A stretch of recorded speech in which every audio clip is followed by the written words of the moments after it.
Good morning, ladies and gentlemen, from a sunny Sunday here at the Snetterton 300 circuit in Norfolk of England. We are back for day number 2 of the Summer Trucks Vs TCR event here, as brought to you by the British Automobile Racing Club. And goodness me, what a day we had yesterday. 7 races, absolutely packed full of truck racing action, and of course plenty of car racing action from the Brit Car Endurance Championship, among other series. But of course, the Brit Car Endurance Championship only had Saturday, and here today we've got a front engine, front wheel drive Bonanza here, and I'm joined by none other than Andy McEwen. My name is Paul Walsh, but Andy, coming to you, of course, we had a bit of Civic action yesterday, of course, seeing the power of VTEC, but around us are a good number of Audis. We've got TCRUK here as well, and that's it, of course, Pointy's favourite, and what Pointy will be covering, of course, we wouldn't be without him, and that is the British Truck Racing Championship and the pickup trucks. For Andy, to you, because, of course, we've got all of our Audis here, and they're almost ready to go. They are indeed, thank you. I've been allowed out of the commentary box for 5 minutes. This is going to be a real treat. We're going to talk to some Audi drivers, I think, and we should probably start with the pole position, shouldn't we? Carl Swift, who is chilling over here, chatting actually with Andrew Rogerson, who'll be starting on the front row with him. If I could just interject, gents, we are live. Mind your language, Carl, I know what you like. Good to have you back on the grid. Pole position as well. Brilliant start to the weekend for you. Yeah, it's not bad, is it? Yeah. Yeah, small grid, but we've just been saying now it's going to be good for Donington. It's part of Truckfest, so apparently that's massive anyway. There's 5 people that couldn't make it today because of holidays and weddings, believe it or not, that were at the last round. So we've got at least 12 there, and with it being Truckfest, maybe 15s, looking forward to 20s maybe. There's 100 cars out there. There's no reason why not. We discussed this yesterday, didn't we? There's no reason why not. This was a hugely popular championship. I really do believe it can get there again. As far as today goes, though, you've got Andrew alongside you on the front row. How much of a fight are you expecting from him? He's pretty quick, isn't he? He's talking the fight. Who is he? He's done nothing but talk the fight. Okay, so how nervous should he be feeling then, Andrew, going into turn 1? Well, I told him last night, keep an eye on my front end, 'cause you're going to see it for a few corners. No, I mean, I've got massive respect for Carl. He's rapid. Massive respect for everyone, to be honest. I think we just need to go out there, use our reds, and just put on a good show for everyone at the end of the day. And I've chatted with both of you actually yesterday off mic about some of the changes that were made to the car and how that actually seems to be improving the racing as well. Yeah, definitely. The cars have one small change, I call it, and I think it's dramatically changed the way we can race each other now. You can really, not think you're going to drive into the side of someone, basically. They were a little bit too unpredictable. I don't think it's massively made them quicker, which is a good thing, because I think if anyone else out there has got the helical diff, come and race. Right. I think there's a couple of cars that have been with us that have got the helical, and okay, it's not a problem at all. So yeah, if you've got it, come play with us. Excellent stuff, and I second that thought. Right, best of luck, guys. We're looking forward to seeing how they get on off the front row of the grid. I think I might have time for one more interview before I've got to dash back to the commentary box. And there was one driver I did want to speak to right the way down here, Ruby Smith, because Ruby is going to be starting off the back of the grid today. But that was only because of issues, I believe, Ruby, in qualifying yesterday. Now, it says on my grid sheet that you were disqualified from the qualifying session. I'm sure you don't want to dwell on it, but what was the issue?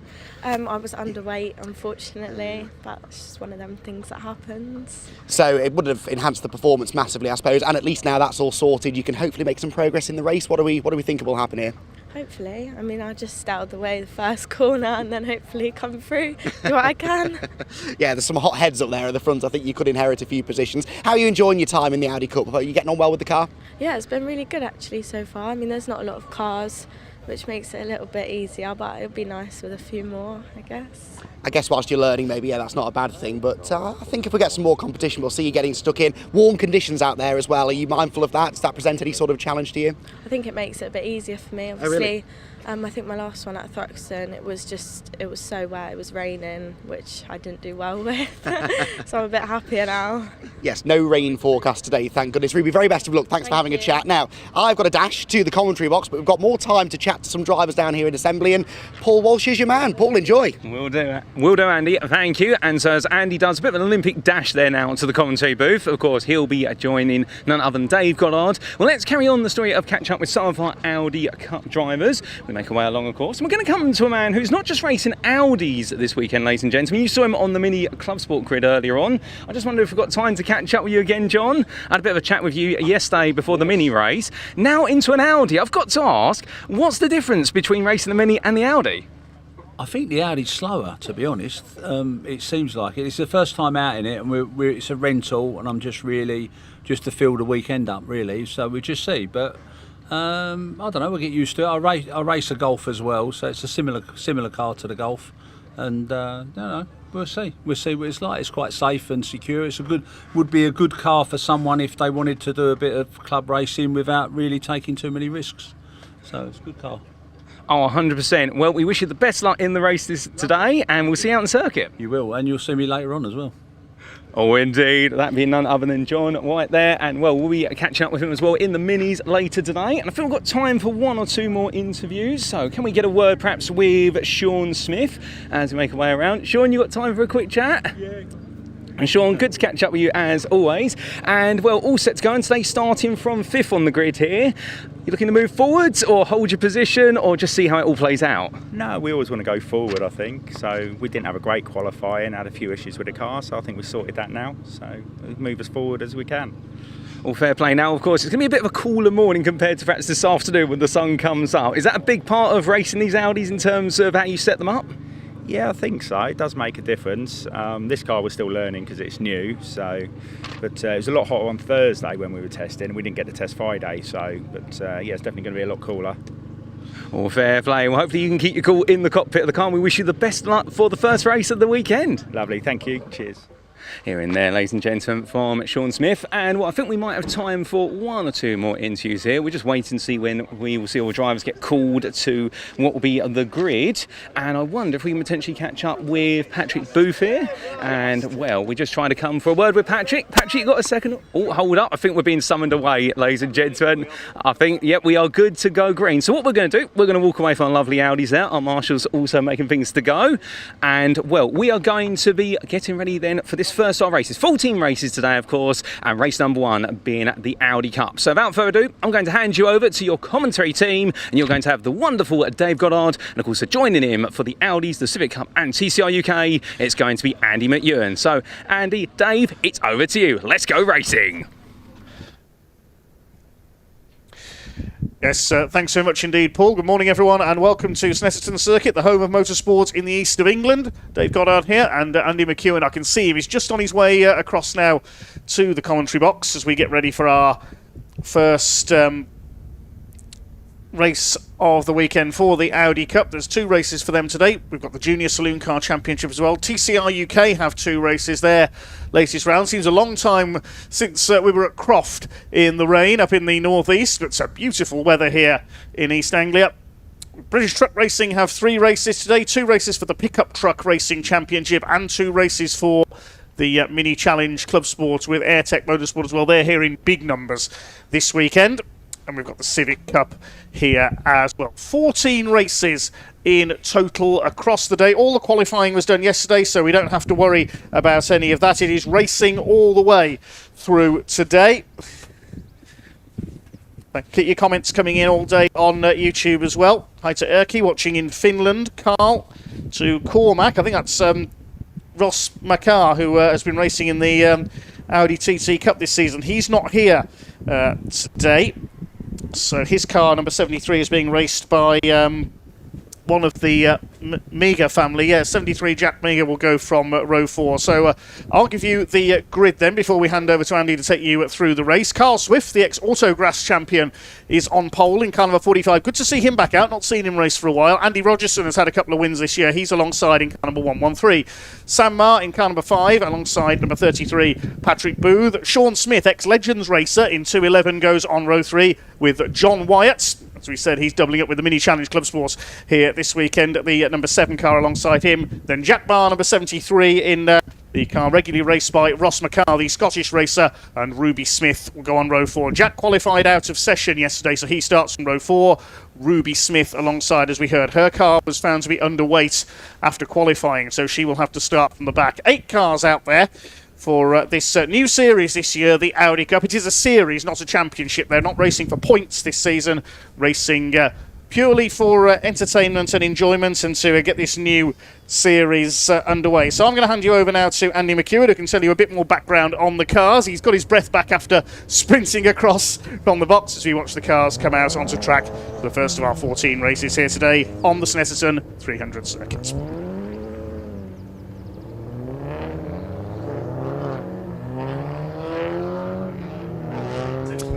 Thank you very much, Dave. Yes, really much looking forward to this. My first time seeing the Audi Cup at least in 2026. Of course, it's a series I've been involved with in the past when it ran under another club. It's now part of the Maximum Motorsport brand and running very much under their awning. So the same people that run TCR UK, the hugely popular Civic Cup, they know how to run a successful one-make tin-top series to maximum, and I'm absolutely confident that as the year goes on, we'll start seeing the grids grow, hopefully at some point back to the point they were at in the past, where we actually required split grids. We had so many cars that were entered into these events, and the cars are all out there. If you are tempted to have a go at this, why not? The Audi Cup runs alongside TCR and the Civic Cup for the majority of the season, which also means it's part of the truck racing package for much of the year. And as Carl Swift was saying to me just now, that means that you're part of some of the biggest events in British motor racing. I was going to say club motorsport, but these events don't really feel like club events, do they? The crowds pour into the racetracks for these British truck racing events. They've got brilliant live stream coverage, and it is a fantastic package to be a part of. So if you have a car or you want a car, there are definitely cars out there for sale, then you could do an awful lot worse than getting yourself onto one of these Audi Cup grids. It should be an interesting race, this. Qualifying was, I won't say dominated by Carl Swift. He was about 6 tenths quicker than Andrew Rogerson yesterday. Andrew, who's finished on the podium in every race so far this season. But Carl Swift, multiple former race winner, dominated at the start of the championship a couple of years ago, I seem to remember, and then had an accident at Alton Park. His car ended up upside down at the start of one of the races. Suboptimal, I think you could say. And from that point on, really, Matt Luff was able to go on and win the championship. And Matt, of course, a former Civic Cup champion as well. So it's all in the family, isn't it? And Carl Swift himself, actually, a former race winner in TCR UK. Carl Swift, who for a number of years raced a Cupra in TCR UK competition. He's made the decision a couple of years ago to focus more on Audi Cup racing. It's great that he's back on the grid, and great that he is continuing to support what, as I said, I truly do believe is a championship that can get back to its very best this season. So Carl Swift, Andrew Rogerson, row 1, Sam Meagher and Patrick Booth, 2 other reasonably experienced Audi Cup competitors on row 2, Sean Smith and John Wyatt on the 3rd row. And then the 2 that had issues in qualifying yesterday. Jack Meagher didn't qualify. He had to, as Dave said, qualify out of session after mechanical issues. And Ruby Smith, who was disqualified from the session, but hopefully will be able to get her Globe Motorsport Limited sponsored car a little bit further up the grid. There is Ruby, the black, silver and pink machine. So 15-minute race is the distance, same length as the Civic Cup, who will be out a little bit later on.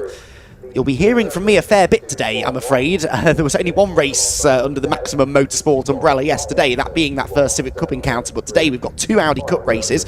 We've got another Civic Cup race, the reverse grid race, and in just under an hour we'll be kicking off our first of 2 TCR UK events as well, 2 races of the day for TCR UK. So it's going to be a busy day for me, but very much looking forward to bringing all of the action to you, along with, as Dave was going through earlier on, the full package of truck racing, pickup trucks, minis, all out there to entertain us over the course of the day. So the Audi Cup, in its 3rd event of the season, it was supposed to start at Brands Hatch at the start of the year, but it ended up being pushed back to Thruxton, where all 3 races were won by Ross McCarr, who, as Dave was telling you, isn't here this weekend, unfortunately. But Ross, 3 times a winner at the opening event of the season. And then last time we were at Pembrey in Wales, where Andrew Rogerson won a race for the first time, and Sam Meagher won race 2. So Sam Meagher, who is starting this race from 3rd on the grid, he was nearly a second slower than Andrew Rogerson, who was 2nd on the grid. He was actually 1.5 seconds slower than Carl Swift, but we know from previous experience that Sam has race-winning potential, so don't count him out. I think he could still be a challenger in this one. At the very least, he'll be wanting to go for a podium, and will be feeling reasonably confident. I think he was a bit quicker than Patrick Booth, who was 4th quickest, and will start alongside him. There is the Ruby Smith car at the back of the grid. looking good, I have to say that. I've had all of the cars really well presented. Remember when this championship first came into being, there were some very interesting liveries, and it's a very photogenic car. It looks good, the Audi TT, this particular shape of Audi TT, and the kit that was made for the cars, the aerodynamic kit, designed to resemble the Audi TT Cup cars that raced over on the continent for a long time. I don't think that championship exists anymore, but it was at one point a DTM support series. They were different engines in those cars. They were quicker, they ran on slick tyres, they were slightly racier. This is very much a club alternative to that, but yeah, really good looking cars, and the racing should be good as well, I think. As Andrew Rogerson was telling us in the assembly area there, the new diff that's been added to these cars, it's meaning the cars get off the corner a lot better, and that yields more overtaking opportunities at the end of the straights. And of course that's a lot of what racing at Snetterton is all about, getting off the corners well. There's long straights to get a slipstream, and then big braking points at the end of those straights. So hopefully we're in for an entertaining 15 minutes of action here for the Audi Cup, which is about to get underway. Race 1 of the weekend for the Audis, and it is Carl Swift and Andrew Rogerson together on the front row of the grid. Who gets the whole shot into Rich's corner? It is time to find out now. The rev's starting to rise. Off they go, and Carl Swift gets away well from pole position. In fact, it's a pretty even start down the majority of the grid, I think. It's going to be Rogerson who slots into second. It's side by side for third, though. Patrick Booth in the sort of Martini-esque liveried car on the outside. And the red car was Sean Smith trying to get to the inside. Ruby Smith is already ahead of Jack Meager at the back of the field. But at the front of the field, it is Swift versus Rogerson, as we expected. And Carl Swift with the early advantage through the Wilson hairpin. Third is Sam Meager still, but Sean Smith has got himself ahead of Patrick Booth. So Sean Smith moving into fourth position. Again, was 1.3 seconds slower than Patrick Booth in qualifying yesterday, but I don't really think those qualifying times are going to be massively representative of what we see in the race, to be honest. I think we're very likely to see the cars run a bit closer. Certainly that's the case at the front of the field, where Andrew Rogerson's on the attack, look, and forcing Carl Swift to defend into the Agostini hairpin. So this wouldn't have been in the script for Carl. Andrew Rogerson really giving him a tough time. In fact, they're almost bump drafting down the straight towards the Hamilton left-hander. Carl Swift gets into the corner ahead. Rogerson really wants this move made. He feels good, I think, on colder tyres. And he's again forcing Carl Swift to defend into Oggies. Takes a lot of curb and a fair chunk of grass on the inside line there, does Rogerson. But Carl Swift able to cover that one off. This is a really entertaining duel, though, on the opening lap of the race. Out onto the Bentley straight we go, where now we will see that slipstream really start to take effect, and Rogerson using it to good effect, gets himself up alongside Carl as they head down the back straight towards Brundle and Nelson. Through the left-hander, Rogerson right round the outside. He's going to do it. Andrew Rogerson then to the lead of the race. Fantastic stuff. And Carl Swift, he defended and defended all the way through that first lap of racing, but just wasn't quite able to keep Rogerson at bay down the Bentley straight. So Andrew Rogerson to the front of the field, and Carl Swift has it all to do now to try and get the lead back. He was quite a bit quicker in qualifying. Maybe once the race settles down, Carl Swift might be able to establish some authority on this race, but for now it's Andrew Rogerson, winner at Pembrey, who is going to lead them across the line at the end of the opening lap of racing. Rogerson leads, Swift second, third place then for the number 5 of Sam Meager, then it is going to be Patrick Booth, it's Sean Smith, isn't it, then Patrick Booth, with Jack Meager 6th, Ruby Smith 7th, and it was actually John Wyatt who fell down to the tail end of the field on that opening couple of corners, I think, not Jack Meager, as I may have said at one point. He's still ahead of Ruby Smith as the leaders head into the Wilson hairpin again.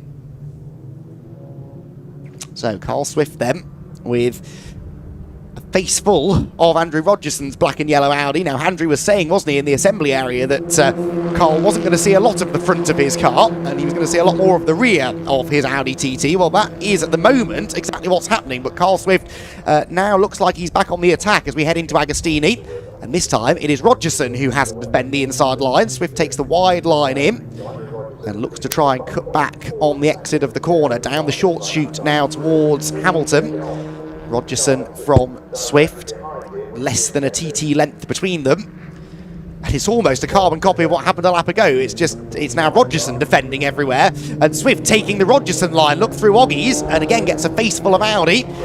But this is all now starting to invite Sam Meager to the party, I would say. Sam Meager, to me, looks like he's noticeably closer.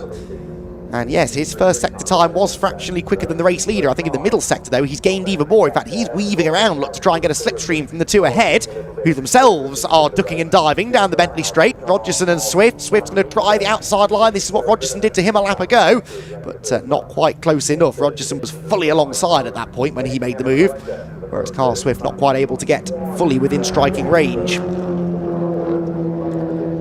So down through the bomb hole into the never-ending right-hander at Coram Corner, where that left front tyre really takes a pounding. I was right for once about Sam Meagher as well. Sam Meagher in the middle sector of 46.6. That was 7/10 quicker than the race leader Andrew Rogerson. So Meagher is definitely closing in on these two. Oh, that looks like Ruby Smith's off, I think. Is it Ruby? Yes, it is. Ruby's had a rotation up at Coram. That's a fast place to go off the road. And really quick, and as I said, very long corner. Thankfully, it has a lot of runoff area as well. So at least by going off there, she's avoided, I think, contact with anything solid.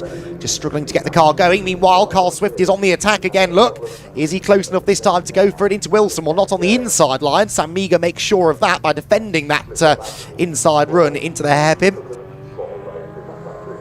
But on the exit of the corner, it is still Rogerson ahead. I thought maybe Swift would get a better exit there. It's quite hard to get a switchback, though, out of Wilson. It's such a low-speed corner. It's quite easy to just block off that inside lane through the turn. And then, of course, the next corners are left-handers anyway, so it doesn't really matter if you run wide coming out of the hairpin. This is where it starts to change a bit, though. A sequence of left-hand corners through the middle part of the lap, where defending can sometimes leave you vulnerable down the next straight. But Rogerson is getting off the corners so well. That really looked like it was his advantage when he was behind Carl Swift, actually. And really helped him to make the overtake against Carl. Head now towards the Wilson hairpin, the Williams corner. Out onto the Bentley Straight. So, less than a second covering the top three at the beginning of this lap, although now, that third place car of Sam Meagher, is that bonnet starting to peel up? We'll get to that in a moment, because Carl Swift is asking some questions of Andrew Rogerson again, whose car was a little unstable through the braking zone at Brundle there. And that, I thought, might have again opened the door for Swift, but Rogerson, he's getting off the corners well. It looks like Swift maybe is a little bit better through the turns. Interesting there was a dab on the brakes for Rogerson, but I didn't see the brake lights illuminate, certainly not for very long on Carl Swift's car, so I think maybe different driving styles through that corner for the top two. There is Meagher in third. Now keep an eye on the right-hand side, well, the left as we look at it head-on, his right-hand side of that bonnet at high speed. I think it's starting to peel back slightly. Could have been a trick of the light maybe, but if we get a head-on shot of that car, it would be interesting to see whether it is healing up. Fastest lap, by the way, for Andrew Rogerson that time, so he's now starting to establish himself a little bit better at the front of the field. Not under as much threat, I was going to say, from Carl Swift, but Carl makes a liar out of me immediately, and very nearly got alongside again through the Wilson hairpin. There is Meagher's car. Is it peeling up on the above the right-hand headlight? I think it is, isn't it? I think it is, so that will be a little bit of a concern. Yes, definitely it is. So Sam Meagher, maybe a bonnet pin that's failed or come loose. So great work from our camera operators there to get us a good view of that. It does look as though that is maybe going to present a challenge. Now, it's okay for now, but the danger is, of course, if any more air gets underneath that bonnet, it can break the other bonnet pin, and up it will fly, and that can do a huge amount of damage to the car. If he wasn't running in a podium position, I'm sure Sam would be tempted to pull in and get the team to give that some attention, but I'm sure he won't do that. Ruby Smith has pitted, and in fact is retiring the car. I can see out of the window Ruby Smith, after that spin at Coram, has pulled the car back into the paddock. The leaders, though, very much still doing battle. Quicker in the first two sectors was Carl Swift by a tenth in each sector. He can't get any closer now to Andrew Rogerson.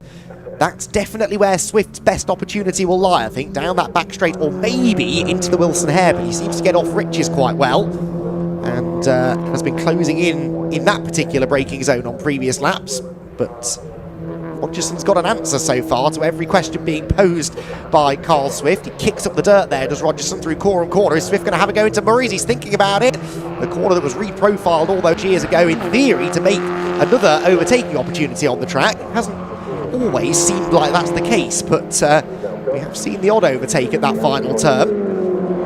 And we were going to see another one there from Carl Swift, but no, not quite able to do it. He does, though, steal the fastest lap away from Andrew Rogerson, and he's a lot closer into Riches this time. So I've said that the Wilson hairpin might present an opportunity for Carl Swift. Is he a bit closer this time than he has been maybe on previous laps? He's hunting around on the inside, but I don't think he was quite within striking range. Pick up on that in a moment as we see John Wyatt here making his way through the bomb hole in the number 7 car. John keeping himself out of trouble as best he can in this race. I'm sure he'd love to be up there battling with these two, but as Ruby Smith said, to be fair, in the assembly area, sometimes when you're learning, which John Wyatt is, which Ruby is, which several drivers on this grid are, quite new to racing, some of them, then actually having a smaller grid is not a bad way to introduce yourself to a series. Very different lines there through Agostini, much tighter for Andrew Rogerson. Wide entry for Carl Swift, which gave him a better exit, but you can't really do anything with that down at Hamilton. Now round Oggies, and this is where really he needs to start building towards an attack, maybe at the end of the Bentley Straight, where we've seen the slipstream does have an effect. These cars, because of their shape, they're not big and boxy like the Honda Civics are, for example, where you do get a lot of slipstreaming down the long straights. They're a lot sleeker, much lower centre of gravity, and that does mean that they don't punch quite so big a hole in the air. Slipstream isn't a massive factor in these cars, but you do get a little bit of a toe down the back straight, definitely. Not enough that time, though, for Carl Swift to make his move. Right, Sam Meagher has been given a black and orange flag, I've just noticed on the timing screen. And Sam Meagher, that means it's a mechanical warning flag, which can only be for that bonnet. So it is confirmation then that the bonnet was coming loose, as I thought. And he's been summoned into the pit lane. Now, we had this situation yesterday, though, with Josh Bromley in the Civic Cup race. He was also given a black and orange mechanical warning flag, but he was given that flag only 2 laps from the end of the race, and you have 3 laps to serve it. So with 4 minutes to go and a 2-minute 10 lap time, I suspect that Sam Meagher's probably going to find himself in the same boat here. There's a good battle, by the way, coming through. Patrick Booth, Sean Smith. Booth is back ahead of Smith now. So Patrick Booth back into 4th position, where he started. As I said at the start of the race, he was quite a bit quicker than Sean in qualifying, but Sean got a better start, managed to get past him on the opening lap, and has been defending the position ever since. But finally, Patrick Booth gets himself back through.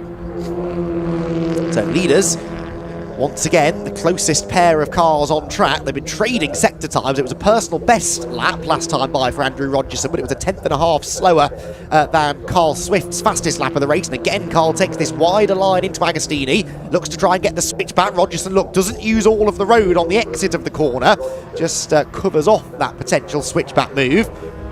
But that will again compromise his exit speed from the corner, so Swift is a bit closer now than he was maybe a lap ago at this point. And Ken Rogerson is defending at Oggies. He's certainly not getting away, and this really bodes well, doesn't it, for race 2 later on, where I would hope we're going to get a repeat of this battle between the two of them. It would be really nice if we had other cars up there battling with these two, and this is why I really do implore anyone who is thinking about racing in this series to come and give it a go, because you could be a part of this sensational battle for the race win, because Carl Swift is still not giving up. Look, goes to the outside into Brundle, but Andrew Rogerson knows how to place the car. Really impressive defensive driving this from Rogerson. He's defending without overly defending. Once you start really driving around the inside of the track everywhere, you just go so slowly that actually it makes your opponent's job a little bit easier. But Rogerson's just finding the right balance, and he's about to begin the final lap of the race, so he only has to defend for another over 3 miles, and he will claim a 2nd victory of the season. Andrew Rogerson then heads down the main straight towards Rich's corner once again for the final time. It's a slightly quicker lap for Swift that time, a couple of tenths better than Rogerson, but he can't go any quicker now without actually making an overtake, and that's proving to be the challenge, isn't it? late on the brakes as they dare into the Wilson hairpin. A bit wide maybe for Swift, but he'll pick up the late apex. Carry as much speed now down in towards Palmer's as he possibly can through the long left-hander. Tricky corner this. The road sort of falls away from you a little bit in the middle part of the turn. Then you go over a slight crest on corner exit and head downhill into Agostini. There isn't a huge amount of elevation change around the Snetterton 300 layout, but there are some little undulations through the first half of the lap. It's no Alton Park, don't get me wrong, but it's a challenging circuit. It's very technically demanding, is Snetterton's 300 layout. Oh, Carl Swift really asking a lot of the car there. A big slide coming out of Hamilton. If he's been pacing himself up to this point, Carl, I don't think he is anymore. He's absolutely on it now, trying to get back in range of Andrew Rogerson, using all of the curve there coming out of Williams. But I don't think he's going to be able to get close enough, is he? That little wobble at Hamilton came because he'd lost a bit of time in the first sector. He was pushing a bit too hard then in the middle sector to get the time back. And so Andrew Rogerson now has the biggest cushion, actually, he's had ever since he took the lead of the race, which came only a couple of laps in. He said to Carl Swift that he wasn't going to spend too long behind him in this race, and that proved to be the case. And Andrew Rogerson, once he hit the front, I won't say he never looked back. I think he spent most of the race looking in the rear view mirror, but he's defended magnificently from Carl Swift. And the former TCR UK race winner, Carl Swift, is going to have to settle for the second step of the podium, I think, today, at least in race number 1. He'll have another opportunity later on today to try and get one over on Andrew Rogerson, but it will be for the second time this season. Car number 113 that claims the victory. Andrew Rogerson sees the checkered flag and wins the first Audi Cup race of the day. Carl Swift comes home in second position. 8 tenths between them in the end at the flag, and it will be Sam Meagher, who I presume will come home in third. Just waiting for confirmation of that. Yes, he did. He'd really dropped off the pace at the end there to protect that bonnet, but he never did come in to serve the black and orange flag, as I suspected would be the case. Then it's Patrick Booth, Sean Smith, Jack Meagher, and then John Wyatt will be the last of the finishers. John Wyatt just making his way down the Bentley Straight. So Andrew Rogerson gets the win, and he and Carl Swift kept us thoroughly entertained in that one. And we really look forward to more of the same now in race number 2, the second Audi Cup race coming up much later in the day at 3 in theory. I've got to dash back over to do some more podium interviews. You'll be hearing from me again in a few seconds' time, which means it's time for Dave Goddard to step back in and cover for me whilst I dash over the track. Dave, thank you very much. Yes, thanks very much, Andy, for taking us through the action there. First race of the day done and dusted for the Audi Cup. First of their 2 races here on our second day here at the Snetterton 300 circuit. We'll give you the provisional results in just a second. Waiting for our last car to cross the line there. John Wyatt, the jeweller by trade from Brentwood in Essex, his first race in the Audi Cup, and he comes over in P7. So the provisional result then reads as follows. Andy Rogerson takes his second win of the season by 0.8 of a second over Carl Swift on his debut in the category. Sam Meagher takes third place in car number 5 despite that loose bonnet. A couple of seconds clear of Patrick Booth in 4th. Sean Smith in 5th place, then Jack Meagher in 6th. John Wyatt completing the 7 finishes. Sadly, we lost Ruby Smith after that tangle up at Coram, and subsequently retiring a clutch problem. So hopefully they can get that fixed for the second race later on, the Globe Motorsports Limited team. Next up on track today will be the Junior Saloon Car Championship for their second race of the weekend, which will see the second fastest times from the qualifying session yesterday set the grid for their second race. We've got a new name on pole position for that one coming up shortly. The youngsters 14 to 17 years of age in their identical Citroën Saxo VTRs. They had a great race yesterday with championship leader Ollie Smith taking his 9th win of the season. Will he make it double figures here today? Or will we see a new name on top? We've got a new name on pole. Hasnain Khan from West Yorkshire has taken his first ever pole position. Good numbers here this weekend. 20 cars here for the Junior Saloon Car Championship. But I think we're almost ready then. I think Andy has made the dash across the track to Park Fairmate. We can hand over to him in just a moment.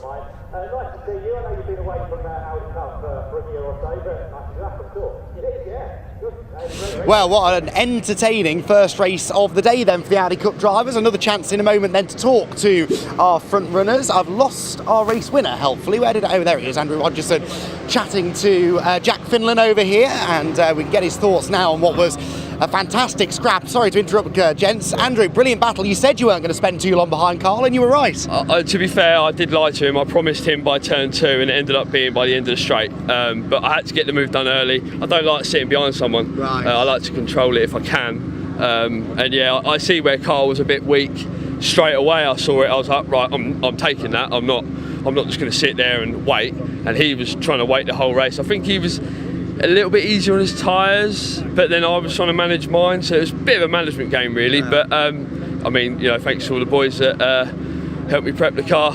Finally got everything back together. I know we had a win at Pembury and we had some good results, but today the car felt pretty much as good as it could be.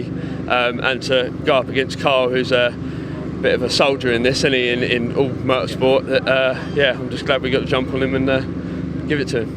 Excellent stuff. Congratulations on the win then. Andrew Rogerson gets himself a second victory of the season. Carl Swift is this way. We'll go over and have a chat then with our runner-up. Well, not quite able to convert pole into a win, but I think you enjoyed that battle nonetheless. I did. He deserved that, to be fair. It was a good move early on, and then he didn't put foot out of line. Literally every braking zone where he was struggling, I think he'd done his front end early, but he knew where to put it on the braking zone and then stop it enough in the corner to get the exit. He drove flawlessly. Yeah, he said that he felt like he had an advantage in the early stages, then echoed your thoughts that you maybe saved the tyres a bit later on. How much of a factor is this? Because they're not on slick tyres, but it's quite a warm day, isn't it? It is, but it's not as warm as we've been in the last couple of days testing, and you know, it's been 30 odd degrees then, so it's actually coolish now, although the track didn't feel massively fast. Oh, interesting. Yeah, compared to, I mean, it's not slow, but it didn't feel, I expected it to be night and day, loads of front end, but it's just not quite that. Any changes for race 2? What can you change on these cars, and what sort of things will you be looking to try and work on? I'm going to change me. I'm going to go harder earlier and forget saving. Right, good idea. Yeah, I think that's the best plan. We look forward to that. Congratulations, Carl. Second place. Where's Sam? Oh, there he is, Sam Meager, wandering over this way. Sam, can we have a little chat with you? Third position. Should we wander over to the car and get his sponsoring? Because I also want to take a little look, Sam, at the front of your car, because you were having... oh, it's all right now. Was it just a bonnet pin that came loose? Yeah, just a bonnet pin, but it was just getting higher and higher as each lap, so... just trying to nurse the car home, to be honest, yeah. Yeah, we saw you back off there towards the end. Shame though, isn't it? Because actually in the early stages there, you were starting to close in on those two as they battled. Did you think maybe you might have half a chance? Yeah, if I didn't have the issue with the bonnet, I'd have definitely been able to keep the other two, yeah. So, see what race 2 does now. Well, exactly. You've got another opportunity now to go for that and make sure the bonnet's not an issue in that one. Yeah. How confident are you with your pace? Have you felt like you've improved over the weekend? Yeah, we were pretty much nowhere yesterday. Made a few changes to the car and it was definitely better today. It's just the issue with the bonnet sort of slowed me down, so see what next race does. Yeah, fingers crossed that's not an issue in race 2. Sam Meager, congratulations then on a podium finish, and that rounds up our very entertaining first Audi Cup race of the weekend. They'll have more again just before 3:30 later on this afternoon. The junior saloon cars though, they're heading out on circuit next, so stay tuned.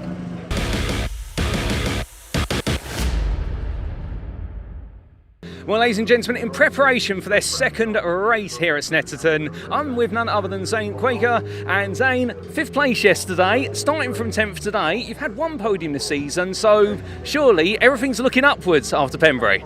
Yeah, it's looking good. I think we could have done better in qualifying though, because we had a bit of issues with the gearbox, but we're going to put our head down for this next race and hopefully it'll go well. Oh, indeed. You've got to get your head down a little bit. What are you finding is the biggest challenge here at the Snetterton circuit? Because you've got to have a good mastery of it, given that 5th place yesterday. Yeah, I think it's just making sure you're in the tow, because tows are a lot around here. But also, you've got to make sure you're in the race, because if you're not in the race, then you're not going to go anywhere. All very true. Pack base racing all the way. Is there a particular corner where you fancy making your moves? I would say the hairpins. All fair play. Well, keep an eye out for Zane at the hairpins, ladies and gentlemen. He may be coming forward from 10th place. Thank you for your time, Zane. Good luck in the race. Thank you. All right, let's get on with the race, ladies and gentlemen.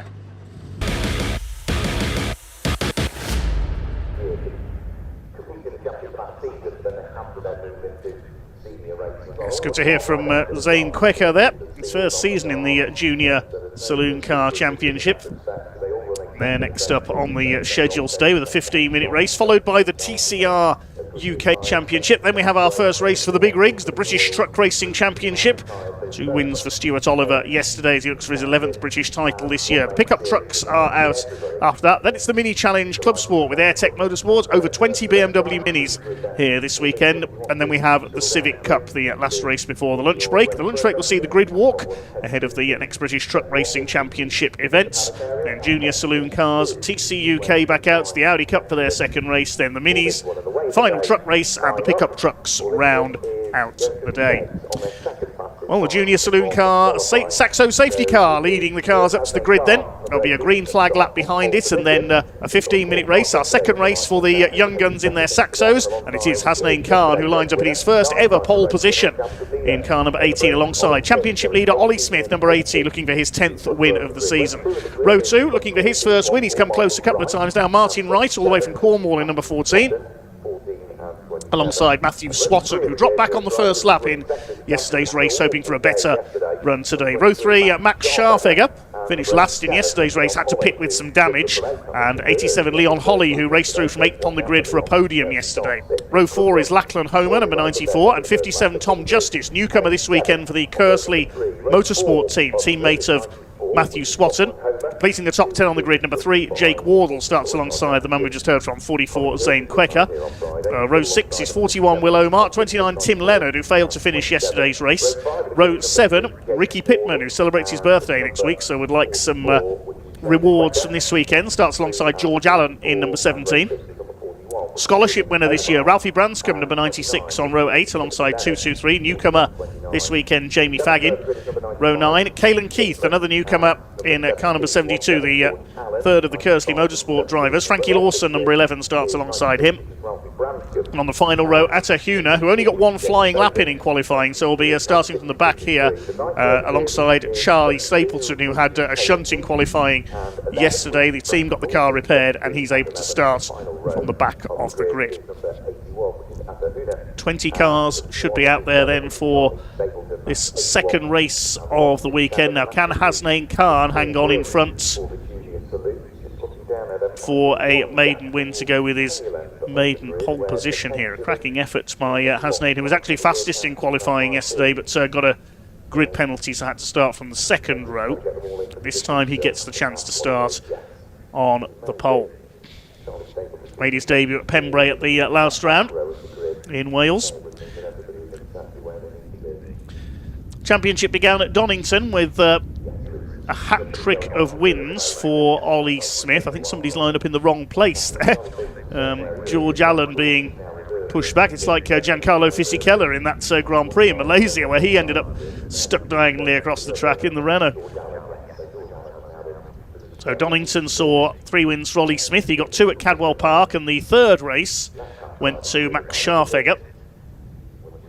Then at Croft in the third meeting of the year, Max Scharfegger had a couple of wins. Ollie Smith took race 3. Pembrey saw Smith take races 2 and 3, and there was a very welcome first win for Matthew Swatton in the first race. So those are your winners so far this year. 25 points for a race win, 22 for second, 20 for third, and so on downwards, plus a point for the fastest lap. Fastest lap yesterday going to Leon Holly, so he got the extra point. Good to see the spectator banks nice and busy here on the Snetterton 300 circuit. Have a look and see whether it's either Jake Wardle or Jack Omar or Ricky Pittman that's not there. But it's someone around red 5, 6, 7 where we've got the gap on the grid, but it's a bit too far away with the sun beating off the cars and the angle that I'm looking at to pick out the number of the car and the colours of it, not easy to spot as well. Boards go up then from the marshals on the starters roster, and the green flag waves, and the safety car leads them off.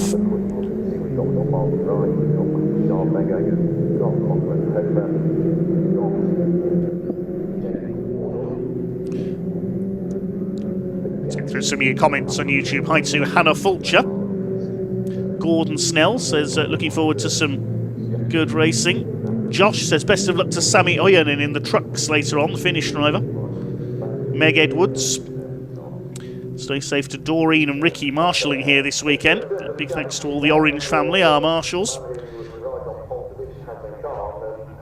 Hi to Jan, watching from Germany, who says, why is it called the Snetterton 300 circuit? Well, it's because there are 3 layouts to this circuit. They're roughly 1, 2 and 3 miles in length, so they're known as 100, 200 and 300.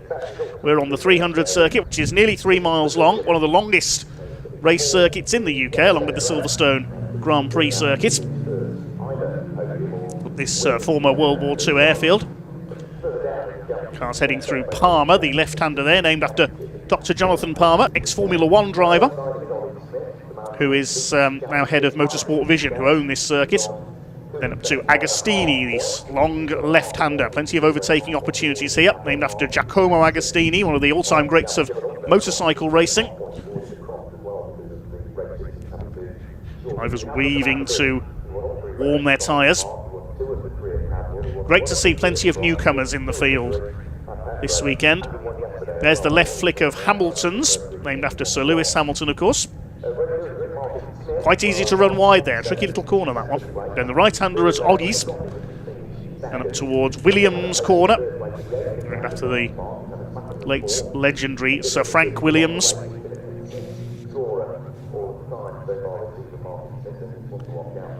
This is Williams' corner, then into the Bentley Straights. Which goes along the back of the circuit, then under the bridge, into the left at Brundle. Martin Brundle, of course, and his family from fairly local to this circuit in Kings Lynn. It's round to the left, and then there's a much tighter right-hander at Nelson. Lachlan Homer had quite a spectacular two-wheeled moment at Nelson when he got up on the curb in qualifying in yesterday's session. Hi to Tamara, who says, my husband is marshalling on the start-finish line today. Fair play to him for his service. Hi to Linda Waite, says, good luck Ricky Pittman and everyone else today. Keep it on the black bit.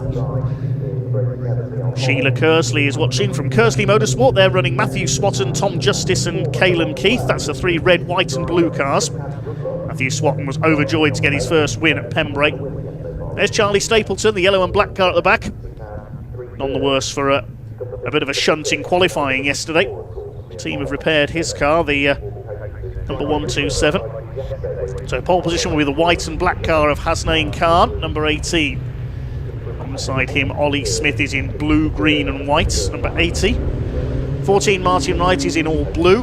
27, Matthew Swatton, red, white and blue. Max Scharfegger, his title hopes took a bit of a dent yesterday, quite literally. He picked up some damage and had to make a pit stop finish last. He's in grey with Dayglow yellow. Leon Holly alongside him, grey, blue and white, the man from Devon. Fourth row, Lachlan Homer is in white and black. Tom Justice in the red, white and blue of Kersley Motorsports.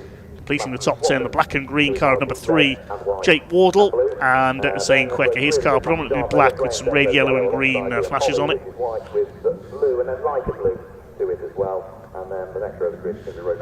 So 20 Saxos into line them.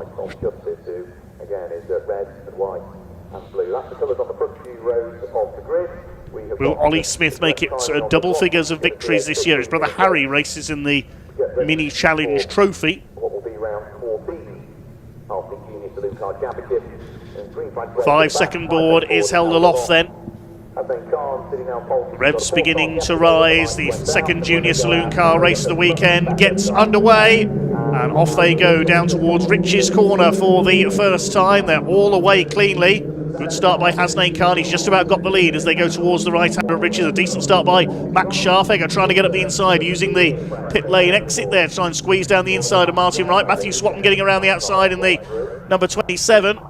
As they head up towards Wilson's hairpin for the first time. It is Khan who leads a race for the first time in his career, chased by Ollie Smith, who goes for the inside on the hairpin. They're side by side, Swatton third, Wright and Leon Holly side by side. He's made another quick start, just as he did yesterday. The rest of them funnel their way through behind. Charlie Stapleton's made up a couple of places, but Hasnain Khan has kept his lead as they go through Palmer for the first time. Scharfegger out wide, Leon Holly on the inside of him. Martin Wright didn't get the best of starts. He's dropped a few places. Lachlan Homer behind him.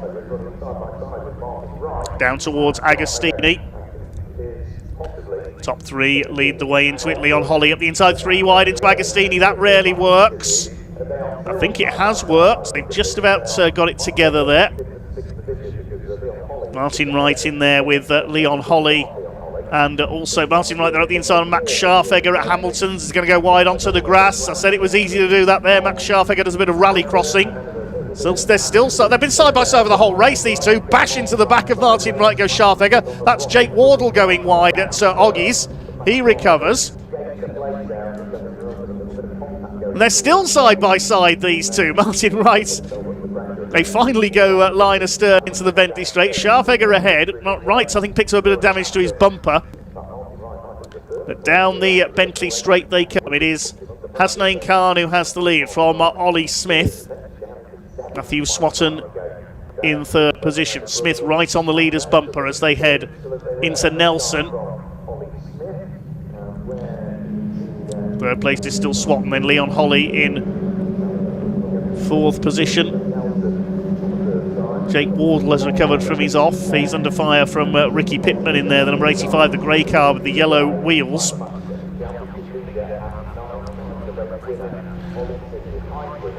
Here they come into the last couple of corners of lap number 1 then. It is Hasnain Khan who leads, chased by Ollie Smith in second place. They come up towards the Senna Straight. So, of course, here at Snetterton that Ayrton Senna took his first win in the UK in Formula Ford. And the rest, as they say, is history. Across the line they go then to complete the first lap. Khan leading from Smith, Swatton, Holly and Scharfegger in fifth position.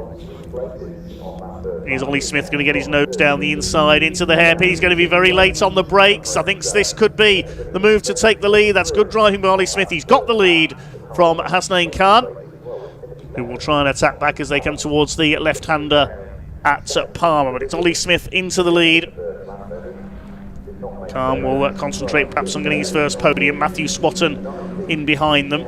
Yes, Martin Wright lost out on the opening lap. He's dropped back into sixth position. The blue car you can see in the background. He's now back up to P5 with Scharfegger in fourth place. Leon Holly down the inside. He does like taking a few risks, Leon Holly. He takes one there into Agostini. That was a late lunge and he's through. It paid off there for the Devonshire driver. Leaders head out towards Hamilton, just getting a wheel on the curb on the outside.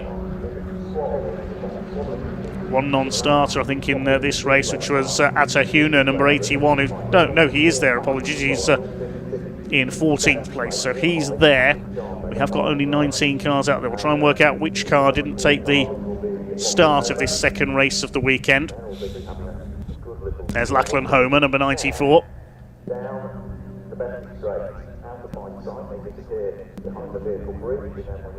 Lee Smith leads from Hasnain Khan as they come down into Brundle and Nelson for the second time in this second junior saloon car race of the weekend. Matthew Swatton behind them in third place. And we've got Leon Holly fourth, Max Scharfegger in fifth.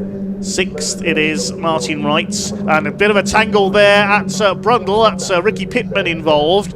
Tom Justice in the Kersley Motorsport car and Jake Wardle. I think Jake Wardle's got damage there in the number 3. He slows up.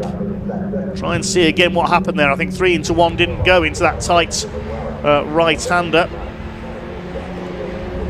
Try and see again what's happened there.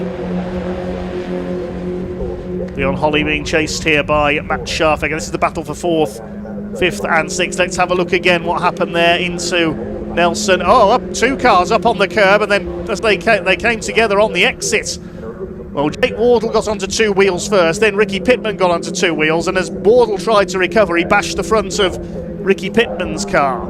So just a bit of a misunderstanding there between the 2 of them, I think, and unfortunately Tom Justice got caught up as well. So there go your leaders through the hairpin. These 3 still at it for 4th, 5th and 6th places.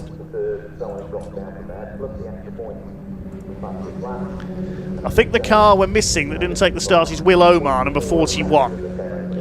At the inside, Leon Holly on Martin Wright. This is for 5th place. Lachlan Homer trying to make it a 3-way battle because Max Scharfegger has escaped slightly into 4th place. Jake Wardle has pulled into the pits.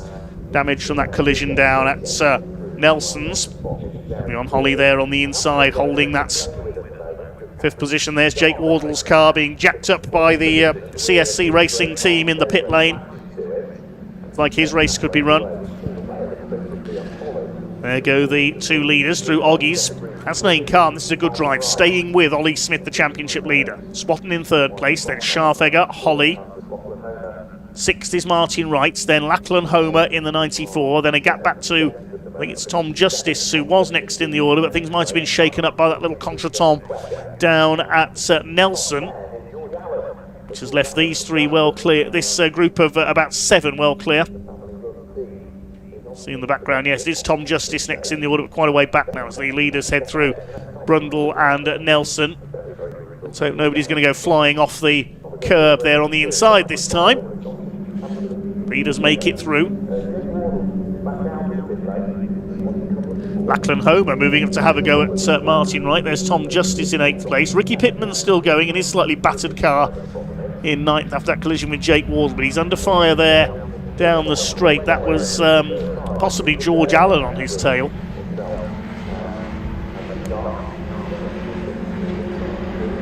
Lead gap at the end of lap 2 was just under half a second.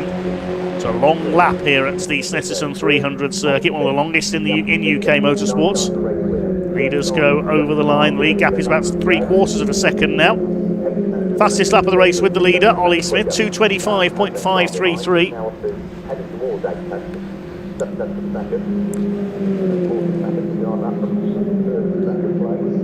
Jake Wardle, I think, has rejoined from the pits. Side by side there between George Allen and Ricky Pittman going into the first call. That's for 9th and 10th. Just ahead of Zane Quecker in the 44, who they got past on that last lap. George Allen, he's never going to go around the outside on the hairpin. No, he's not. He's gone out wide. See the damage on Ricky Pittman's car, but he's still going strong.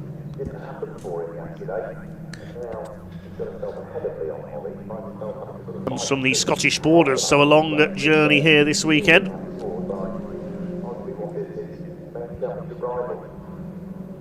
Behind him is Zane Quecker. Then we've got a battle between Ralphie Branscombe. Atahuna's in there, and who's that in behind? I think that's Allen. Yes, he ran wide on the head, but he gets past Ralphie Branscombe into Agostini. Goes out wide again. He's pushing a bit too hard here. Number 17, George Allen, son of Ollie Allen, long-time modified Ford racer with his Fiestas. And the 17 car is going to get the black and white flag as well for the driving standards flag for exceeding track limits. So if he does that again, he'll risk a time penalty. Here are the leaders. Down to Brundle. Ollie Smith continues to lead from Hasnain Khan in 2nd place. The leader goes a bit wide there, coming out to Brundle. This could be Khan's opportunity to close up and try and take the lead back again. Matthew Swatton has dropped back a little bit into 3rd place, 2 seconds back on the previous lap. Then Scharfegger, Leon Holly as they go through the bomb hole. No bombs have ever fallen on the Snetterton circuit, fortunately, but bombers did fly from here during World War II. And the bomb hole name because the circuit drops away into that right hand. There's a little depression in the tarmac. The cars drop down through it. Named by a group of motorcycle racers many years ago. Here come your leaders. Smith ahead of Khan. What's the gap this time? It was 3/4 of a second. It's now 1 second between the 2 leaders. New fastest lap for Max Scharfegger, 2:25.390 for the 4th place car. There he is, the grey and yellow car. Trying to close in on Matthew Swatton for 3rd, but he's got Leon Holly bearing down on him. Lachlan Homer has taken P6 from Martin Wrights.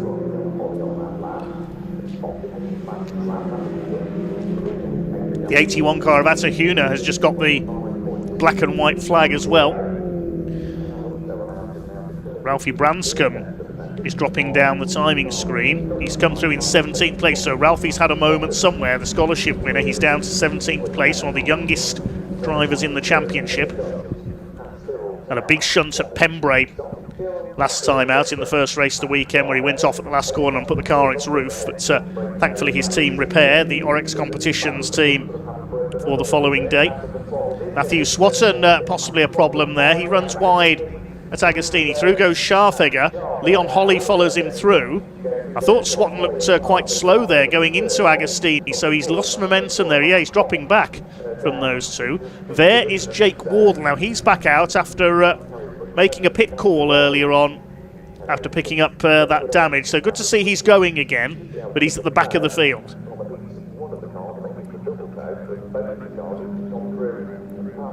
There's Leon Holly in the 87. He's up to 4th now. There's Swatton.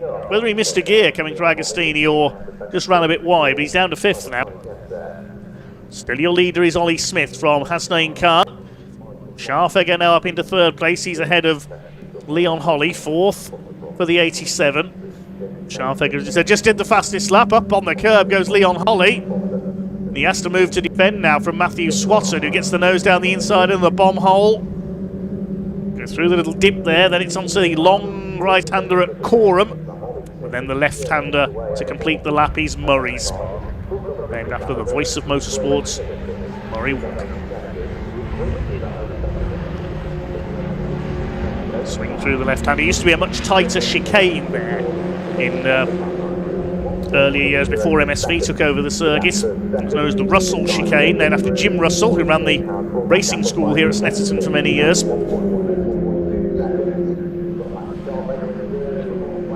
Here comes Matthew Swatton fighting back for P4 on the tail of Leon Holly after his two-wheeled moments earlier on.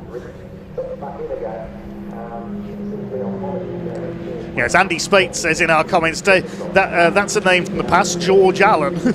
It's not the truck racer of the same name, don't worry. As up the inside goes Matthew Swatton on the hairpin. He takes Leon Holly. That's for P4. Yes, George Allen and his brother Les raced in European and British truck racing for many years. Meanwhile, Leon Holly back up the inside at Palmer. We don't very often see moves made there. We said Leon is a bit of a risk taker, and he retakes Matthew Swatton. Here comes Lachlan Homer trying to get involved in this as well now. Matthew Swatton dodges to the inside to defend. This is great stuff for the minor placings. Max Scharfegger's got ahead of them for 3rd place, and he's trying to go after the 2 leaders. Swatton defending from Lachlan Homer. Then a gap back to Martin Wright, who's down to 7th now. Tom Justice 8th, Zane Quecker 9th, and Ricky Pittman is 10th. Atta Huna is up to 11th from the back of the grid, but unfortunately he's just been given a time penalty. 5-second penalty for exceeding track limits for the 81 car. Behind him is Frankie Lawson. There he is, the number 11 car. Tim Leonard is next behind them, and George Allen is dropping back down the order in the 17. Leaders heading up towards Brundle. There's only 1 minute left on the clock. I think they'll be going into their last lap this time. Race has flown by for the junior saloon cars. There's been so much going on, I haven't been watching the time. And Leon Holly slow off Nelson. Here comes Swatton up the inside. Takes 4th place back again. It's Leon Holly just a little bit slow off the corner there. Lachlan Homer's going to have a go as well as they go into Coram. It's looking good for Ollie Smith. As Swatton runs wide there, coming out of Coram. He defends from Leon Holly, does he? Up the inside at Murray's. Goes out wide. Swatton has to take to the grass, and Lachlan Homer could get both of them here down the straight if he puts his foot down. Lachlan Homer could go into 4th place. Top 3 over the line. Here's the fight for 4th, and I think Lachlan Homer's done it. That was an opportunist move there as Leon Holly took Matthew Swatton wide. He saw the gap and went for it. Meanwhile, on our last lap now, it is Ollie Smith who leads by 1.6 seconds. Here's a fight further back. There's George Allen, who's dropped a few spots, chasing Tim Leonard. He'll be eager to get some points on the board. Failed to finish yesterday's race. And Jamie Faggin in the 223 car, Ollie's debut this weekend behind them. Leon Smith has now pulled away from Hasnain Khan, and is still on for his first ever podium. With Max Scharfegger in 3rd place, that'll make up for a last place finish yesterday. Scharfegger trying to bear down on Hasnain Khan to try and snatch 2nd place. Lachlan Homer is up to 4th down the centre straight there. 5th is Swatton. Leon Holly back to 6th, and Martin Wright behind them in the number 14.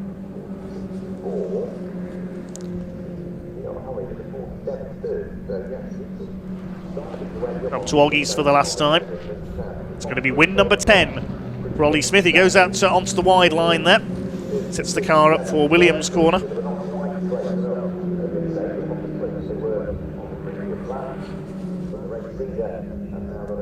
Heads onto the Bentley straight. There's Max Scharfegger in third. Now what about the fight for fourth? There's Lachlan Homer. Good drive through from him. Good to see him getting his confidence back. He slipped back a little after a shunt at Cadwell Park earlier in the season when he ended up in the tyre wall.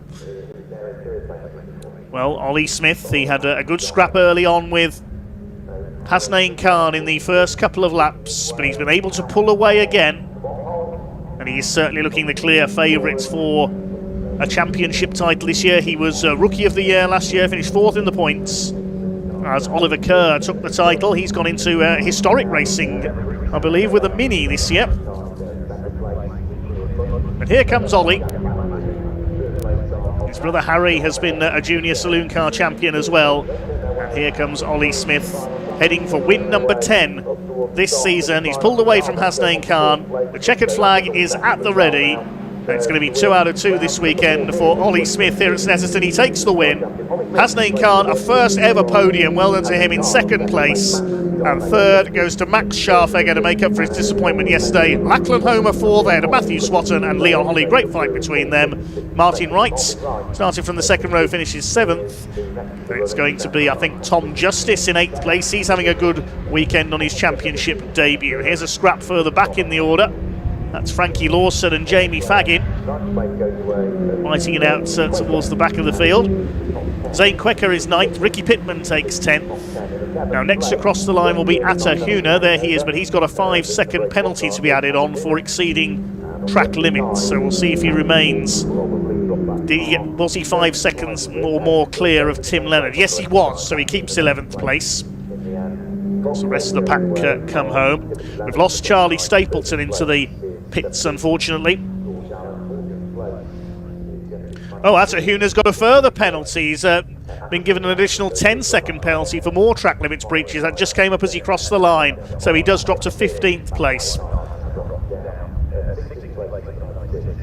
Here's Caelan Keith in the Kersley Motorsport car, his debut this weekend. He'll come in for 17th place. It'll be Jake Wardle in last place of the finishers, because as I was just saying there, we've lost Charlie Stapleton into the pit lane. We're just waiting for Jake Wardle, who's quite a way back after he made a pit stop to fix some damage.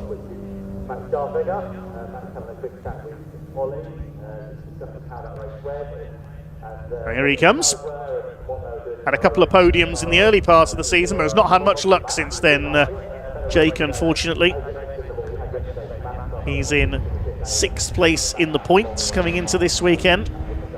2 podiums for him at Cadwell Park, and came close to a win in the second race there, but has slipped a little since then, so we'll hope to get his form back in race 3 this weekend.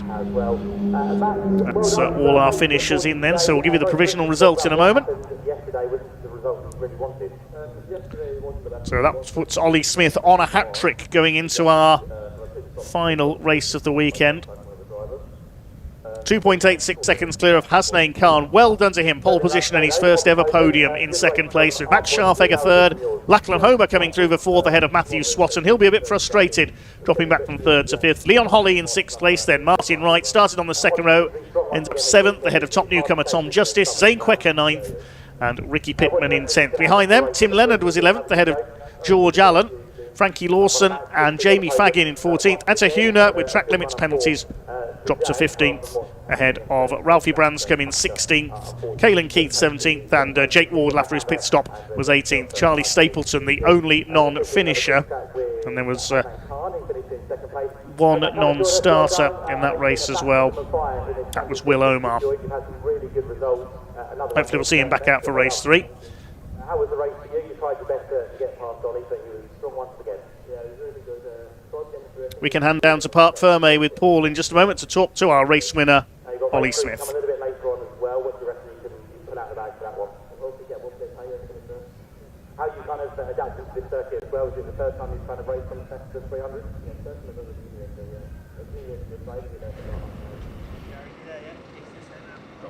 What a race, ladies and gentlemen. That was a thriller, and that's what the Junior Saloon Car Championship is all about. But you don't want to hear from me, you want to hear from your race winner as we make our way over to him. Ollie, 2 in a row here at Snetterton now. You started on the front row, but you had to fight your way into lead, and after that, make the break. I mean, you're looking to be pretty sweet here at this circuit. Yeah, definitely. 2 wins from 3 so far. We had a good start, sat in second, got through on, I think, the second lap, and then kind of managed the gap from there and, yeah, pulled away.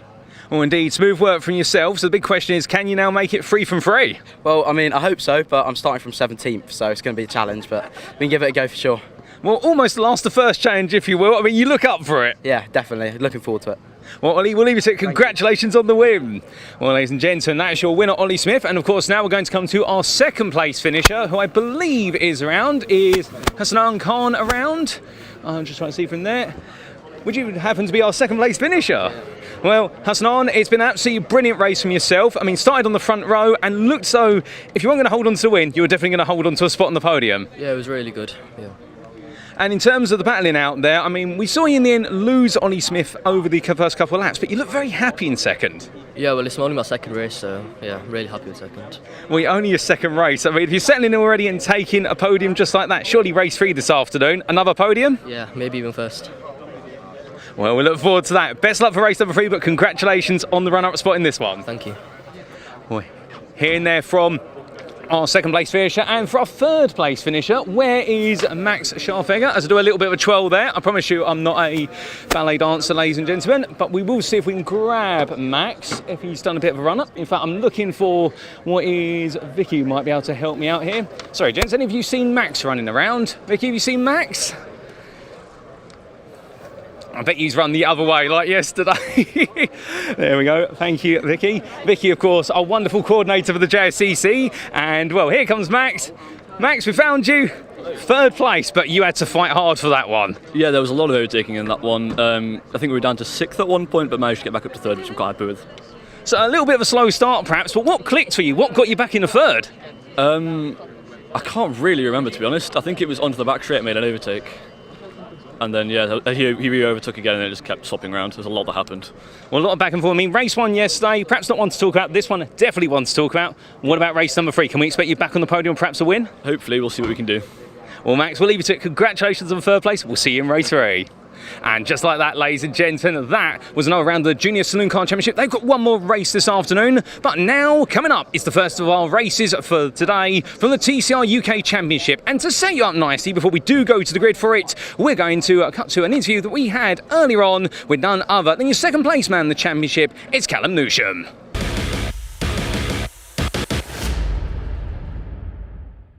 Callum Newsham arrives at Snetterton, second in the championship, a familiar position for you. Of course, that's where you ended up at the end of last season. Solid, I suppose. You're consistently up there. You've had good pace this year, but is it at all frustrating that you just never quite seem to establish yourself at the front? Yeah, I mean, last year to finish second was pretty decent. I think we only finished second due to the car swap that we did. That gave us that extra pace advantage that we were lacking on the VZs. But yeah, this year, yeah, second again at the minute. It's still a long way to go. Yeah. So, but we've got the most wins and most pole positions of anyone, so it shows that we're fast. Yeah. It's just we've had a bit of bad luck at Brands Hatch and a bit of bad luck at Croft in that second race. Yeah. But yeah, it's not over yet, is it? So. Oh, definitely not. We're not even halfway through the season yet. Of course, at least you're up there. Does it feel different this year though? Because casting our mind back 12 months ago. You were in the mix for the championship again then, but of course you were in the old i30N. Yeah. Always felt when we spoke like you were kind of chasing your tail a bit in that much older car. Now you know you've got the car for the job. You've got off to a much better start, I would argue, against a more competitive grid probably. So do you feel a bit better where you are this year so far? Yeah, a lot better. I mean, the car just, compared to the i30, it's the Gen 3, so it's the next step up, and it proves that. Because last year we went all last year without a pole position, and now we've got 3 already, and we've only done 3 rounds. So it just shows that when we've got the car dialed in, and you know, when I'm driving at my best, it shows that we're a force to be reckoned with. Especially like with the likes of Max Hart and Max Hall, and you know, all the other drivers that are really quick. And Jensen, he's getting pretty quick as well. So yeah, I'm still happy. So. You look we're still up there. You look more relaxed, I would say, than last year. Like I say, I think don't you, that you've got all the tools in your bag now to do it. But what is it going to take to beat the likes of Max Hart with all of his TCR experience, Jenson O'Neill going with just that raw speed that he seems to have straight out of the box? What is your advantage going through the second half of the season? I don't know. I would say I'm fairly experienced. Yeah. You know, I'm always up there, but I've never strung a championship together in anything I've done. So that's where I'm learning. Try not to do silly mistakes. Yeah. Last year, the year before last, I made a few mistakes that cost me the championship again. So yeah, we're just trying to dial it back a bit, and yeah, try and get the championship, because it's not won on the first few rounds, is it? So yeah, I think we've got the car to do it, and yeah, I don't see why we can't. But it's tough competition. Exceptionally tough. We've got obviously Snetterton this weekend. Very different conditions to those that we had last time we were here at Snetterton, when, of course, you debuted the Elantra here at the back end of last season. Have you had to do any real work on the car, setup-wise, at the start of the weekend? Yeah, we went through a lot yesterday. Right. A lot that didn't help and a lot that did help. So, but we got the car in a good base now. We seem to always go back to where we started at the start of the year. So it kind of tells us that's where the car is. But we make a few tweaks to each track. But yeah, from last year I think we've moved the car on quite a lot, pace-wise and drivability. But yeah. Thoughts for race one then coming up tomorrow? You and Max Hart sharing the front row of the grid. Max is right up there in the championship again after the drop scores are calculated anyway. That could be an interesting run into turn one. You looking forward to it? Yeah, it could, because I know how good them Hondas are off the line. Yeah. But we're just going to do the best we can. I mean, I think the gap to P3 was quite big. I think it was me and him were like half a tenth and then half a second back to P3. So if it stays like that, it'll just be a battle for the win with me and him. So it'd be a good race, good entertainment. So I'm not raced with Max properly yet. So no, true. So yeah, it'll be good fun. Well, we're looking forward to it, Callum. Very best of luck. Callum Newsham gunning to try and get into the championship lead this weekend.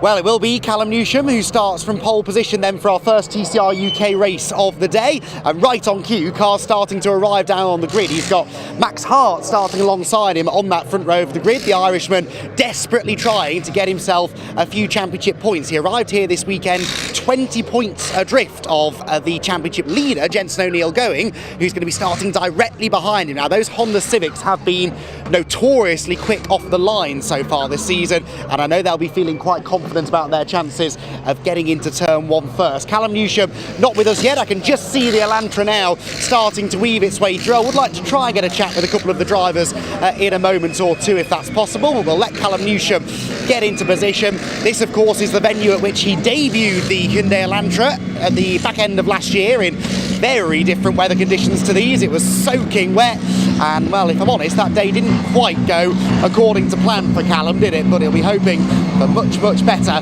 this time around. Gets a drink there from his dad Dave, and they're just going to line him up with the marker on the pit wall so that when he's next down here he knows exactly where he needs to be. I'm going to see if I can just swoop in a second when he's finished taking on a few liquids and have a quick chat with Callum. Callum, job done so far in qualifying, pole position, but you've got those fast starting Hondas with you. What do we think is going to happen here? Well, I'm just going to try my best to get off the line. I think we have a really good race car under us, so yeah, I was just show my stuff. It's quite an important race in the context of the championship, of course, as well. Are you feeling the pressure at all yet, or is it too early? No, not really. It's too early. I think we're only halfway near enough, so yeah, it's still all to play for. Excellent stuff. Best of luck, Callum. Thanks for having a chat. Callum Newsham then, second in the championship, starting pole position on the grid. Now, alongside him, as I said, Max Hart, the Irishman. He's always happy to have a chat. I'm hoping the same is true today. Max, solid qualifying yesterday, front row of the grid. What can you do from here? Yeah, I was just saying to the other guy there, qualifying was great, but just not good enough. But it was great to see in the onboard 2 big oversteering mistakes, turn 1 in the second last corner. So it's good to know that we have the pace to be right at the front. I think the tactic's going to be try get the lead from the very start, first or second lap, and then hopefully drive away. But it never really works out that way. But I'm going to be giving it full guns. The Civic and the Elantra, as far as TCR cars go, are about as different as they can be. Where do you think maybe your advantage might be in the Civic today? Well, I'm lucky that I know that Hyundai really well, having spent 3 years in the car. So yeah, I think on the brakes I'll be able to have him somewhere. I think I'll be able to brake later than him. He'll be very good through the quick corners, that's for sure. So if I can limit any time lost through those, I think we'll be in for a spicy race.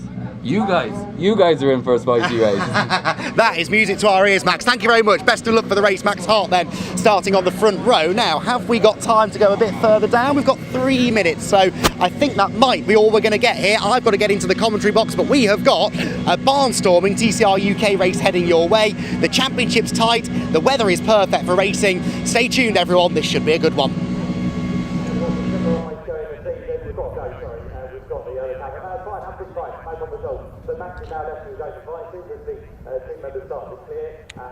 So Andy will be on his way in very shortly then. Not far from the grid to my commentary box, to our commentary box, fortunately. So he'll be in just a few moments' time for our first TCR UK Championship race of the day. 2 races today. Well, I'll quickly take you through the grid for this one. Callum Newsham, as you heard, on pole in the Hyundai Elantra run by JH Racing. Max Hart alongside him, car number 69, the ALM with Hall's Motorsport Honda Civic. Part of a strong Irish presence on today's grid. The second row, we have Harry Blort, number 11. Used to race one of the Hyundai i30s, now in a Honda Civic run by the Mackenzie Miller Holmes team, with championship leader Jensen O'Neill going in the 272 car, the Power Max Racing Honda Civic alongside him. Row 3, a driver I watched for many years in National Hot Rods on the short ovals, Carl Boardley, before his move into touring cars via pickups in the Carl Boardley Motorsport Honda Civic, alongside Brad Hutchison in his Cupra Leon run by Capture Motorsports. Row 4 is Rod McGovern, very experienced Irish racer in his Power Max Cupra Leon, alongside Maximus Hall, former junior saloon car man in his Hall's Racing Honda Civic. The 5th row, we have number 22, Rick Kerry. Used to race BMWs for many years now in the EDF Motorsports Hyundai i30. That's the ex-Alistair Camp car. We'll see Alistair in the Civic Cup this weekend. And Mark Smith, number 77, who I first saw in the Alfa Romeo Championship many years ago in a 156 in his Cupra Leon, completes the 5th row. Barry John McHenry in the Audi RS3 lines up on the 6th row, the Vannin Motorsport car, and it's 192 Luke Allen. Sponsored by, run by his business, Uncle Luke's Sign and Sticker Shop, local from here at Snetterton in the Volkswagen Golf at TCR, the only Gen 1 car on the grid, completes the 12 drivers on the grid. So it's over to Andy McEwen to take you through the action in this one. Just trying to conserve those.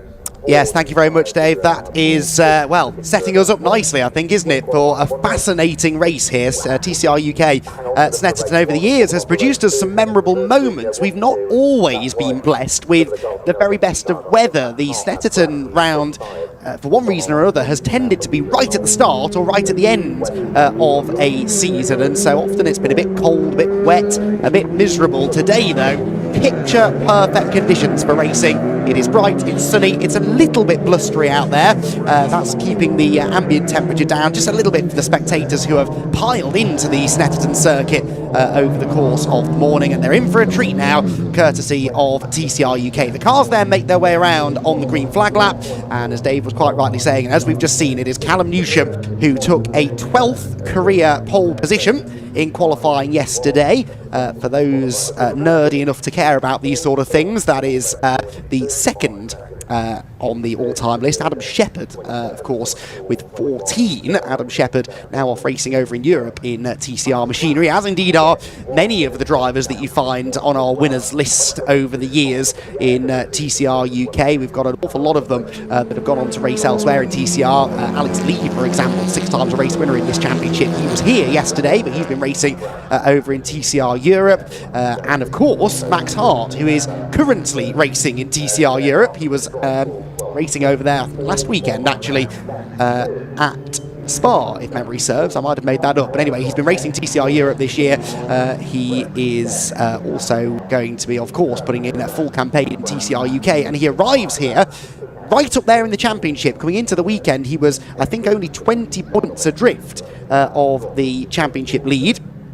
After dropped scores have been calculated, and the non-finish that he had earlier on in the season was really the only blot on his copybook. He had a issue, as many people did actually, in that very first race of the season at Brands Hatch, a mechanical issue that took him out of the race, and had it not been for that, he would have almost certainly been up there, almost level for the championship lead. The championship lead held by Jensen O'Neill going, and he came into this weekend with a slender lead to start with, and the fact that he was out-qualified by the likes of Callum Newsham means that that lead has come down even more. Remember, you score points not only in the races in TCR, but also in qualifying. 6 points for pole, 5 for second, 4 for third, and then 3, 2, 1 for the remainder of the top 6 qualifiers. Callum Newsham, second in the championship, was on pole position. He took the maximum 6 points.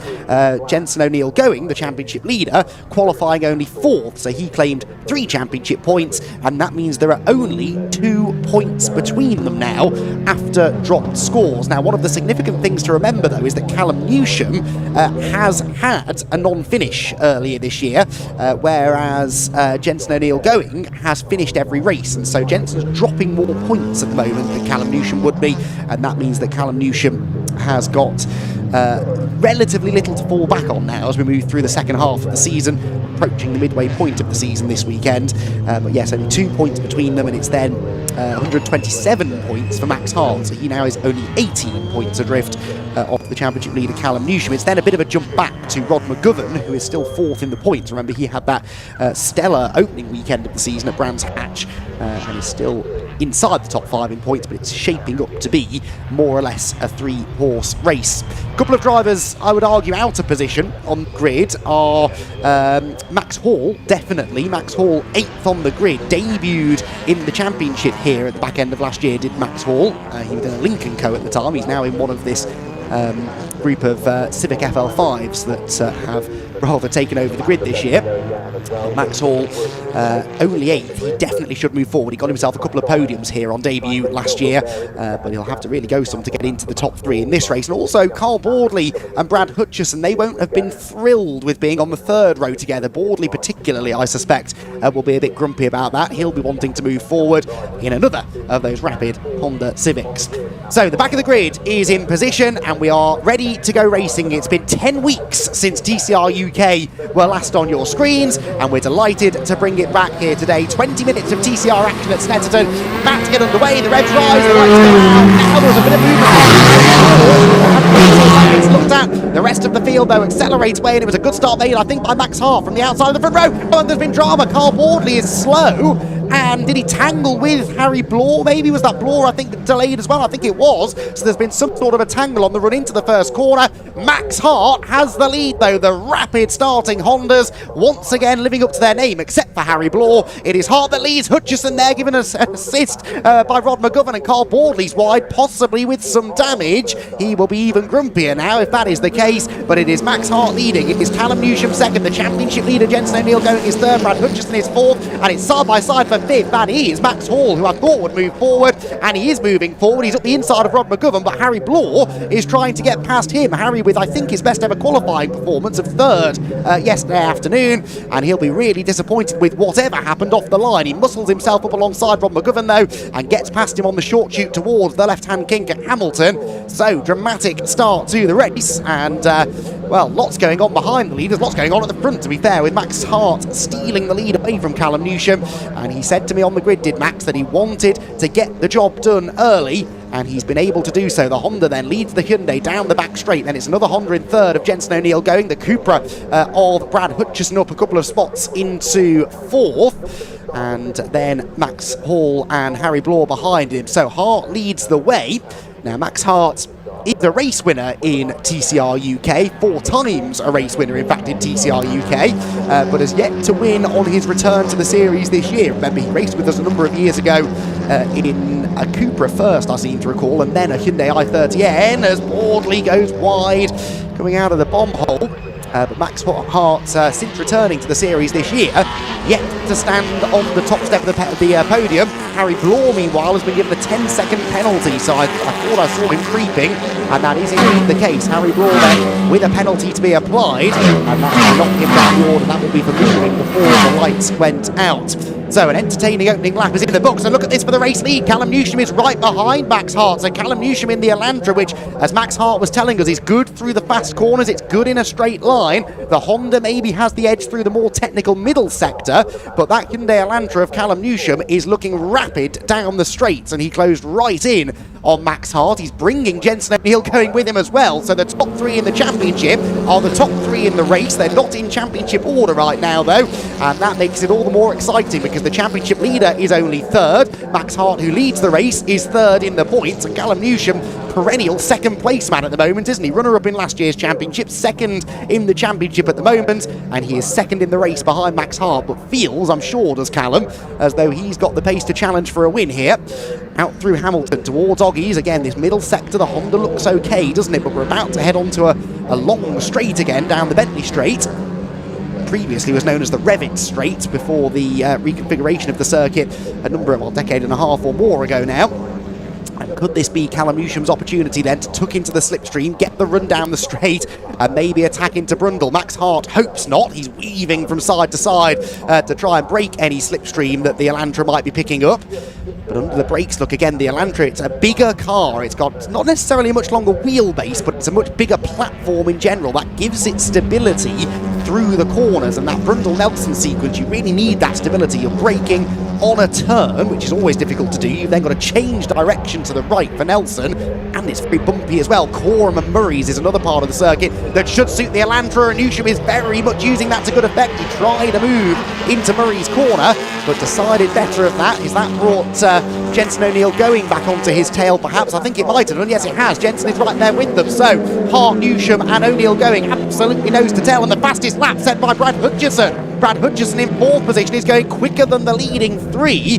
He was actually a 2.5 quicker than the leader last time. So Max Hart really struggling to hang on to the lead here, and it's backing up the field. Callum Newsham still can't get through, and they're all starting now to queue up behind the O'Driscoll liveried Honda. Max Hart has got some real work to do here if he wants to pick up a 5th career TCR UK win.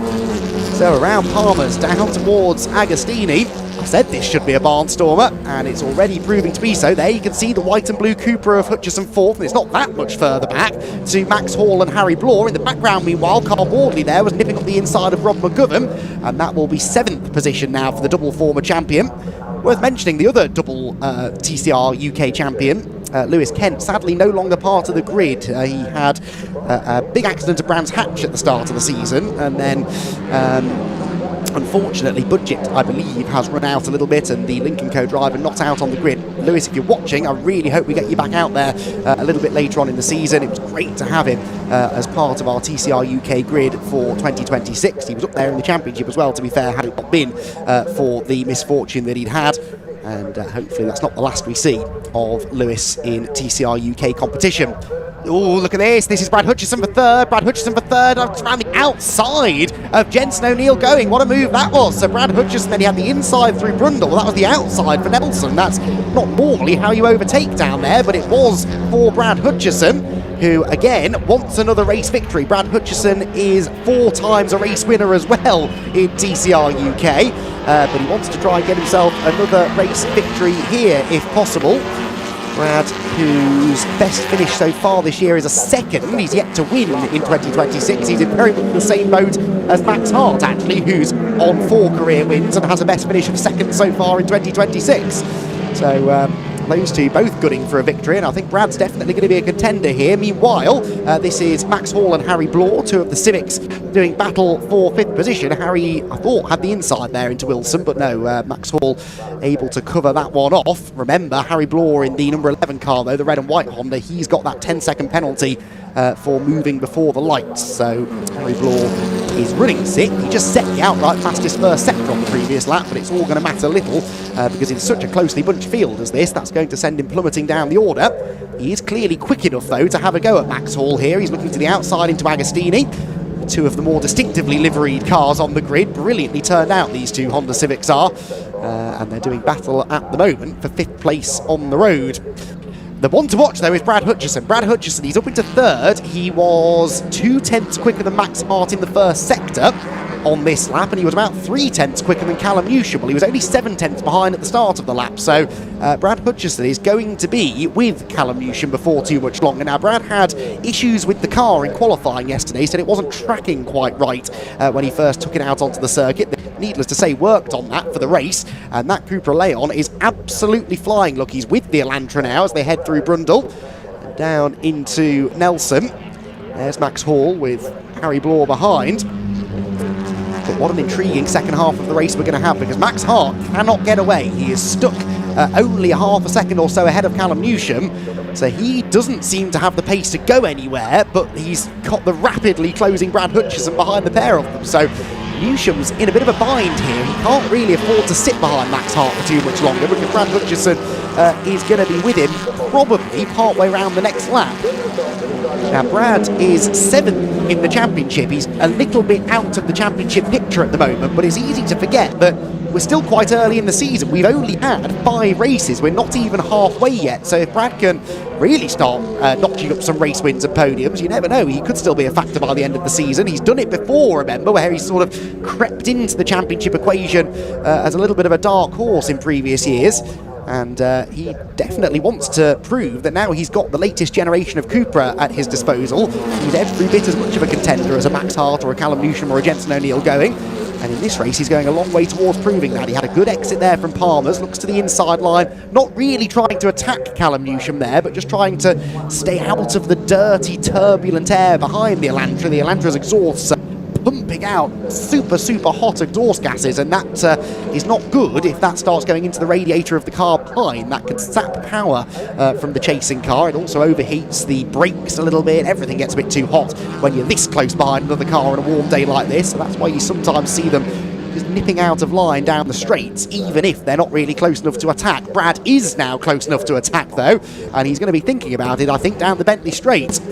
Underneath the Hyundai bridge they're about to go, and it's the Hyundai Elantra that is feeling the heat now. This is allowing Max Hart to get away, and Brad Hutchison, at the spot at which he passed Jenson O'Neill going a couple of laps ago, tried to do the same thing there to Callum Newsham. Callum had a bit of a wobble himself through the corner, and all of a sudden the Elantra doesn't look quite as stable as it did earlier on. Brad Hutchison sniffing around behind him. And, well, we're still only not even quite halfway through the race. If Brad can make this move stick quickly, he will still have time, I believe, to go after Max Hart. So this is a move well worth making for Brad, I think. The sooner he does it, the better his chances of claiming a first victory of the season. Out of Nelson come Max Hall and Harry Blore. Meanwhile, Harry Blore still can't get past Max Hall, can he? Max had a really good battle actually with Brad Hutchison in one of the races last year. It ended in a bit of contact actually at Williams, but hopefully this battle remains clean. They are catching slightly Jenson O'Neill going, who I think is struggling a bit with the compensation weight as the championship leader. His car is a bit heavier than these two Hondas behind him, and even though they're battling, they are gaining slightly on the points leader at this stage. And that could be of some significance with the likes of Hart and Newsham at the moment on course for first and second respectively. If Jenson starts losing positions, he's going to lose more ground in the championship. He already, I think, is on course to lose the championship lead because he was only, what did I say, 2 points? Yes, 2 points ahead of Callum Newsham going into this race. So as long as Callum beats him in this one, he will move ahead of Jenson in the points. But will he beat him by 1 position, 2 positions, 3? Who knows? At the moment, he's 2 places ahead of Jenson O'Neill going, but of course Brad Hutchison might be about to change that. And head down into Oggies. There is Jenson O'Neill going, the championship leader, the pink and black Alco sponsored Honda. It's a bit of a Civic Cup vibe, this, isn't it? 4 Civics in a row as they make their way onto the Bentley Straight. O'Neill going, Max Hall, Harry Bloor, Carl Baldley, all in these, I say new Honda Civic FL5s. Of course, Chris Smiley actually debuted one of those cars in the championship a couple of years ago, right here at Snetterton, actually, that first round of the season. The car was a bit more of an unproven package back then, though. They had some mechanical issues. It was one of the first FL5s actually to run in TCR competition anywhere in the world. And now it's a properly developed car, and it's proving how quick it is, although not at the moment a Honda in the top. Well, there is a Honda in the top three because Max Hart is leading in a Honda, but the rest of the Honda brigade off the podium at the moment. Down into Murray's comes Harry Bloor, again just peeking to the inside of Max Hall, quite able to do anything with him at that stage. The leaders go through and they're just starting to spread out slightly now. Interestingly, Max Hart did an outright fastest middle sector on that lap, and Callum Newsham an outright fastest third sector. Brad Hutchison didn't set a personal best sector at all on that lap, so has Brad maybe used too much of the tyres? This meanwhile is Harry Bloor's opportunity. He's had a good exit from Riches, he's got to the inside of Max Hall, and he is about to take 5th position away. Yes, through goes Harry Bloor, and finally, it took him about 10 minutes really, all told, from when he arrived on the rear bumper of Max Hall's car to finally make the move. Through he's gone, and he will now set off after Jensen O'Neill going, who, remember, he did out-qualify yesterday by about half a second, so, or 4/10 of a second. But Jensen, I think, with that weight in the car, is struggling a bit with the tyres. Carl Baldley now kicks Max Hall whilst he's down slightly. Oh, though Max Hall comes back in, there's contact coming off the corner. That was all a bit clumsy. Hopefully that didn't do any damage to either car. I think they got away with it. But Max was trying to get the switch back there, coming out of Agostini, and slightly misjudged it maybe. Carl Baldley ended up getting roughed up. It's been a disappointing season for Carl, you'd have to say. But I will remind Carl of something he said a couple of years ago when he was on course for his second consecutive TCR UK Championship. He was saying at the time he wished there was a bit more competition, he wished there were more cars on the grid. Well, careful what you wish for, Carl, because this is the sort of treatment you get when we have an uber competitive lineup as we do this year. He's certainly coming under attack from Max Hall. In fact, no, he's still ahead of Max. But what is happening is Harry Bloor is definitely catching Jensen O'Neill going. So 4th place is worth watching, as of course is the ongoing battle for second between Newsham and Hutchison. There they go through Coram Corner. And again, it's fascinating to see how these cars all work in different ways, all generate their lap times in slightly different ways. The Elantra definitely better through sectors 1 and 3, where we have the more high-speed corners. The technically demanding middle sector, though, that seems to favour the slightly smaller Cupra, and that's where Brad Hutchison's able to catch up. Leaders then have gone through. Harry Bloor right behind Jensen O'Neill going now, less than 2/10 separating those two Hondas as they made their way down towards Rich's corner. So there's the second place battle. What's going on behind? It is... wait for it, still Jensen O'Neill going, but only just. Harry Bloor tries the outside line. Now this is danger time for Jensen O'Neill going, because he can't really afford to allow Harry Bloor through. Not that he would allow him through, but if Harry does break through his defences, there's a very good chance that Carl Baldley and probably Max Hall will follow him through. I don't think there's much Jensen can do, though, because Harry Bloor has squeezed up the inside line. There's a bit of door banging. Bloor is going to go through, and Baldley's going to go with him. Carl Baldley, who had a clash with Jensen O'Neill going at Brands Hatch earlier this year, remember, which saw them both in the Clerk of the Courses office. They're trading paint again down the straight. Baldley with the inside line into Hamilton, and Jensen O'Neill going has to give way. 2 places lost. He's trying to come back at the double former champion, but no, Carl Baldley had that one covered. Get into Oggy's ahead, will get out of Oggy's ahead, and now Max Hall is up the inside as well, so that's exactly what I feared might happen to Jensen O'Neill going. He's going to lose at least 2 and maybe a 3rd position now as they make their way down the Bentley Straight. They're still side by side in the background. Brad Hutchison, by the way, is ahead of Callum Newsham, so apologies, I only just spotted that whilst we were following the Honda Civic battle behind. Hutchison's up to 2nd, that's significant, as is this though. Jensen O'Neill going, he's going to lose a 3rd position, I think, as Max Hall gets to the inside through Nelson. Jensen's out wide over the dirt. He'll lose traction. He won't lift though. That much I do know about Jensen O'Neill going, but it doesn't matter. Through has gone Max Hall, and that is 3 places lost in 1 lap for the points leader. He will no longer be the points leader.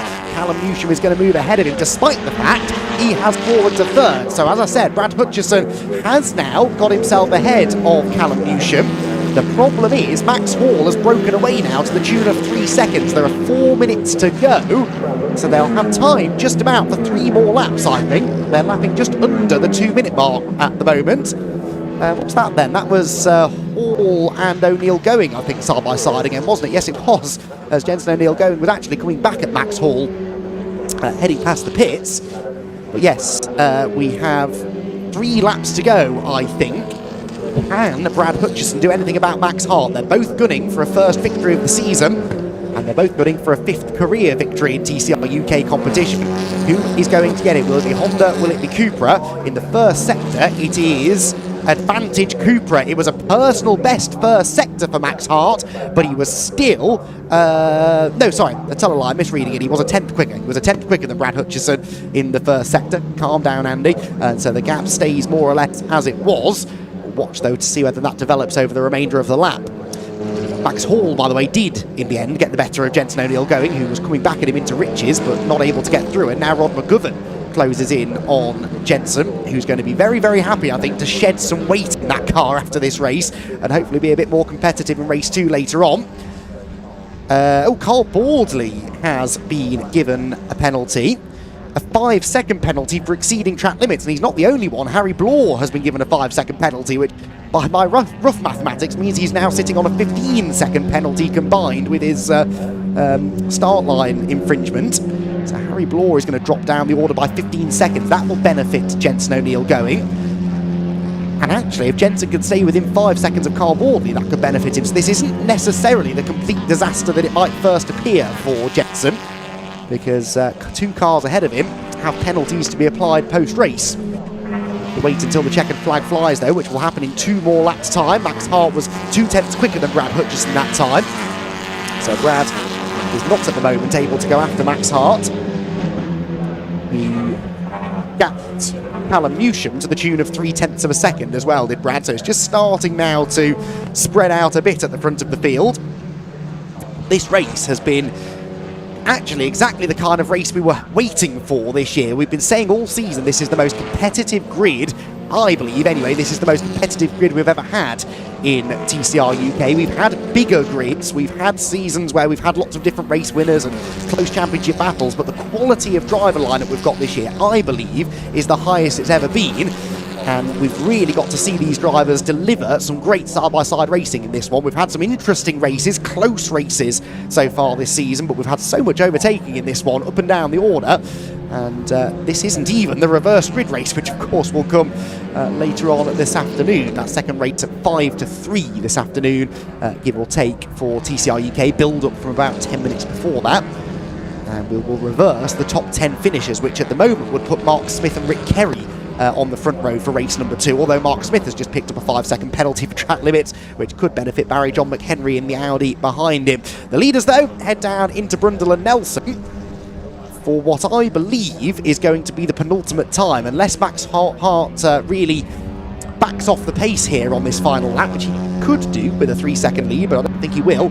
I think they're just going to have time for one more after this. I don't see a checkered flag being readied in the Marshall's pantry opposite me, and that's bad news for Jensen O'Neill going, because it means he's got another lap of defending to do to try and keep Rod McGovern at bay, and it means it's another lap for the likes of Baldley and Blore, who've got those penalties ahead of him, to maybe put some distance into him. So there is the last lap board for Max Hart. We'll have one more lap around the just under 3 miles Snetterton 300 layout. It's 2.9689 miles in length, to be really precise. And still 3 miles, give or take, of racing to go. Luke Allen now has picked up a 5-second track limits penalty as well. Not sure where they're being pinged for this. The exit of Riches is always a hot spot for track limits, as is the Williams corner that takes you onto the Bentley straight. In fact, there's quite a few places where drivers could be pinged for track limits. It's not happened for Max Hart, though, who is now only half a lap away from claiming at last, he will feel, his first victory of the season. He's been plagued with misfortune, has Max Hart, so far this season. He's not had the most good luck in his TCRUK campaign either, to be fair, but really nice to see him putting that behind him now. The car, touch wood, has held together, and we know Max is more than capable of doing the job given the opportunity. And well, when he said at the start of the season that he was coming back to TCR UK, it certainly got me very excited. It got a lot of people very excited, I think.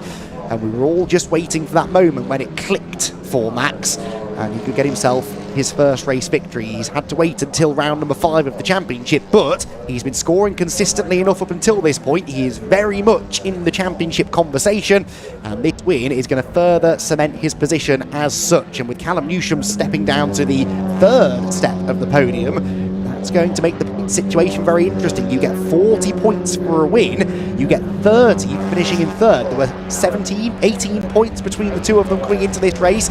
It's easy to see how quickly that sort of an advantage can start to be eroded, and that's exactly what's happening for Callum Newsham, because Max Hart is going to claim a first victory of the season. It's career win number 5, but it's a long-awaited first victory of 2026 for the Irishman Max Hart. Brad Hutchison with a fighting 2nd place from 6th on the grid, and Callum Newsham comes home in 3rd. Brilliant driving that from Brad Hutchison to get himself into 2nd. The penalties, of course, now being applied, so Max Hall will inherit 4th. Bordley salvages 5th, and Jensen O'Neill going ends up 6th on corrected times, with Rod McGuffin 7th and Harry Bloor in 8th. Rick Kerry should be 9th, but is only now coming across the line. He has had a slow last couple of laps, actually, so Rick Kerry, I think, has had a drama there late in the going. Mark Smith crosses the line 10th. Is he more than 5 seconds ahead of Barry John McHenry? Yes, he is, by only 3.5 tenths. So even after the 5-second penalties applied to Mark Smith, he will still finish 10th, and that provisionally gives him the pole position for race number 2. Well, fabulous racing from TCR UK, one of the best races I can remember in a long time in this championship, and the great news is we get to do it all again later on this afternoon. Their 2nd race, as I said, to come at around about 2:45. I have got post-race interviews to go and conduct though, so I'm going to dash back over the track and leave you to go through the results in the very capable hands of Dave Goddard.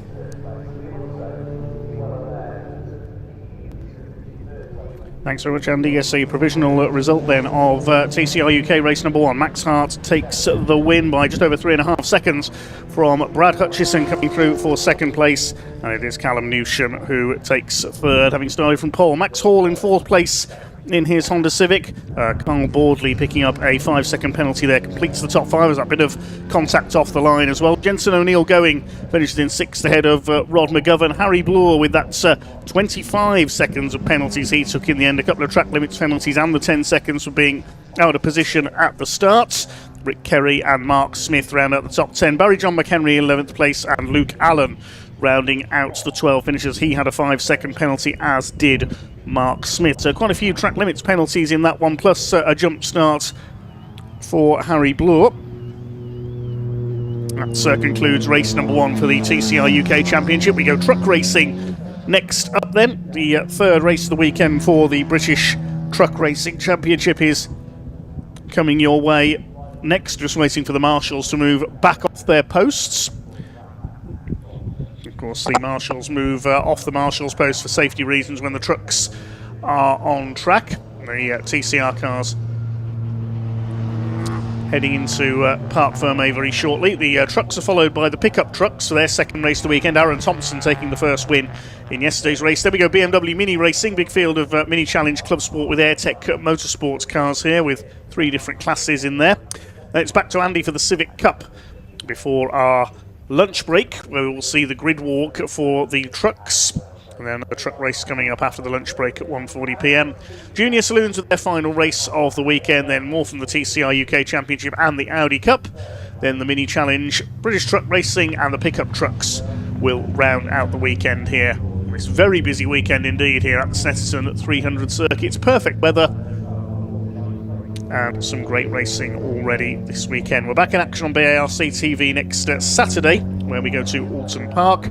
But I think Andy's made the dash over to Parc Fermé, and we can head over now to hear from our race winner.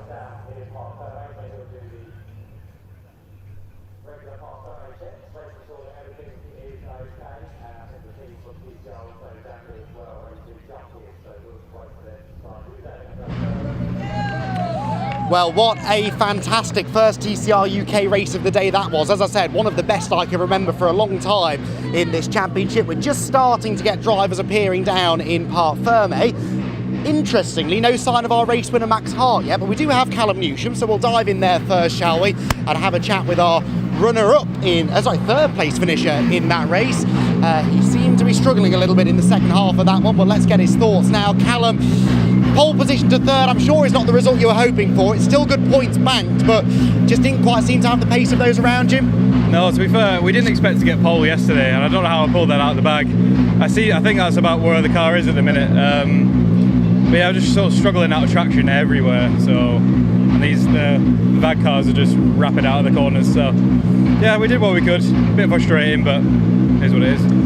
It was interesting though, we expected the Honda to be good off the line, it was, but then those first few laps you really were giving Max something to think about, especially through the quick stuff. So do you think if you'd been a bit more aggressive, maybe there was half a chance you could have got back through, or was that just everything you had? Yeah, I mean, I could have maybe shoved the move on it, but he had it covered pretty much everywhere.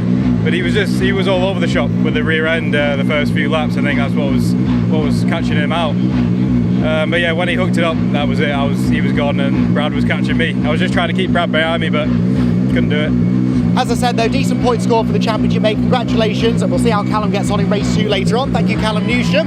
Right, the cheer is because Max Hart has arrived in Parc Ferme, and that is the loudest reaction I've heard in a long time for a race winner in TCR UK. Max Hart has done it. What a performance from the Irishman. We'll let you take your helmet off and then we'll have a quick chat with our race winner.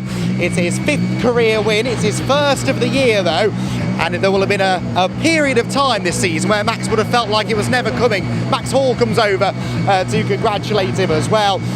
Max, that was quite the reaction when you got out of the car, from yourself, from the crowd around. A popular win and a long-awaited first win of the year. You must be delighted. Yeah, really happy. As you say, it's I've been just getting some bad luck recently. I'm racing in Europe as well, just bad luck. The ALM guys, the poor fellas, I give them such a hard time, and now it's coming together good. We knew we had a plan, and it was get in front from the first lap. I even said it to you before. Yep. And then it was try to mind the tyres.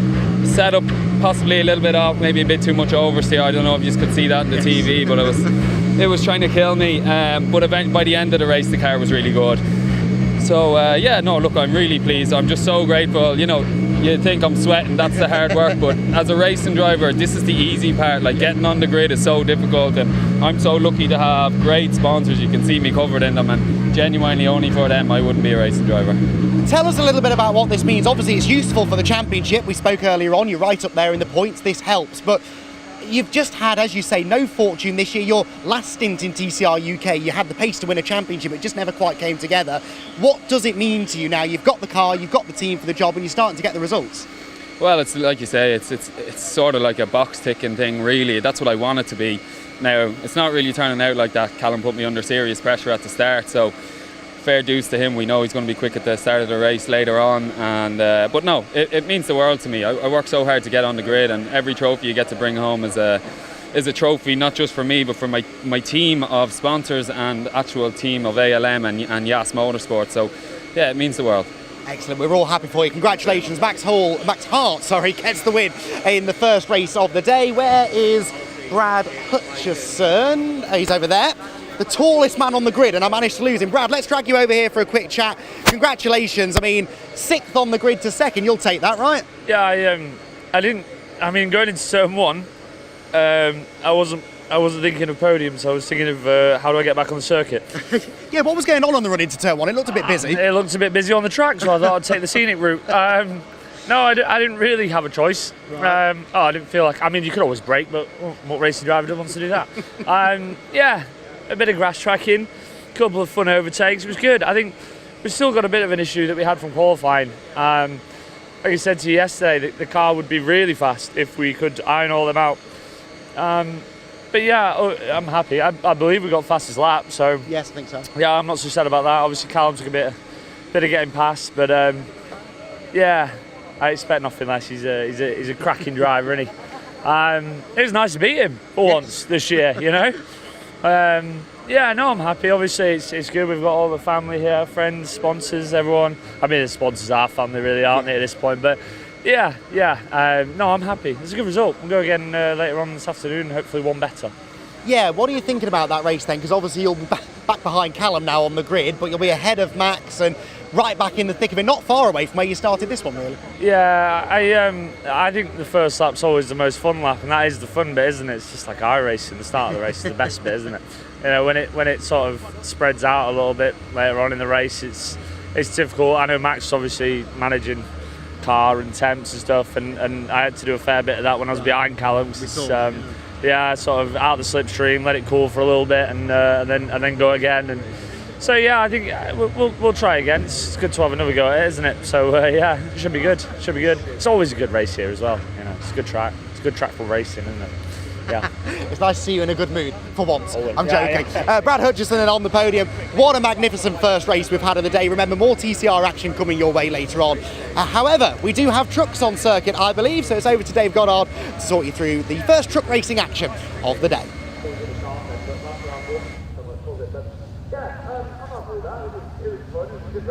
Yes, thanks very much, Andy. It is time for the big rigs for the third time this weekend. British Truck Racing Championship round number 18 coming next. The grid for this race based on the results of the first race yesterday, round 16, but with the top 8 reversed. Stephen Powell in his MAN finished 8th in that race yesterday, so he's on pole with Tom O'Rourke in the International Navistar, the Scotsman, alongside him. Row 2, it's the Reed brothers, Simon in number 89, Craig in 68s in their Ivecos. And then row 3, Michael Oliver in number 12, Nathan Smith number 11 in their MANs. Championship leader coming into this weekend, David Jenkins lines up on row 4 with double winner yesterday, Stuart Oliver, alongside him. Can he make it a hat-trick coming through from 8th on the grid? Then we've got the first of the Division 2 trucks, Callum Easton, who ran away with Division 2, won by about 30 seconds in the first race yesterday. Starts alongside Simon Cole in his Iveco.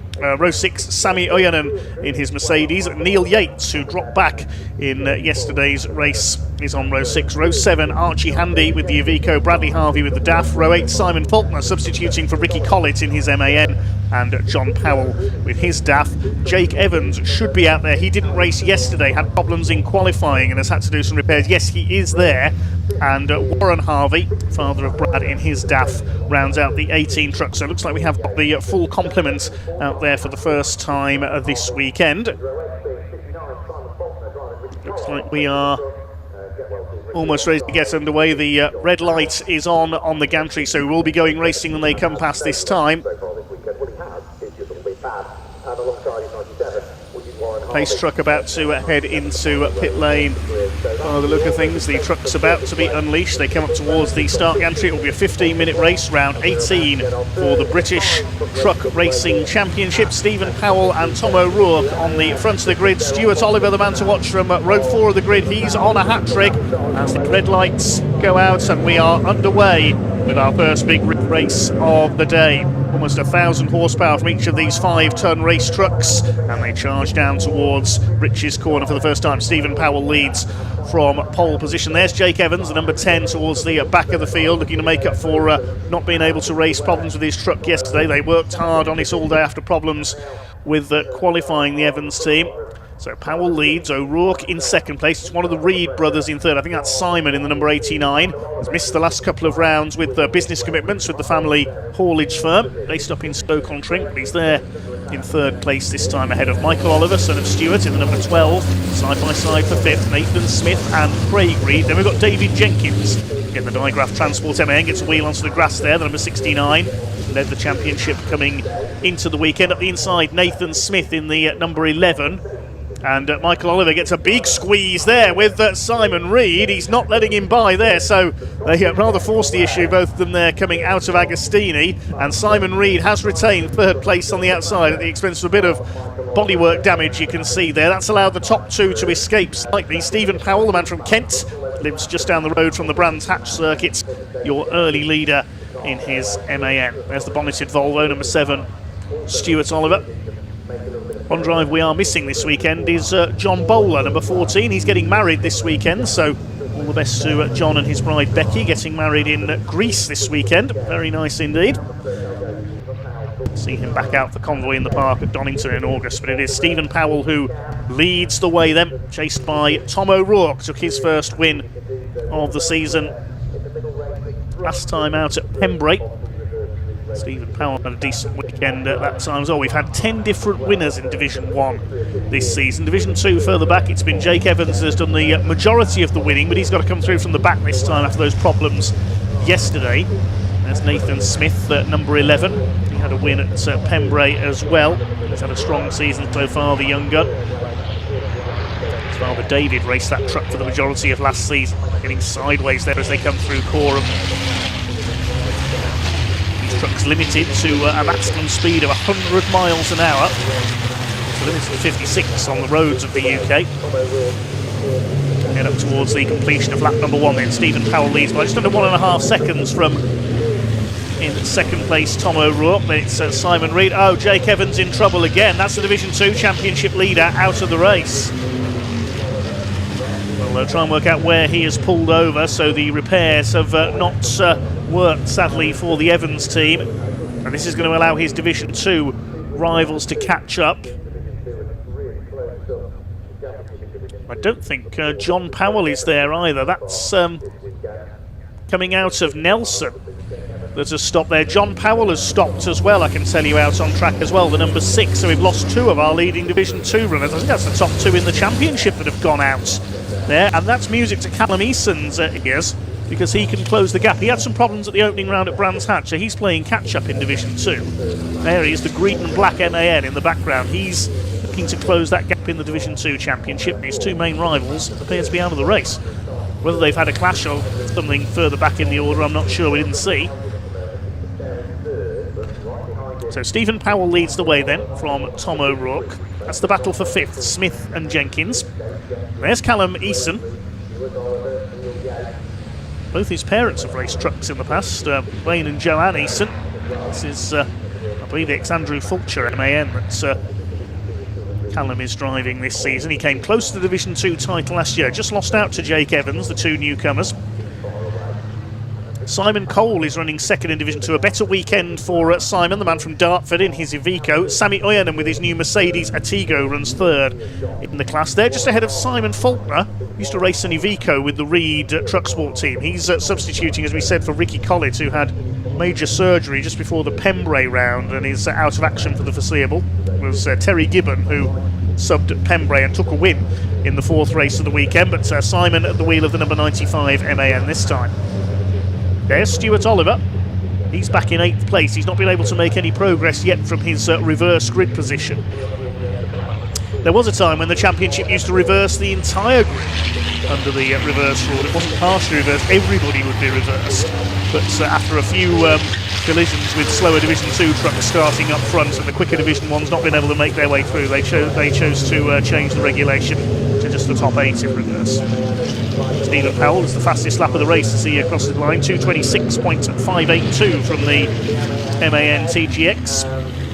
Steve Powell, the former Division 2 champion, looking for his 2nd win of the season. It's the pack charge their way through behind. There's the top 3 in Division 2. There's the yellow Collett's Heavy Haulage MAN, driven by Simon Faulkner. Simon Reed still holding off Michael Oliver. Good to have Simon back after his work commitments forced him to miss the last 2 rounds at Thruxton and Pembrey. His brother Craig won the opening race of the season at Brands Hatch in the Iveco Stralis. Simon with a bit of damage. There was a bit of rubbing into Agostini for the first time. Lap 3 now of this 15-minute race. Still your leader is Stephen Powell.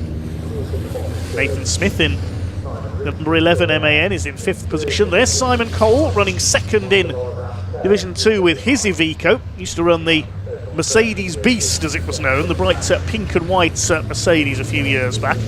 His son Archie Handy a little bit further back in the order at the moment, running 6th in Division 2 with his Iveco. Sammy Oyanen looking a bit smoky there, the new Mercedes. You won't see nearly as much smoke from these trucks though. And that is Jake Evans, looking decidedly dejected there, young Jake. So he knows he's losing ground in the lead of the Division 2 Championship. I'm just saying that we don't see nearly as much black smoke from these trucks as we used to, because they now run on environmentally friendly HVO fuel rather than standard diesel. It was Adam Bint, the Oxfordshire driver, who introduced that to the championship. Sadly, Adam not racing this year for budget reasons. Great to see the trucks making good progress in the use of environmentally friendly fuel. Powell continues to lead, coming round to complete lap 3. That's Simon Faulkner off. Simon Faulkner in Ricky Collett's MAN is off. Now, where has that happened? Try and see what has happened there. He's churned up the grass. Jonathan Palmer won't be too happy there. That's the third truck out of the race by the look of it at half distance. He's getting going again. That's down at Brundle. He was on the infield there on the inside of Brundle, and Nelson gets it going again, which is good to see. Please replace your divots, Simon Faulkner. Churning up the grass there with that spin. Probably just missed his braking point going into the left-hander at Brundle. Number 12 of Michael Oliver closing in on Simon Reed for third place. You can see the wheel arch hanging off Simon Reed's Iveco. If Simon can get to the front here, he'd make it 11 different winners in Division 1 for the season. David Jenkins has done the fastest lap. There he is, 2:26.521, and he is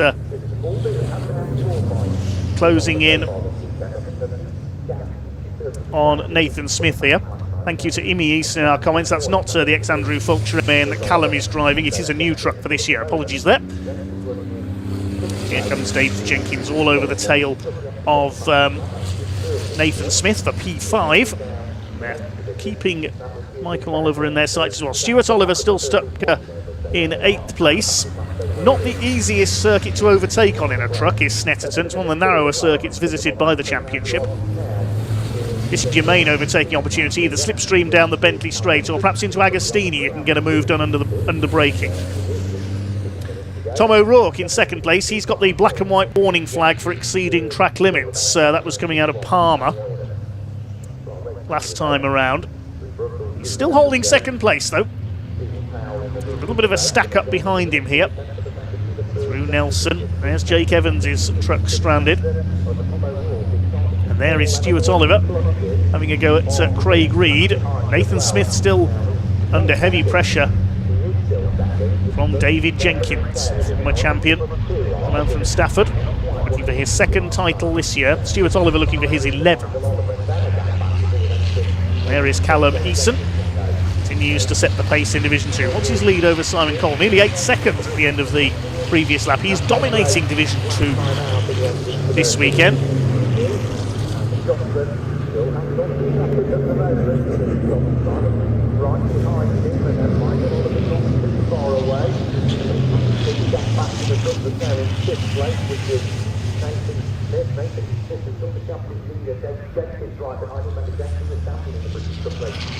So we have got just under 5 minutes of this race to go. Into lap 5 now. The longest lap that the trucks face this season, and running a little bit wide as the hairpin there is O'Rourke. Holds his 2nd place though. Stuart Oliver starting to have a go at Craig Reed now for 7th place. Now the result of this race, race 3, sets the grid for race 5. So if Stuart Oliver finishes 8th, provisionally he'll be on pole for race 5. Maybe he's playing the tactical game here in this race 3, trying to finish 8th. Michael Oliver isn't trying to finish 8th, he wants to finish 3rd. He's all over the back of Simon Reed there. Very tough, ebullient driver is Michael Oliver. Craig Reed has been given a warning for exceeding track limits. He's got the black and white flag. Nathan Smith still holds off David Jenkins in the battle for 5th. Lead gap is up to nearly 4 seconds now, so Stephen Powell looks fairly safe at the front of the field. Are we going to see a win for the man from Kent, looking for his 2nd win of the season? Division 2 still dominated by Callum Easton ahead of Simon Cole and Sami Oyanen. And the Harveys, Bradley and Warren, they haven't had the best of weekends so far. Bradley Harvey blew a gearbox in testing on Friday, and the team had to replace it overnight to race yesterday. There have been a few gremlins for Bradley's truck since then. The DAF, that's the ex-Sir John Powell truck.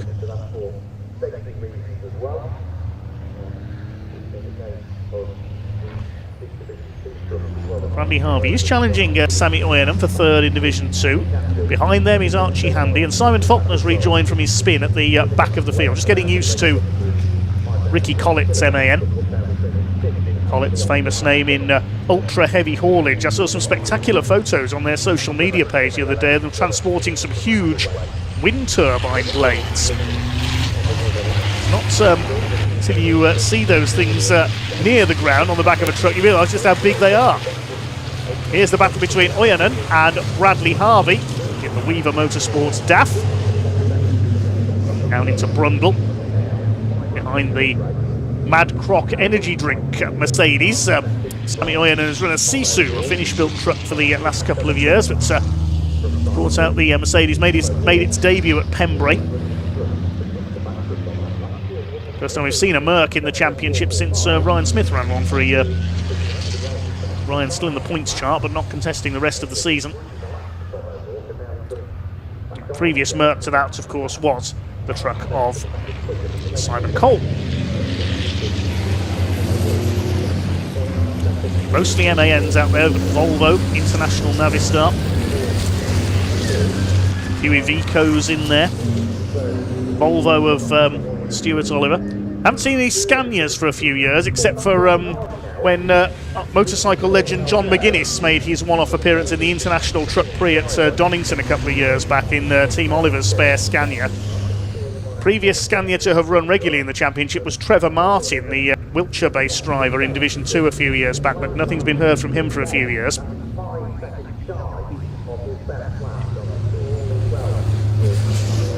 Still chasing Nathan Smith. There's David Jenkins, Craig Reed, and there's Stuart Oliver. Is Stuart playing the long game? Is he trying to get pole position for race 5, I wonder? David Jenkins on the inside. He's trying to make the move. This is at Williams' corner on Nathan Smith. He's got the inside. They're absolutely together. Great stuff there as they come onto the Bentley straight. David Jenkins needs to get his foot down because the next corner's a left-hander. He needs to get the move done before they get to Brundle. Stuart Oliver in there as well, and Craig Reed. Here they come. Is David Jenkins going to move ahead? Yes, he's done it. Good driving by the championship leader. Now can he get on the brakes for Nelson? Very easy to run wide there or get up on the curbs. Nope, he's got the move done. Up into 5th ahead of Nathan Smith. Now Craig Reed will try to do the same thing. There's only about 30 seconds left on the clock. Again, there's been so much going on. I've not been watching the clock too much. Second place man Tom O'Rourke at the head of this group has been given a 5-second penalty for exceeding track limits. So O'Rourke's going to drop down the order. That could drop him out of the top 8 here, in fact, given how close it is behind him. He's going to lose quite a few places there. They go into the final lap of the race. Round 18 of the British Truck Racing Championship with Stephen Powell nearly 4 seconds clear at the front. The MAN driver is heading for victory. And it could well be Simon Reed in second because Tom O'Rourke is going to lose second place when that penalty is applied for exceeding track limit. The boss of MV Commercials in the International Navistar. There he is in second ahead of Simon Reed, then Michael Oliver. David Jenkins now into P5.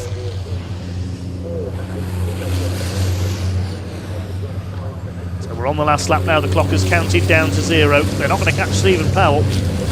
Barring any mechanical problems, he's got his second win of the season in the bag. Into Agostini for the final time.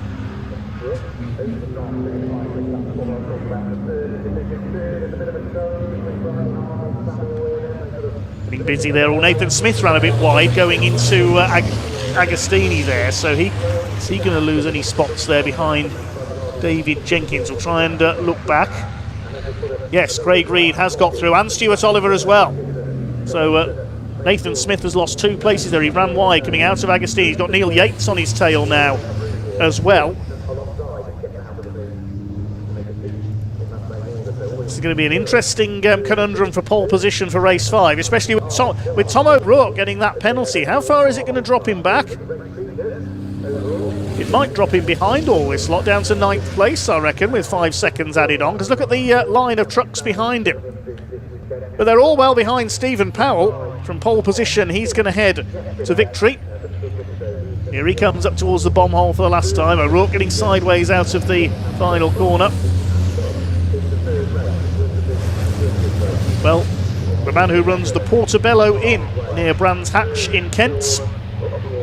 Certainly be a party there if he wins this race, and he is coming in towards Murray's now. through the left-hander. The checkered flag is almost in sight for Stephen Powell for his second win in Division 1 this season. Started from pole position, he's led every lap. Stephen Powell wins round 18 of the British Truck Racing Championship. Well done, Steve.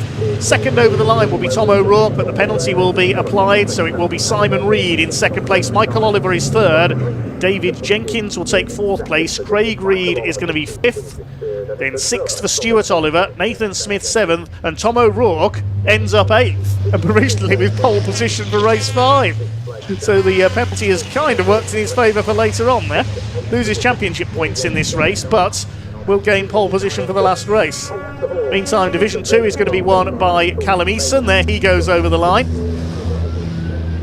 He's finished well clear of Simon Cole. His strong weekend continues. The best we've seen his Iveco run in some time. And this is the battle for third in Division 2 between Oyanen and the Harveys.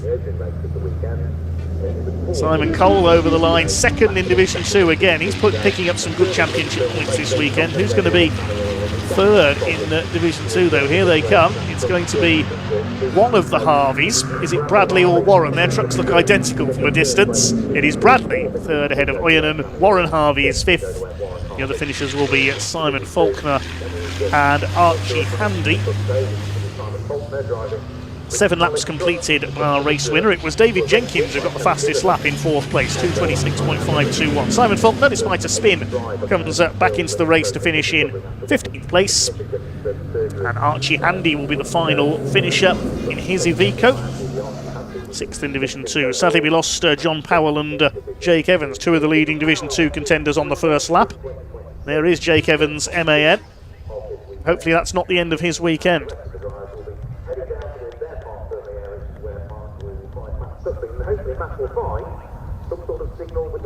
Okay, provisional results of round 18 of the British Truck Racing Championship. Stephen Powell the winner by over 5 seconds in the end, with Tom O'Rourke, who crossed the line second, penalised to P8. Simon Reed takes his best finish of the season in second, with Michael Oliver on the podium in third. David Jenkins fourth ahead of Craig Reed, and Stuart Oliver in sixth place, the double place ahead of Tom O'Rourke, with Neil Yates in ninth. Callum Eason completes the top 10.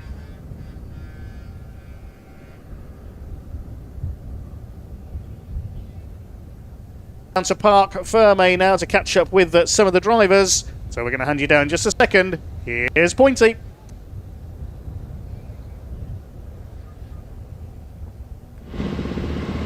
Can you believe it? We just finished a race on time with action and no major incidents. Terrible news for Jake Evans though. His team are going to be so upset with the amount of effort they put in last night, and Tom O'Rourke's going to be even more upset with his considerable time penalty, putting him into 8th overall. I don't know whether anyone's told him yet or not, but I am not going to be the person to tell him. Come with me. Let's have a word then with Simon Reed taking second place. We've lost Steve Powell though. I don't know where Steve Powell's gone. He was first across the line, but we can't find him. Simon, first of all, it's great to have you back in the racing, and yeah, what a great result to start the day here at Snetterton Sunday. No, it was spot on, to be fair. Everybody got going on the line, like literally all at the same, and Tom managed to just close it in a bit, and righto, we'll just crack on with it, you know. I'm in third, so let's just keep going. No, you're in second. Oh yeah, no, I didn't see the 5 seconds. Well done. I'm gonna kill you. Yeah, well, hey mate, listen, you're aware you ended up in third? Eh? You're in third. 5-second penalty. Yeah. For Tom? Yeah. Oh, I should have had second. Well raced, lad. Well raced. We need to find Steve Powell, because Simon, great to have you back. Well done. Let's see if we can't find Steve Powell, because he's weighing in. Of course he is. If we can find Steve, that is. Oh, there he is. We got him. I know, yeah, they're great, aren't they? They're zooming on those bad boys. Talk about 12-litre diesel. Yeah, man. Oh, I'm gonna do a workout video for those at home if you want to know how to get massive calves. You're going to have an issue with wing mirrors there if we carry on. Steve, great job. Look at that. I mean, obviously starting ahead, the reverse grid put you on pole, but you've still got to make it stick. That was a hell of a lead you pulled ahead there. Mate, absolutely. I mean, yeah, it's the result being on pole, but with the pace we had yesterday, I thought I was going to get swallowed up, and the team, and I've got a few thank yous to say actually, because the team worked so hard last night till late hours and done some what were you doing last night? Because we noticed your truck disappear out the paddock. Yeah, so we went and spoke to the circuit, and there's a flat pad in the pits, so we was messing around with the corner weights and the geometry. So, and it's something we've never done before really. So we've had a lot of input from Ryan this weekend, which has helped, and I will say a massive thank you to him. He's helped me with my driving. Also Dave Jenkins as well, with data swapping. It's been brilliant. And it's like, and I mean it, like, if yesterday if I'd have had a pole start in the second race, I would have probably finished last. Our pace was so bad. So and I'm glad with the lead, and it was good. There was a bit of to and fro and behind. So big setup changes, a lot of science in there as well, which is fantastic to see. A lot of science, you know, and it's enjoyable to do some stuff that we haven't done before. But like I say, the boys are brilliant, and a bit. Question we've got to ask though. Go on. You're starting in pole next race. Are we going to see a repeat? No pressure. No pressure, but if it happens like that, then yes, for sure. But I will also, I'll need one more thank you, and I know other people do it, but I've got to thank Charmaine. She was at home last night doing the football with 180 odd. And at the pub, I bet that was hard for Charmaine. We're missing you, Char. She couldn't come, unfortunately, because we had a big meal during the day as well, so like, lucky enough, my daughter's here and Leo's here, so, I mean, there's my best teammate ever. Right, well, we've got to get over to the pickup trucks now, but before we do that, I had a quick chat with James Goldstraw earlier on, and I think he sat on the wrong car. Truck, it's a truck, not a car. Why do we still do that? Sorry, James.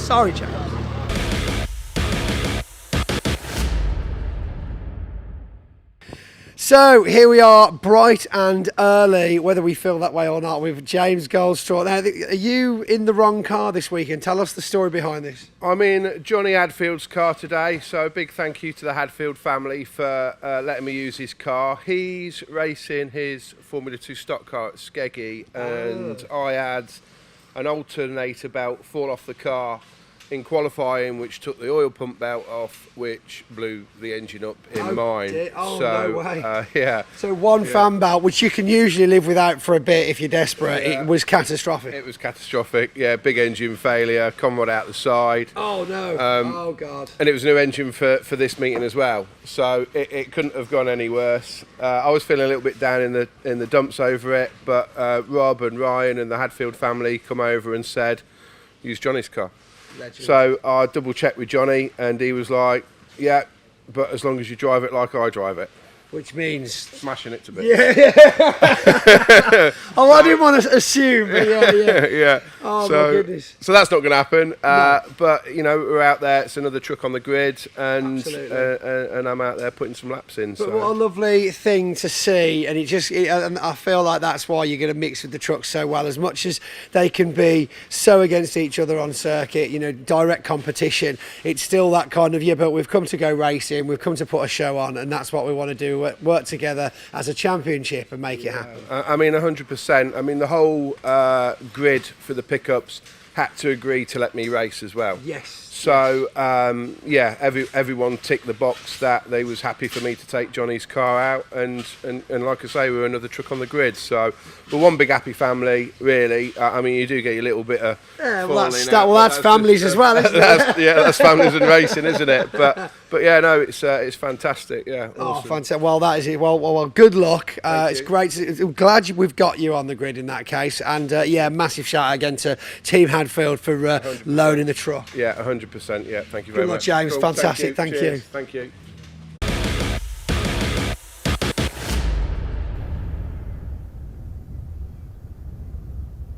Yes, thanks very much, Pointy. It is race 2 of the weekend for the Pickup Truck Racing Championship coming up shortly. That's followed by the Minis, Mini Challenge Club Sport with AirTech Motorsport. Freddie Hewitt's taking his first win of the season yesterday.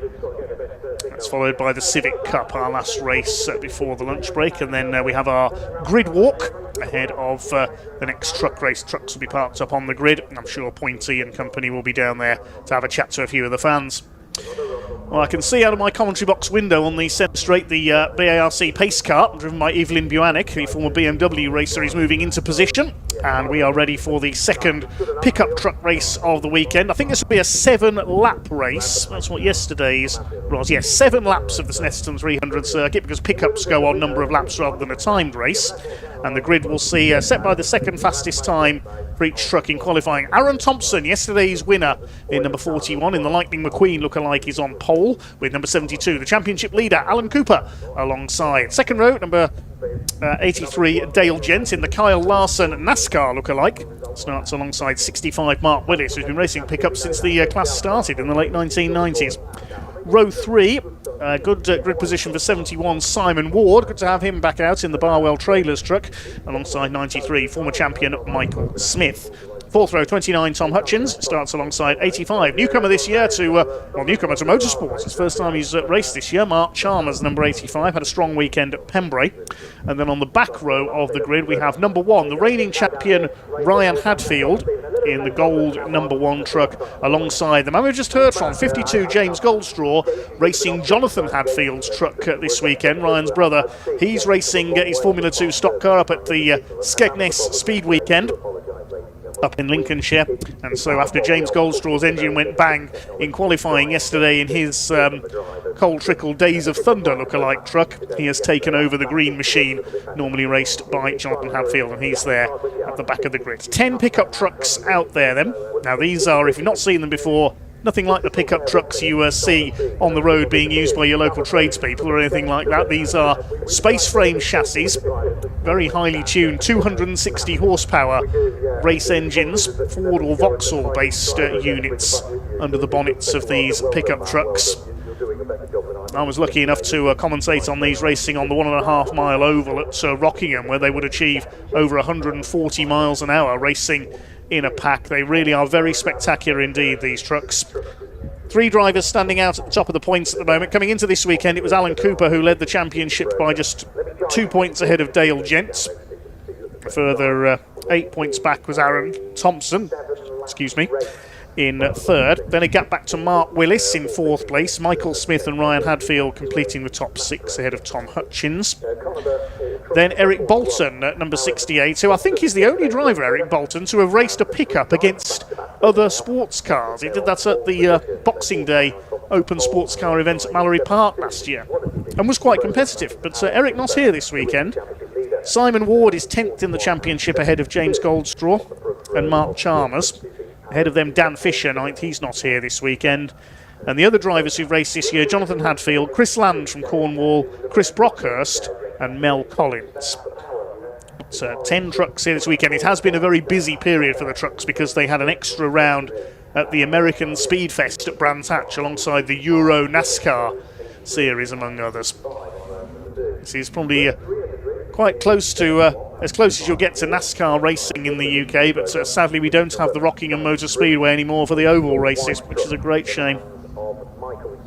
I've seen them appear on the Mallory Mile as well, the 1 mile flat oval round the lake there.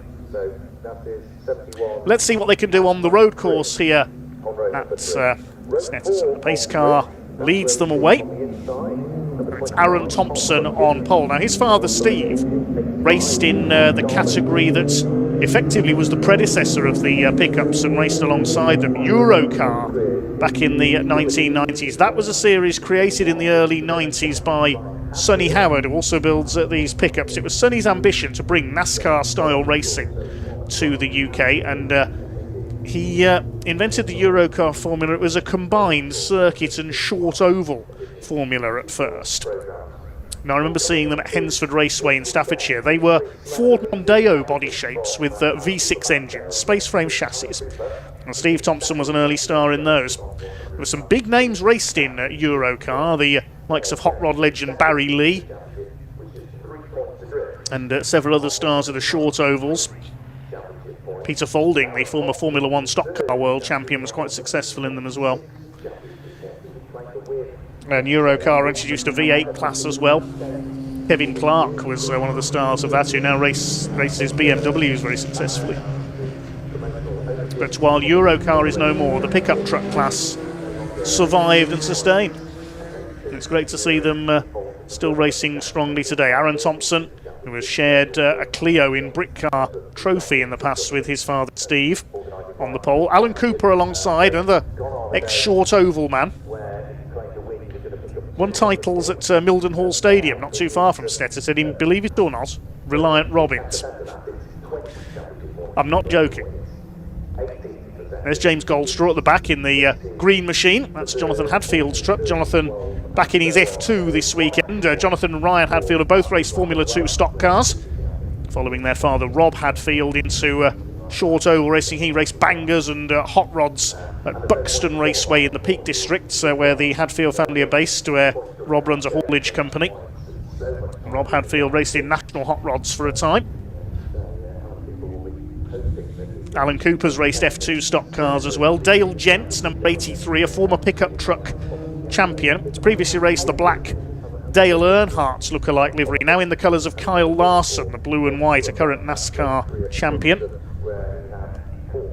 And Dale Gents is the son of Mark Gents, who raced for many years on the short ovals, both in the UK and in the Netherlands. He was a star at the 1,000 metre oval at Barlow over in the Netherlands, which is now sadly derelict. Would love to see the pickups race around there. There is Dale. Used to race a Ford Sierra in the Lightning Rods category. His dad Mark raced in V6 Super Rods on the short oval, a personal favourite category of mine. There's Mark Willis, next in the order, the red number 65. He's raced hot rods for many decades. He's raced pickups for many decades now as well.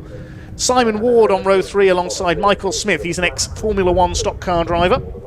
Simon Ward has raced classic touring cars, the Vauxhall Astra, before moving to the pickups. Tom Hutchins, another ex-saloon car racer on row 4. He previously raced Honda Civics.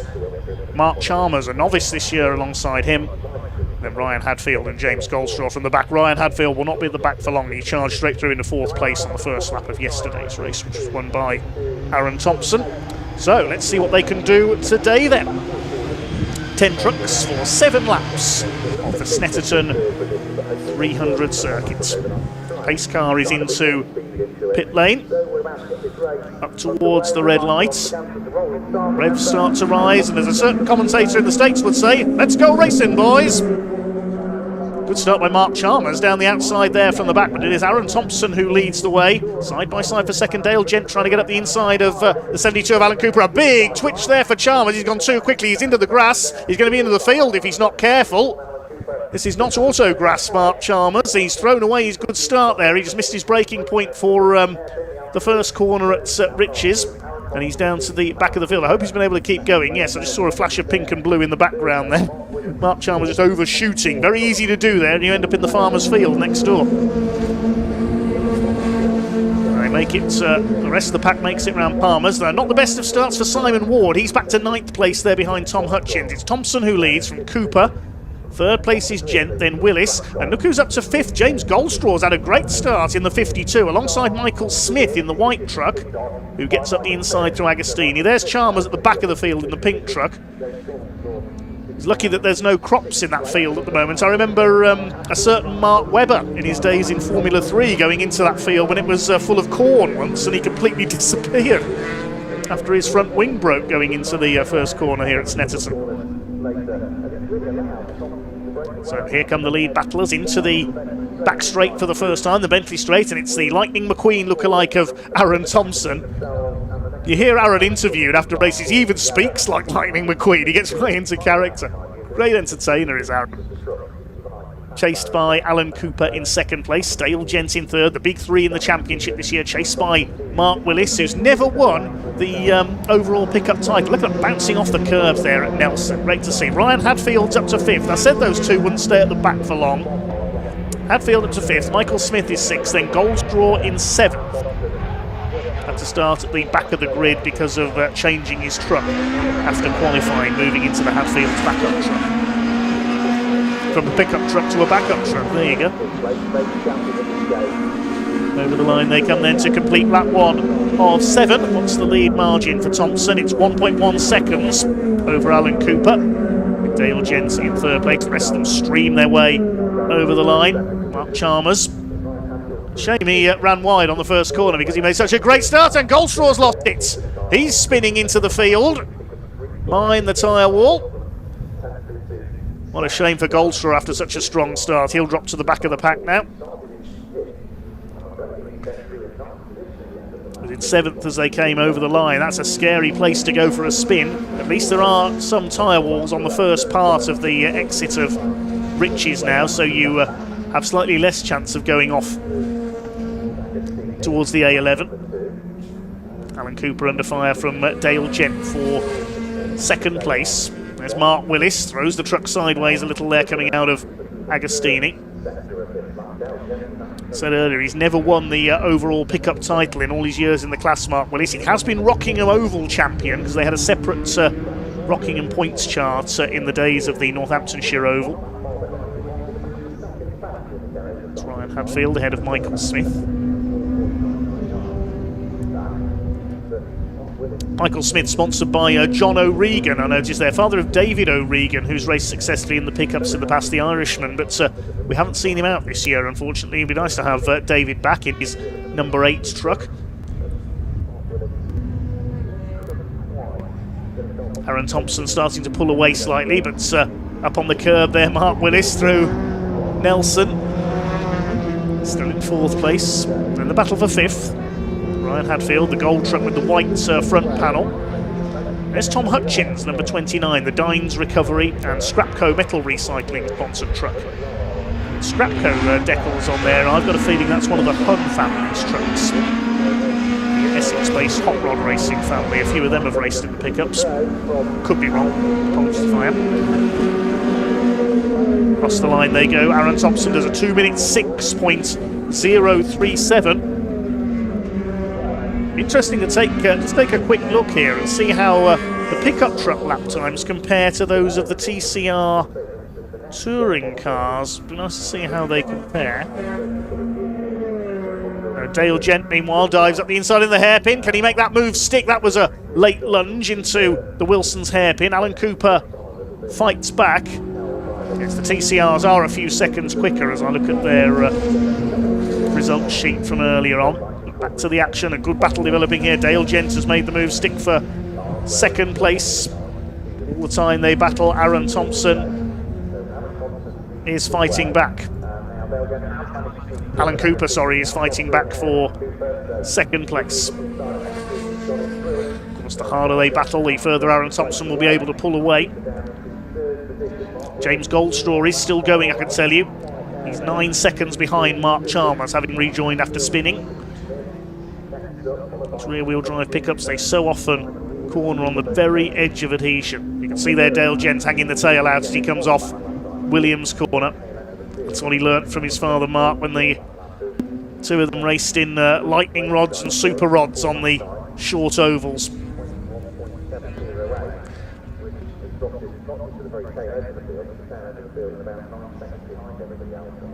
Up towards Nelson. Both bounce off the curb. Mark Willis is taking so much curb there every time. Looks spectacular, he's not helping his lap times. Through to complete lap number 3.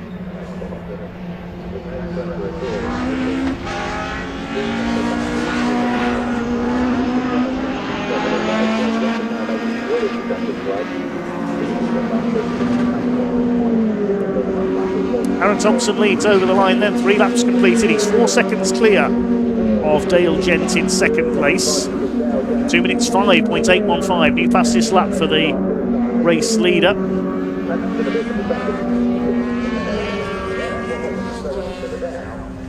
Michael Smith chasing down Ryan Hadfield. This is for 5th and 6th position.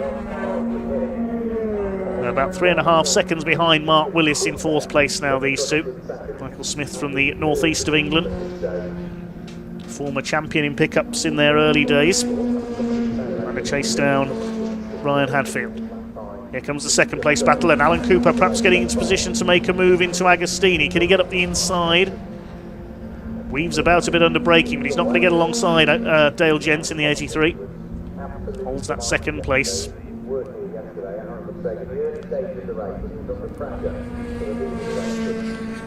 Absorbing fight between these two.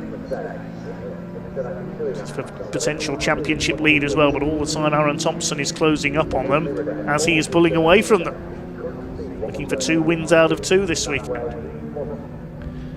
It'll be a slightly longer race 3, the very last race on the programme here at Snetterton this weekend. James Goldstraw still about 10 seconds behind Mark Chalmers at the back of the field after he recovered from that spin earlier on. Alan Cooper up the inside. He's going to have a look here under braking into Brundle. No, you don't, says Dale Jentz. Runs a bit wide onto the curb coming out of Nelson's corner, but he holds second place. Aaron Thompson will be looking in his mirror, seeing how much they've dropped back and thinking, yes, you fight each other and I'll pull away in the lead. 4 laps to complete this time. There's the battle for 5th between Ryan Hadfield and Michael Smith giving chase. Just behind them is Tom Hutchins, number 29. Then a gap back to Simon Ward in 8th place, Chalmers 9th and Goldstraw 10th. Leader goes over the line. There's the second place battle. Nearly 5 seconds in it now, and another fastest lap for Thompson, 2:05.62.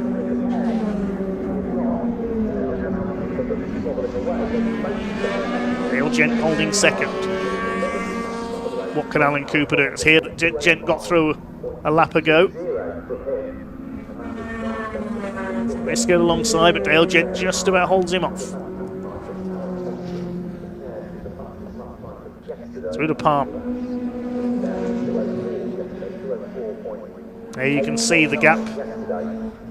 From Thompson back to Gent. A bit of dust kicked up there by Cooper. Just got a wheel onto the grass. He's not in position to make a move at Agostini this time on Dale Jentz.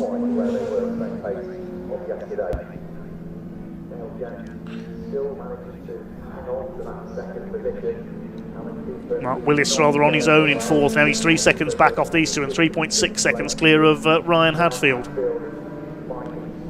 So just a couple of battles at the moment. This one for 2nd place and Hadfield against Smith for 5th position.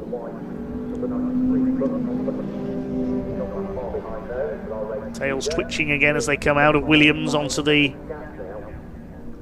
Bentley straights.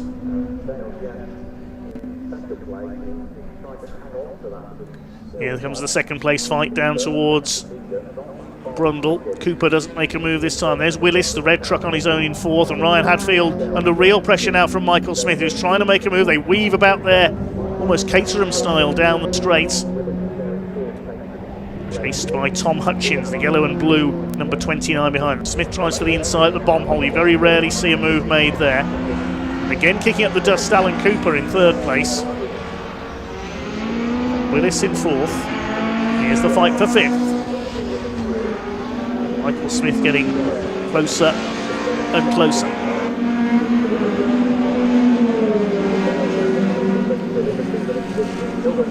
Cooper goes to the outside. Cooper's just got the driving standards flag for exceeding track limits though, so he needs to be careful here. Another penalty, he'll get another offence and he'll get the 5-second penalties. Trying to get at the inside there. Did he clip the back of Dale Gent? Gent power slides it round the hairpin. I think there might have been a bit of a touch there. I couldn't quite see because of the barriers, but Alan Cooper, he may have touched the back of Dale Gent there going into the hairpin. Gent holds him off though and keeps that 2nd place. Get off, he says to Alan Cooper. And Dale Gent holds P2. All the time they're dropping back from Smith, who's over 5 seconds clear. Now Cooper goes to the inside again into Agostini. Gent tries to move to cover, but Cooper's got the nose down the inside. Will he get it done as they go up towards Hamilton? No. Back ahead is Dale Gent. Cooper tries again. Don't put the bumper in, Alan Cooper. You're not in your Formula 2 stock car now. I think there was a bit of bumper work there. Dale Gent still hangs on for 2nd place. Slide their way through Williams corner. You can see Dale Gent hanging the tail out. And that's somebody in trouble. I think that's Tom Hutchins pulling over at Hamilton. He was 7th, but looks like, yes, Tom is out of the race. Meanwhile, we go back to the 2nd place fight. Cooper up the inside. Surely he's going to get him on the brakes into Brundle this time, but the next corner's a right-hander at Nelson. This is going to be interesting. Very tricky to fit side by side through there, but Cooper's done it. Excellent move. Well, the cork's out of the bottle now. He'll try and go after Aaron Thompson for the lead, but they're coming round to start the final lap this time. I think Alan Cooper will run out of time to catch the leader. Great shuffle there as they went through Brunt and Nelson to take that second place from Dale Gents. Leader goes over the line. We've not seen much of Aaron Thompson in this race. The last lap board is out for the Lightning McQueen lookalike. He's nearly 7 seconds clear of the battle between Cooper and Gents now. It'll be Mark Willis through in 4th place. Ryan Hadfield and Michael Smith next. Simon Ward up to 7th with Tom Hutchins having dropped out. What's Dale Gent going to do into the hairpin this time? Is he going to try and get down the inside? No, Cooper's there to cover it. Pivot their way through the hairpin. Mark Chalmers still in 8th place, James Goldstraw 9th.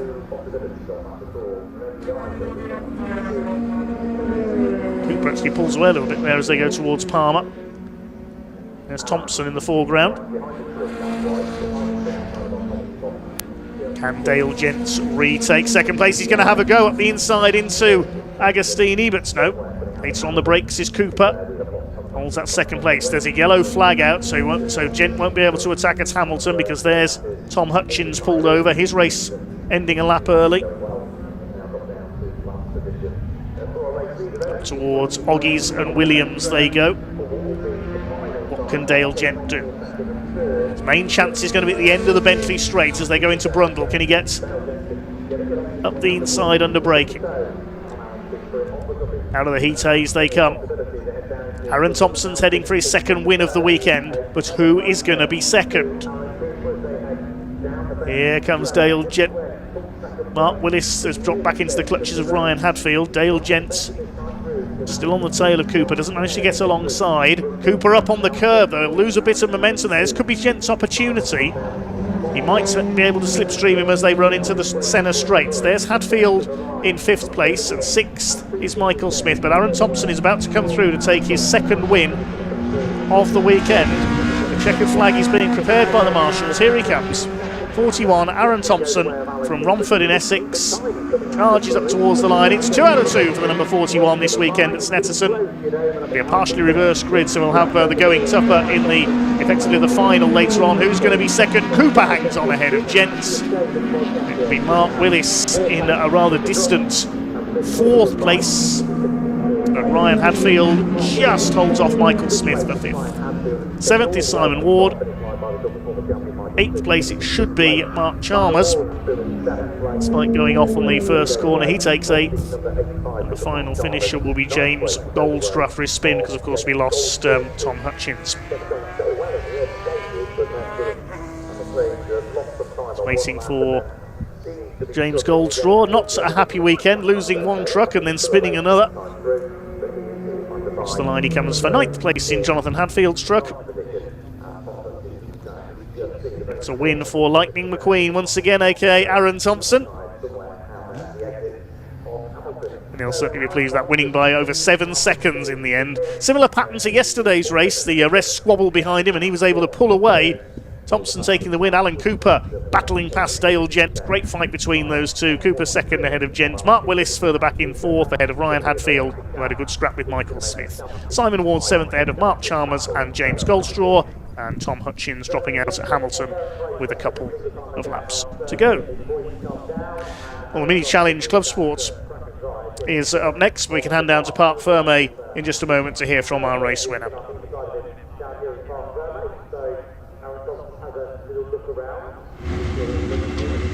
Go! Yes, here he is! Oh my goodness, we've got the blower straight in there. Another incredible result for Aaron Thompson. 2nd place, Alan Cooper pipping Dale Gent on that last lap. An incredible effort, but here he comes. The excitement of the Sunday morning. Still full energy from Aaron Thompson. Alan will get you in here as well. Dale Gent's making his way out.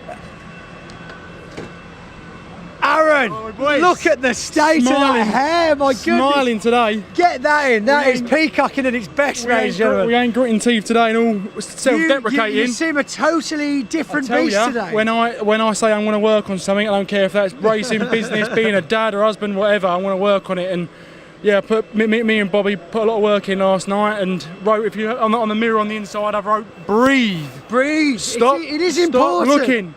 Stop looking in the rearview mirror. I didn't says look in it on the once. rearview mirror. Breathe. Didn't look here once, and we did exactly what I plan on coming here to do. Is just again stamp the authority. It's a close championship, but I love this place, mate. I'll tell you that. That's it. You certainly seem to be settling into the circuit well. Well done, Aaron. Honestly, from one tradie to another. Ka-chow! That is a result. Alan Cooper. Let's get him while Circuit comes speak to Dal. Wow, we thought you were going to be taking the third place there, sir. Never. I'm never going to give up. Don't give up till the checker comes down. Where did you find that overtake? Tell us how it went down. It's just going down the straight. When you're 2x2, the back car's so much faster. The draft gets so much faster. I got out. I had a clean corner, come out, and just overtook him. And just managed to make it stick. You'd love to have been a fly on the wall in his cab then to see what the words that came out. Because of course you two are teammates. You're in the same tent. How does that happen? How does that bear on the weekend when you've got to sit next to each other and have a coffee after this? Well, we've never been this close so far, so we'll see. Oh, I see. So it's all new territory. Well, Alan, congratulations. Another trophy. Let's get Dale very quickly.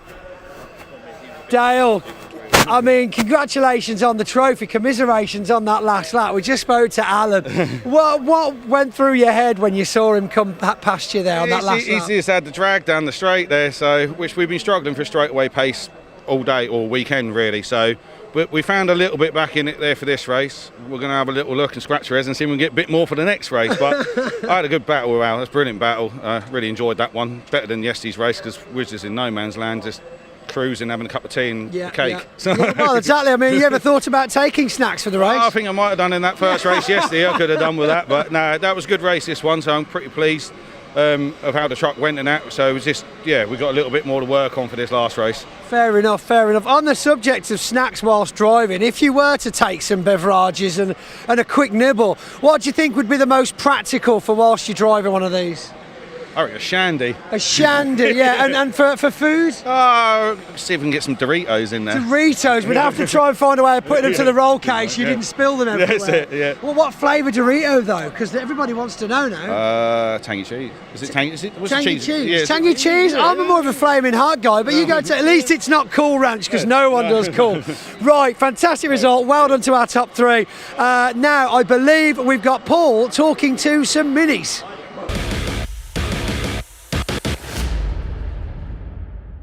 And ahead of our next Mini Club Sport Challenge with AirTech Motorsport race, ladies and gentlemen, I'm joined by none other than your R50 Cooper class championship leader. It's none other than Jacob Heap. Jacob, good morning to you. The sun's shining. You're now on 7 wins this season after winning yesterday. I mean, at this point, surely, is there any pressure on you? Yeah, definitely. There's always pressure, isn't there? It's not wrapped up yet. Still another 5 races to go. So let's see what we can do in them. Now, of course, your car's there, and we're stood right next to also the car of your main rival in the championship and defending champion of Mr. Truebird. I mean, it's close to the two of you on circuit. It's close to the two of you in the championship. What's your advantage over him? 27 points. Well, it might be the points, but is there something in the car, or perhaps you as a driver, that you think has got you the upper hand so far? Yeah, well, I've got my dad who's all the setup king on my car. We do a lot of testing as well, so to perfect that setup. Friday testing's our main strong point been this year, getting the car set up perfectly for qualifying in the 3 races. All fair play. Sounds like it's all in the setup. Of course, there's only one person who can get done the circuit. It's the driver. Jacob, we wish you the best luck for race number 2 of this weekend. Thank you very much. Well, without further ado, ladies and gentlemen, let's get these minis underway.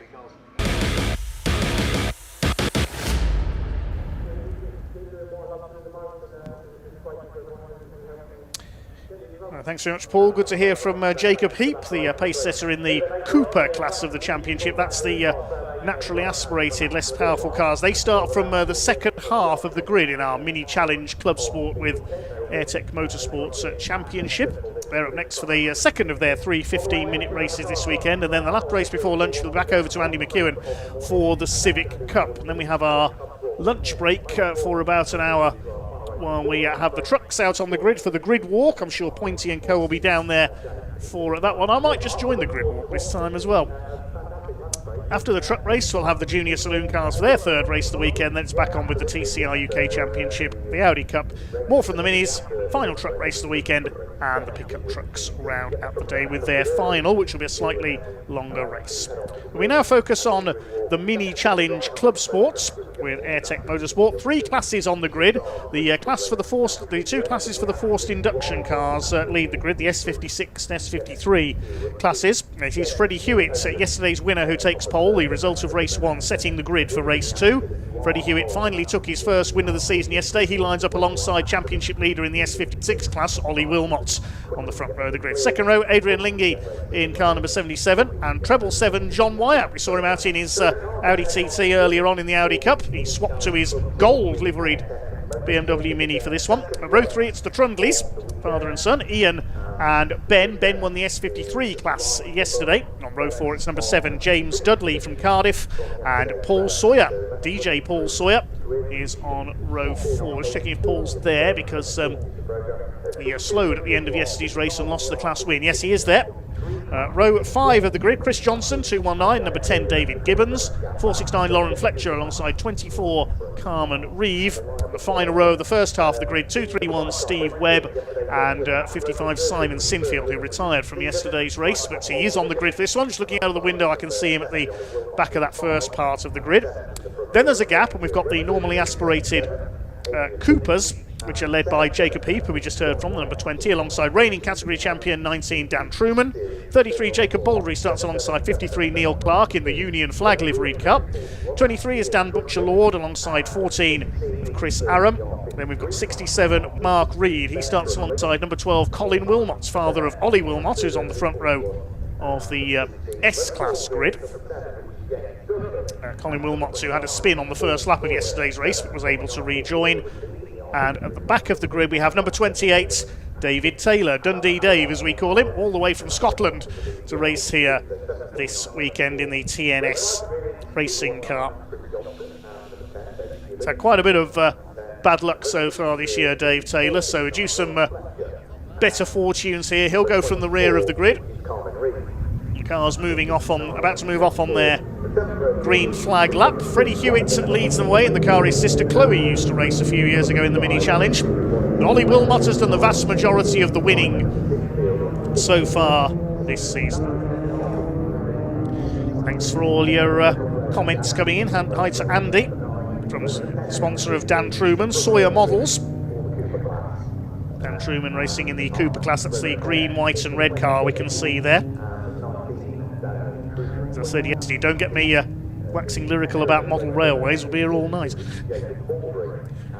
Thanks to Gordon Snell, who has reminded me, I said earlier about the last Mercedes to appear in the British Truck Racing Championship. Of course, I got it completely wrong. It was Adam Bint, the last driver to run a Mercedes last season. I don't know why that slipped my mind. Apologies there to Adam.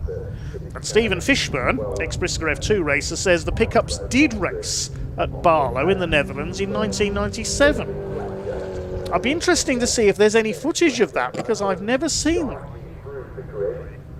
So if anybody knows if there's any film of the pickups at the Barlow Oval in the Netherlands, that would be interesting to see. Thanks to all the rest of you for your comments coming in. Had to Toby Pentney, was supporting Callum Easton in Division 2 of the trucks earlier. Keep your comments coming in as we get ready for the second race of the weekend for the Mini Challenge Club Sports, their best entry of the season so far. We've got 23 cars here. The only car that was absent from the entry list is Andy Langley, number 42, who had a win at Thruxton earlier this season. There's David Taylor at the back in the 28 car for TNS Racing.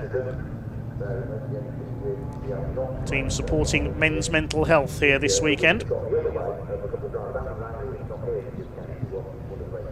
It is the grey car of Freddie Hewitt with the green and purple details on it that will be on pole. The white and red of Ollie Wilmot alongside. Based in Switzerland, where he works in the skiing industry. And then the British Racing green and gold car of Adrian Lingy. Scored his first podiums at Pembrey earlier this season. He's being coached by Bradley Gravitt, the son of Rob Gravitt, 1990 British Touring Car champion. There's John Wyatt, the gold car, in gold because he works as a jeweller. He's got quite a collection of race cars, races a VW Golf as well. The Trundleys on row 3, they race in different classes. Ben Trundley won his class yesterday. There's Paul Sawyer, the first of the crafted motorsport cars. That's Paul's team. You have to look at the colour of the wheels of those cars to tell them apart. Their liveries are virtually identical. Paul's got the green wheels. I think the mirror covers are green as well. Simon Sinfield, who's at the back of that group, on first group on the grid, has got purple wheels. And David Gibbons has got orange wheels. That's how you tell them apart. It's Colin Wilmot towards the back. David Taylor. BMW Minis always produce fantastic motorsport. They're great little race cars. We've seen in the trophy class of the Mini Challenge, of course, the top class, the John Cooper Works cars support the British Touring Car Championship. There's Jacob Heap, the Gulf livery car, the powder blue and orange, heading up the Coopers, looking for win number 8 of the season. Hugely popular race car, a popular rally car as well. We've got the Mini Challenge in rallying as well, and rallycross.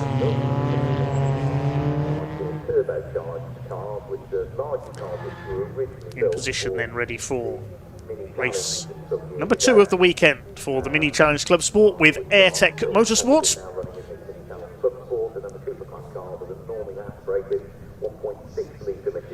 Looks like everybody's just about in position on the grid then. And the red light will come on once the marshals signal that everybody's in position. There's the 5-second board. Revs begin to rise.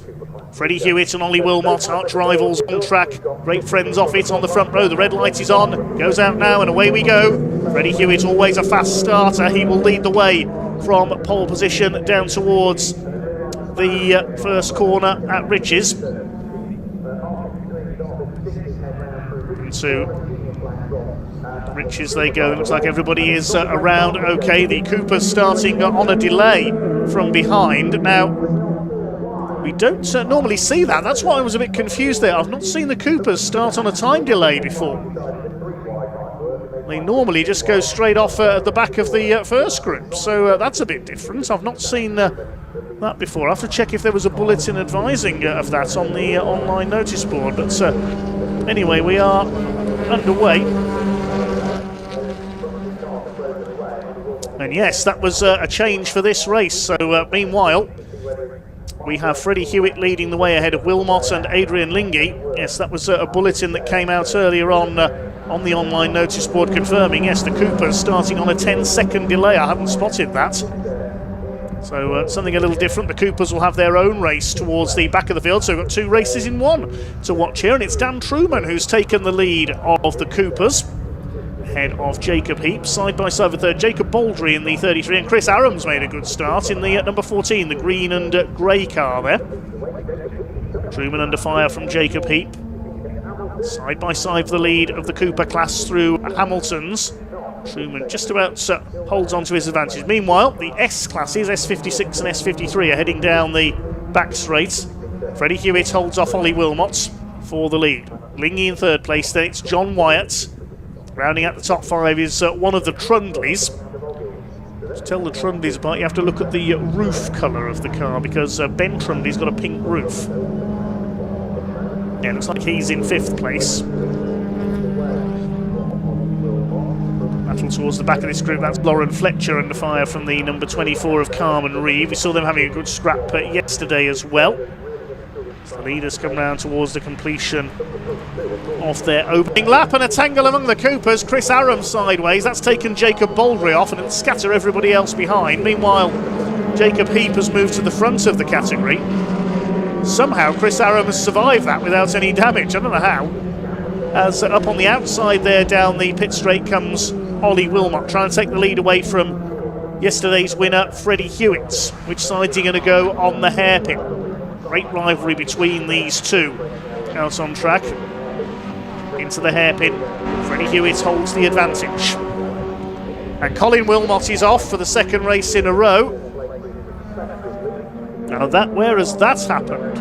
Pick that up in a moment, but his son Ollie is still chasing for the overall lead. Lingy 3rd, Wyatt 4th.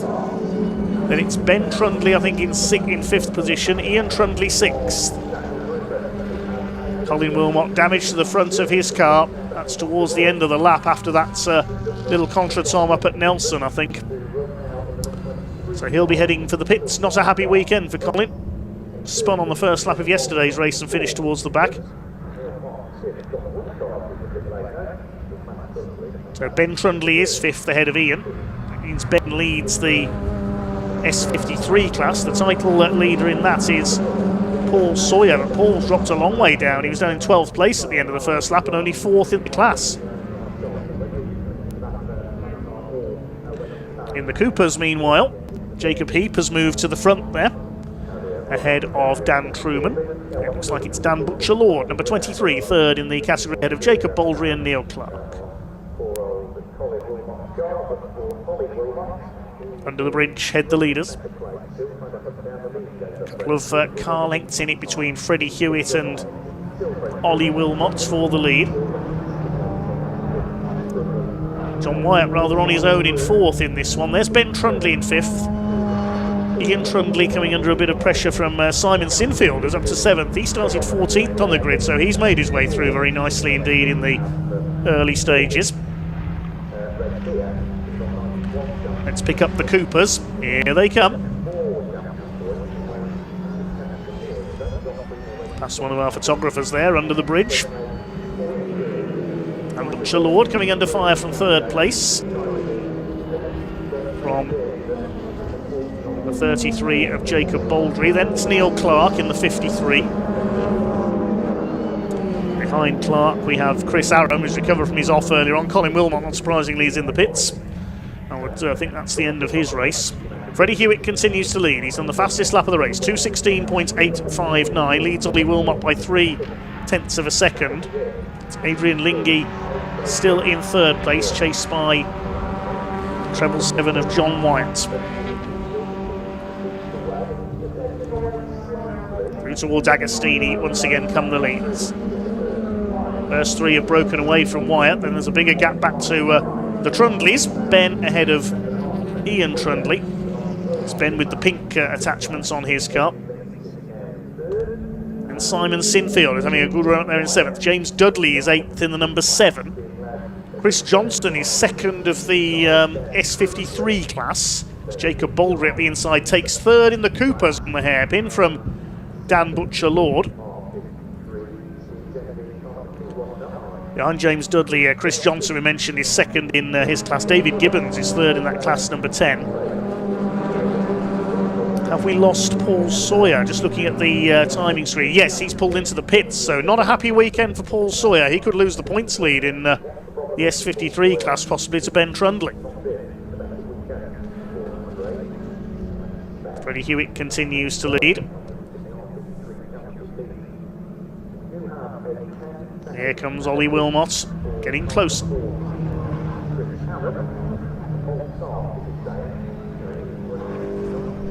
Look back towards the Coopers as well. That's the battle between Carmen Reeve and Lauren Fletcher at the back of the S group. Car number 14, 10-second penalty for a false start. That's Chris Aram in among the Coopers. I said he was well up in the early stages when we saw him on the first lap. Well, it turns out Chris Aram did jump the start, unfortunately. Black and white flag being shown to number 33. That's Jacob Baldry. There he is, just behind Daniel Truman. There is Chris Aram. He's got a 10-second penalty for a false start, unfortunately. A little bit of damage on the front of his car from when he went off at Nelson earlier on. He got into a bit of a tangle. Ollie Wilmot, I can tell you, has just set the fastest lap of the race. There he is, chasing Freddie Hewitt. 2:16.642 for the number 70. Just past half distance in the second race of the weekend for the Mini Challenge Club Sport with Airtech Motorsport. Adrian Lingy keeping the leaders in sight. 1.7 seconds off Wilmot. 2 seconds then covers the first 3. John Wyatt still 4th. Jacob Heap still leads the Coopers in 14th overall.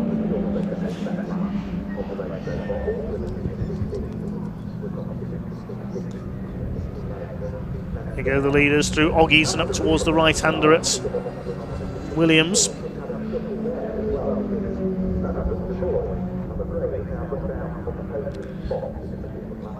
Plenty of comments going in from Meg Edwards on our YouTube feed, cheering the drivers on, especially Freddie Hewitt.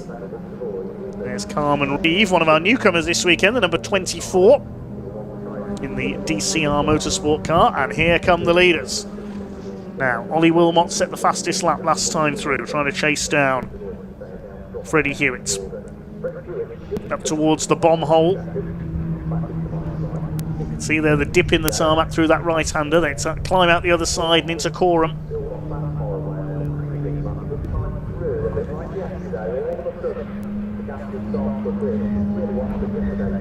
And out towards Murray's at the end of another lap. Waiting to try and pick up the Cooper leaders if we can. There's the Trundleys. There's our S53 class leader, Ben Trundley, with the pink on his roof. Number 20 of Jacob Heap has got a warning for track limits as well, for number 20. And if he transgresses again, he's only 3.5 seconds clear of Dan Truman, so if he does get another transgression and a 5-second penalty, he could lose his class lead. Freddie Hewitt hasn't lost his lead. He's responded with another fastest lap, 2:16.595 for Freddie. He's pulled away by about half a second on that last lap from Ollie Wilmot, who's now trying to close back up again. Adrian Lingy has got a grandstand view of this from third place. John Wyatt still fourth. So no changes really among the leading group. Simon Sinfield in 7th behind the Trundleys, then James Dudley, Chris Johnson and Steve Webb, number 231, is up to 10th. He's taken David Gibbons. Johnson second of the S53s, Gibbons third. Carmen Reeve is next ahead of Lauren Fletcher, 12th and 13th. There's the black and white flag being shown to Jacob Heap, the Cooper class leader. He's 4.2 seconds up on the rest of the pack now. Truman, Baldry and Butcher Lord next. There's Neil Clark. Then Chris Aram, Mark Reed and David Taylor. Mark Reed, the other TNS racing car, as here comes Jacob Baldry, ex-junior saloon car racer, having a go at Dan Truman for second in class. Dan Butcher Lord up there on the outside.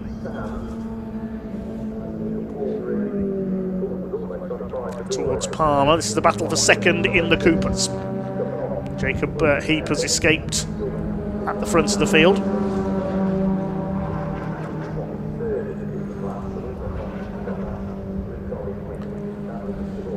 Just under 4 minutes of this race to go as we concentrate on the Cooper field. Now Ollie Wilmot has got the black and white flag, our second placeman. He's just done the fastest first and second sectors as Simon Sinfield gets past Ian Trundley up into 6th. This could be Simon's best result so far. He's a newcomer to motorsport with the Crafted Motorsport team run by DJ Paul Sawyer. And a new fastest lap for Wilmot, 2:16.122. He's taken 0.3 of a second out of Freddie Hewitt on that last lap. So Wilmot starting to turn up the pressure. Leaders have already gone through over the line. Adrian Lingy still in third place. 3 minutes to go, so there'll be a couple more laps out of this one.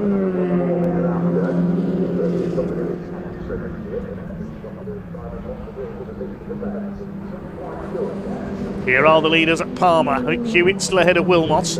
They pulled away now by nearly 3 seconds ahead of Adrian Lingy.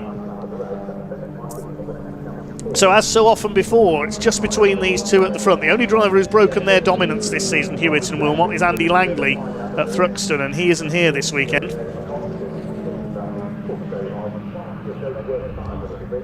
Towards Hamilton's. He's getting a bit of curb there on the outside. Tricky corner, that left-hander.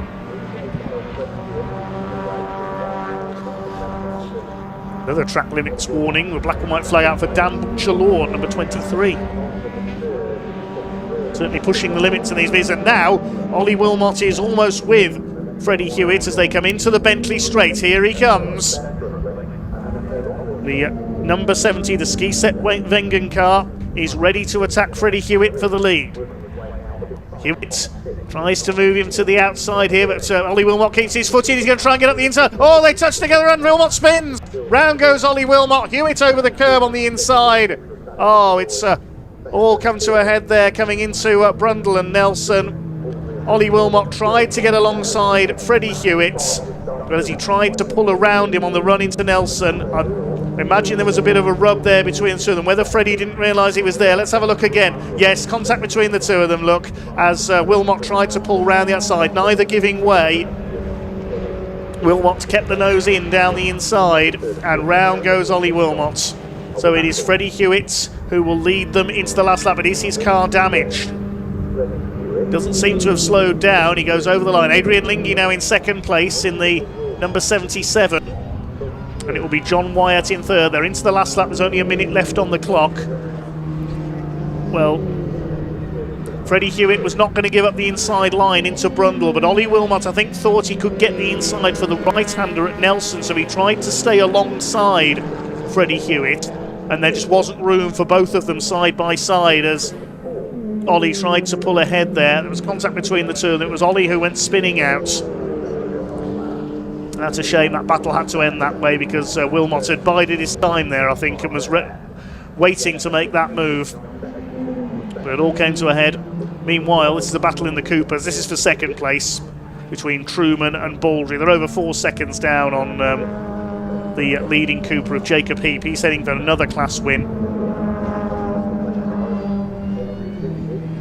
Dan Butcher-Lord not far behind these two either.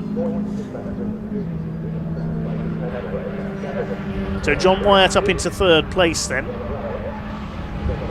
Wilmot has got going again. He's only lost 2 places. He's in 4th. So Ollie Wilmot still in P4.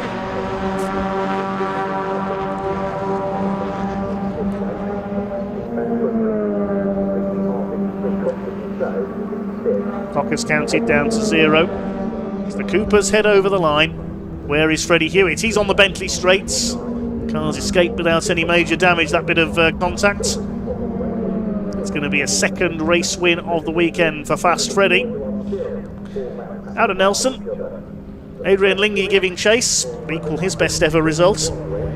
Now it looks like it's going to be John Wyatt on the podium in third place.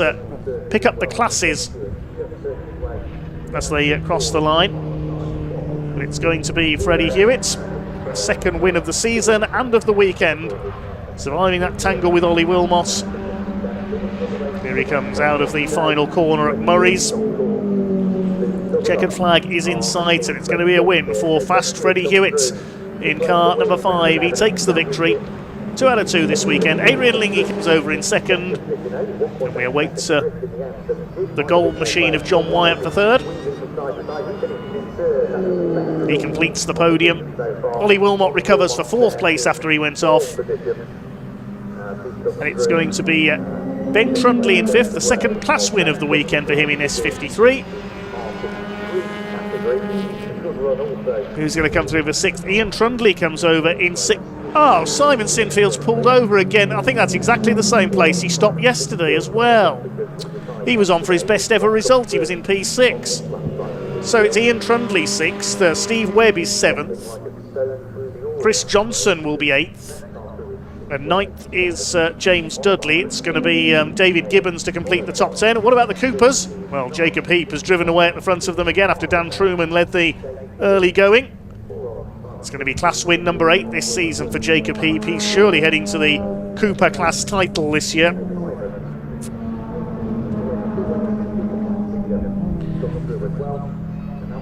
Carmen Reeve has crossed the line in 11th place. Here's the battle for second in the Coopers. Dan Truman's got Jacob Baldry on his tail. Dan Butcher-Lord behind them. Round Coram past the show truck paddock, and Jacob Baldry has a look up the inside. Don't think he's going to get alongside the Sawyer Models car. Across the line they come. Jacob Heap wins the Cooper class. Is it going to be Dan Truman in second? It certainly is. And Jacob Baldry in third in class. Or was it? There was a photo finish there. Dan Butcher-Lord got alongside Jacob Baldry. Yes, he got him on the line. So Butcher-Lord gets third in class. Just on the line from Jacob Baldry. This race has got so many twists and turns in it. Neil Clark is next home, then Mark Reed. It should be Chris Aram next after his penalty was applied. And David Taylor will be the final finisher.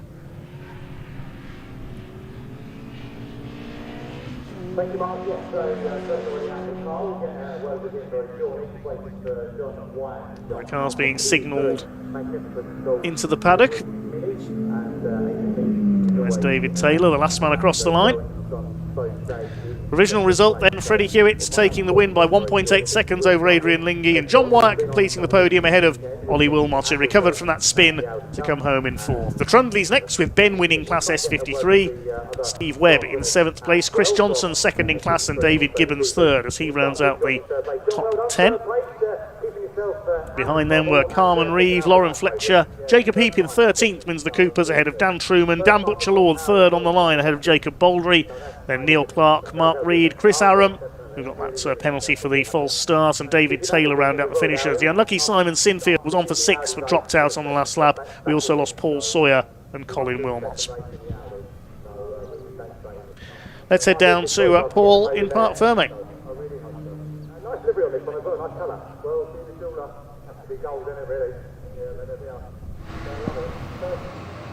What a race, ladies and gentlemen, and well, we may have had some regulars back on the podium, but we do have a new driver on the podium as well. But of course we come to our race winner from the second of the races on Mini Challenge Club Sport of Airtech Motorsport here at Snetterton this weekend. It's Freddie Hewitt. Freddie, we caught up with you after race 1 yesterday, and you said to be able to take the win, a bit of a home advantage. Looks like that home advantage worked out for you twice now.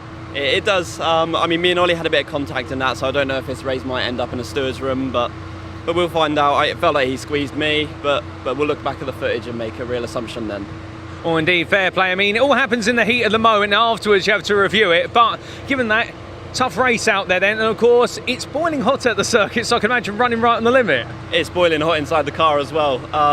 Yeah, but the front tyres are just going off towards the end, but we're trying to manage it best we can. Oh, fair play. So with that, of course, provisional winner until otherwise informed, race number 3 this afternoon. Can you at least on the road look to make it 3 from 3? That's the aim. We can do it in 2, so why not 3? I love the spirit, Freddie. Congratulations for the time being. Thank you for your time. Well, ladies and gentlemen, we're going to continue the theme of speaking to our podium finishers. We're now going to come to none other than, I'll get his name right this time, because I called him David yesterday, but it is none other than Adrian Lingy as we come over to him. Adrian, you got time for a couple of words? Second place here today. Yeah, thank you. Looked as though it was a bit of a runaway race for the front runners at least, but still, you were very solidly in third. Yeah, it was good. We picked up the pace from yesterday, managed to keep with the top 2, but I still couldn't get with them. But we got closer, we stayed with them, which is really good. So, really happy. Now, getting closer to them, that's an achievement in itself, of course, given the pace of the field. What do you think you found compared to yesterday? We found a bit more pace in the car, changed the setup slightly, and it's just helped top line speed. So they were basically pulling away on the straights and just couldn't keep up. So yeah, changed the setup, a bit faster, but we're not quite there. But yeah. Well, little by little you're getting there. So race number 3, surely you've got to be there. Well, let's see what happens. Who knows? Well, wish you the best of luck for race 3. Until then, congrats on the second place. Thank you very much. Cheers. Here from our second place finisher there of none other than Adrian Lingy. And well, I think we're now going to come to our third place finisher as he just shakes the hand of the winner. John, I mean, I think coming to the end of this one, did you expect to be on the podium? Because you've made it onto the podium and with the absolute golden machine. I hope so to be on the podium. As I was 14th yesterday in quali, and then 4th early yesterday, and then getting a 3rd. Who knows where we'll end up. But first time back out in gold as well. Well, golden performance from yourself. I mean, coming through the field, and of course, race number 3. Sounds like you've got a few aces up your sleeve. You're going to give the front runners a good run for their money. I'll do my best. I've got nothing to lose. Oh, I'm loving the spirit. Well, until then, congrats on the third place. We'll see you next. Thank you. I really appreciate it. And we'll see John in the next race this afternoon, ladies and gentlemen. So that's your top 3 of what was none other than round number 11 of the Mini Challenge Club Sport with Airtech Motorsport. They've got one more race this afternoon and a new name on the podium in the form of John Wyatt alongside Freddie Hewitt and David Lingy. There's a bit of controversy perhaps at the front, but still, we'll see what happens in race 3 then. But until then, we've now got some Civics, and to get you up to speed with that, it was none other than Andy McEwen who had an interview earlier on with Wesley Swain, and that'll set us up very nicely for their next race this weekend.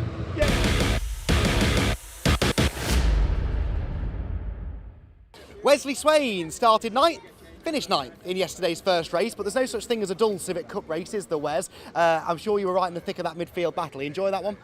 Yeah, it was a good race. I mean, I went into it thinking I wanted to move forward, and that never happened, but it's given me a good start for today, so I'm happy. It's so tough, isn't it? I mean, we obviously understandably end up focusing on the front runners quite a bit, but wherever you are on the grid, it's like you just get locked into these battle packs, and the cars are identical, the drivers are so evenly matched, but that's part of the joy of this thing, isn't it? Yeah, no matter where you are, it's always as tough. So you just gotta stick to it and try and survive the battles. People always talk in Civic Cup about FN2 versus EP3. It seems about as even as we've ever seen, but is there an advantage for either car here? You're obviously in one of the newer FN2s. It depends where you are and what you're looking at. I mean, they're very different, but they put out the same performance more or less. So depending on the track and the day, there's differences between them, but after all, they're all competitive, they all compete well together. And Snetterton's one of those tracks where it's got a bit of everything, isn't it? Fast stuff, tight stuff, I guess that balances out. Is it a track you enjoy driving? I do enjoy Snet. It's a long lap, so it can be frustrating on the quali, you know. You got a lot of delta to race against, but it's a good track to lap, it's a good track to race. There's lots of points where you can have good battles, good overtakes. It's just, yeah, it's a good track. Race 2 coming up then, reverse grid of course as well, so you're going to be up near the pointy end. Good opportunity this. Yeah, actually to get a good start and get my head down, I think, because there'll be a lot of scrapping behind me and maybe in front of me depending on where I end up. But yeah, classic Civic Cup reverse grid, who knows what's going to happen. Hopefully behind you, that's the plan, right? Yeah. Wesley Swain will be starting front row for our second race coming up shortly.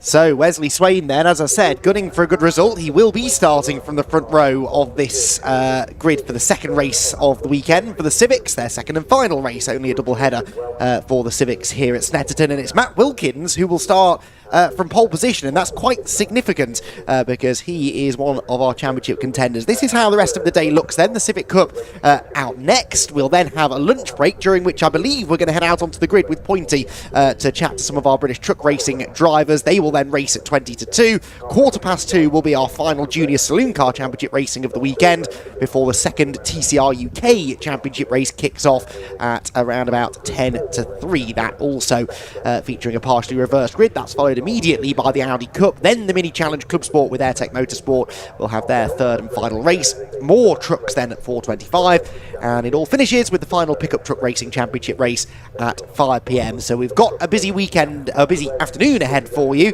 We've got you set, we've got you covered between now and the end of the day. No need to go anywhere, especially because the Civics are now starting to rock up on the grid. Let's take you through that grid then. Matt Wilkins and Wesley Swain on row 1. Daniel Petters, he was pretty feisty yesterday, and he's got some good pace in the number 86 car. He starts third alongside Will Butler. Then Jake Hewlett, who was championship leader coming into the weekend, he starts fifth alongside Jake Renshaw. Sean McGovern, 7th on the grid. He did initially get given a grid penalty after race 1, but that was overturned this morning, so he'll start 7th ahead of Josh Bromley. And then the top 10 completed by not the top 2 finishers from yesterday's race. Alistair Camp was second in yesterday's race. It should have then been Dave Marshall 10th on the grid, but he was given a five-place grid penalty, which was not overturned. And so our race 1 winner will start 15th. Francisco Howard therefore inherits 10th. Charlie Constable and Louis Austin row 6. Row 7, Spencer Stevenson. He needs to try and move forward from there. And Aidan Mitchell. Dave Marshall, as I said, with that 5-place grid penalty, he keeps the win from yesterday, but he will have to start this one from 15th with maximum success ballast on board as well. You carry the ballast based on where you finish, not where you're starting this one, with Jamie Petters, brother of Dan, starting alongside him on row 8.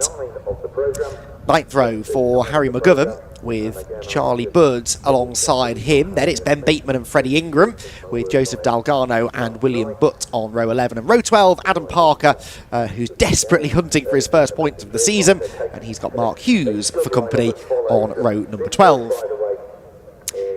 And then it will be 13th row for Imitar Murag, Paul Luty alongside the Tunnocks man with Josh Files. Now, Josh Files had issues yesterday. I haven't yet had a chance to speak to Josh, helpfully, to find out what the issue was. He's a guest driver this weekend, is the former TCR frontrunner, but he will be taking the start from 27th, hopefully doesn't score championship points though as a guest driver. Jack Riddell does. I spoke to him earlier on. He had contact with a tyre stack up at Hamilton early on in yesterday's race. That damaged the steering. Then he had an engine issue at the end of the race. They put a new engine in that number 19 car, and he hopefully will be able to put that to good effect in race number 2. So that's the grid. The storylines then starting to set themselves up for this one. And one of those storylines is, of course, the championship battle, which is going on, which has been updated after yesterday's race, courtesy of Phil Kinch. Phil not here this weekend, but I know he's watching from home, and he is keeping us up to date with the current live point situation. Jake Hewlett still leads the championship, but now by only 2 points over Dave Marshall. How quick things can change. Dave was, I think off the top of my head, 15th. 5th or worse in the championship coming into this weekend, and he's now second and only 2 points off the top. Alistair Camp is then a further 12 points back in third. He's got an 8-point lead over Wilf Butler, who moves up to fourth.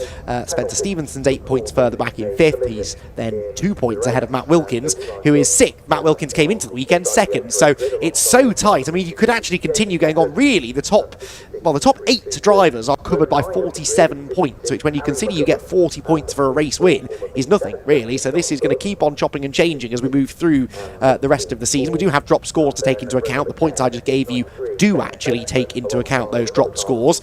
But you only get, I think off the top of my head, you only get 1 drop score over the course of the season. So actually, those who've had a non-finish so far this year, and there are many of them. Jake Hewlett has had a non-finish, championship leader. Dave Marshall's had a non-finish.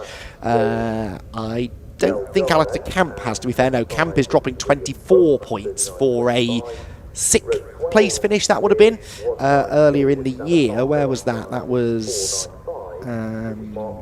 sorry, 2 drop scores it is, isn't it? He had 2 finishes outside of the top half dozen at Thruxton. But you take my point, we're early in the season, well, halfway through the season now, and many drivers have already used up their drop scores. There will be others that could end up earning some points back a bit later on in the year. So this point situation, as tight as it is now, could get even tighter as we move into the second part of the season. So the car's released onto the green flag lap, and after that we'll be away and racing for 15 minutes again. I say we're at the halfway point of the season. We've got this race to come today, 3 more events still coming up, and in reasonably quick succession, at least the next couple. Donington Park National Circuit is up next, then we head to Alton Park's Island Circuit. That will not be a round of the British Truck Racing Championship, of course. Trucks don't race at Alton Park, but it will be alongside TCR, and then it all finishes, as has become tradition these days really, for Civic Cup and TCR UK at the magnificent bonfire weekend event, the Truck Series finale, with the fireworks on and off the track normally at Brands Hatch in November, the start of November. So that's when all of our championships will be wrapped up, and I suspect decided on that finals day at Brands Hatch, and it's certainly going to be an event to circle on your calendar, I think, as we move into the back end of the year. So this race, I think, is going to be an interesting one, isn't it? Matt Wilkins on the front row, as I said, came into the weekend second in the championship for Motion Motorsport, 6th after yesterday's race, but he's only 30 points off the top, and he starts on pole position. We know Matt is quick. He's had a strong season so far, had a win at Thruxton, which was his first win, I think, in the championship. I don't think he... did a couple of appearances last year, I think, Matt Wilkins, but I don't remember him winning a race. So Matt Wilkins with a win at Thruxton. He's had other podium finishes as well throughout the year. The race yesterday was a drop score for him, so he's pretty much not fully used up his drop scores. It was an 11-point score. He's dropping 12 in total, but he can't really afford another bad result. Starts at the front though, so that's a good start for him. And Wesley Swain is 10th in the points, so doesn't really have a championship battle to worry about too much. He's just going to be going for a really good result if he can get it. Wes has a win. Remember, Wes, I'd forgotten this, won the first race of the season at Brands Hatch, and we were all saying then, oh yeah, he's going to be a title contender this year, and he's 75 points off the top because it's just not gone his way over recent events. and he would love to get his season back on track here with a win. Then Dan Petters and Wilf Butler. Wilf Butler definitely a title contender. He's 4th in the points. Jake Hewlett, the championship leader, is next, followed by Jake Renshaw. So it's a good mix of title contenders and drivers who just want to try and get on the podium at the front end of the grid, and then quite a few further back, of course, who have a lot of ground to try and make up, namely yesterday's winner Dave Marshall. So that was a discussion that rumbled on through the night and into this morning as well. The Dave Marshall and Sean McGovern contacts, plural. They had contact initially at the Wilson hairpin when Dave Marshall managed to get through into what was at the time 2nd position. He, of course, then went on to chase after Alistair Camp and overtake him to claim the win. But there was a bit of contact with Sean McGovern on the way. McGovern then gave it back to him down at Agostini a couple of corners later. They both were initially handed a 5-place grid penalty. They both kept their finishing positions, but they were both handed a 5-place grid penalty, and more to the point, penalty points, which can't be dropped from your points total at the end of the year. And anyway, Sean McGovern appealed that overnight. The appeal was heard this morning and was indeed upheld. So the result, the penalty was rescinded, the penalty points disappeared for Sean McGovern, and his grid penalty went with it. Dave Marshall did not appeal, and so he settles for 15th on the grid, but still keeps the points for that race win, his 2nd win of the season. And it's been such a competitive season that there aren't many drivers, in fact there might not be any other driver who's won 2 races this season. This is probably another Phil Kinch question, but I'm just glancing down the Jake Hewlett's won twice. He won a race at Brands Hatch, he also won a race at Thruxton. He's had 2 wins, Marshall's had 2. Alistair Camp has only had 1, that coming last time out at Pembrey. Wilf Butler has 1, that was at Brands Hatch, the reversed grid race. Spencer Stevenson, who is 5th in the championship, has not won yet, so he's the highest placed driver in the points without a win. But I am reasonably confident in saying that only Jake Hewlett and Dave Marshall have 2 victories to their name. And, well, you'd have to say if either of them are likely to do it in this race, it's more likely to be Jake Hewlett starting from 5th on the grid, which is more or less where he started yesterday, I seem to recall. So Jake Hewlett in the green and black Civic, which had pole position and won on the road the first race of the season at Brands Hatch, but was then disqualified, did manage to bounce back and win the 3rd race of that weekend.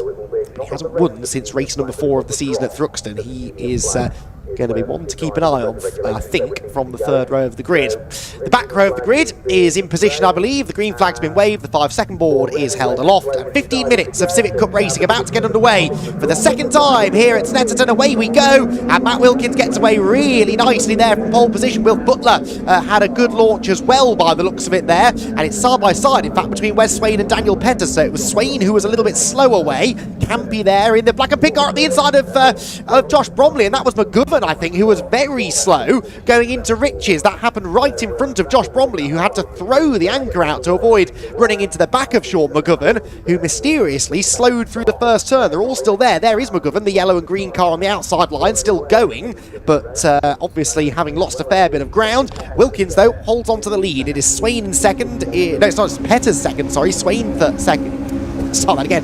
Petters 2nd, Swain 3rd, and Wilf Butler in 4th position as they round Palmer's and head to Agostini for the first time. Wesley Swain just having a look, in fact more than a look, he has a big lunge up the inside of Daniel Petters to try and reclaim 2nd place. Look at Josh Files as well, carving through on the inside line. We expected him to rocket up the order. Regular race winner in this category when he raced a full season in it a little while back. He is once again proving why he was able to win and challenge for a championship that year. Jake Hewlett, not just challenging for a championship, leads the championship currently, and he's round the outside of Wilf Butler for 4th there through Oggies. Did that pay off? They're still side by side, but Hewlett on the wrong side of the road, really, outside line there through Williams, and I think had to drop back into line before Alistair Camp came and started attacking him. Camp, remember, 3rd in the championship, and only 14 points behind Jake Hewlett, so that's quite a significant battle going on for 5th position as they drop into Brundle and Nelson for the first time. So Wilkins with a decent lead now over the battling Swain and Petters. Single file for the leaders. Oh, Josh Bromley there sideways. That might have been contact. I couldn't see if it was contact or just cold rear tyres, but certainly a big slide for Josh Bromley, who had bits of rear bodywork, well, a big bit of rear bodywork hanging off after yesterday's race. I think it stayed attached this time. But Josh Bromley having a very lively opening lap. So too is Alistair Camp, who is up behind Jake Hewlett. So Campy from 9th on the grid is into 6th by my reckoning as we come towards the end of the opening lap. So down the main straight they go.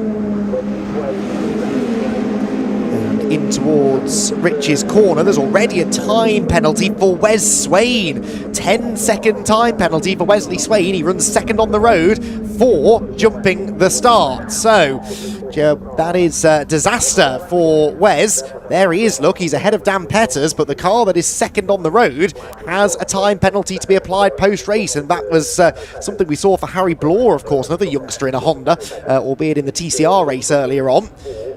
Creeping before the lights go out will get you a penalty. It's a judge of fact who will check that, and you can't really argue with it, unfortunately, so that's a penalty incoming for him. There goes Sean McGovern, by the way.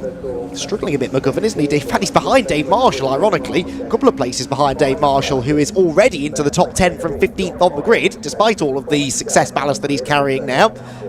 So Dave Marshall, there he is at the front of that pack that just came through at the back of shot in 10th position, just behind Spencer Stevenson, actually, who's up nicely from 13th to 9th, as here Wilf Butler has a go at Daniel Petters for 3rd. 3rd on the road, but actually on corrected time, 2nd, because the car ahead of them, Wesley Swain, has a 5-second penalty to be applied. But he is still physically there at the front of that queue. Matt Wilkins, though, is checking out, isn't he? He's gone. Wilkins with a big lead over Wes Swain. It was 1.5 seconds at the start of the lap. He's taken so far on this lap another 3/10 or so out of him, with Swain, Petters, Butler, Hewlett, Camp and Jake Renshaw all in a long line now, battling over 2nd position. Then it's Bromley and Spencer Stevenson being caught by Dave Marshall, who just wants to try and get some solid points in this race. It's going to be one of those seasons, I think, where the points just ebb and flow race after race, and the driver that jumps to the front of the championship table after one race could well be 5th again by the end of the next one. That, I think, is what's going to start happening even in this race, potentially, for the likes of Marshall, who jumped up from 6th to 2nd in the points, and is potentially now on course to lose a bit of ground once again. Leaders then, or the leader, singular, blasts past the pits. Matt Wilkins with now a 2-second lead and a new fastest lap to boot. That's worth a bonus point, remember, which is vital in the championship.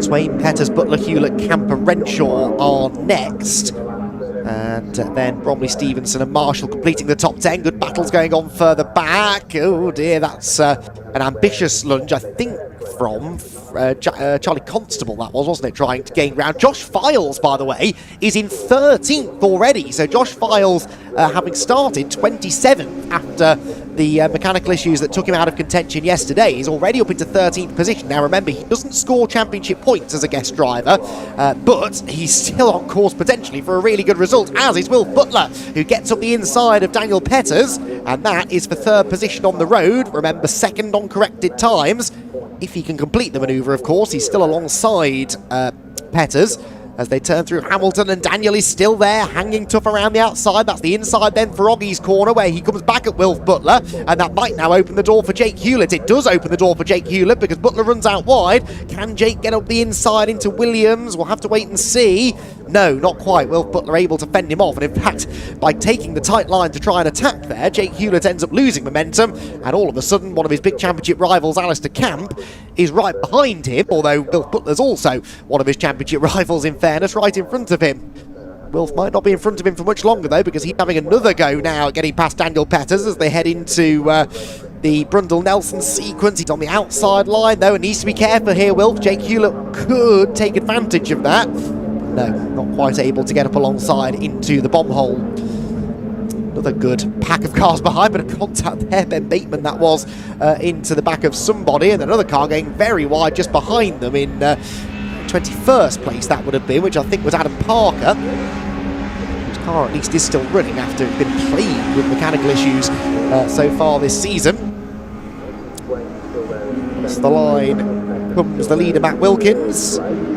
Loses a 10th actually to Wes Swain that time. Wes Swain at 2 minute 10.70 is a new fastest lap of the race. So Wesley Swain with a fractionally quicker lap, only half a 10th quicker than the race leader, but we still have 8 minutes of this race to go. That's Francisco Howitt, I think. Yes, battling away with Jamie Petters, who tries to go around the outside of him through Rich's corner. That is a brave move to try and make. Not sure whether he was able to complete that one. This battle between Wilf Butler and Jake Hewlett continues on as well, with Butler for now keeping hold of the place. There goes Josh Files, the blue and yellow car with the headlights ablaze, still in 13th, but he's catching this big pack of cars, which essentially takes him up to the podium. Of course, he'll have a hard job overtaking them all, but he's definitely got pace in that number 99 car. Run by Area Motorsport, of course, who he's had a long-standing relationship with. And great to have Josh back on the grid, even if it is just a one-off outing, we believe, at the moment. Back out towards the end of another lap we go. Dave Marshall there under a bit of threat from Aidan Mitchell by the looks of it for 10th position. The leaders, though, emerge through the heat haze. And that lead gap still pretty static. Someone well out of line. What's that all about? Is that Jake Renshaw? It is, isn't it? I think he's probably trying to cool the car down. We heard a couple of the TCR drivers saying they were having to do that earlier on today. It's even warmer now than it was this morning, needless to say. And so, yeah, drivers just trying to stay out of the warm air that blasts out of the back of these very hot racing cars. And they lose the slipstream by doing that, but at least it stops the engine from overheating, in theory. Leaders down into Brundle and Nelson. Sorry, Murray's, I should say, at the end of the lap. The tight left-hander that takes them past the pits. And it's not been your typical reverse grid race, this, has it? We've not had the usual fireworks, but it's really just because the entirety of the top 10 in any given race, if you give them track position, will probably be able to hang on and win. And that's sort of what we've seen here, really. Matt Wilkins, who finished only 10th yesterday, disappearing up the road now, given some clean air. I do still think there's some battling to be done behind, though, with that second place battle in particular, and this battle that continues to rage on, as Bateman there has, is it Will Butt to his outside? I think it must have been. No, it wasn't Will Butt, it was Francisco Howitt, I think, wasn't it, they were battling with? No, I'll get this right in a minute. It's Joseph Dalgarno, who is in behind the 93 of Bateman. It confused me, though, because he wasn't showing there on the timing tower. We don't have a 19th place runner on the timing tower for reasons. But we do have Joseph Dalgarno in 19th position. Puncture for Constable. So that is Charlie Constable, left front puncture now. It's very rare to have a tyre wear related puncture or a tyre overheating related puncture on these cars. I suspect he's nipped that on a curb or contact with another car maybe. There are a few spots where if you run over the back edge of a curb, there's quite a big drop down, and the drop isn't so bad, but trying to get back onto the track, you have to go over that lip and it can very easily pop a tyre off a rim. I wonder if that's what's happened to Charlie Constable. Now, looking out of the window, there is a drive-through penalty for Matt Wilkins being shown on the starting gantry outside the commentary box. I haven't seen anything on the timing screen, but the LED board across from my commentary position says drive-through penalty, car 84, Matt Wilkins. Now, that's the race leader. Obviously, I'm sure you've been following the race, you knew that already, but what the penalty's for, I have absolutely no idea. Yeah, drive-through penalty, car 84, but no notification as to what that's for. So Matt Wilkins will see that now. He's been controlling this race beautifully from the front of the field, but we believe he has a penalty. So Matt Wilkins then is not now in a position to win the race, but nor, of course, is Wesley Swain, because he's got a 5-second penalty, or 10-second penalty, sorry, was it, for the jump start. So Daniel Petters is actually leading the race now, we believe. So essentially, yes, the second car in this queue is now leading, if you followed any of that. I'm truly baffled as to what that's for, though, because I don't think I've seen even a warning for anything for Wilkins. He's not been warned about track limits or any start infringement. I really don't know what that's all about, but car 84 is being given a drive-through penalty. So, there is Matt Wilkins. I wish I could give you more information, but that's all I've got. at the moment. The black flag I can see being unfurled outside of my commentary box position, and it's being shown for this car. So Matt Wilkins is destined for the pit lane. Oh my word, this is destined for a crash, I think, down at Agostini. That was a very brave lunge up the inside. That was Will Butts trying to get past Ben Bateman as they went through the tight left-hand hairpin. So, reset then. The battle for third on the road is now the battle for the win, with Daniel Petters in position maybe to win, and Wilf Butler, Jake Hewlett and Alistair Camp queuing up behind to try and challenge him. Now, my next question, and again this is going to be a Phil Kinch question I suspect, Daniel Petters, I don't believe, has ever won a race. He's had podiums. I don't remember Daniel Petters claiming a win. I'm prepared to be wrong, but if I am, someone will tell me, I'm sure. But this could be a huge moment if, of course, he can keep proven race winners, Will Butler, Jake Hewlett and Alistair Camp at bay. And that's looking a bit difficult now, isn't it? Because Will Butler is all over him as they come past the line to start what is disappointingly the final lap of the race, just as things are starting to get good. Wilkins has been in to serve the penalty, by the way, so Wesley Swain leads on the road, but that time penalty means that it will be Dan Petters that's actually in position to lead if he can stay where he is. Phil Kinch has confirmed that Dan's best finish is second place at Alton Park last year. He's also shown as having had a couple of second places this year, actually, but they may not have actually been second places, I suppose. Look at this, he's run wide at the hairpin though, and Will Button's up the inside. There's been drama further back for somebody. Bateman right over the curb down at Nelson, but we need to see what's going on in the battle essentially for the race win. We're on the final lap of the race, and Will Butler is going around the outside of Daniel Petters at Palmer's. This could open the door for Jake Hewlett, the championship leader, joining in the black and green car. How aggressive is he willing to be? He goes to the inside of Butler, who is still fishing around the outside of Daniel Petters. This is for the win, and they're absolutely on top of each other as they head out of Agostini and up towards Hamilton. Wilf Butler will try and hang it tough round the outside through the left-hand kink. That gives him the inside line for Oggies, but he's squeezed over the curb, he's over the grass. Jake Hewlett's going to go around the outside of him. He's almost into the back of Daniel Petters. This is too close to call.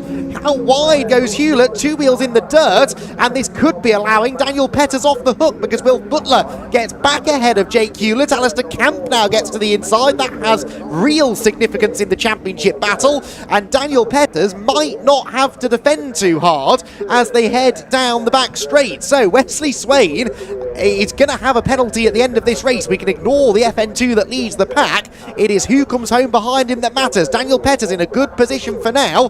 Jake Hewlett there just about fending off Alistair Camp. Is he? Maybe. No, they're almost overlapping coming out of Nelson. But yes, I think Jake Hewlett will keep him at bay. Josh Bromley and Jake Renshaw joining in that battle as well.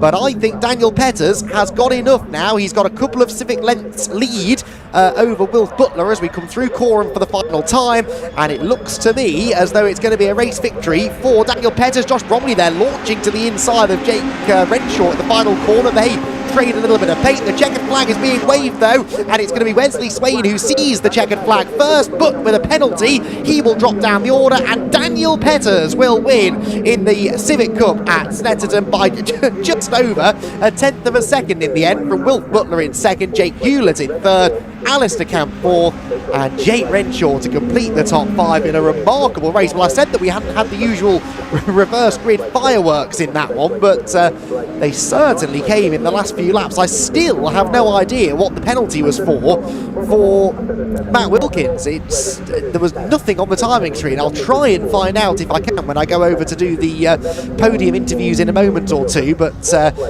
we know that Wesley Swain's penalty, 5 seconds, was a 10 seconds right the first time, was a start procedure infringement.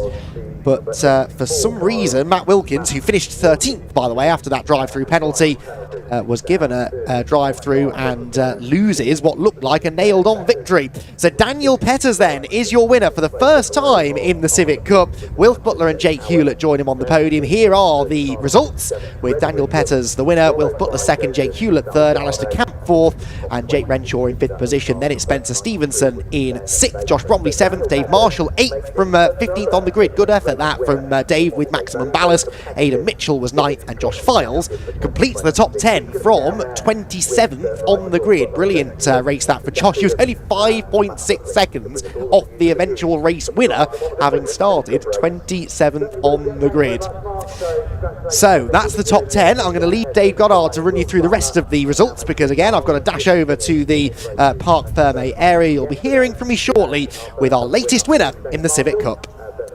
The kind of resumption of what we've had so far this year is now resumed today with the winner. Okay, yes, thanks to Andy. So beyond the top 10 results of the Civic Cup second race, Sean McGovern was 11th, the penalty dropping Wesley Swain down to 12th place, and Matt Wilkins, after his drive-through penalty, rejoined and finished in 13th. Charlie Budd was 14th. Jamie Petters, brother of the race winner, was 15th, ahead of Francisco Howitt. Completing the top 10-20 were Freddie Ingram, Will Butts, Joe Delgado and Ben Bateman. Adam Parker got involved in a bit of a tangle there. He was in 21st, ahead of Mark Hughes.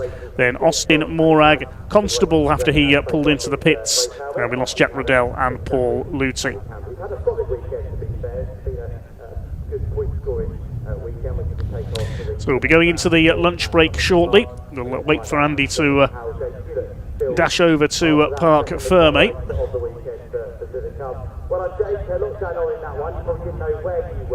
The marshals checking on the lights as well. A flag start in that race as well. A rare sight indeed. And it caught out Wesley Swain.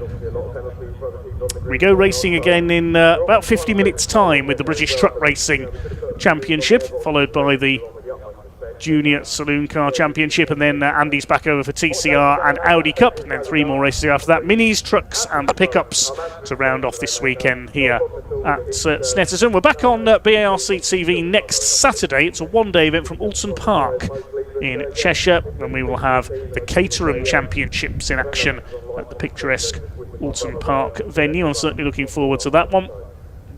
And then after that, we go on into August. The trucks with next action at Donington Park, August the 8th and 9th for Convoy in the park. I think we can now head down to Parc Fermé. Andy's made it across the track and over to Parc Fermé on the infield, and he will be ready with the winner of our Civic Cup race, the first win for Dan Petters.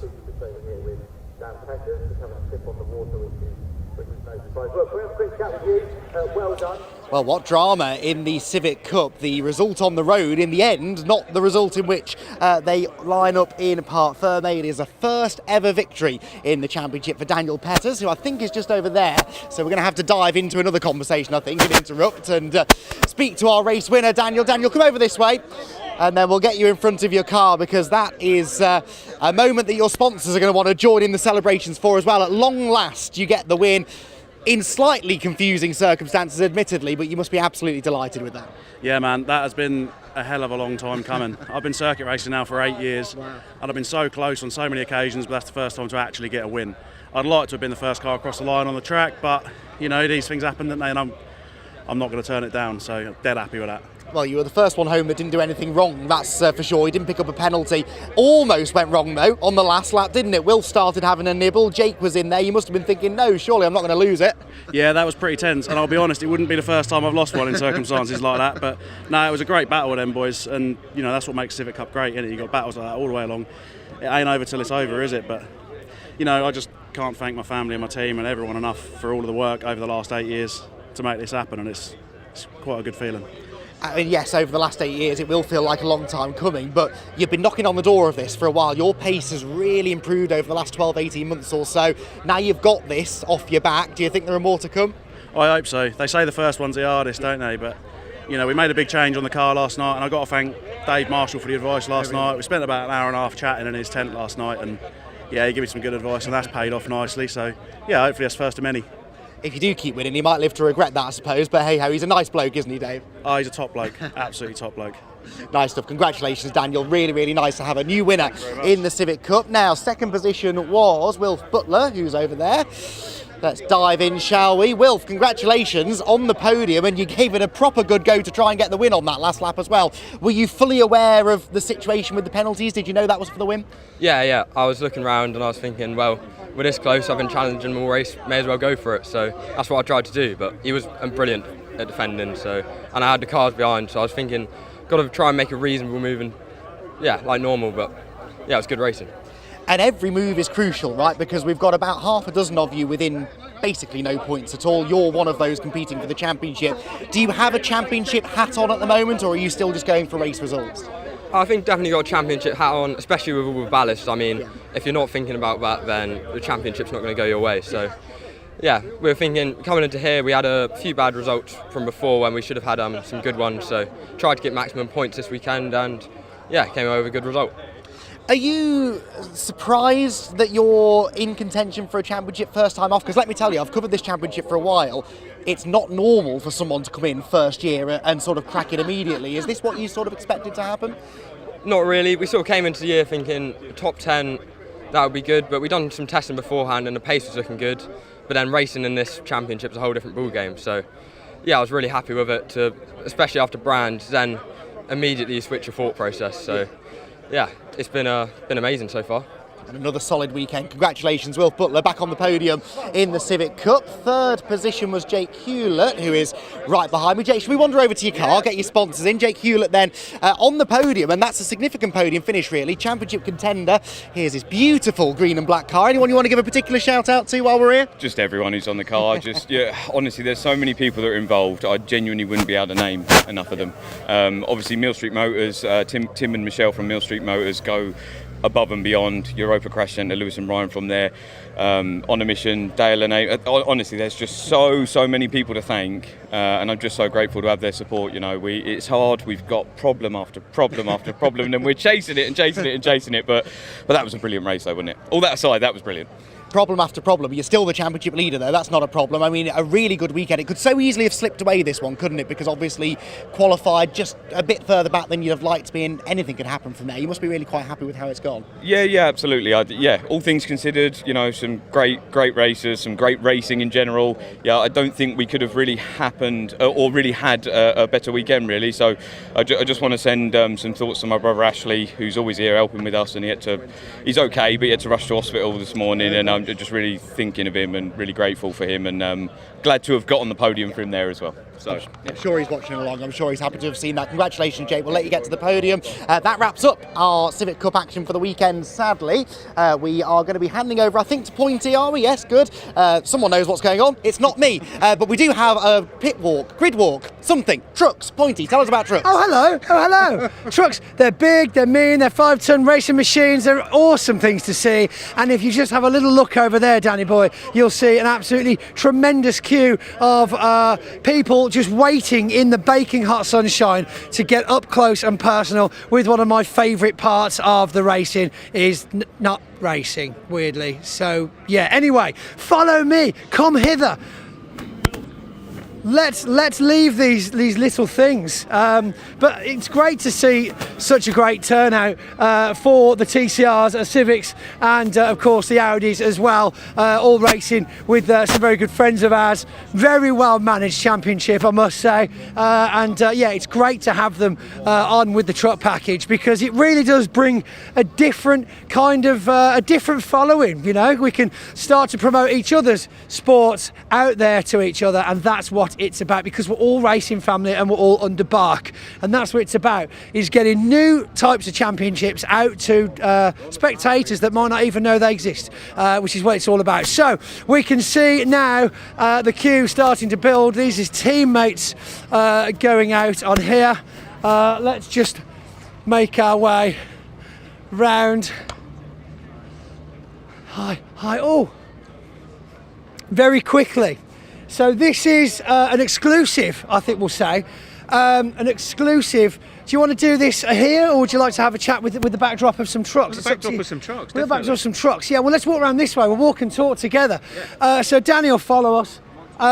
So this is Andrew Fulcher. If you've been following the trucks for quite some time, you'll know that Andy actually raced in the championship a few years ago now, wasn't it? You've since been involved along with Team Eason, where you've been team manager for them as well. However, now we've gone up even further into the higher echelons of weekend management, and you've joined us as the BTRC Championship Manager. So welcome. Championship Coordinator. Coordinator. better, yes. Yes, poacher turned You managed to coordinate quite well. Yeah, thank you very much. Well, in terms of my colours today as well. Yes, yeah, no. indeed. No, poacher turned gamekeeper almost. But no, it was obviously I managed the Napa team for a couple of years with Paul Rivette and won the Division 2 championship. Obviously, with Callum for a while, helping Wayne out. But got the opportunity to get involved in the championship in a bit more depth. And for me, it was something I'm probably very keen to do, because it's very different, from being on the team manager side and seeing all the things I wanted as a team manager, to then help Steve, Thomas and Truck Sport in terms of getting that for the drivers, getting that liaison, and just helping the teams, make them feel welcome when they come of a weekend, whatever, and keep that information flowing to them. Unfortunately, taking them to the stewards and sometimes, which is it's a double-edged sword. It's not always the good side of it, but yeah, absolutely thoroughly enjoying it, because it's really different. Being in race control for the races, it's absolutely fantastic. Yeah, seeing another side of it altogether. And so you're enjoying it so far. You're going to make it stick, yes? Oh, definitely. Excellent. Well, welcome again to the BTRC organisers team. Which is the best championship in the country, of isn't course, it? Of course, it is. Don't need anything else. If you've never been to a race event live, come to the trucks, because there is nothing better. I've been to BTCC. The starts on the touring cars, fantastic. The TCR's fantastic, but nothing beats 25-ton trucks hammering down that straight and feeling the vibration, the noise of them 100 mile an hour. Powering past. Epic. Absolutely epic. Well, Andrew, thank you very much. But as you can see behind us, we've got droves of spectators to speak to. Let's head out onto the pit now, on the grid, sorry. Oh, cool picture. Hey. Any nightmares last night? No, it's good. Cheese before bedtime, ladies and gentlemen. Joined us for our traditional Saturday night charcuterie spread after watching the football, of course. And very good. Great result. It's obviously a wives' tale. Right then, so let's make our way down, shall we, ladies and gentlemen? Hello, Holly, how are we? So, of course, we've got the beautiful GT tyre partner pace truck there, which, of course, will be taking them out for their outlap in the next race of the day, which, of course, is just after the lunch break. So it's going to be racing on empty for a lot of the drivers, unless they've had chance for a snack since the end of the last race, just an hour ago, I'd say. Hi, how are we? Very good. Right then, let's see if we can find. Well, first of all, let's have a chat to some marshals. Can we interrupt you for a moment? That's it. Look at the camera. Everybody gather round. So, right, let's get some names. I'm Kieran. I'm Kieran. Charles. Harry. Sherry.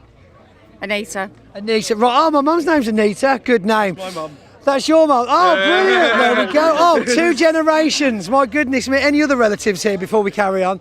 No, good. Right, fine. Just checking. So,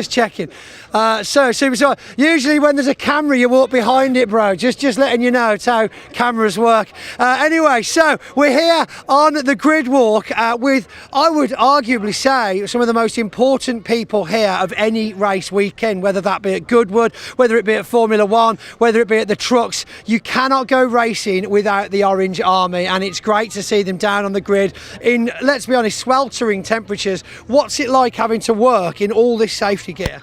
Yeah, it's a bit hot, especially when you're running to collect a car.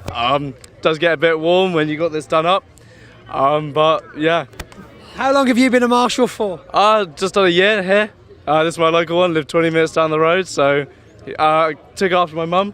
She marshalled in the late 90s, so you didn't tell him what a silly idea it was, no? Got addicted before you noticed what was going on, right? Yeah, too right. Well, guys, thank you so much for being here, and pass on the message to everybody else around the posts. We're very grateful for all the effort that you put in to any race weekend, so thank you for being here. Right then, let's move on. Hello, what's your name? Jasmine. Hello, Jasmine. Now, tell me, Jasmine, let's just say, which one of your trucks is the favourite? You can just say a colour if you don't know the number. Red. The red one. Can you point to the red one that you like the most? That one. Oh, number 68. Is that Craig Reed? I do believe he'll be very happy to hear that. What makes you like Craig Reed's truck? It goes really fast. It does go really fast. You know what? Those are the kind of real life answers we're looking for here in the BTRC. Jasmine, have a lovely day. Enjoy the green. In fact, you know what? Let me take you over to number 68. Come on. Let's. Where's the driver of 68? We've got Simon over here. Where's Craig? Is it? Come on. Craig, where are you, mate? Oh, he's doing work on his truck. This young lady, Jasmine, it's not a great shot, Craig, to be honest. There's a... This is real life. Maybe if you can come back in a bit. Avert your eyes, young lady. It's not, yeah. Craig is fixing something. He will come back later. Wow, you don't get to see that every day, thankfully. Yeah, right. What's your name, young man? Richard. Richard, what are you here to see this weekend? These guys. Absolutely. And the pickup trucks were and quite the funny. Pickup trucks, you liking those? Yeah, it's like the Utes in Australia, isn't it? Well, that is, yeah, Utes, exactly. Yeah. Some Maloos or Utes. Right, there's a young lady somewhere, Jasmine her name is. I think she might be around that side now. Yeah. There she is in the purple hat, I think. Is that... Yeah, in the Jasmine, here you go. You go and see Jasmine in the purple hat for me there, because she wants to meet you. Yours is her favourite truck. There, we look at this. We're going to handshake. Oh, it's lovely. Have you got any questions that you want to ask the driver? How do you go so fast? Concentrate and relax. Relax is the main thing. Concentrate and relax. Anything else? No. No? There we go. Well done. Thank you very much, Craig. You're a top gent. We get an autograph whilst you're here. Have you got a pen? Here you go. Oh, hold on, mate. There you go, buddy. Look, so I'm on it. We got the pen. Well, I've got a spare just in case people want my autograph, you know. There we go. Thank you very much. Cheers, Craig. Appreciate it. Look at that. See, I'm making it happen down here on the grid. Let's have a little wander further down. Make sure we get... Oh, hello. You're all right, mate. Make sure we get everybody in. Dave Jenkins, always a firm favourite with the fans. Of course, he's been a few years in the championship now. Hello, mate. How are we doing? I'm very well, thank you. Are you enjoying this part of the weekend? It's absolutely brilliant. I've just said to these, I bet I'm not this popular at work in the morning. Oh, I bet you are not, especially now you've told, was he... Phil's not having a pay rise. Phil's not having a pay rise. We said that yesterday. I'll be tired and grumpy. Yeah, no, this is amazing. This is what we come for, isn't it? To get in with all of the fans and really bring it home to all the families that have come to see you all. Yeah, no, it's brilliant because like the atmosphere wouldn't be here, would it, without all these amazing people that come to see us. And you've got a 333 sticker on, but is it your favourite truck, or we've got a different one? Put that on by accident. I got given this. You've got given this. There we go. She's done his get out clause. So which one is your favourite truck here this weekend? This one, or that one? That one. Oh, this one, 69. 69, there we go. Good job, you passed the test. It was hard work, but we got there, it's fine. Thank you very much, young man. Right then, hello sir, how are you? You all right, you well? Yeah. What's your name? Brian. Hello Brian, what are you here to say? I like your shirt, it's very Speedway. No, Speedworth. Speedworth. Oval racing, Formula One stock cars. Yeah, like I say, Speedway kind of. Yeah, I know what you mean. You're good, super duper. So, are you used to the big trucks here, or is it your first visit? Have you been? About 20 years ago, you have to bear with me. Okay. About 20 years ago, we used to do a banger meeting down at Liddon Hill. Right. Called the Speed Track. Got you. And in the morning was all tin tops and Capris, Escorts and all that sort of thing. Nice cars. Yeah, and then in the afternoon we used to race bangers and super bangers and stock cars and all that. And they always had a guest formula. And I don't know who it is, but they had trucks. And all I can remember was it has a long-nosed cat. Right. Well, actually, the long-nosed cat would have been the Dave Jenkins Super Truck from back in the day. So, yeah, the Super Cat, yeah, because the Super Trucks were massive engines. Anyway, I was well impressed, and I sort of said to the guy, what sort of speed, you're doing going into Chestnut's Drift? And he said, we're touching 90. Yeah. And you think, that's... Yeah, well, they're limited to 100 now, so I'm watching me language. Yeah, of course, as you should. Then we came up here with a friend of mine a few years later for a car show. Right. And on a poster, it had truck racing. And attacked by a fly. And now I've sort of got the bug. You've got the bug indeed, and this is the thing I think. What was it, Brian again? Was it? Yeah, Brian. Brian, thanks for coming down, and sorry that you've got the bug for truck racing, because once you've seen it once, that's it. That's it. Is some John Bowler wedding cake. John Bowler wedding cake. Do you think we'll get some cake? John, if you're watching this, because obviously you are, you'll be, forget the wedding. You'll be well into the depths of yeah. Yeah, that's it. Right, let's have a look over here then. Thank you, Brian. We'll speak to you again soon. Good lad, Brian. All ages, of course, coming down onto the grid. What's your name, sir? Frank. Hello, Frank. That's a cool name. I like your glasses as well. Thanks. So, Frank, who are we here to see today? Have you got a list of names you need to get signed, or are you just collecting them as you go down? Just collecting them. Okay, so now this is an important question I've got to ask all the young ones. What's your favourite truck on the grid today? One of the Gitty ones. Oh, the GT. When you're in the inner circle, you've got to call it GT. Okay, try that one. Try it again. GT. There we got it. The tyre partner of the BTRC, of course. And yeah, you just like those, do you? What is it about them that you like? I like the design of the lorries, and I have a couple of their hats at my house. Oh, nice. Well, if you've got a couple of hats, that means we've got a super fan here, because you only get the hats by coming to the podiums, right? So without the podiums having so many fantastic guests, it just wouldn't be as exciting for the drivers. So the drivers are so grateful that all of you guys come over to the podiums, show your support. Now, I don't think many people know this, because people are always late. So I'm going to ask you if you know, and we can tell them together. How long after the checkered flag goes down are the podiums usually handed out, do you know? No. Right, okay, the answer is 30 minutes. So now try again. How long after the race are the trophies handed out? 30 minutes. See, he knows the answer. See, it's that easy. I told him once, he remembered. I wish the drivers could figure that out. I tell you what, unbelievable. Well done, Frank. Very nice to meet you. What's your name? Wedgie. Who, sorry? Wedgie. Wedgie? Reggie and Frank. They are, I've got to say, are you Dad? Reggie, what's your name? Lee. Lee, oh, yours isn't as exciting. Sorry, Lee. No. Reggie and Frank, though, they are wicked names. Wicked names. Oh, excuse me, I've got to go and interview a marshal, okay, if we can catch up with her. Right. Has she got, oh, hello, what was your name? Natalie. Hello, Natalie. Now, you were avidly watching, you come to the circuit all the time, and I caught you out yesterday. Now we're live on air. Get your friend in as well. Oh, your sister. Oh, right, okay. What was the hair colour did? It's crazy. Okay, so sister? Izzy and Natalie, right, so local, come here all the time, hadn't got a clue about the trucks, all the lap time. Have you had a look on TSL yet to figure out the average? Still like 120-ish. 120-ish? Yeah, no, it's over 2 minutes, love, sorry, yeah, 2 minutes. I bet they wish they were doing 1 minute-ish. I mean, they're not single seaters, Natalie. Oh, okay, Iz, calm yourself down. Right, sounds like you. So, right, what's your favourite series around here then, Izzy? I actually like one that doesn't race here, but Testing GB3. Testing GB3. I'm a GB3 editor. Oh, right, okay. Get the plug in. Tell us more. Yeah, I write for a website called Feed Series. Okay. And I'm their GB3 and GB4 editor, and actually this weekend I'm covering British F4 as well.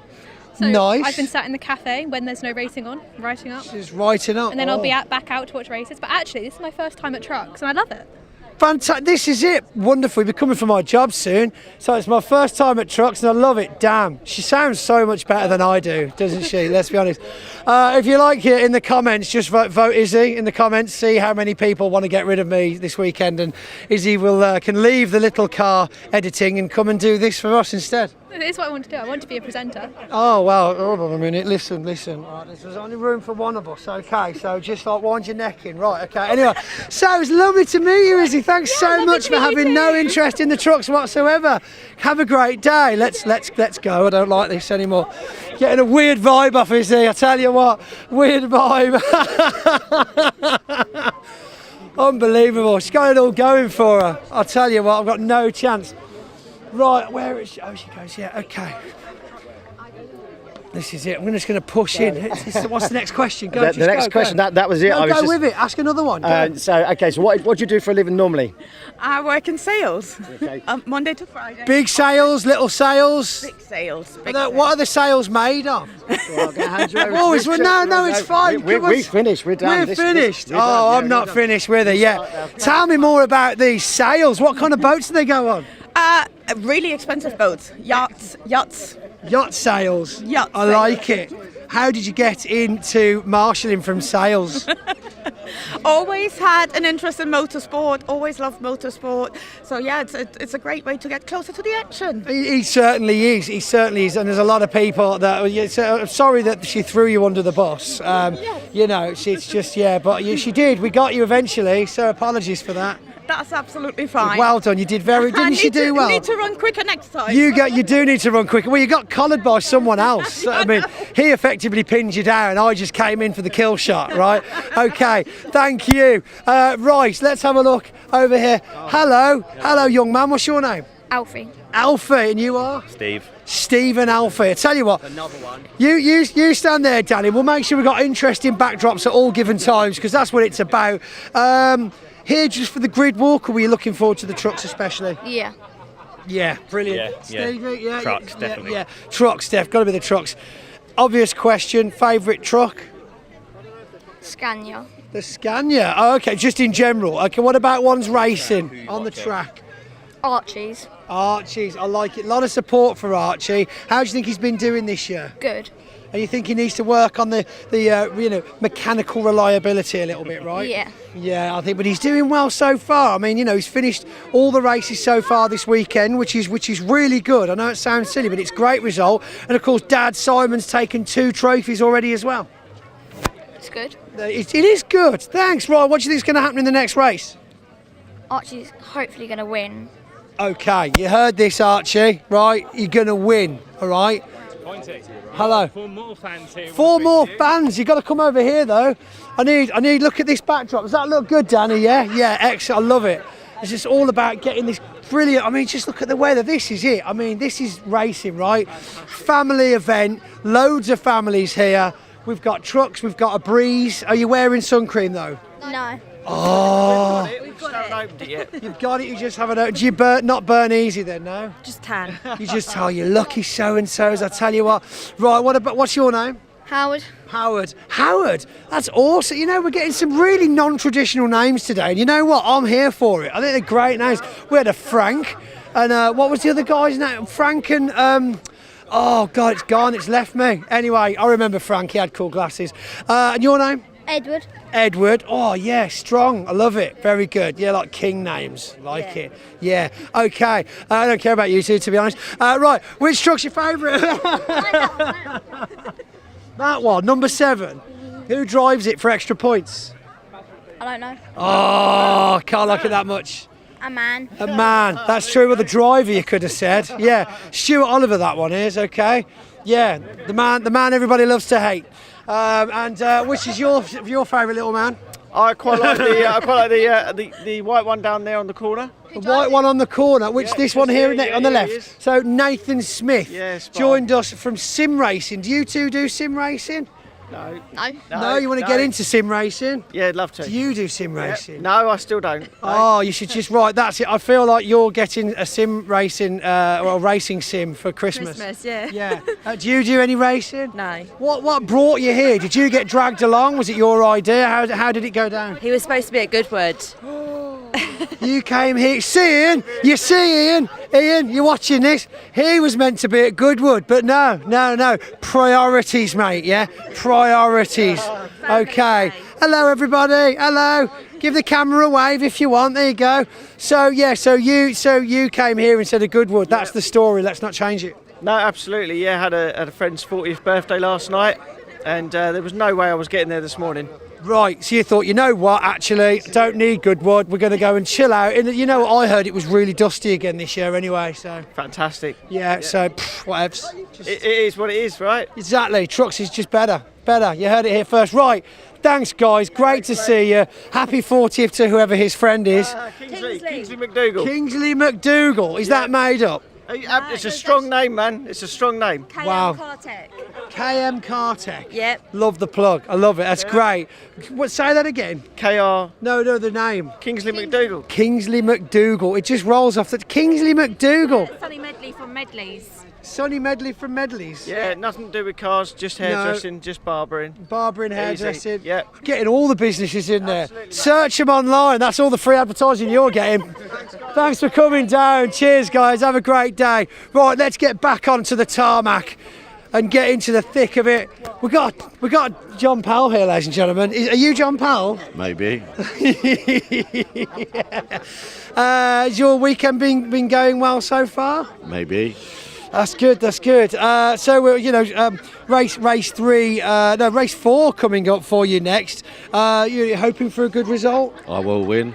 Well, that's very good because I feel I'm getting like an homage to a past Formula One driver. Do you know his name? Gimme. Yeah. Oh, John, it's great to see you, man, honestly. And it's good to see you getting round. Obviously, earlier on in the season, we had some tricky times with the motor. But yeah, it's been a better weekend for you, hasn't it? Maybe. Maybe, yeah, this is great. I love it. No. Committed to the bit. I feel that we probably use more oil than a super tanker this weekend. Oh my goodness, really? And do you want to get that thick stuff that the ships run on, and that'd be good? That'd be pretty good, actually. To be fair, probably wouldn't be so sticky on the slippery on the circuit. Yeah. So. Oh gosh. It's definitely not going to go rusty. That's for sure. That's right. That's what you see. Positives. Every cloud. This is positivity at its best. Yeah. Grid walks. What's your view on grid walks? I mean, all the drivers got to be loving it, right? It's perfect, isn't it? It's is. for the fans. It's nice to see. You don't normally see them because we're busy working on it, so it gives you a break and it gives you the nice side of truck racing. This is it, and it's just lovely how excited they all are to be here. Absolutely. Yeah. I mean, they've spent their time to come and watch us, so they get to meet us. That's even better, isn't it? Absolutely. Well, good luck for the next race, Kimi Räikkönen. I mean, John Powell. Sorry, maybe. Maybe. Come on. Oh, let's cut through some traffic. We got a tiny on the side of Callum Eason's truck 26 there, getting very busy over here. We've got. Let's go to the front here. Callum signing some autographs. Right. Well, hello, sir. What's your name? Ernie. Ernie, how you doing, Ernie? Honestly, is it something about Norfolk with these names? These are brilliant names. I'm getting so many cool names. So, Ernie, how old are you, mate? 8. 8, wow. And you've come to see the trucks today, have you? Yes? Yeah. Did you enjoy the first race of the day? Yeah. What's your favourite bit about truck racing so far? When you see them skid around the corners and they race. Oh, skidding around the corners. We love a bit of drifting action, don't we? When you see all the dust fly up when they've gone onto the grass a little bit. Yeah. Tell me this, are you watching the races at home when you're not here? Sometimes. That's good. I like it. That's great. And of course, if you miss any action from this weekend, then you can watch it back whenever you like over on the official Bark and Truck Sport YouTube channels. Just search Bush's Truck Racing and you'll find it along with all of the action from the rest of the series that they've raced here this weekend. Ernie, give me a fist bump. Good job, buddy. Nice. Great answers. Look at that. That's how they should go all the time. Oh, goodness. Hello, darling. Hello, sir. Hello. Watch your P's and Q's. I know. Okay. Right, who am I joined with? Dave Booth. Hello, Dave Booth. Now you're an avid follower of the sport, along with my social media. So always reaching out to say hello. How do you think the weekend's gone so far? So far, so good. Nothing to write home about. Good. Lads are behaving themselves. All quiet. All quiet. I like that. What a nice roundup for the weekend we've had so far. So far, yeah. So far, so good. Opinions on the football last night? I think Norway are whinging. Oh no, we can't be sore winners. They almost beat us. Well, yeah, they almost did beat us. Good goals as well. Yeah, Bellingham was absolutely ace as usual. Kane, good again. Yeah. Was he though? Well, he didn't do much. Well, nobody does much sometimes. No, didn't do much. I mean, Well, that's true. Even marshals don't do much. Well, oh no, never say that. Hello, mate. Right, I'll speak to you later, Dave. Good to see you. You all right there, little dude? What's your name? Jude. Jude. Hey, Jude, don't make it bad. Hey, come on, did you like that? It's all right, you're welcome. You can have that one for free. Hello, mate. Yes, are you okay, mate? What's your name? Harley David Fallow. Say that again. Harley David Fallow. Harley. Now, Harley, you're wearing a Hot Wheels top. This is a cool T-shirt. Do you think they should have more racing trucks in Hot Wheels? Yeah. Yeah, because they do say go big, go Hot Wheels, right? Yeah. Yeah. Which is, do you like Hot Wheels monster trucks? Have you seen those? What's your favourite monster truck in Hot Wheels? Monster Jam. Monster what? Monster Jam. Oh, Monster Jam. Oh, yeah. Totally different range of monster trucks. But you know what? I'll give it to you because all monster trucks are cool, aren't they? Yeah. Yeah, excellent. You know what? How old are you? 4. You know what? You are doing so well. Give me a high five, buddy. That's the youngest, best interview I think I've ever had. That is brilliant. Well done, bud. Well done. Good job. Keep in with the racing, buddy. You're going to go far. Excellent. Well, they don't usually go that smoothly. Hello, mate. You all right? You lost the rest of your truck. Oh, no, it's there. It's there. Google homemade pickup recovery truck. We've got the McLaren colour scheme, Google wheels you can see here. No expense spared when it comes to detail. Anyway, let's just saunter over here. Paul, come on in. Let's just take a breather. Wow, we've done it again. Oh, indeed, it's brilliant, isn't it? I mean, look, you know, the drivers all agree. Grid walks. Let's turn around this way a bit. Turn around this way a bit. We need to see them leaving. Here we go. There we go. Grid walks are great. Oh, I mean, it's the closest way you can get to the machines that you love watching racing. I mean, look at these hulking trucks. I mean, I've been on a few grid walks of cars, yes, those, C-A-R-S, but I'll tell you one thing, T-R-U-C-K trucks, you couldn't be without them, Pointy. You converted me, I can tell you that. That's it. There's just something about them. It's just a different vibe in the paddock. It's the people that come to watch them. I've seen faces today that I have seen at every single weekend so far this year. Now, I don't care where you live in the country. That is dedication. 100%. I mean, you have such religious following for the British Truck Racing Championship, but why wouldn't you? Because, of course, these absolute monstrosities of machines, we get to see them go battling 2 divisions out there as well, and we've had so many great races, and the grid walks add it all together. I mean, and also yourself, of course. Oh, no, I wasn't looking for that. I wasn't looking for that.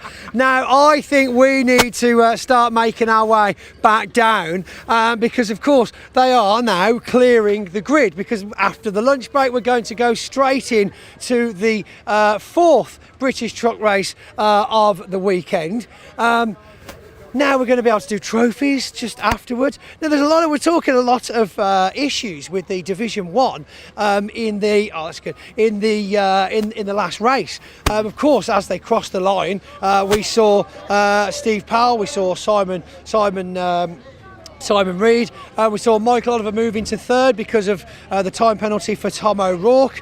But of course, we've had some changes in those results. I'm not sure whether they've been updated on TSL or not yet, or whether they've been contested, of course. But there was a little bit of speeding. We'll have to see what actually comes out of that, because of course I'm not sure if we want to make it official on here yet. I'm just saying we haven't handed the trophies out yet. Let's put it like that. It makes sense. I mean, to be fair, until we know, we can't hand those trophies out. Exactly that. And believe me, of being well experienced of saying the wrong thing at the wrong time, I'm now fitted with softer treads, so I don't walk on those eggshells as often as I used to do, right? Oh, indeed. You've got to walk so carefully these days, haven't you? So carefully. But there we go. So a great shot now, though, Danny, down the grid as we see the last few spectators making their way off. You just keep an eye on these guys. We won't be allowed to stop any more spectators now, fear of delaying the proceedings, because do I want to say it out loud? I'm going to say it out loud. We've been doing all right timetable-wise today, haven't we? Oh, indeed, we're doing brilliantly. I mean, yeah, there's been a few bumps and scrapes, but beyond that, things have been proceeding absolutely swimmingly, and, well, long may it continue throughout the afternoon, because we've got an afternoon of packed full of racing, haven't we? That's right. So we'll be doing the junior saloons after this truck race. They'll be making their way to the assembly area as we speak, ready, of course, to get straight out on track once these guys get back to Parc Ferme. You've been watching the trucks a little while now. What's your what are you saying for your first guesses of how it's going to go around that first corner? We've got Steve Powell starting in pole, which of course, do you understand what Through it once again, just remind myself and all the audience, of course. Okay, so here we go. So of course we do qualifying on the Saturday morning, and then from the fastest speed of qualifying in that order, we go with a grid of race 1.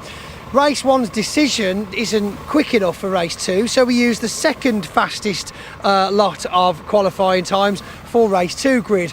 And then of course we start reversing grids. So the reverse of grid 1, race 1 yesterday is race 1 today. Reverse of race 2 yesterday is the grid for race 2 today, which is why of course we've now got Steve Powell finishing in the top 8, but reversed and puts him on pole position. Now he made it stick in the last race, pulling well ahead very quickly of Tom O'Rourke, who of course had those time penalties for track limits, unfortunately dropping him back to 8th overall.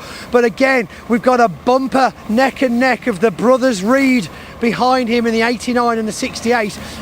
By the way, which I found out the other day, was actually their father's 2 racing numbers when he was in the racing. Yeah, have his 2 sons racing in 2 trucks with those numbers at the same time. I think it's just a beautiful continuation of the heritage of that family team. Oh, indeed. And as they say, motorsport starts and stays in the family, and so many of the teams that you do see, of course, family-run teams, all friends and that. I mean, in the end, well, they say a motorsport paddock is one big family, and it is emphasised by our truck racing championship drivers. Absolutely. Right, I'm not on the call, so I'm going to be very unprofessional and go, guys, do we need to go, or what are we doing? Because, like, we need to get off the tarmac now, right? I think we might need to. We're getting a nod there. Yeah, the marshals are giving us dirty looks, so let's just leave. I'll tell you what, Dave, can you give us a rundown of like what's going on, and maybe have a look on TSL, see if the race results been updated yet from just before lunch. But from me and Paul down here on the grid walk at Snetterton, beautiful day. Thanks for joining us. Well, indeed, thank you, and let's go racing, ladies and gents. It's time for the afternoon. This way, come on.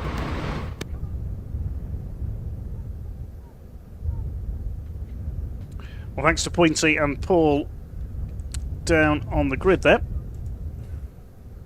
Thanks to everybody for taking part in the grid walk. I took a bit of time to head out onto the grid myself there. It's nice to enjoy the sunshine here at Snetterton, have a chat to a couple of the drivers. And of course, we are missing one driver off the front of the grid for this race. You'll have noticed there's a gap where Tom O'Rourke should have been. He's not there. Stephen Powell starts there alone, looking for his 2nd win of the day. Hopefully the starting lights have been fixed as well. There was a bit of work going on there with the circuit electricians during the lunch break. We had a flag start in the Civic Cup, of course. Well, I hope you enjoyed your lunch break, ladies and gentlemen, but we have got plenty of races to get through this afternoon. So thank you to everybody who's involved in the grid walk. Thank you so much for making sure that when you were asked to leave the grid, that you did so in a timely fashion, because we've got a lot to get through this afternoon. Racing coming up this afternoon. British Truck Racing Championship will be our first race after lunch. Then we'll go back to Junior Saloon Car Championship, their final race of the weekend. From there, we go on to TCRUK Championship, their 2nd and final race of the weekend. And then it's the Audi Cup that is next up. And then 3 further races come after that this afternoon. The Mini Challenge Club Sport with Airtech Motorsport. The British Truck Racing Championship will have their 5th race of the weekend. And the final race of the weekend will be the 3rd from the Pickup Trucks Racing Championship. So there's still plenty to get through this afternoon. There's going to be 7 races still to get through, a mixture of 15 and 20-minute races. So let's reintroduce Steve Mark Wells chatting to you now. Matt Duckling will be down there in the pit lane. Will bring us all the news and be chatting to the drivers. Let me give you the grid for this next race as well. There is a gap on the outside of the front row of the grid where we were to take up Tom O'Rourke, International Navistar, but I gather that truck has had a few problems. They were endeavouring to get it out, but it has not as yet appeared on the grid, and it is unlikely to now. If it does come, it's going to have to be a pit lane starter, I'm afraid. But the grid for this one, you need to slot it in your programmes, and to do that you need to be on the correct page, which is going to be on page number 32 of the programme. And the way that don't like the look of the them. 4th race of the weekend is based on the results from race 2, which took place yesterday afternoon, with the top 8 reverse, and they line up as follows. The truck number 3, Steve Powell, race winner earlier on today, sits there on pole position, and then the gap alongside where we should have had truck number 86, which is Tom O'Rourke, so it's 3, and then a gap where 86 should have been. Row 2 of the grid is an all-family affair. This is Craig Reed, number 68, alongside his brother, number 89, which is Simon Reed, so it's 68 and 89 on row number 2. Row 3 of the grid is 33, Neil Yates, and he has got the championship leader, number 69, Dave Jenkins alongside, 33, and 69 on row number 3. Row 4 of the grid sees number 12, Michael Oliver, line up alongside his father. Number 7, 10-time British champion, Stuart Oliver, at 12 and 7 on row number 4. And row 5 of the grid is the first of the Division 2 which is number 26, Callum Eaton, alongside number 6, which is a dash in the hands of John Powell, so 26-6 on row number 5. Row 6 of the grid, number 11, Nathan Smith, alongside 95, Simon Faulkner, that's 11 and 95 on row number 6. And row 7 of the grid is 41, Simon Cole, and 61, which is Sammy Oyenan, that's 41 and 61 on row number 7. Row 8 of the grid is number 40, Archie Handy, and then there is another gap alongside, which is where Jake Evans is. He retired in qualifying yesterday. We've not seen anything of the truck since, so it's 40, and then a gap where we should have had number 10. Remember, Jake Evans was the Division 2 Championship leader coming into this weekend. He has not scored a single point this weekend. He's not even been involved in a single race. So a message through from Pointy, Tom O'Rourke will not be racing due to fuel injector problems with the 86. So what they serve with is there, but I can't quite see a great deal more of So Tom O'Rourke will not start this race. As we said, there's a gap on the front row. Bradley Harvey alongside Warren Harvey, number 97 to 96 and 97 on that tail order of the grid. So second row, Craig and Simon Reed, then Neil Yates and David Jenkins on row 3. Snetterton will head to Donington Park on the 8th and the 9th of August for Convoy and Arm. Both Matt Buckley and myself are there for that one. And then from there they head for their away round. So they head over to France, to mainland Europe and Le Mans, where they'll be racing on the Bugatti circuit on the 26th and 27th of September. And if that is anything like previous years, that whole race week there is a truck racing weekend, because I think it's a round of the European Championship, it's a round of the British Championship, and I think it's a round of the French Championship that are all there. So I think all the races are truck races there that weekend. I think well worth going to if you've never been before, the 26th and the 27th of September.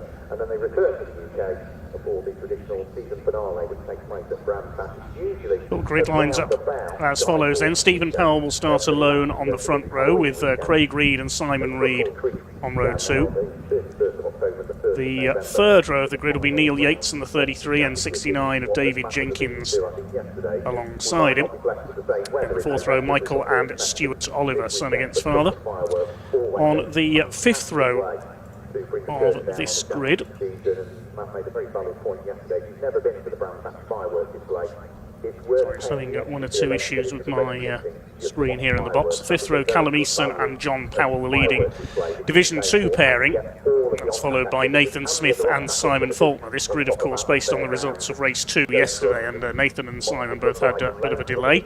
Simon Cole and Sammy Oyenan line up on row 7, then Archie Handy and hopefully Jake Evans on the 8th row, but his problems returned from yesterday in the earlier race. Today he stopped up at Nelson and therefore may not be on the grid for this one. The Harveys will be at the back, Bradley ahead of Warren. 40, well it is 13:35 at the moment, a 15-minute race it will be, and I think That's your grid for race 4 of the weekend, round 19 of the British Truck Racing Championship for 2026. We'll then move on to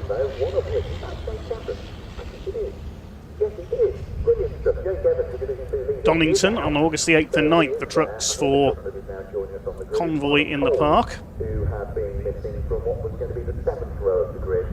I just think that Archie Handy was a little bit off his grid spot, but yes. So Jake Evans. Nice breeze here at Snetterton now this afternoon. These beautiful sunny conditions. Junior saloon cars have their third and final race of the weekend after the trucks have been in action. The MAN pace truck is in position ready to lead the field away. Simon Cole's going to go. He's going to do what Jake Evans did onto the grass, and then he's going to have to turn right to the back of Sammy Oyenan's Mercedes. Just waiting for everybody to get it back into position around the outside of the circuit. Smith, with the guidance of the marshals here at Snetterton, he's been able to do. So there's only one truck missing now from this grid, and sadly that's truck from the... Keep your comments coming in on the YouTube feed. Big thanks to everybody who's got in touch so far. Jake Evans is there, the number 10, that's good to see. Trying to keep his Division 2 points lead, but have his work cut out from towards the back of the grid here ahead of the Harveys.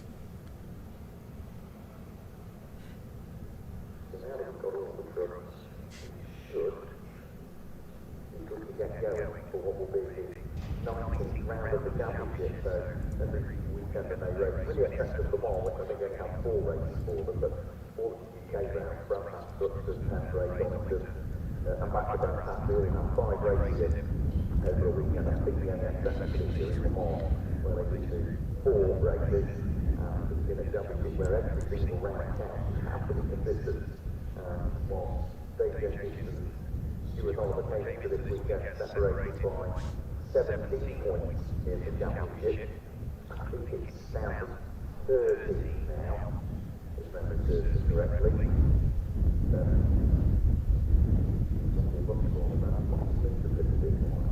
Have a quick look. It's down to 10 at the start of today, and the results earlier on today, which is a quick look at the results for race number 3. They get finished second as the UK 18 championship points.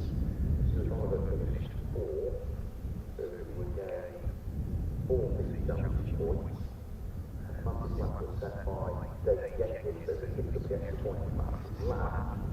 So we started the weekend on 17 championship points, and I think at the moment there's probably 15 championship points between them. So Stuart Oliver has sort of hit, but not by much, Dave Jenkins' championship lead. So that's just a very quick math, so that might not be 100% correct, but it's not far off. It has moved, it has come down, but not by as much as you would have thought.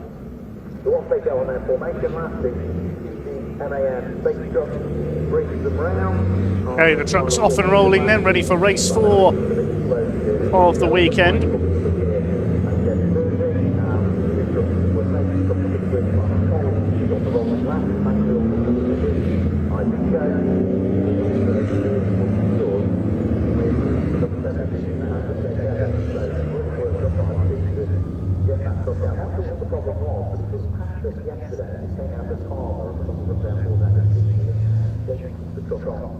Into the infield area of the circuit, so opposite hills, but on the grass on the inside, and they have to rear lift the truck up to get it out of harm's way. So I'm not entirely sure what the problem was, but they were sort of trying to indicate to the team what the problem was. It's taken them the best part of longer than 24 hours to get that truck sorted, so he missed 4 of the races yesterday, he missed the race that we had earlier on today, but thankfully, that's sort of 3 races down, but still 2 races to go, they've got it out, so it can minimise the effect that's had in terms of his Division 2 championship aspirations. He came into this weekend having only finished first or second in Division 2 in every single race so far this year.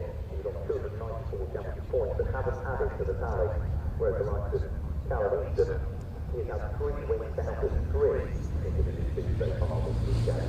So that's going to be 3 off the 20 points to the minimum. He might have about 60 points to the later, that would be an extra point in each race.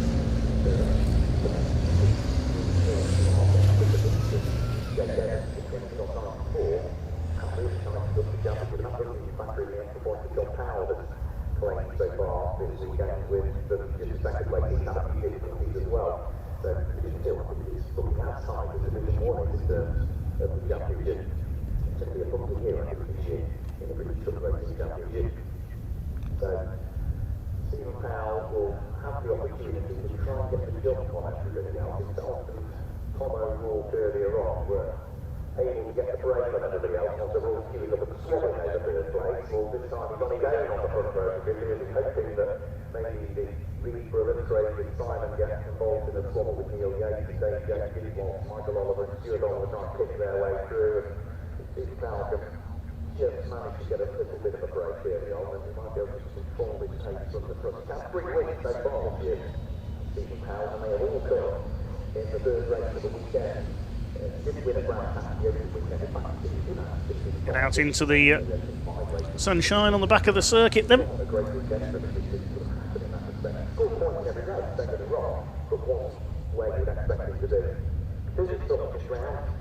An ultimate race of the weekend for the British Truck Racing Championship.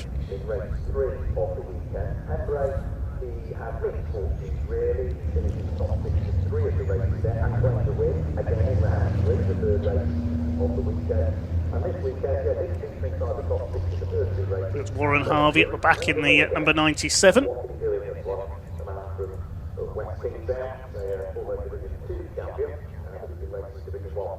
couple of years. He's still drawn their races as well in the mini challenge trophy category.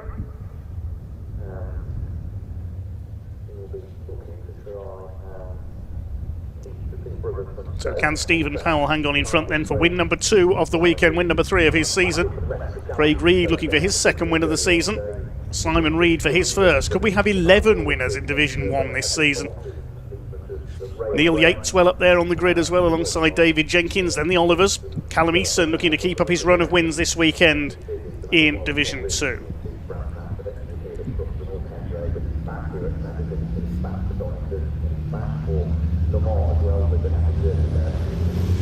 I've got a good feeling about this race.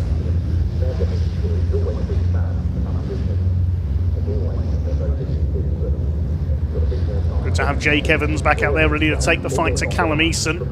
There's a couple of rows behind him though, he's got to make up some places here.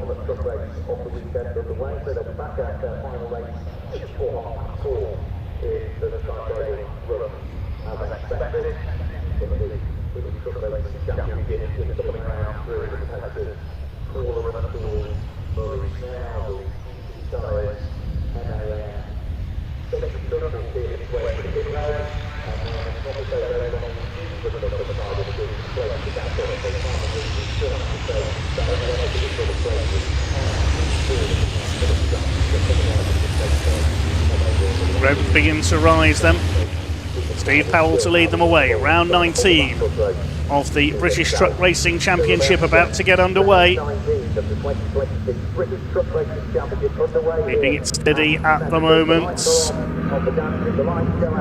Power comes on and off they go. Down towards that first turn at Riches, the right-hander. Stephen Powell gets away well. The Reed brothers slot in behind. Neil Yates trying to get up the inside. He's got a good run down into the first corner. Could get 4th place away here. They kick up the dust on the inside. I think they've all just about made it round. Okay, it's Stephen Powell who leads the way. Then the Reeds in second and third. Looks like it's Craig in second place. Simon under fire. Here comes David Jenkins up the outside. Simon's wheel arch has dislodged again. Up on the curb on the inside, Neil Yates ahead of Stuart Oliver. He's got ahead of his son Michael. Looks like Callum Eason is at the front of Division 2. But it's Powell who leads from the Reed brothers, second and third. David Jenkins got up into third place. Neil Yates has dropped back behind Stuart Oliver. He's gone wide of Palmer.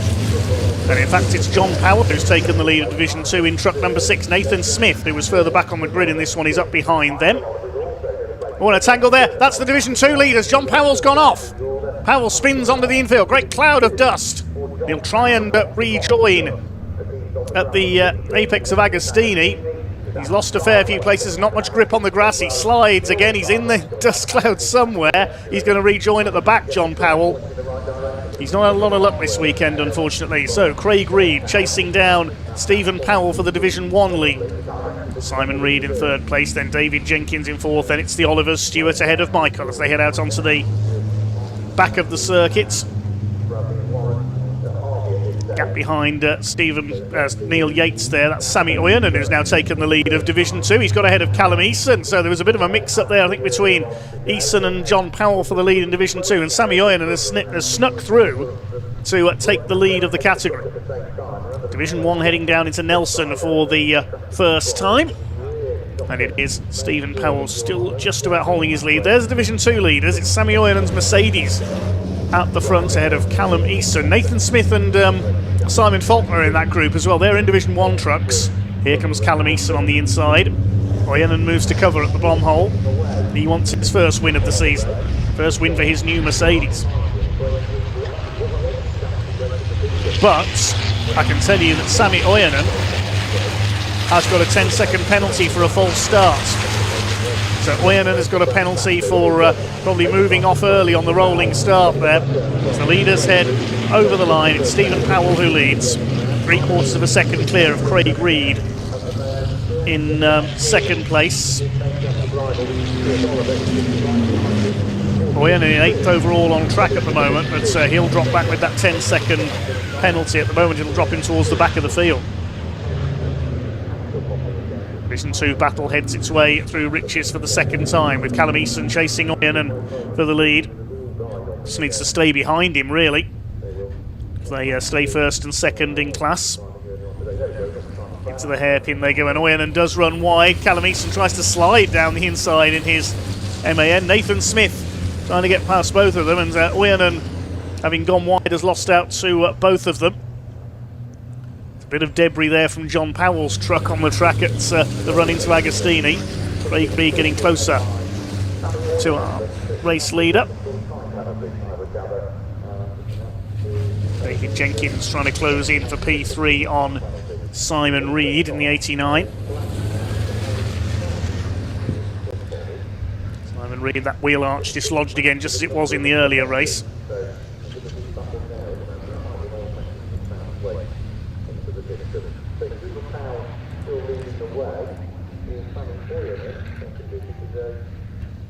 Through to Williams.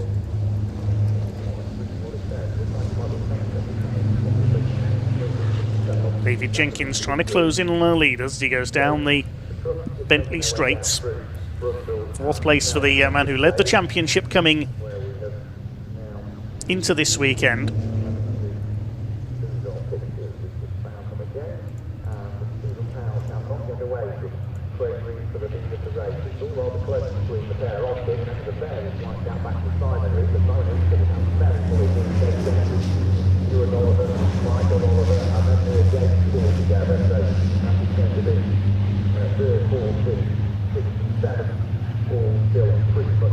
Well, there's Simon Faulkner in the yellow machine chasing the Division 2 road. You can see Sammy Oyanen has dropped back after his quick start.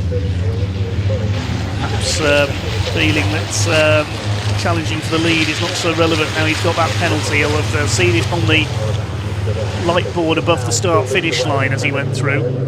See it there next to the lights. We can't see the front of it, but that's where the penalty notice is displayed. So Powell leads by just over half a second from Craig Reed. Simon Reed's busy dealing with the threat of David Jenkins and now Stuart Oliver, who is up there behind them. 2 wins for him yesterday. Just kicking up a bit of dust there on the Exeter Ridges, down towards the hairpin.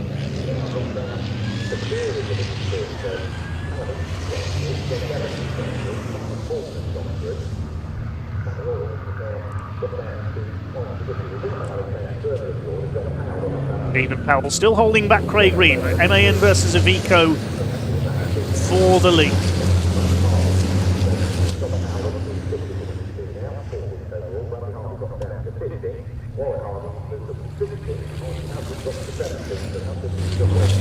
Into Agostini go the 2 leaders. There's Callum Easton, who's now taken the lead in Division 2. He's up in 9th overall.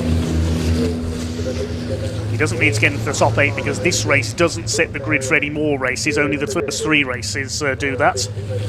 As Oyanen lost 4 places on that last lap, he's dropped right down to 12th, and it'll be lower than that on corrected time. There is the Mercedes.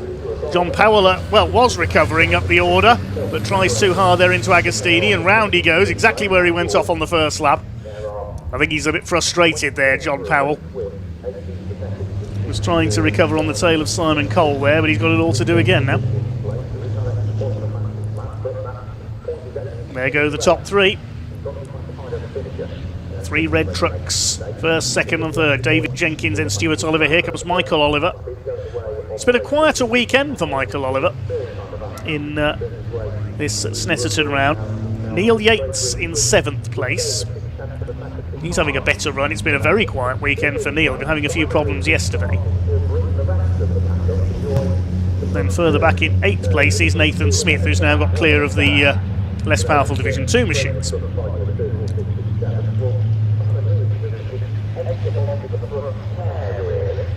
Through Coram.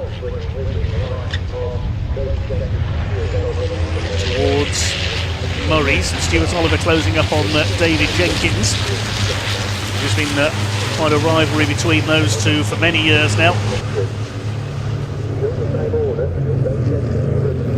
The drivers always friendly off track. There's always a great atmosphere, particularly on the grid walk we were on at lunchtime.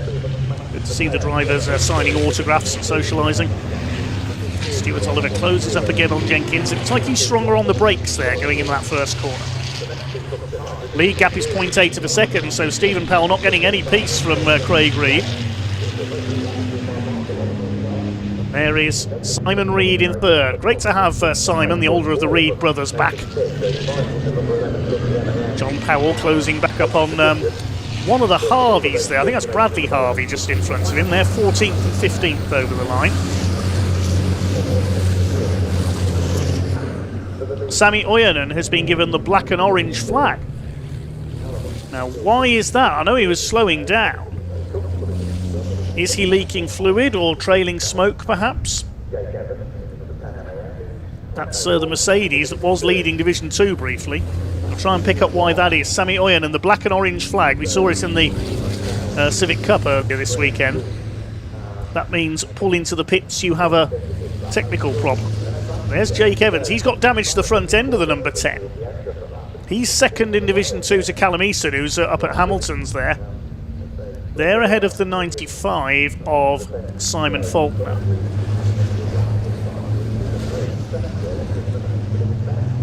Try and work out why Sami Ojanen is being flagged into the pits. Still running third in Division 2 at the moment, but so we'll pick that up in a moment as here come the Division 1 leaders. Simon Reed still holding third ahead of David Jenkins. Stuart Oliver, the 10 times champion, in 5th position. Out of Nelson, up towards the bottom.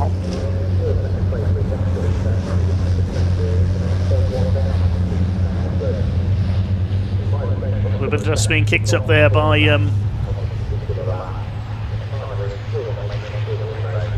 the third placed Simon Reed. Craig Reed has got the black and white flag. That's a warning for exceeding track limits.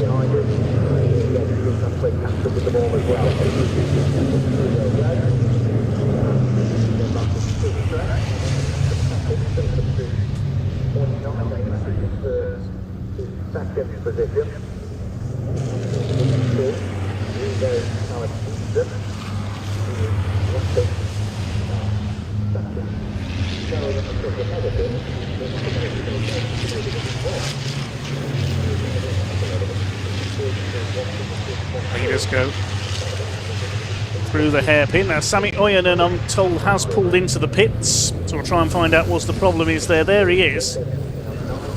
Can't see any problem with the truck from there, but try and pick up what the problem was there.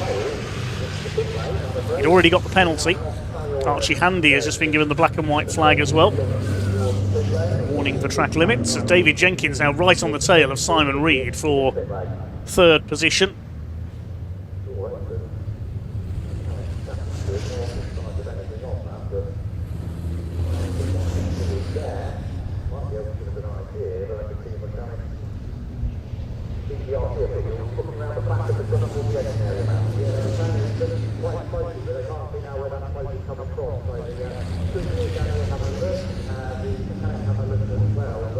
Simon Reed still with the new rear end design on the Iveco. Could he make it 11 different winners in Division 1? Neil Yates also hasn't taken a win yet in Division 1. He's down in 7th. Sami Ojanen goes past my commentary box, so he is rejoining. Long way behind at the back now, though. Still no change in the order. It's not an easy circuit to overtake on in a truck, this one. The only opportunities really either down the Bentley straight or into Agostini, I would say. You can try and move into Riches at the end of the Senna straight if you get a good slipstream, but it's a brave move to try. Then you have to complete it before you get into the hairpin. You can't really fit two trucks side by side through Wilson hairpin.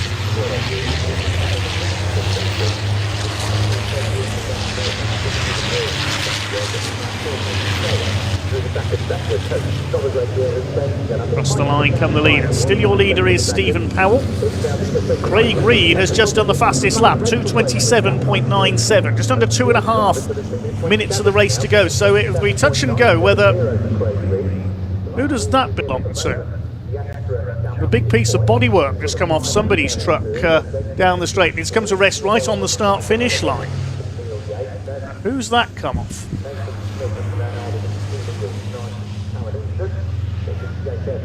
Have a look again as they came over the line.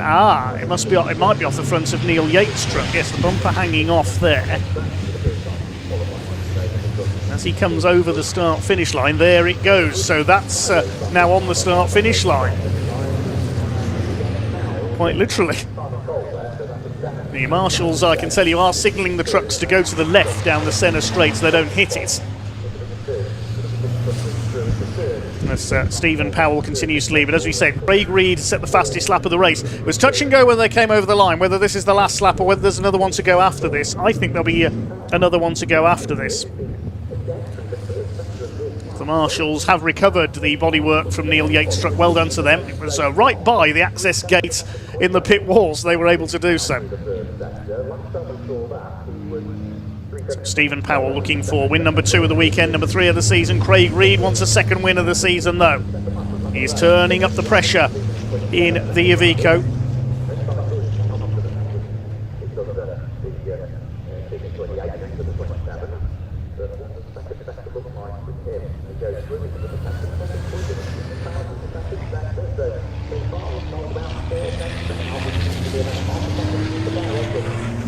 There's the third place back. 4 of them line astern now because Michael Oliver has caught up to the back of this group. Neil Yates not far away either in his newly lightened MAN. 30 seconds on the clock. So I think we will get one more lap out of this. The leaders are heading out of Coram. Stephen Powell would have been hoping, I think, to see the checkered flag this time. Or is the checkered flag going to come out this time? We'll have to keep an eye on the marshals here. I think we may get a checkered flag this time by... No, we don't. We do get one more lap. He was 2 seconds early, Steve Powell there. He's got to hold off Craig Reed for another lap. Craig Reed will have realised it's the last lap, and this is his last chance to attack. He's going to go all out around this final lap of the Snetterton 300 circuit. As he goes to the outside, going into the hairpin. He's going to try and surprise Steve Powell here through Palmer's, I think, and Agostini. He's going to try and get up alongside, but Powell gets his foot down and pulls away slightly. Through the left-hander at Palmer. Now Craig Reed, here he goes. This is where he could have an opportunity. He throws it to the inside. Powell moves to cover. Reed back across to the other side. That's good defensive work by Stephen Powell. Holds the lead, but he knows that Craig Reed will be right on him coming down the Bentley straight as well. Still third is Simon Reed, then Jenkins, the Olivers and Neil Yates. But it's all about the 2 leaders. Can Craig Reed get through? Up towards Oggies, then through towards Williams. Only a couple of truck lengths in it here. Can Craig Reed, if he can get within range into the slipstream, he could attack into Brundle.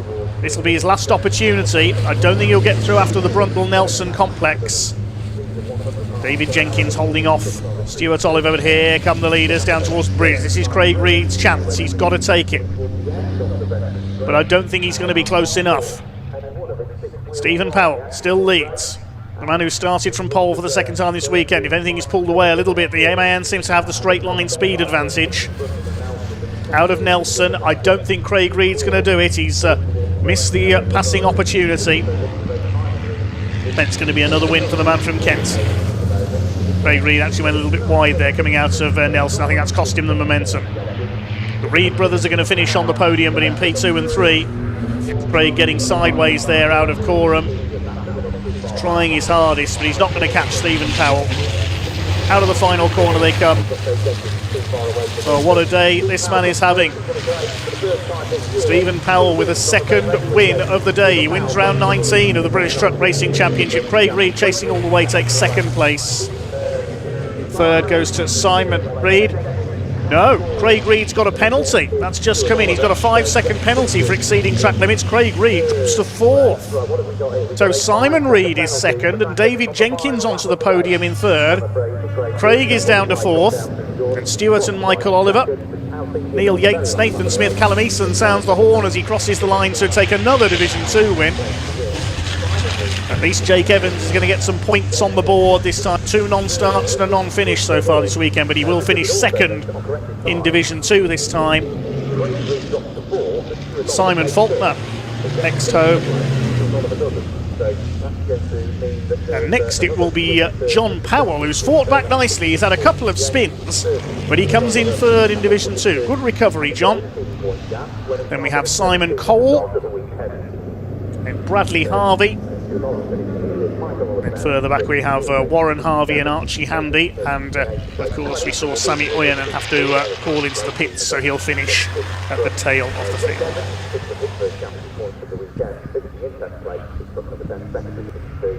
Simon Faulkner in Richard Collins, race 55. Terry Gibbon at 10th race last time out, finishes in the 11th place. And the 12th place is John Powell, and number 6 stats who will complete the Division 2 podium. Next up in Division 2, and 13th overall, is Simon Cole, 14th overall. Just waiting for the last couple of trucks to come in. Archie Handy over the line. And here's Sammy Oyanen. We don't know what the problem was, but he was flagged in. The truck does look a bit smoky actually, so maybe he was just making a little bit too much smoke, and that's perhaps why he was flagged in. It's a great shame because he got into the lead of Division 2 when Callum Eason and John Powell tangled up at Agostini, but then he dropped back down the order, so there's clearly a few gremlins with the Merc. And the Finn will finish at the back of the field, 8th in Division 2. We'll confirm the results as soon as he's crossed the line and we get the results in. Got to walk to the same spot in the paddock, which we're trying a different one for today, because it is a different microphone, and therefore the dark spot. So we'll give the provisional results in just a moment as Oyanen crosses the line. Picking up the drivers and making sure that he positions them and gets stood where he needs them, so we can hear from our top 3 at Finn in the British Truck Racing Championship. They'll be with Matt Shaw. Provisional result then, a win for Stephen Powell, second win of the day and the third of his season. 5 seconds clear of Simon Reed in second. Craig Reed crossed the line second, but penalised to fourth with a track limits penalty of 5 seconds. David Jenkins completing the podium therefore in third. The Olivers 5th and 6th, then Neil Yates a good 7th. Nathan Smith completing the top 8 from further down the grid. A good run through by Nathan from the 6th row. Callum Eason and Jake Evans 1st and 2nd in Division 2 this time. Callum with another big margin of victory, 18.5 seconds. He's dominated Division 2 this weekend. Behind them, Simon Faulkner was 11th in Ricky Collett's truck. Then John Powell, Simon Cole, Bradley and Warren Harvey, Archie Handy, and finally Sammy Oyanen. That concludes our penultimate truck race then. Let's hand down to Pointy in Parc Fermé.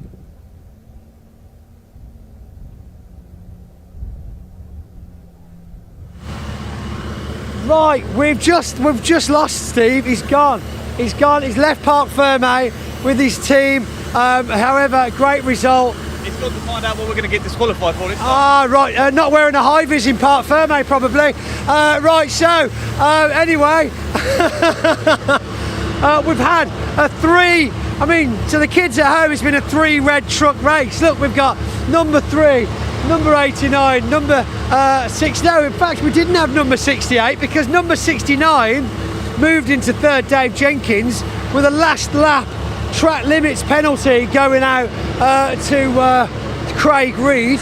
So super shame there for Craig. I was talking earlier on to someone about the water on the intercooler. I think you can see that again there. Dave, bittersweet is the 3rd place that you've moved up into. Craig Reed getting the track limits penalty puts you in 3rd place overall, which is another podium for you this weekend, and that's what we're here to get, is trophies, right? Yeah, as a wise man once said, you need to be on or around the podium to win a championship. That is very true. We are, didn't you, Jelly? Yeah. That was my brother, he was the wise man. Yeah. Really? So, no, great racing with Stuart. Simon was quite cautious on the brakes, just taking the speed out of me, letting Stuart in. It was a proper yo-yo, and I was going mad to Ben on the radio. It's like, I need to get through, I need to be out of here, I'm in the danger zone. But listen, Stuart and I played nicely. The Reeds, how great it is to see both Reeds back here. Oh, it is lovely. Super shiny trucks, great lads, great racing, great day out in the sunshine, great finish for us again. Absolutely fantastic, and a great interview from you too, Dave. Well done, sir. Brilliant result. Let's try and see if we can get a couple of Div 2 drivers, if they're out of the trucks, of course, because they never come up. I always tell them, get out your truck, come to the front, and we can have a chat, you know. But until then, they all get out, they all disappear, and then you never see them again. We got Callum over here. Let's see if we can get Callum.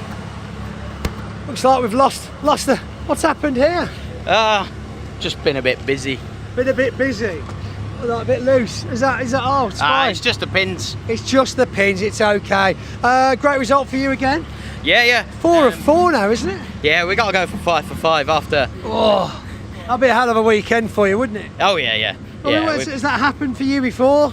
No, nothing like this. We come close at Thruxton, but a few problems at Thruxton in the last race, which stopped us doing it. But the old girl, she's going quick this weekend, so noticed, yeah. I mean, the gap is massive. I mean, obviously we know Jake's been totally off pace this weekend because of his engine issues. It's given you a great opportunity to pull ahead, get some phenomenal wins in. But I mean, just ahead of the rest of the pack in general, there's huge gaps between you in number 1 and the rest of Div 2. Yeah, it's just all about being consistent, keep your head down, and get the lap times in. I mean, every lap I think I went quicker and quicker and quicker, and then the last lap was 2 tenths off my quickest, so we can't be too sad about that.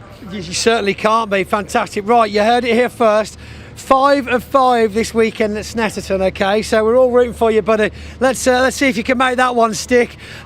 Nathan, how are we after your little bump that we had with Tom O'Rourke yesterday? A bit more repair work needed than we thought originally. Yeah, bent 2 shocks, bent back axle. Yeah, lots of damage really. Team were up till late last night. I think they finished just in time for the football, so that was all right. Well, at least we saw the football. Yeah, it was a good game to watch though. But no, we're just struggling this weekend. We got the wrong gearbox in it, which we didn't realise until testing session 2 on Friday. I looked at the data because we just had no boost and found a cracked intercooler, so we changed that. And then when I was looking at the data, I noticed the RPM was well out. So a bit of a hard weekend for me this weekend. And then that race starting behind the Division 2s, and I was never going to make up enough places to make it worth ruining someone else's race. So I sat behind them for a couple of laps and just picked them off when I could and tried to chase them down at the end. And I was catching them, but a few more laps and I would have been with them. But it's part of the fun, isn't it? It is all part of the fun, part of the struggle. But well done, Nathan. Perseverance and consistency. Just keep on pushing. It's great to talk to you. Right, we've still got lots more racing action. So let's go and catch up with Paul to see who he's got to talk to next.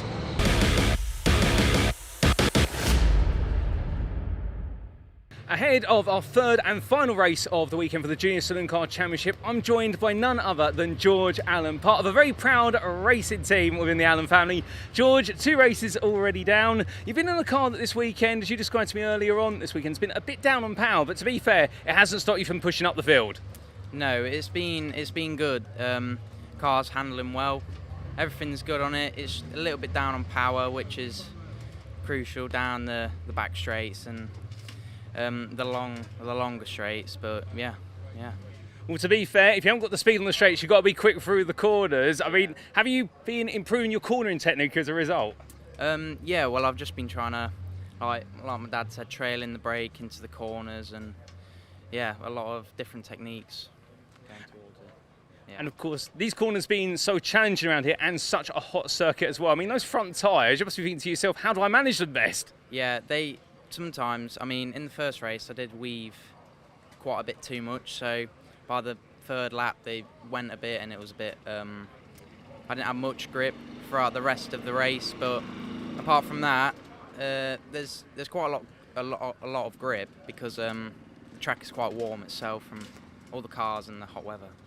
So plenty of grip to abuse out there potentially. You've had 2 top 15s. Any predictions for this final race of the weekend? No predictions, just trying to make my way up the top, trying to get a top 10 obviously, hopefully carry on from there, yeah. Well, fair play. Wish you the best of luck in chasing the top 10. George, it's been a blast. Thank you very much. And well, ladies and gentlemen, without further ado, it's time for race number 3 of the weekend in the Junior Saloon Car Championship.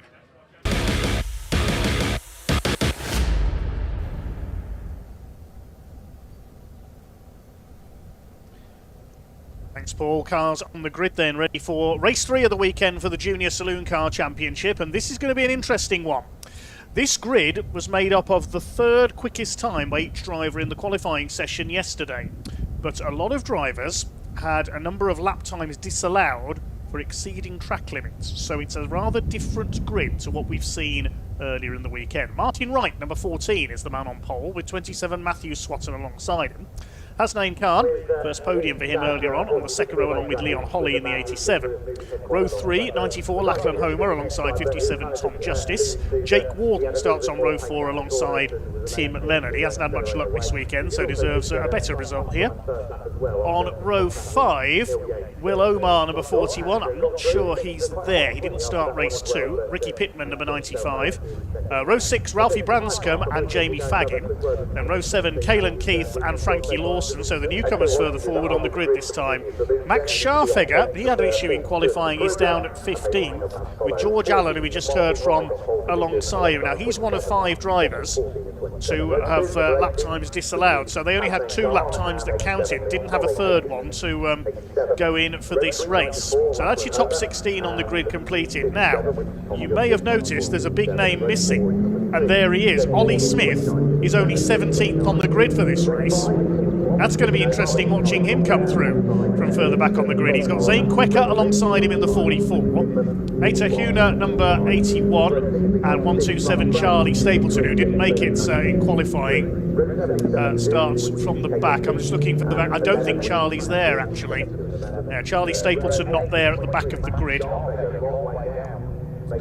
But the man to watch from further back, there he is, 17th on the grid for Ollie Smith. He only had 2 lap times that counted in qualifying. His others disallowed for exceeding track limits, as were those of George Allen, Zane Quecker, Atta Huna and Charlie Stapleton. He didn't get any times in because he had a crash in qualifying, but he's not there anyway, unfortunately, which is a shame.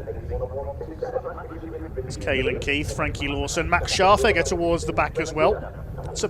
In some respects, this is almost a bit like a short oval race, because in hot rod racing, the quicker drivers start from the back and have to fight their way through.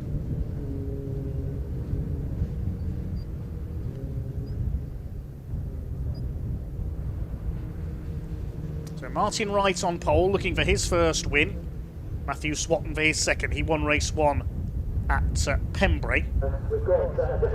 Hasnain Khan on the second row with Leon Holly alongside him. Holly could be in with a chance of a first win here, and Lachlan Homer as well. He's been getting stronger as the weekend has gone on. Could we see a first win for Tom Justice on his debut weekend? There's Atta Huna at the back of the field. Tom Algar Racing says good luck Matthew Swatton.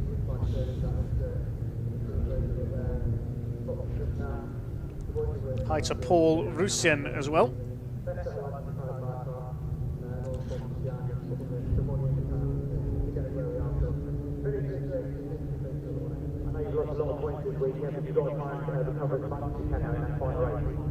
As Will Omar is not there. He didn't race in race 2 as well.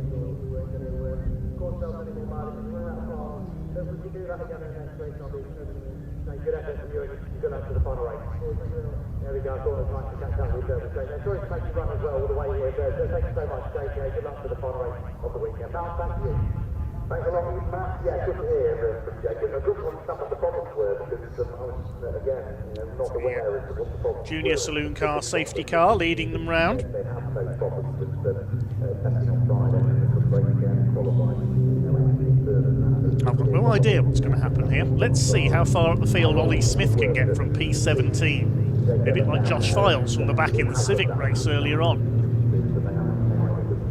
Zane Quecker. Green flags from the marshals. They head round. Just getting their tyres warm. So the blue car of Martin Wright on pole. Matthew Swatton in red, white and blue alongside him. On the second row, Hasnain Khan in white with a bit of black trim. Leon Holly, grey, blue and white. Lachlan Homer in white and black. And Tom Justice, similar colours to Matthew Swatton, red, white and blue. Jake Wardle on row 4 is in black and green. He's overdue a good result. Tim Leonard in white and orange. Completing the top 10 would have been Will Omar, but he's not there. And Ricky Pittman in the grey car with the yellow wheels. 17th position, the unbeaten driver this weekend. And that is because this grid is based on the Max Scharfegger starts from row 8, Ollie Smith from row 9. It's going to be very interesting to see if they can come through from there. By the time you've done your outlap, that's 3 minutes of the 15 gone. You're left with 12 minutes left, which means that that's probably 4 qualifying laps. And if you run wide on one of them, or 15-minute race. Not a lot of time with such a long lap to make up that deficit. This is going to be a very interesting.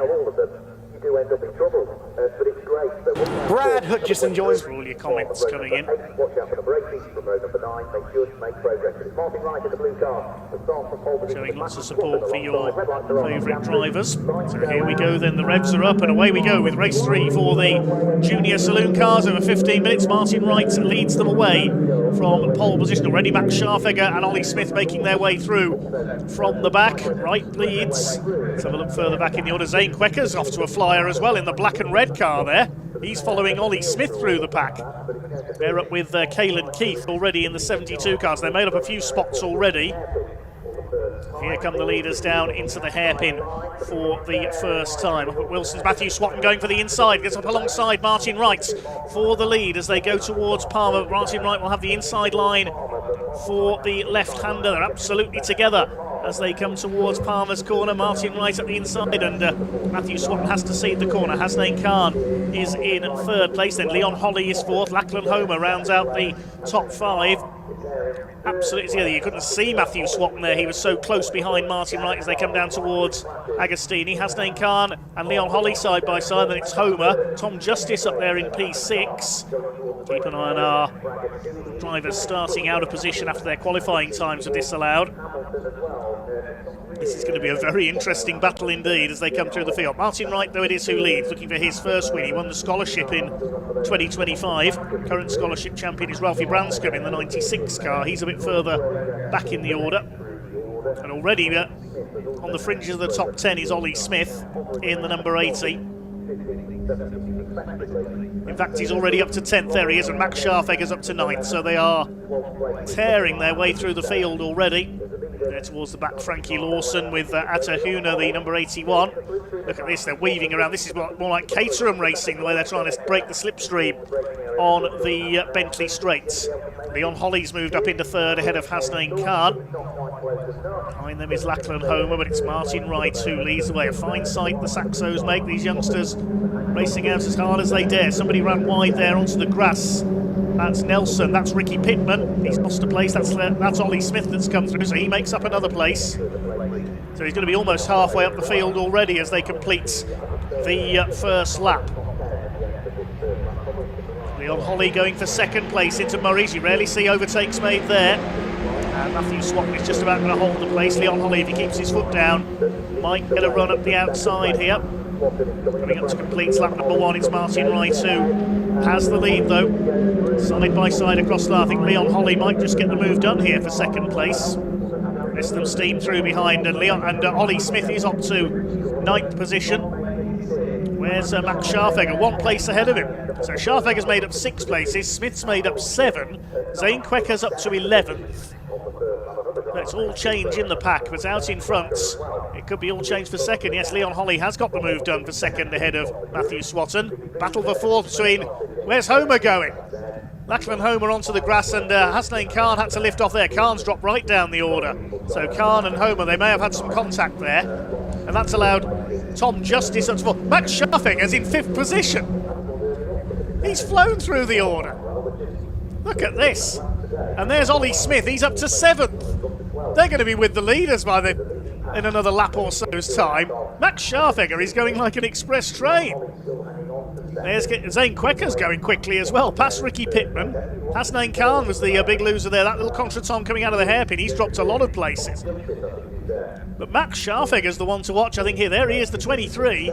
He's on the tail of Tom Justice in the 57. Tom is on his debut weekend. He's in 4th place. He's absolutely flying. He runs wide there, though, coming out of Oggies. That's going to allow Scharfegger to go through. He makes up another place. And through comes Lachlan Homer as well. Ollie Smith up the inside, so Tom Justice is being shuffled backwards. Oh, my goodness. Martin Wright out in front. He'll be wanting to keep an eye on his mirrors soon, I think. Leon Holly in second, then Matthew Swatton There's Scharfegger in 4th. Behind him, that's Lachlan Homer. Tom Justice is fighting back here on the inside with Jake Wardle. They're trying to have a go at the championship leader, Ollie Smith. Oh, up on the curb, 2-wheel motoring there from Lachlan Homer. He's done that a lot this weekend. He did that in qualifying, I think, as well. He's certainly an entertainer. Ollie Smith trying to close him down. He's got Tom Justice on his tail, and Tom is not letting Ollie get away here. This is a great performance from the young man who should have made his debut at Pembrey but crashed in pre-meeting testing. Jake Wardle battling it out there with Zane Quecker. Excuse me, says Zane, and Jake Wardle gets a wheel onto the grass. Hasnain Khan recovering, he goes through as well. 2 laps gone then. 1.25 seconds in it. And although Smith and Scharfegger are flying through the order, it is Martin Wright who's the fastest man on track. 2:26.254 for Martin Wright.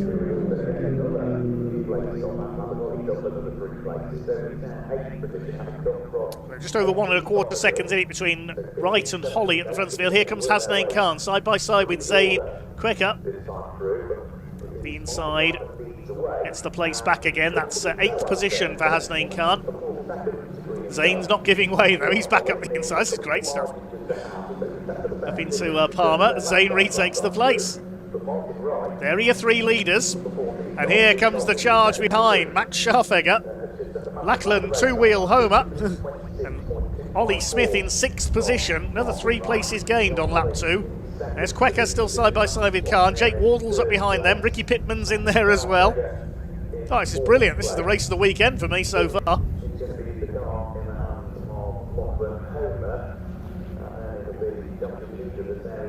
Zane Quecker now back up into 8th position.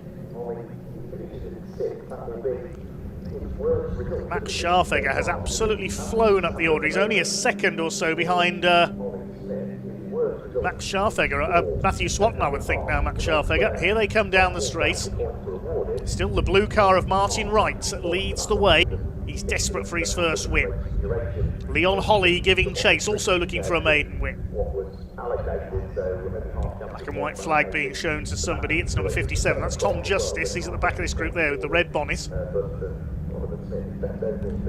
And Hasnain Khan has been shuffled back further. I think he's got a problem. Yeah, he's slowing down, unfortunately. That's a shame. First ever podium for him earlier on. But we saw the number 18 car slowing on Bentley Straight there. There's George Allen. He's ahead of the 29 of Tim Leonard. They're battling for 12th place. They've got Ralphie Branscombe behind them. Made a quick start, but now down to 14th. Here's Scharfegger. Chased by Lachlan Homer and Ollie Smith. Now, have they plateaued? Have they reached their limit in this one of where they can get up to? We shall see. Well, Lachlan Homer's going for it. He's done the fastest lap, 2:26.160. Nearly a 1/10 of a second quicker than anyone else. Smith lapping in the 2:26s and Scharfegger, but not quite as quick as Homer. So Lachlan Homer could be the car to watch here in P5. The rest of the cars head over the line. Hasnain Khan, I think, has pulled over. He's not coming through on that lap. I think he's pulled over at the end of the Bentley Straights. There might be yellow flags out there. Here come your leads towards Agostini. Lead gap was 1.4 seconds at the end of that lap for Martin Wright over at Leon Holly. Matthew Swatton just biding his time in 3rd place, then Scharfegger. There's Lachlan Homer. There's Ollie Smith, the championship leader. 17th on the grid, and he's up to 6th. 16th on the grid for Max Scharfegger, I think. Correction, 15th on the grid, and he's up to 4th.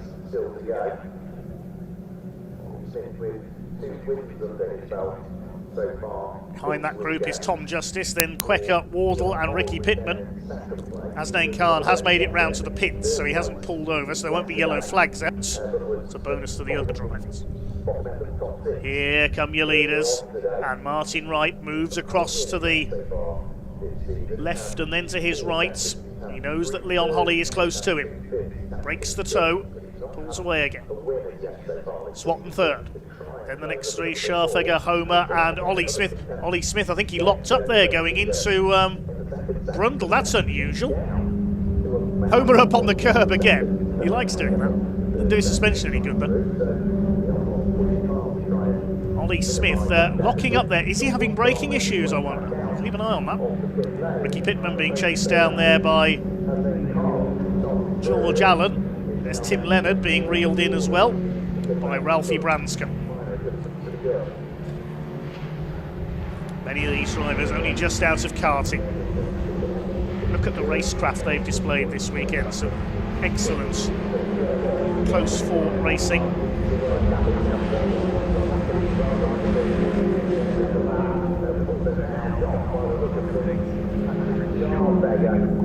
Just under 5 minutes of the race to go. George Allen gets the black and white flag, this time through a warning for exceeding track limits. Hasnain Khan has rejoined, but he's a long way behind in last place now, sadly.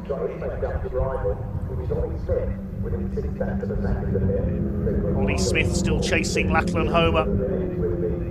Through the car, through the hairpin, almost rallycross style there.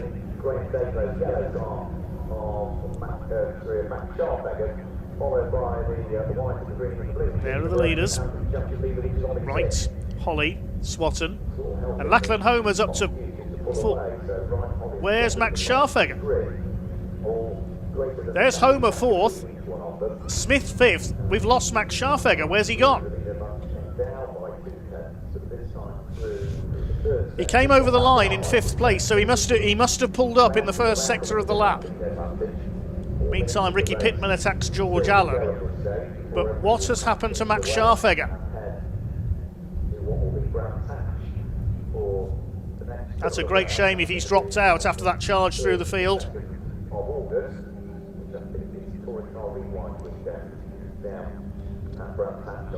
Well, anyway, we concentrate on the lead battle.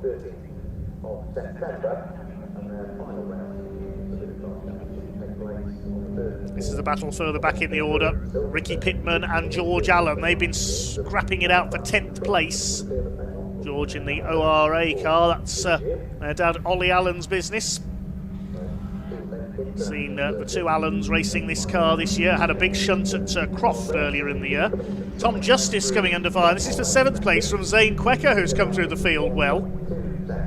This has been the best race I think we've had this weekend so far. Junior Saloons in their final race of the weekend traditionally is their liveliest. A couple more track limits warnings going out. One to Jamie Faggin, who's down in 17th place.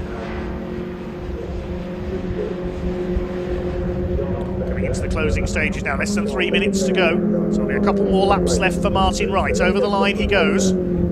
He leads Leon Holly by 1 1/4 seconds.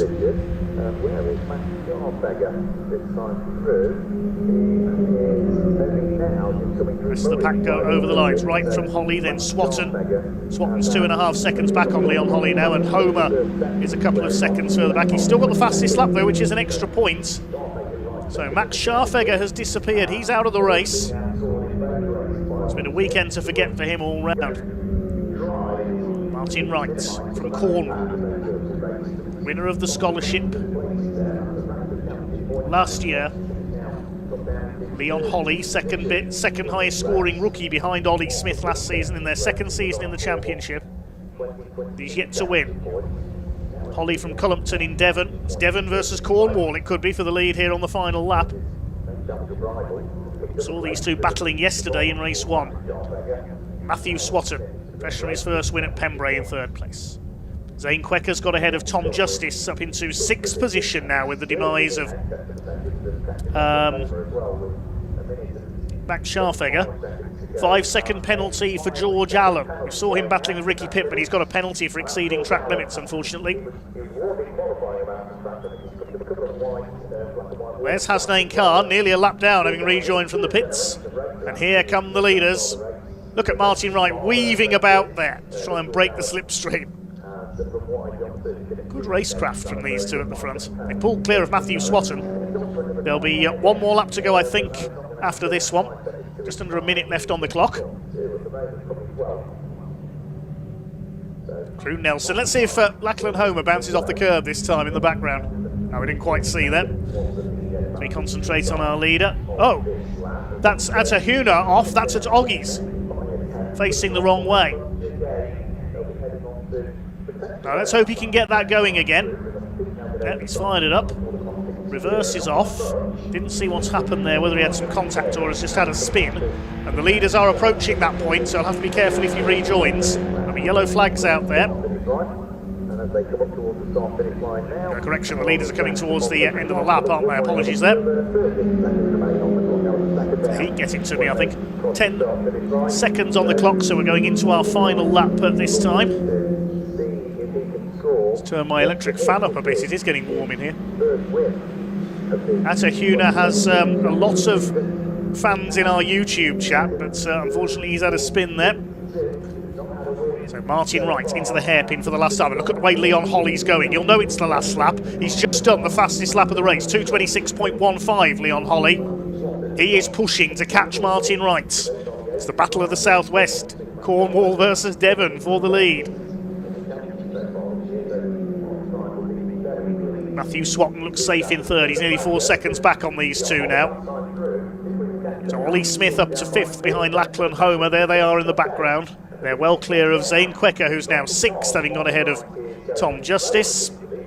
And the red flag is coming out. That'll be because I think Atahuna's stranded car at Oggy's. So we're on the last lap, so that will be a declared result. And I think it will be declared at the end of the last completed lap, which was the end of lap 6. Yes, there it is. He can't get it going again, Atahuna. He's stranded on the inside of Oggy's, an unsafe position. So the officials opting to bring out the red flag on our last lap. So that will be provisionally a first win for Martin Wright. Congratulations to the Cornishman. Well done, Ollie Smith, who came through from near the back to fifth place. We'll get the provisional results in just a moment. So Atahuna won't be classified as the cause of the red flag. And we'll give you a provisional result as soon as we have it. But by my reckoning, that's a first ever win for Martin Wright. Leon Holly in second and Matthew Swatton in third. So Martin Wright gets his first ever Junior Saloon Car Championship win.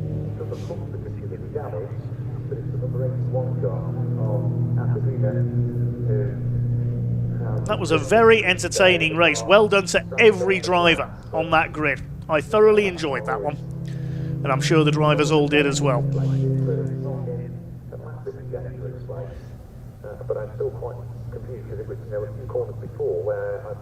I'll give you the provisional results as soon as we have confirmation from the timekeepers on what's going to happen.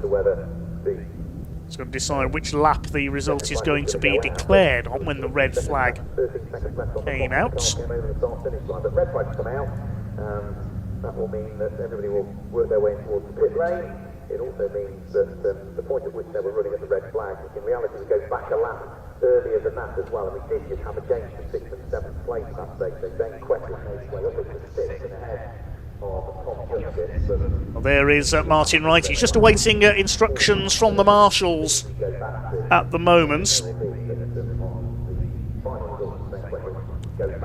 Waiting whether he's going to be directed onto the grid or into Parc Fermé, but as we were on the last lap, he will almost certainly be sent into the pit lane and Parc Fermé, and that is the probably the moment. Yes, they're being sent into pit lane. That is the moment that Martin Wright will realise that he has taken his first ever win, first ever car racing win.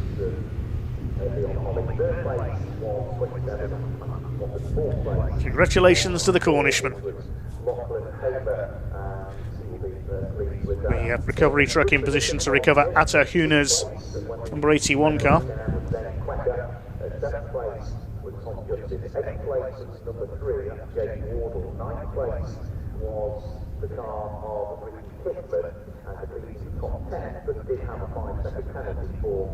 What was track limits was number 17, which was George Allen, which in that case, that penalty hasn't been applied at that point, and we're dropping outside of the top 10, but it would promote into the top 10, car 29, which was Timothy Lennon.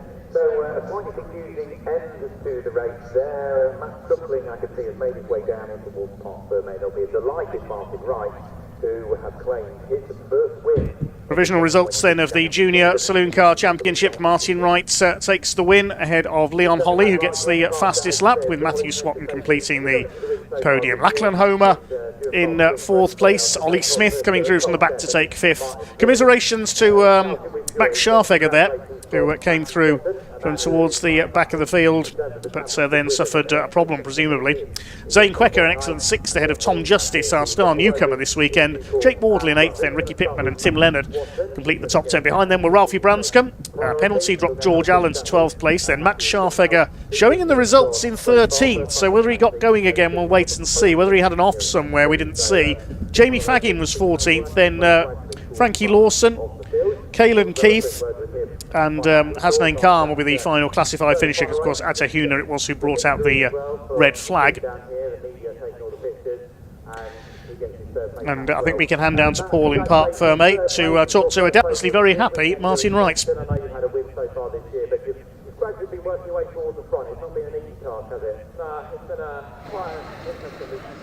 Well, ladies and gentlemen, that was round number 15 of the 2026 Junior Saloon Car Championship, and we have got an absolutely ecstatic Park Ferme here. We're going to come to our race winner as he's been congratulated. Martin, I believe this is your first win of the season, and what a way to do it under sunny skies. Yeah, that was a really good race. We managed to just pull a gap there at the start and just keep on really going for them quick laps and kept ahead. Well, kept ahead of the field in the end, but I mean, you look absolutely knackered. You must be giving it everything. Yeah, we were really trying to extract everything out of the car, and yeah, really happy with the win. Oh, fantastic. We'll leave you to celebrate. Congratulations on your maiden win. Thank you, mate. Oh, that's Martin Wright there. And well, ladies and gentlemen, we now come to our 2nd place finisher, albeit he is celebrated at the moment. It's going to be none other than Leon Holly. Leon, hate to interrupt the celebrations. A 2nd place added, of course, to a podium in race number 1 yesterday. I mean, a great weekend for yourself. Yeah, it's been a very good weekend, considering my qualifying wasn't the best. So it's been a good recovery weekend. I'm very glad of what I've managed to do. Well, a huge achievement, and also you had to battle your way past Matthew Swatton early on. I mean, the two of you door to door. Oh yeah, it was very close, but managed to get it done, and that's what that matters, really. Oh, congratulations on the 2nd place. We'll see you again in a few weeks' time. Take it easy, you too. And well, lastly, ladies and gentlemen, we come to our 3rd place finisher. Winner, of course, at Pembury, taking his maiden win, and back on the podium here after a little bit of an uphill battle this weekend. It's Matthew Swatton. Matthew, 3rd place. You're finally back on that podium. Yeah, happy with that, considering how this weekend's gone. So, yeah, really happy with that. Indeed, I do believe as well, and to do a lot of work on the car overnight, you and the team, so you've had to really get things back together for this one. Yeah, it's been tough, but I can't thank the team enough. This is for them, honestly. Everyone involved, they've done a great job. Well done. We'll leave you to celebrate. Congratulations on the podium, and we'll see you in a few weeks' time on our next round. Thanks so much. Hearing there from Matthew Swatton, and well, an absolutely deserved podium from all 3 of our drivers. That was round 15 of the Junior Saloon Car Championship, ladies and gentlemen. Their story continues with round 16 on what will be none other than the 1st and 2nd of August at the Brands Hatch Indy Circuit. But with that, we don't stop the front engine front wheel drive action, because coming up next is TCR UK's 2nd race here at Snetterton. But before we go to what is the starting procedure, we're going to be catching up with Brad Hutchison, as Annie Mewen did earlier on today.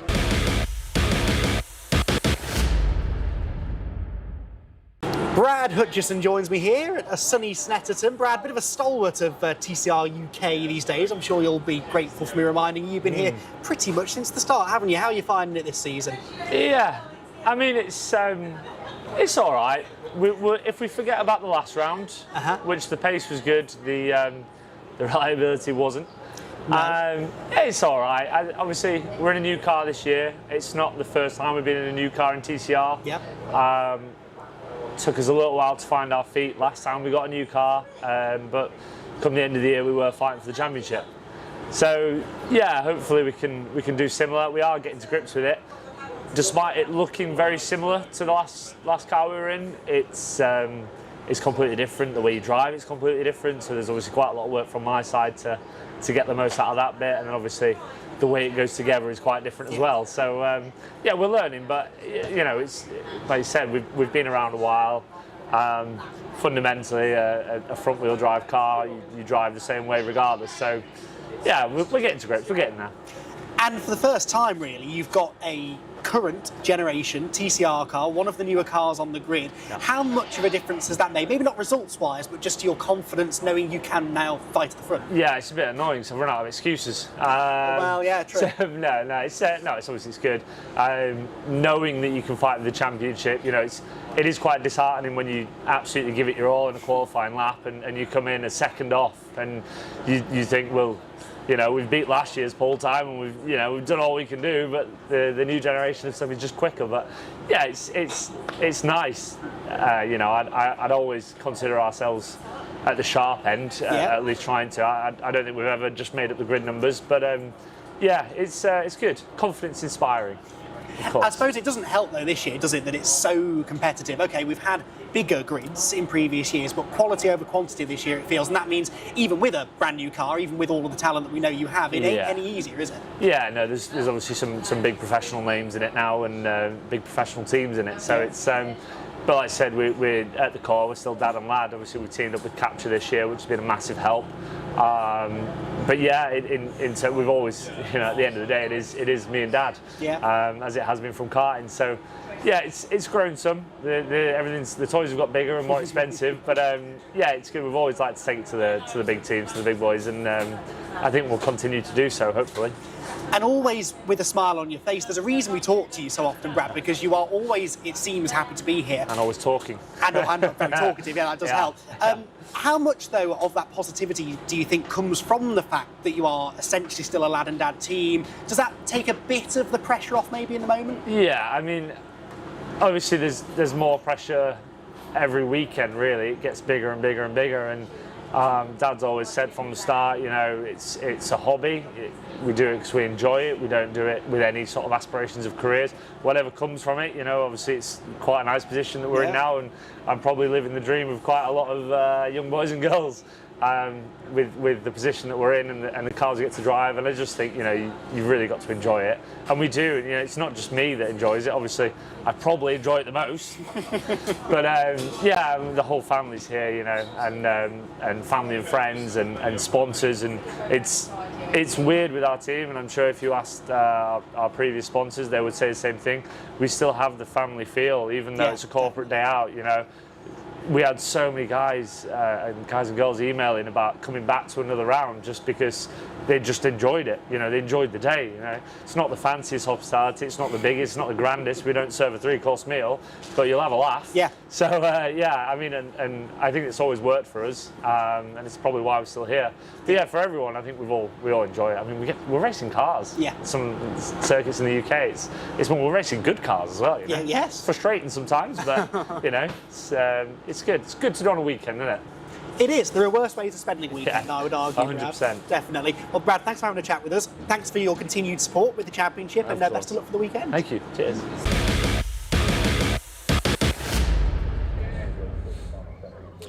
Well, here we are, we're back in the pit lane. It's nearly TCR time again, their second race of the weekend coming up. And we've got cars just starting to warm up behind us. They'll be trundling past us down the pit lane momentarily. Few incidents in that race earlier on today. The discussions, I believe, are still going on regarding a couple of them, but we'll have the cars out on the grid for a reversed grid thriller, I think, in a few moments. In fact, I can just hear the engines. Yes, Barry John McHenry will lead them out in his Audi, and race one winner, Max Hart, directly behind him. Max getting his first victory of the season, and a longer-awaited one as well. He's been so close on previous occasions, and at last managed to get himself a race victory. Remember, Callum Newsham started on pole in that first race. He's coming towards us in the Hyundai Elantra. Ended up only third in that first race earlier on today. He'll definitely be hoping for more. And a couple of cars further back, we have Brad Hutchison. Brad Hutchison flashing the lights at us, gunning for, hopefully, a win this time. He was second in the race today. And that puts him nicely further up the championship table. Cardboard coming past us as well. He was involved in a couple of little skirmishes in that first race. In fact, one of them with Harry Bloor, who's directly behind him, heading out onto the circuit. They're making their way out. I think that's the last of them, so we can probably start wandering over. Whilst we put ourselves in position, Dave Goddard can continue the build-up to our second TCR race of the day.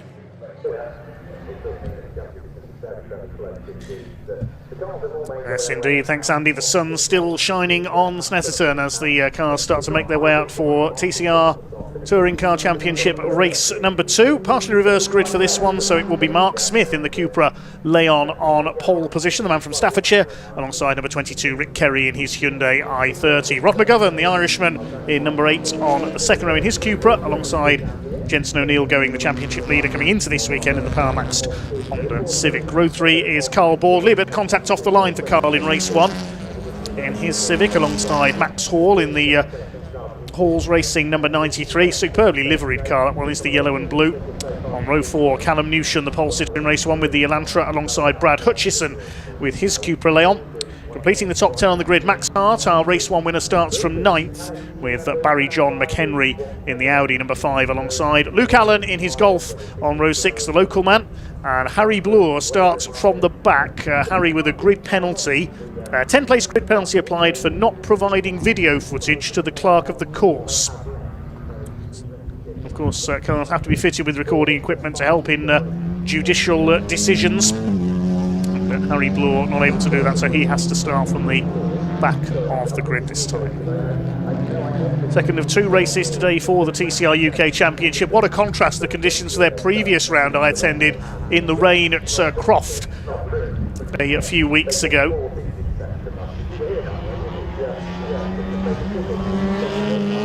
Track temperature, we're told here at Snetterton, is 38 degrees on the tarmac.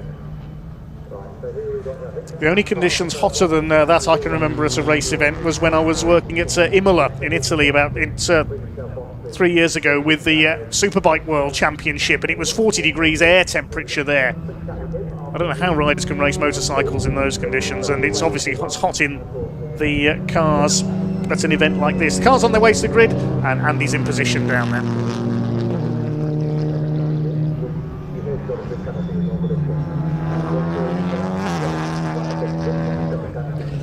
Well, here we go then. Cars about to arrive on the grid ahead of our second TCR race, and we're just getting a few of them filtering in further back. Pole position for this one, Mark Smith. He finished 10th in the race earlier on, despite a track limits penalty that he picked up part-way through, so he will eventually bring his Cupra through onto pole position. But of course, lots of our championship front runners coming from way back in the field, and a couple of them with a few points to prove. So I'm going to see if I can dive in and speak to a few drivers. We'll wander over this way and speak to Rick Kerry, shall we? Rick's always good for a chat, and I know he had a couple of issues, I think clutch-related issues, in the race earlier on today. The circuit commentary have just beaten me to it, but we'll join the queue. Rick in the older i30N, which is the car that's won more races in TCR UK history than any other kind of car. Of course, these days it's been replaced by the Elantra, which Callum Newsham has been driving very successfully in, but Rick Kerry still pedalling away in the Hyundai. You can see as well they're changing the tyres over. This is perfectly standard procedure. This is actually what this start procedure is for in TCR competition, to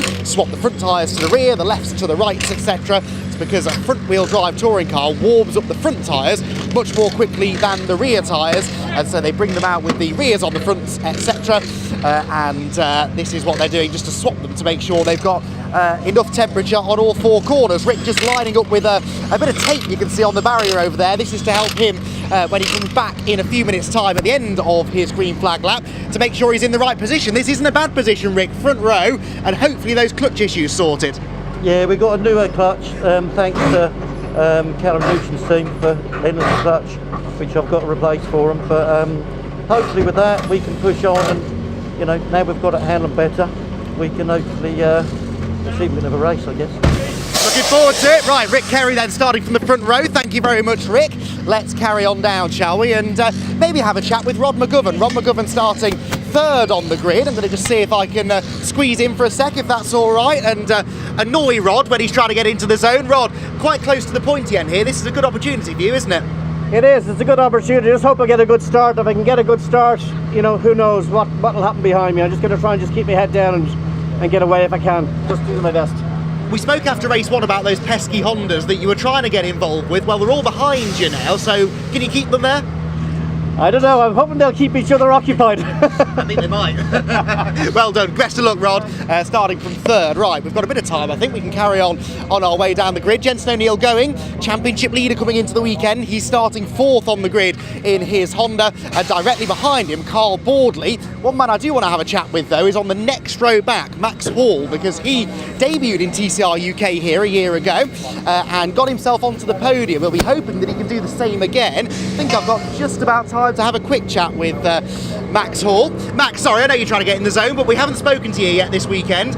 You were on the podium here a year ago in the Lincoln Co. What do you think you can do in this one? I mean, we've had a bit of bad luck this weekend with our wire and loom melting in qualifying and our alternator going in the last race. But if that's all sorted, I'm hoping for a podium from there. The Hondas are quick though, aren't they? And I think it's a car that seems to suit your driving style, right? It's quite lively. Yeah, 100%. I love the rear rotating as much as possible in the car. That's how it likes to be driven, so yeah, I love it.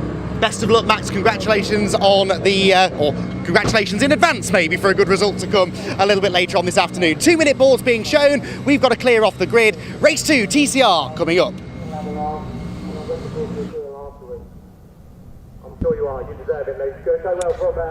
Yes, thanks, Andy. He'll make his way over to the box in just a moment. The grid being cleared then. And it is Mark Smith, the former Alfa Romeo champion. Has raced a large variety of saloon cars over the years. In the grey Cupra on pole position with Rick Kerry alongside him in the ex-Alistair Camp Hyundai i30. Rick appeared in a variety of championships with BMWs over the years before joining TCR UK. Rod McGovern on the second row has an absolute stack of racing experience in Ireland.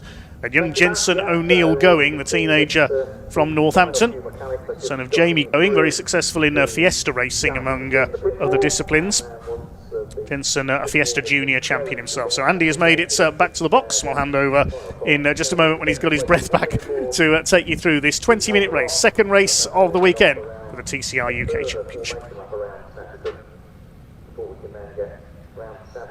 Thanks very much, Dave. Yes, TCR cars on the grid. I have to say, I do quite enjoy this setup we've got here at Snetterton with the commentary box being right next to the start line. It means I've got the very rare opportunity to get out there before the race, speak to some of the drivers, and be back in position in just a few seconds after that. And always fascinating to me to speak to the drivers directly before the race gets underway. Some have nerves, some are excited, some are in the zone, some are pretty relaxed, to be honest, and ready to talk to you. And they're a good bunch of drivers we've got this year in TCR. A few discussions after that first race earlier on today. I won't name too many names, but there's definitely been a few heated discussions going on in the paddock after race 1, and interested to see whether any of that rolls over into race number 2. Hopefully not. What a nice clean race. Race 1 was fantastic. It was thoroughly entertaining, and I hope race 2 will be just the same, if not better. So there was a 10-place grid penalty applied to Harry Bloor after race 1. This was, I believe, because of contact off the start line. We saw he got that penalty for moving before the lights went off at the start of race number 1. When he did get going, he then had contact with Carl Boardley, and well, Harry was given a 10-place grid penalty for that. There was also, I believe, a licence point related penalty handed out to Jensen O'Neill going, the championship leader, coming into the round anyway, and that meant that he will have points added onto his licence. If he racks up too many, he could find himself possibly having to sit out events, and that's not what we want for Jensen, because he is, as I said, well and truly in championship contention. But fingers crossed we don't have to worry about that as we move forward through the rest of the year. He's a really rapid youngster, and he's lost a bit of weight now in the car for this race as well, so hopefully he's going to be able to do something from 4th on the grid. And of course, our race 1 winner, Max Hart, coming from 9th place on the grid. Should have been 10th, but because Harry Bloor had that grid penalty, everyone else who should have lined up behind him jumps up an extra position. And so we have Max Hart starting 9th, Brad Hutchison, who was 2nd in race 1, starting 8th, and Callum Newsham, who was 3rd, starting the Elantra from 7th. Spoke to quite a number of these drivers between the races, and a lot of them were saying that they are going to throw, or they have thrown, big setup changes at the cars after race one. I think a lot of drivers struggling a little bit for balance. It's such a technically demanding circuit, the Snetterton 300 layout, but it's got a mix of everything. This sounds ridiculous because every circuit pretty much has fast corners and slow corners, but because it's such a long lap here at Snetterton, if the balance isn't quite right through the low speed stuff or the high speed stuff, for example, you can lose a second or more, and because the field is so tight this year, you can't afford to be doing that. So a lot of teams were throwing big setup changes at the cars. Jensen O'Neill-Going's car, I know they've really been fighting understeer on his Civic all weekend long, and he said they were going to try something a little bit contrary, a little bit different to try and fix that, get a handle on that for race 2. He much prefers, Jensen, a car that's very pointy, that rotates really well, a bit like Max Hall was just saying to me on the grid, whereas there are other drivers out there who perhaps prefer a more stable car, a car that's not moving around quite as much underneath them, and it can be a challenge for the teams, actually. Teams who may be running, as is the case for quite a few teams here this weekend, may be running multiple cars to find a setup that works on all of them for all of their various drivers. So it's not the easiest of things to set these cars up. I don't see Rick Kerry in that shot. I think Rick Kerry has stopped somewhere on this green flag lap. The Hyundai i30N, which had those clutch issues in race 1, should be second in the queue, and it isn't. There's a big gap between Mark Smith, the pole sitter, and Rod McGovern, who should be starting third, but he's essentially now going to be second. Is Rick Kerry the back of the queue? No, I don't see the i30 there, so I think we might have a car stationary somewhere around the lap. So we'll try and get to the bottom of that if we can. Phil Kinch actually reporting that Rick Kerry is there, but he's at the back of the queue. Let me just hang on this shot for a second, see if we do have the Hyundai at the back. There's Harry Blore. Is Harry Blore the last car? I think Harry's the last car, so I hate to argue with you, Phil, but you're wrong. I don't see Rick Kerry there. He is, definitely not in the queue. So the field depleted slightly then, and that's a big advantage, I would argue, for Jensen O'Neill-Going, because he will be starting third on the grid, and Jensen is going to have an empty spot now directly in front of him, so that's a benefit for him. Championship-wise, by the way, Callum Newsham has now moved into the championship lead by 6 points over Max Hart, who, of course, with that win, has moved up into second place. He's just 1 point ahead of Jensen O'Neill-Going. So the top 3 in the championship are covered by 7 points, would you believe? And that's after drop scores have been calculated. So it's a really tight championship race that we're in for this year, which is what we expected, really. When we saw the entry list at the start of the season, we really did expect the title race to be pretty close. That's very much proving to be the case, which is exactly what we want to see. Close racing, a championship that goes down to the wire. What more could you hope for from TCR UK in 2026? So Mark Smith then, a lonely man on pole position in his Cupra Leon VZ, and then the similar machine of Rod McGovern directly behind him. Keep an eye on that pink and grey Honda though. Jensen O'Neill-Going, known for making good starts in that car, but he's got Carl Portley right alongside him, with whom he clashed in race 1. We've got all the ingredients for another thriller. Race 2 of the weekend in TCR UK. They get underway now, and it's a good start made actually by Mark Smith from pole position. In fairness, I think he might have a chance of holding the lead on the run down into Riches. No, Rod McGovern will get alongside on the outside line in his Cupra. It's Cupra on Cupra action. Through goes McGovern, through goes O'Neill-Going into second as well. And Mark Smith, I think, will try and stay out of the way as best he can as we head into the hairpin at Wilson. McGovern then the leader, with Jensen O'Neill-Going second, Max Hall into third, Bordley fourth, and it's 3 abreast for fifth. And in the middle of that was race 1 winner Max Hart. So Max Hart is already ahead of Brad Hutchison, I think is ahead of Callum Newsham as well. Just looking back, yes, Hart is 5th, Newsham is 6th, so a demon start for Max Hart.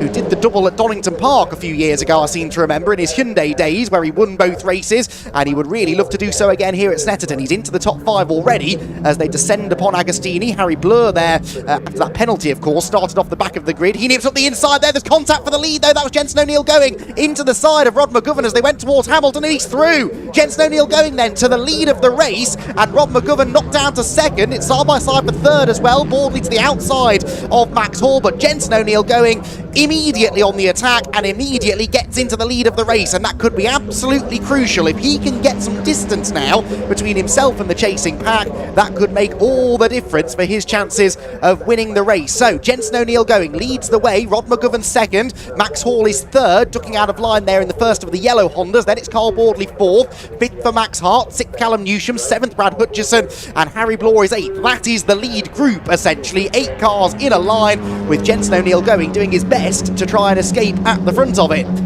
Through the bomb hole we go then for the first time of asking. Oh, and that's Newsham, was it? Was that Newsham wide? I think it was in the Elantra. So Callum Newsham with a very rare mistake through the bomb hole. McGovern, meanwhile, loses second place to Max Hall.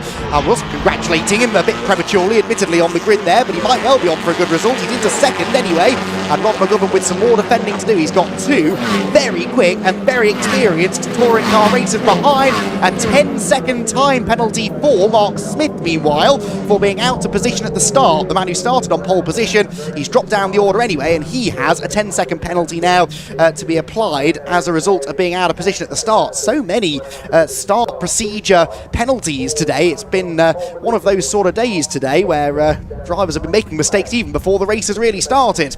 So O'Neill going leads by 1.6 seconds at the end of the opening lap. Max Hall second. This is the battle for third, and Rod McGovern a little bit of a cork in the bottle. Remember, in race 1 he spent most of that race following the Honda Civic Brigade, and he now finds himself right in the middle of them. Carl Boardley's going to have a go here. Big lunge up the inside, and Carl Boardley for third place is a done deal. And does that open the door maybe for Max Hart? No, significantly. So Boardley up into third position. Carl Boardley has a pair of third place finishes from earlier in the year, but of course he is an 8th-time race winner and a double champion in TCR UK, and he is desperate to try and get back to podium form here. He's got Max Hart to the inside of Rod McGovern as well, I think, in the background. Yes, he's gone through. So again, McGovern doesn't quite have the pace of the Hondas, it seems, in this race, and he's now got another Cupra behind him. The fastest car from race 1, Brad Hutchison. For the first time in his TCR UK career, Brad Hutchison set the fastest lap of the race earlier on this morning, but he will struggle to do so in this one, buried in the pack as he is, courtesy of the reversed grid. So, out towards the end of another lap. We need to watch the lap times now. Jenson O'Neill going had that advantage, but now that it's Max Hall into second position, Max looks quicker. He was quicker than the race leader in both of the first 2 sectors, as there's a big squeeze there. Brad Hutchison with Harry Blore to the inside, and crucially, Callum Newsham to the outside of Blore. Brilliant move that from Callum, and he manages to go right round the outside of Blore through Coram Corner. That is not an easy overtake to make, I can assure you. But Callum Newsham made it, and it was an important one, into 7th position then for the championship leader. But the championship leader by such a slender margin, just those, 7 points, 6 points, sorry, back to Max Hart, who is of course ahead of him on the road. So Max Hart, if he beats Newsham by a couple of positions in this race, could take the championship lead. Meanwhile, Brad Hutchison having a go at Rod McGovern, who's sideways. I don't think there was contact. I think that was just Rod carrying a bit too much speed maybe into the Wilson hairpin. I didn't see it touch. I apologise if there was, but Brad Hutchison, he won't be apologising because he's managed to gain a place. He's back into the top 5. Right, Max Hall, fastest lap last time round. He was 2/10 quicker than the leader. He is 3/10 quicker than the leader in the first sector on this lap, but neither of them going as quickly as Carl Boardley. So Carl Boardley into third position is the fastest man in that first part of the lap, and he will be going after those two. It is a Honda 1, 2, 3, 4 at the moment. Not the first time we've seen them locking out podium positions this season, and it is Jenson O'Neill going, who I think is going to have some defending to do before the checkered flag. There is Rod McGovern, meanwhile, with Callum Newsham behind him, this for 6th position. And Newsham's got to try and make some progress here, hasn't he? He's been struggling for balance with the Hyundai Elantra all weekend long. Needs to try and get himself up the order, because his title rivals are all looking like they might score quite well in this one. And he is currently buried down in 7th. He's actually under some real threat here from Harry Blore in the number 11 Honda. out of Nelson. Oh, McGovern wide. Is this Newsham's opportunity? It should be, but no, Rod McGovern closes the door quite firmly in his face there, and that delays Newsham through the bomb hole. Harry Blore will have a nibble now into Coram. This is where he tried to make a move on Brad Hutchison a lap ago. That wasn't successful. I don't think that will be. Newsham's got so much speed through the high-speed corners. Look at that, for the second lap in a row. Drives round the outside under the car, gets the inside for Murray's. There might have been a touch that time, but he is going to, I think, go through on the run off the corner. Meanwhile, race leaders absolutely nose to tail. New fastest lap of the race for Max Hall, and he's only 0.3 of a second now behind the leader, Jenson O'Neill going. Max Hall, who was a winner at Croft last time out, remember? That was his maiden victory in TCR UK. Wants another one, and he looks like he's got the speed to get it. Look, he's right in behind Jenson O'Neill going as they head through Palmer's. It is one of those races, though, where we need 3 pairs of eyes to see everything that's going on. We've got this battle developing for the lead. We've got that almighty scrum in the middle of the top 10 with Newsham, McGovern, Blore all on top of each other. But I do think we're going to have a move for the lead before too much longer. Max Hall undoubtedly is the quickest. On that previous lap, he took over a second out of Jenson O'Neill going.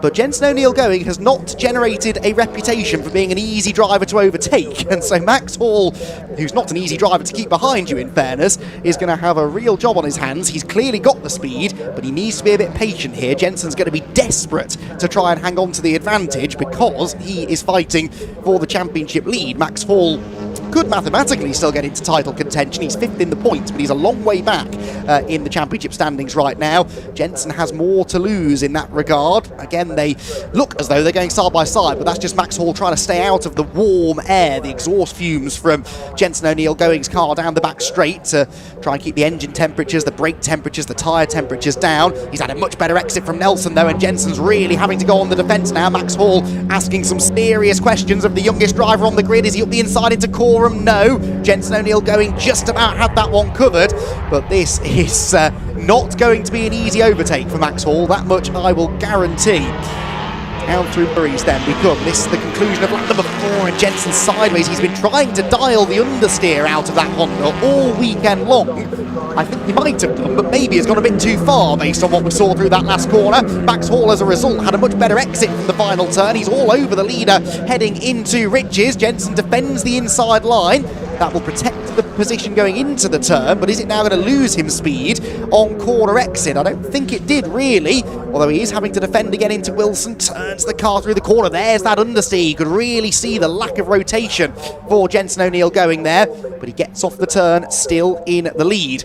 Now, with these two battling, they are now losing time to Carl Bordley, who on the previous lap was 9/10 quicker than Max Hall. So Carl Bordley's now starting to catch them. Max needs to get on with this. He's on the outside line into Agostini. What is going on for the lead? He's gone through, but he's gone straight on. No! Max Hall out onto the grass. He had got past Jenson O'Neill going. He will now lose second position. Carl Bordley's at the inside into Hamilton, and the double former champion is through. Carl Bordley into second position, and that was a gift from the gods for Carl, who was 2.5 seconds behind Max Hall at the start of the lap, and now he's ahead of him before we even get to the back straight.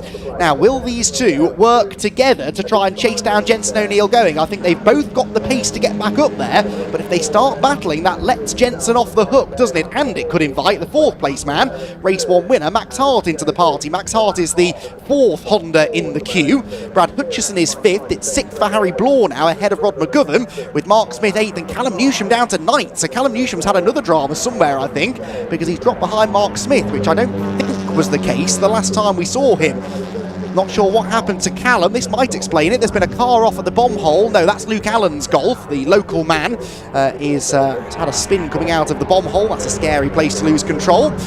Meanwhile, well, they're not working together, are they? Because Max Hall is back up the inside of Carl Bordley, and he's back into second position, but runs wide on the exit. Bordley gets the better exit, and he will drag level with the youngster. This will give a double slipstream now to Max Hart as we head down into Rich's corner, and all 3 of them are going to arrive at one of the fastest parts of the circuit, pretty much on top of each other.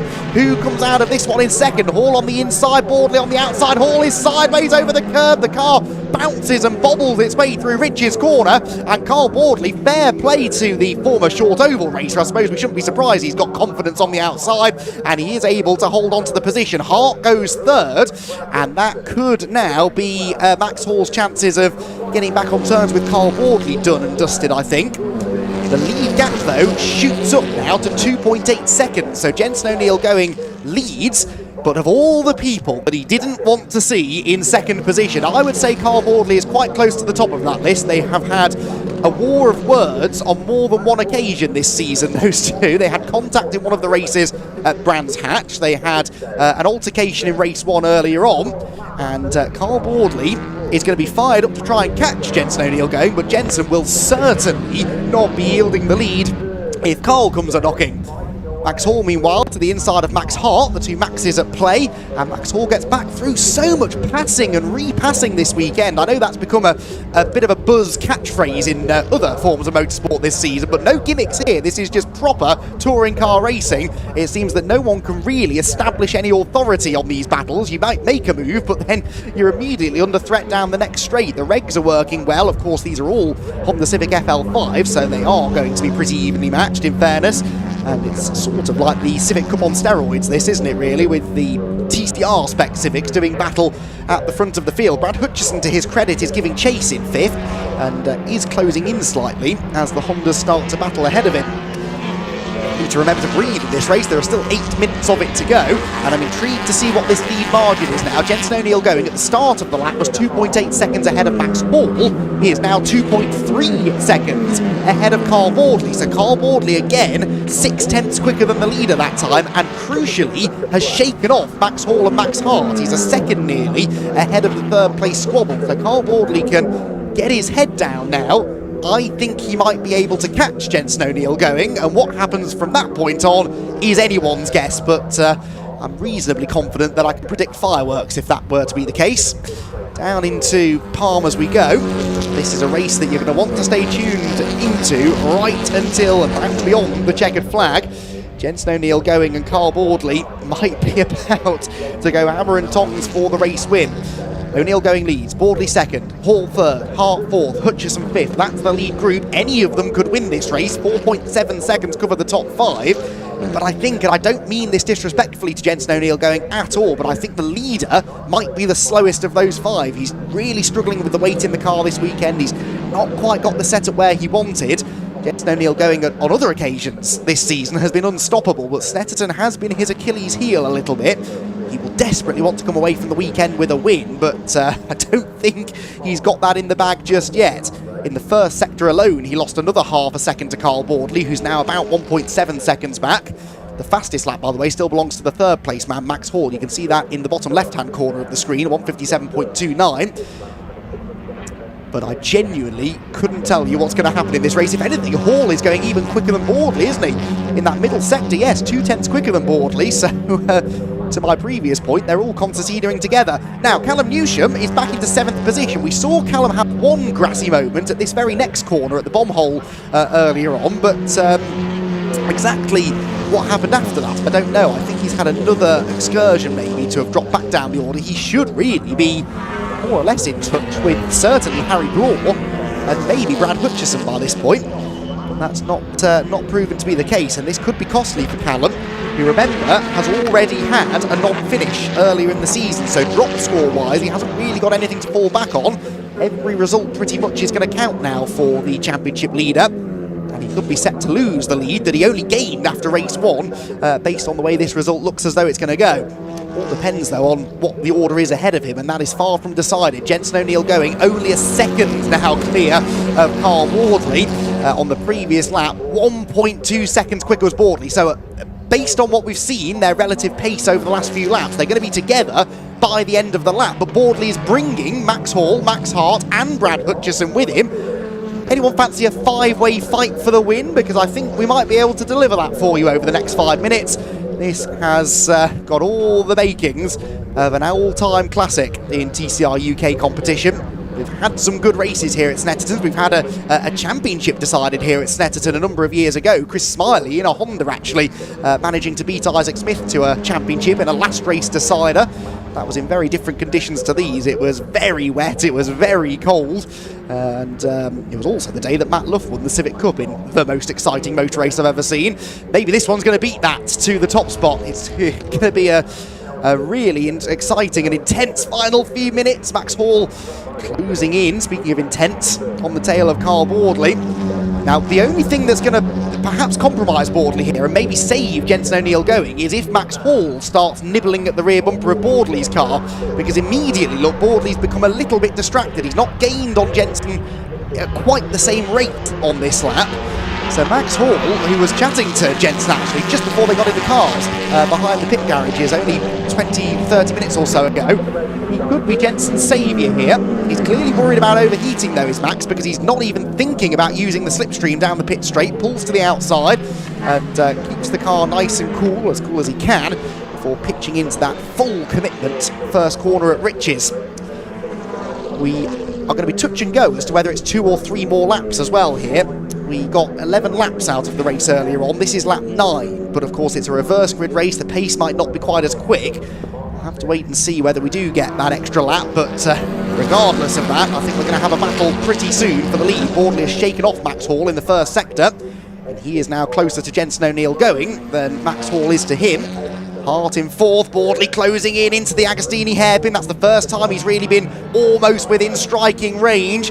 Stand well back, everyone. This could get very, very spicy indeed. 2 drivers who do not see eye to eye, both of them desperate for a race victory. What is going to happen? Who is going to get it? Could it be that Max Hall is in the pound seat in 3rd position? He can watch this all unfold in front of him and maybe inherit a race victory out of it. Or Max Hart, or Brad Hutchison, all 5 of them covered by just 2.8 seconds at this stage as they head down the Bentley Straight for the 9th time.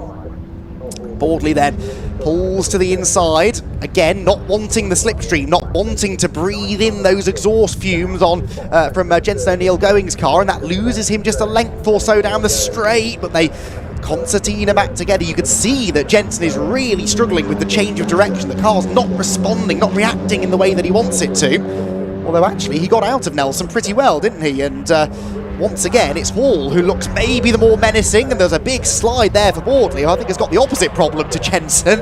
The rear of the car a bit too tail-happy there, and that once again relieves the pressure on the race leader. Right, leaders are about to come through. I think we've got time for 2 more laps. Yes, we have. We've got time just about for 2 more laps. I hope they let it run to the distance. Sometimes in this situation we throw the flag a second or 2 early. Someone hide the checkered flag, because this is a race we want to see go the full distance. Carl Boardley just can't quite get close enough to Jenson O'Neill Going at the moment to have a go, but rest assured if he does get close enough he will be having a go, and it's this middle sector where Boardley maybe seems to have the biggest advantage really. Out of Wilson, down towards Palm as we go. Dab on the brakes, down 1 gear probably, and then round the rolling left-hander. This is where Carl had a little nibble a lap ago. Is he going to take a bigger bite this time, I wonder? He's a bit closer, I'd say. Jenson might have to defend, but didn't defend, interestingly. He was confident there that Carl Boardley wasn't close enough, and he was right. Carl Boardley wasn't close enough and had to settle back in line. Definitely, though, the first half of the lap, that is Carl Boardley territory. He's gapped Max Hall, and he's really starting to ask some questions now of Jenson O'Neill Going. Round Oggies up towards the right-hander at Williams. Jenson O'Neill Going with the battle of a lifetime here to try and hang on. Jenson, a former Fiesta Junior champion, came off the back of that into TCR UK, immediately made a name for himself. He's an incredibly talented youngster. Carl, though, with all of those decades of experience, is going to have to use every single bit of that here to try and find a way past Jenson O'Neill Going, who coming into this race was only 7 points or so away from the championship lead still that he held coming into the weekend. A win here, doing some very quick maths, could give him the lead back, but he's wide out of the bomb hole. A wheel on the dirt, well, that'll give you some oversteer through Coram Jenson. The car really tail happy through the right-hander, but that's, luckily for Jenson, a part of the circuit at which Boardley seems to be struggling. So it's fascinating, isn't it? Different parts of the circuit, Jenson has an edge. Different parts of the circuit, Carl Boardley has an edge, and Max Hall seems maybe a bit more consistent. Across the line they go. The last lap board is shown. They had 2 seconds to spare, but 2 seconds is all we need. We have started the final lap of racing in TCR UK this weekend, and the top 3 drivers are covered by only 9/10 of a second. The top 2 are covered by only a car length or so as they head into the braking zone at Wilson, where again Jenson has Carl Boardley tapping some Morse code onto his rear bumper, but that's fine. That's touring car racing, and actually it meant Jenson got a slightly better exit from the turn really. I think Carl's best opportunity is out of this turn and down into Agostini. He's had a little look the last couple of laps. I'd say he's maybe a tiny bit closer this time. Is this where Boardley commits to the move? He's not close enough, is he? No, Jensen's going to move over and cover it. They're keeping it clean and respectful so far, but Jensen is out wide. Jensen O'Neill going runs wide, and Agostini tries to cover, but Boardley's there. There's almost secondary contact, but Jensen O'Neill going just about hangs on, and now it's Boardley who's wide, and it's Boardley who's ruffled and under a bit of pressure. Max Hall to the outside into Oggies. Boardley will defend that one nicely. Jensen O'Neill was not going to allow Carl Boardley through, but there was, not for the first time today, contact between the two of them on the run out of Agostini and into Hamilton. This is not over. We've still got the final sector to go, and Max Hart is now joining in. All four of them pretty much together as they head into Brundle and Nelson for the final time. Carl Boardley will throw everything at this next couple of corners to get away from Hall and to get back within striking range of Jensen O'Neill who's again a bit sideways through Nelson. Hall suddenly slow. He had a really poor exit from the right-hander. And so Max Hart's going to have a go at him through the bomb hole. He's looking to the inside, but Max Hall has it covered. One more braking zone, one more corner to go. Is Boardley going to be close enough? I don't really think he is. Jensen O'Neill I think, is going to hang on. Yes, he's had a decent enough exit from the corner. Jensen O'Neill then heads down towards the timing line. He will see the checkered flag and win race number 2 of the weekend for TCR UK at Snetterton. Carl Boardley in second, Max Hall in third, Max Hart in fourth, and Brad Hutchison in 5th position. What a race, what a battle. It was generally clean. There was that little bit of paint trading between the two of them on the final lap, which I'm sure will be discussed afterwards. That's just the nature of things, I suppose, but I thoroughly enjoyed that. And Jensen O'Neill hopefully will now have a smile on his face. It's a second career victory, his second of the season, and I think that will put him back into the championship lead now, heading into Donington Park in a few weeks' time. Jensen O'Neill what a defensive drive. He was not the quickest driver in that race. He did not have a car, I believe, still, that was exactly where he wanted it to be, but he defended magnificently, and he kept the double former champion Carl Boardley behind him all the way to the checkered flag. Well, I can't wait to go and speak to these drivers. That's what I'm going to go and do now with the podium interviews and presentations to come shortly. I'm going to hand back over to Dave Goddard, and you'll be hearing from me shortly. Separated by just half a second at the end of that 20-minute race for 11 laps. The top 3 were separated by 1.5 seconds. The top 5 were separated by 2.3 seconds. It's a brilliant race. Jensen O'Neill it is his second win. Well, thanks very much indeed there to Andy McEwen. I think he's off for a cold shower after that one. We'll see Andy later. Big thanks for his inputs this weekend. And as they say where I come from in the West Midlands, what a bossed-in race. Let's check out the provisional results of that one. Jensen O'Neill takes his second win of the season, just under half a second ahead of the closing Carl Boardley. Max Hall in third place, he got fastest lap, 1:57.29. Max Hart in 4th place, only just over 2 seconds further back in 4th place as well, the winner of race 1. Brad Hutchison takes 5th position with Harry Bloor 6th, Callum Newsham 7th, Rod McGovern the early leader in 8th, Barry John McHenry and Mark Smith, despite his penalty for a false start, rounding out the top 10. Luke Allen was 11th in his Golf, and we lost Rick Kerry before the start. Well, big thank you TCR UK. Andy currently heading over to Parc Fermé, and we'll hear from the drivers in a second. Next up, it's the second race of the day for the Audi Cup, and I'll be taking you through the remainder of the day's action. So a very big thank you to Andy McEwen for his inputs this weekend. And we've got 3 more races to go after the Audis. The Mini Challenge have their 3rd race of the weekend, then our final truck race, and then the pickup trucks as well. I think Pointy mentioned earlier the truck race we had this morning, race 3. There's been an amendment to the results of that one.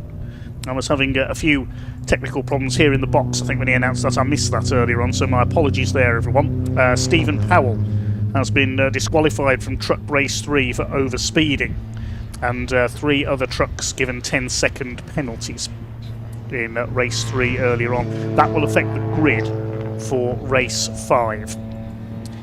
We'll get back to that a little later on. So 4 races still to come here then. on this Summer Trucks and TCR weekend here at the Snetterton 300 circuit. Audi Cup up next. The top 6 finishers from race 1 will be reversed for race 2 on the grid. This next one, I can see cars heading down the pit lane towards Parc Fermé opposite our commentary box. And as soon as the drivers are out of their cars, we will hand over to Andy. A great drive there by Jensen O'Neill, going to hold off the experienced Carl Boardley and take the victory.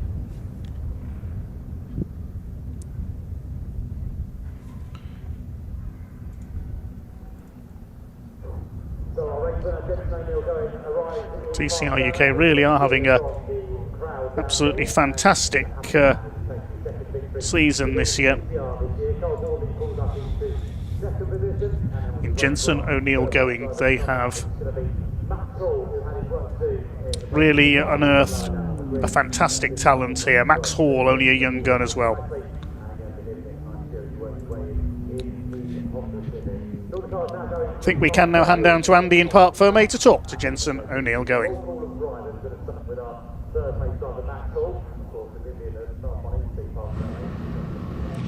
Well, I said that race 1 was perhaps one of the best TCR UK races I've seen for a long time. Race 2 might have just beaten it. That was fantastic. And Jensen O'Neill going gets a second career victory in the championship. Let's dive in and have a chat then with, I believe, once again, our championship leader. He's back where he started the weekend. Jensen, you're smiling. I knew we'd get there in the end. Well done, mate. Thank you very much. Yeah, it was a brilliant race. Yeah, it was really hard to hold off Carl, and just a massive thank you to my brother, because at the start of the weekend we were massively struggling with just understeering.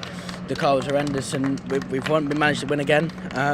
Just was going to say a massive happy birthday to Sean, and yeah, just ecstatic. It's genuinely nice to see, because you've been a bit down in the dumps this weekend, understandably, because it's so tight this year. You can't afford to be missing it with setup, even slightly, can you? Did the changes work in that race? It looked like it was a bit more tail happy. Yeah, definitely. Yeah. It's a phenomenal car now. Me and my brother have been trying to dial it in for months, and yeah, you can see I was comfortable, and I love a loose car, so yeah, it's perfect. Remember, we're going out live here, but roughly what was going through your mind when you saw Carl Boardley ranging up behind you there? Not really much. I just knew I had to defend him off. Obviously, Carl's a very good racer, but yeah, it was. I wouldn't say it was easy, but it was fairly hard. Nicely said. Congratulations. Jensen O'Neill going, a winner once again in TCR UK, and that's nice to see. Handshakes with Carl Boardley. Carl, let's have a word. Long time no see, Carl. It's been a while since we had one of these chats. You're back on the podium, and proper touring car racing, that wasn't it? It was towards the end, yeah. He obviously got his head down and got a bit of a gap, so it was just a case of just popping some laps in and, putting him under pressure at the end. He made a little mistake, and I was in. But he shut the door firmly, so if it had been a bit more on it, then I'd have kept my foot in, and who knows what would have happened then. But yeah, it's we're a little bit behind in points and things like that, so we need to finish races rather than take us both to the local skip company. So quite agree. I mean, we've had conversations in the past when you were winning championships here about you wanted more competition, you wanted better racing. We're getting that now, aren't we? So is it a case of sort of be careful what you wish for? No, not at all. I'd much rather be here, like I've told you before, I'd much rather be here racing against people hard and fair, and going out there and everyone giving their all, everyone giving each other half a millimetre spare and all the rest of it, and banging a bit of doors. That's me, and I don't mind that. We'll do that all day long. So I'd much rather it be like this than it was in 2024, because to be fair, it was a case of just racking up some points and then taking the big trophy home. So I'd much rather it this way. It's great to have you back up there. This championship needs you on the podium, Carl, so congratulations. Cheers, mate. Thank you. Carl Boardley then second position. I don't know where Max Hall has gone. If I can find him in the next 5 seconds, I'll have a chat. There he is, very quickly. Let's chat to, our third place finisher. I'll pick that up in a moment. Max, congratulations, podium finish. What a race. Yeah, no, I think I almost had a win there, but I bottled it. Yeah, after the issues of today and this whole weekend, electronic issues, can't really complain to walk away for podium. We were really fast as well, so that makes it even better. So well done to Jensen and Carl. That was a good race. You must be a bit frustrated. You had him down at Agostini, just a bit too late on the brakes. Yeah, that's exactly what happened, mate. I saw the I got a better exit out than him out of the previous corner, and I saw myself edging ahead down the straight, and I was like, I got to go pretty late on the brakes to get this done. But it was a little bit too much.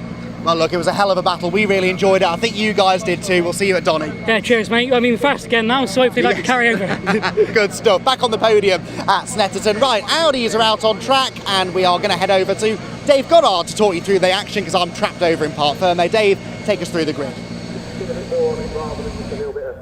Well, thank you very much, Andy McEwen, for your input today.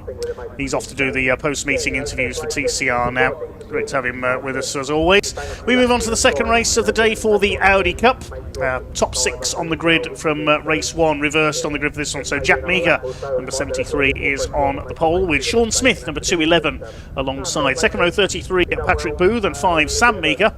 45, Carl Swift, and 113, earlier race winner Andy Rogerson on the third row of the grid. And then on the fourth row, number 7, John Wyatt, 21, Ruby Smith, who had those clutch issues and a spin in race 1, round out the 8 cars for the Audi Cup. New series for this season. It is a series, not a championship. New for this year, of course. First ever meeting for them was at Thruxton, also supporting truck racing. It was Ross McCard driving the car that starts on pole in this race in the hands of Jack Meager on that occasion, who took all 3 wins there, and then they went on to Pembrey. There was a win there for Andy Rogerson, and Sam Meager took the other race win. So those are your winners so far from this season. Carl Swift looking for his first win here from second on the grid. From second in race 1, I should say, 5th on the grid here with the reverse grid being used. Identical 2-litre Audi TTs. Looking very smart out there in the sunshine. We may be missing a car. I can't see John Wyatt out there. It might be because something to do with that the Audis are immediately followed by the Mini Challenge race, and that's a points championship rather than a series, so maybe he's prioritising the Mini and is getting ready for that instead. So it's the white car with the martini stripes, normally raced by Ross McCart, Jack Meager at the wheel this weekend. Alongside him, Sean Smith in the all-red number 211 car. Patrick Booth, the other martini car, that one's got grey wheels as opposed to the white ones on the 73, that's how we'll tell them apart. And alongside him, Sam Meager in the black and white car with the yellow trim. Carl Swift on row 3, and the silver and blue car alongside the yellow and black of Andy Rogerson. 5-second board has been held aloft. Revs beginning to rise then for the second of our 2 races for the Audi Cup this weekend. It's going to be a flag start for this one once again. Problems again with the lights. The flag goes down and away we go with race 2 for the Audi Cup. No John Wyatt. There's Ruby Smith at the back of the field in the pink and black car. It's the 2 Martini liveried machines of 4G Racing who lead the way into the first turn. Or is it? Because up there on the inside is Carl Swift. He's made a cracking start. The silver car with the red and blue flashes down the side. Who's going to be leading as they come towards the hairpin? It looks like it is at 33 round the outside. Yes, 33. Patrick Booth has taken the lead in the second row of the grid. There's Ruby Smith towards the back in this 7-strong field. No John Wyatt out there for this one. Making their way towards Palmer for the first time. It is the 2 4G Racing Martini liveried Audis, first and second, with Patrick Booth in front looking for his first win in the series. 73 of Jack Meager in second place. Here comes Carl Swift on the inside. Here comes Andy Rogerson having a look at Sean Smith, who's already side by side with Sam Meager. You can't go 3 wide through Agostini. They're all close bunched up here, and this is already proving you don't need a huge field of cars for a good motor race. Here comes Andy Rogerson, the black and yellow car. Former MGZR racer, raced Jaguar Saloons many years ago. Moving up into 4th place there. It's the 2 Martini teammates out in front, and there's contact, and round goes the 73 into the barriers.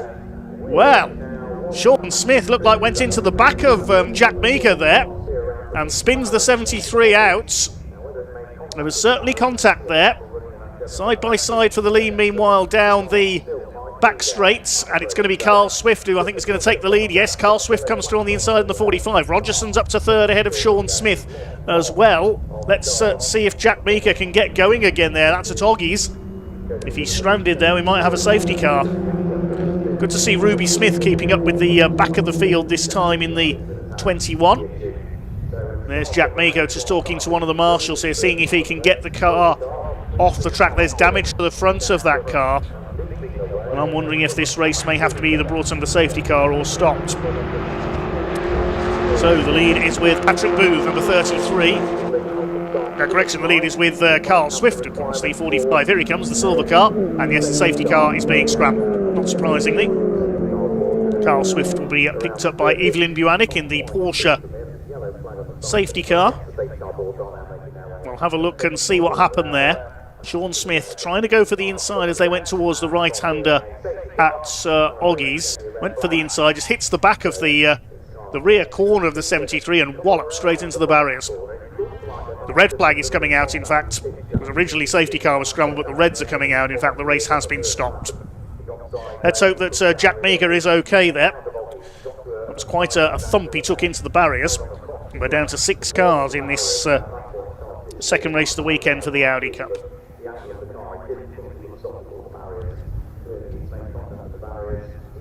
Jack Meager, another of a number of former MG Trophy drivers who have moved into this series this year. Carl Swift is an ex-Autograss champion. He's done a bit of Formula 1 stock car racing on the short overs as well. Sean Smith is a short ovaler as well. He used to race super stocks and also Legends cars.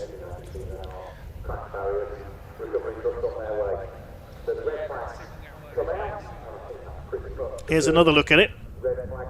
So the white car on the outside there, tricky to call that one. It looks as though Jack Meager had ran wide, and as he moved back in, he shut the door on Sean Smith. So difficult to apportion blame on that one. Not that it's my place to, of course. But with Jack Meager running wide there, he tried to move back across and take the racing line, and around went the number 73. There's a red flag at the start-finish line. Yeah, red lights on around the circuit as well. And there is Jack Meager, just waves his hand in disgust there. He is not happy. But the main thing is he's okay.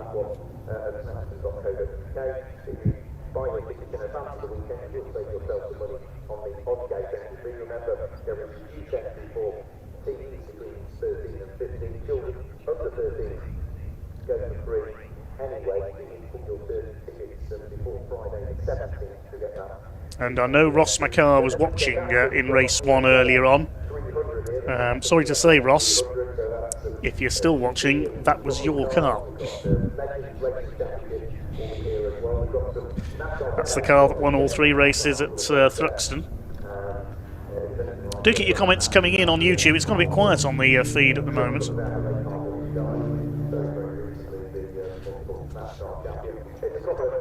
We've heard from Josh Salvadori, the former junior saloon car man. He was cheering on Martin Wright earlier on. Josh now in the mini challenge trophy category.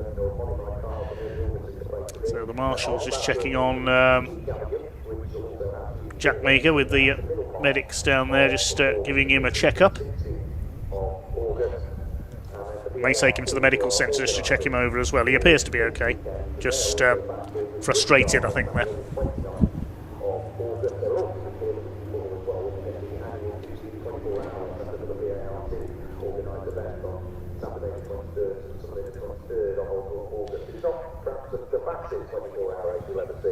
But it's a brilliant atmosphere, having covered it several years ago.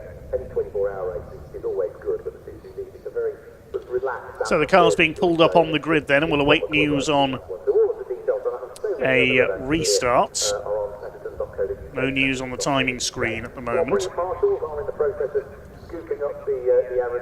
Carl Swift with an excellent first lap there to go from 5th on the grid to take the lead. Very, very shortly.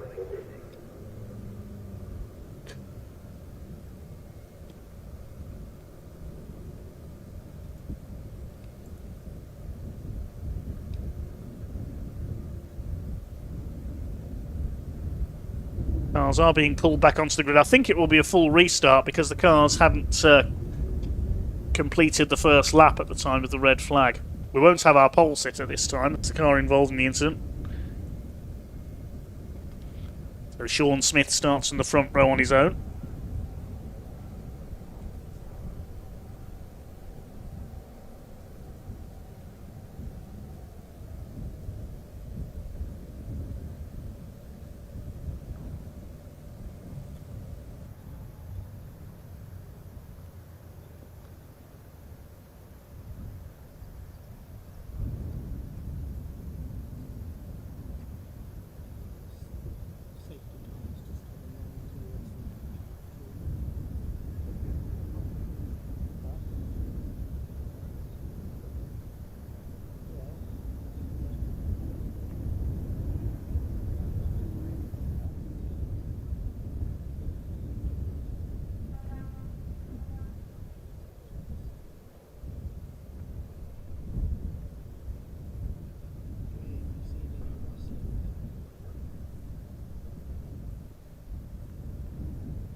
Not just racing trucks, as we can see here at Snetterton. We've got show trucks, we've got monster truck rides as well. I took a ride in the back of a monster truck at Northampton Stock Car Stadium a few years ago. Great experience, better than a roller coaster, certainly.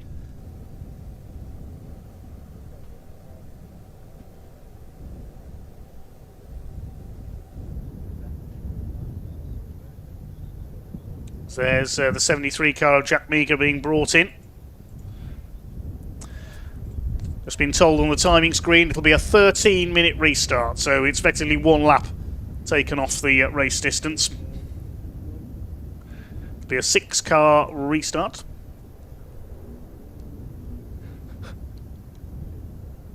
Carl Swift was leading the way at the time of the stoppage ahead of Patrick Booth and Andy Rogers.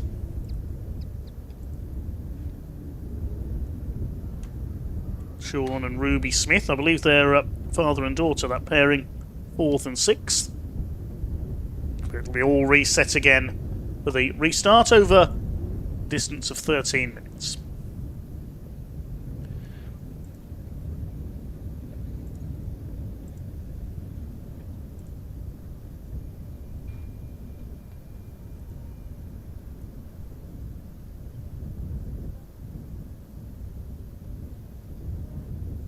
See the damage there to the front left of the number 73 Audi where it hit the barriers. Damage the suspension as well. The cars lined back up on the grid in what looks like the original grid order. So the car that was involved in the incident was the pole sitter. So Jack Meager returned onto their pole position. So it's Sean Smith that sits there on his own on the outside of the front row of the grid. So the gap in there, 211, Sean Smith on the outside of the front row of the grid. We're 2 While the car is being recovered, we're about to have our podium ceremony down in the pits for the TCR UK Championship. Max Hall onto the podium in 3rd place. Carl Baldley in 2nd and Jensen O'Neill taking the win. So that's being presented down at the TCR HQ in the pits at the moment. As we get ready for the restart, the Audis are underway on their green flag lap, so I'll head back to the track.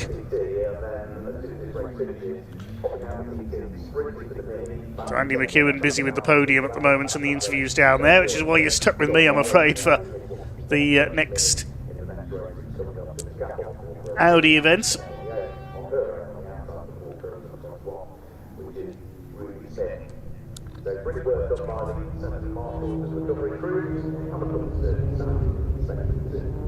So I think they're back in the original grid order because we hadn't completed a lap. Yes, no pole sitter, the 73 car not taking part because of its involvement in the incident. Sean Smith is there, the red car, he'll lead away from the front row. Patrick Booth, who got the best start in the first running, the number 33, the man from Windsor in Berkshire. There's Ruby Smith at the back of the grid. Failed to finish all 3 races, unfortunately, at Thruxton, but the Audi Cup were a bit jinxed at Thruxton. Every time they went out on track, the heavens opened. They got the worst of the conditions all weekend, the Audis, at the Thruxton truck meeting in May. They were at Pembrey as well. This man took a win, number 5, Sam Meager. That's the third of the 4G racing cars in the D&M Plantire colours. Very nice livery, that is.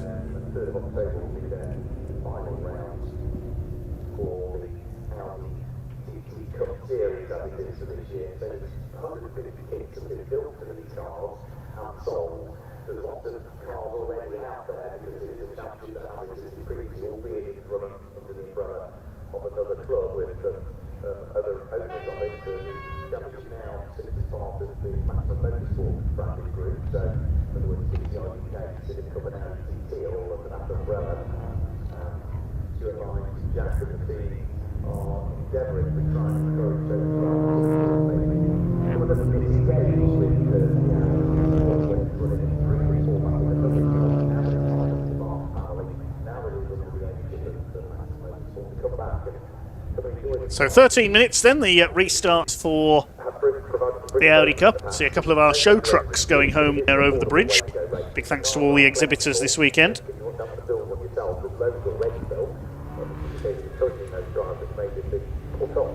Through Murray's comes the pack up to the grid then. Now, will it be a flag start this time? We'll wait and see, or if we got the lights working again. Carl Swift with it all to do again in the silver number 45. So a blank space on pole position. No Jack Meager, but he appears to be okay after that shunt. Sean Smith all on his own on the front row then. Second row, Patrick Booth alongside Sam Meager, then Carl Swift, Andy Rogerson, and Ruby Smith from the back. No John Wyatt, number 7.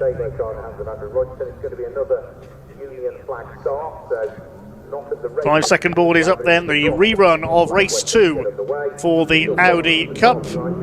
Flag goes down and away they go. Good start by Sean Smith this time in the red machine. He leads them down towards... and there's contact again. Patrick Booth's clipped the back of Sean Smith.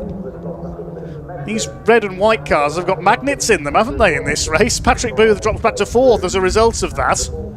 Carl Swift had to take to the pit lane exit to avoid them, so that's allowed up on the outside Sam Meager in the number 5 machine, and Andy Rogerson's in there as well. 3 of them together, they go through the hairpin for the first time. It's Sean Smith who's just got his nose in front in the 211, but here comes Sam Meager on the inside. He's going to take the lead, I think, as they go through Palmer's. And he's done it, looking for his 2nd win of the season, Sam Meager, and Andy Rogerson follows him through into 2nd place. So the 2 winners from the previous meeting at Pembrey are up into 1st and 2nd places, and Rogers is not hanging about here. He wants the lead. Smith down to 3rd. It's Carl Swift in 4th place. Patrick Booth is back to 5th in the 33. What a contrast to the first start of this race. Ruby Smith hanging on behind them in the 21.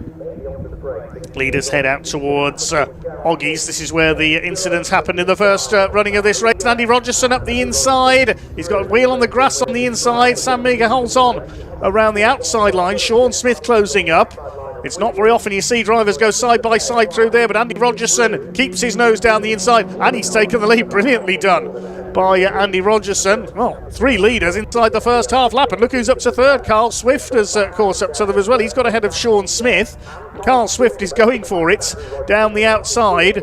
He's got experience in TCR, has Carl. He goes round the outside of Sam Meager to join Andy Rogerson at the front. Can he get the car started? Oh, there's going to be a tangle. That's very similar to the mini challenge incident earlier, but Carl Swift is into the barrier. Another one bites the dust in the first lap of this Audi Cup race. Can Carl get it going again, or is he damaged? So Sam Meager leads. Sean Smith is up into 2nd place.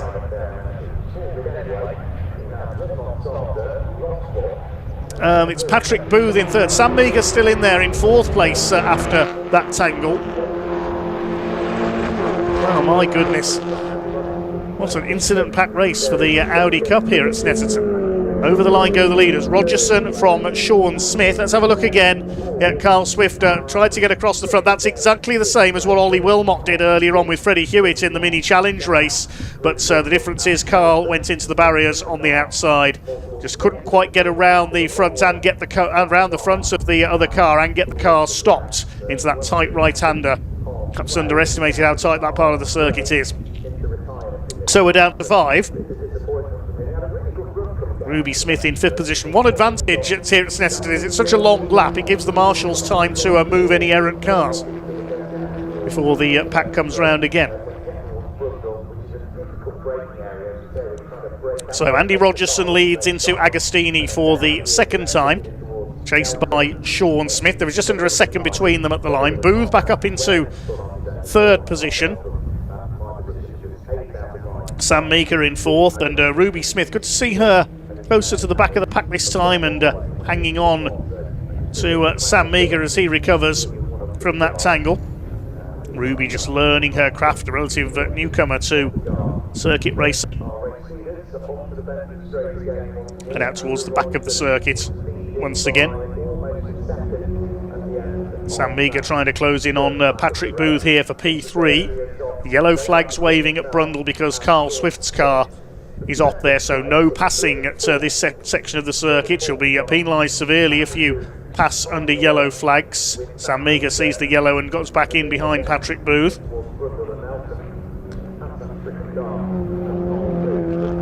Green flag is displayed there on the exit of Nelson, so that's the section under yellows because the marshals will be removing Carl Swift's car.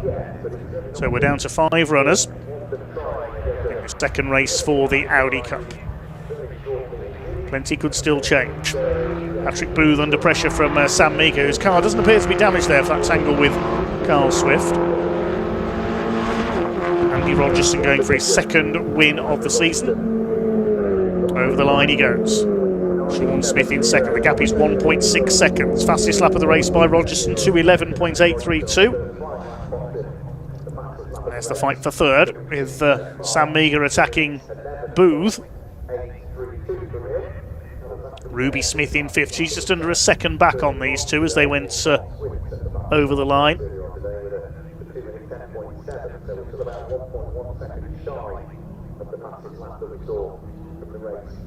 Up towards Palmer.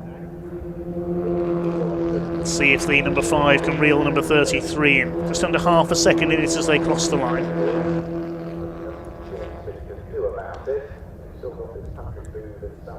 Rogerson leads into Agostini. The 5 of them still fairly close, bunched together at the moment.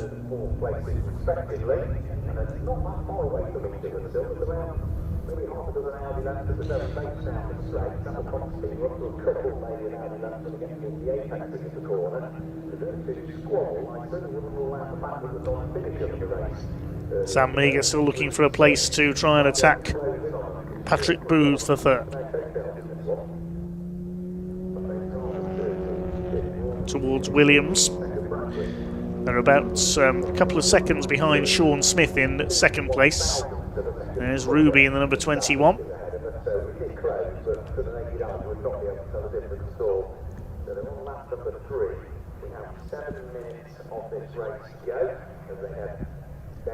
Through Brundle and Nelson. Still yellow flags out there. There's the green on the exit.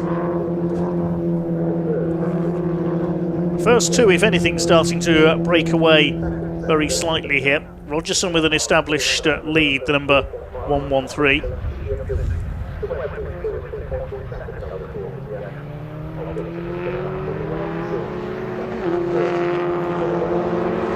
the left-hander at Morris. Just a couple of car lengths in it now between Booth and Sam Meeker for 3rd position. 3 laps completed by our leader. He leads Sean Smith by 1.8 seconds. 1.7 ahead of Booth, who is starting to close in now. He's got his personal best at 2:12.5.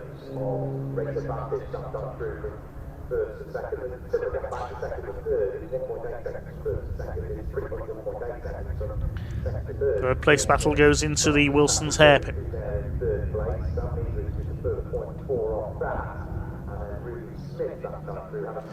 Ruby Smith 2.2 seconds further back in 5th position now.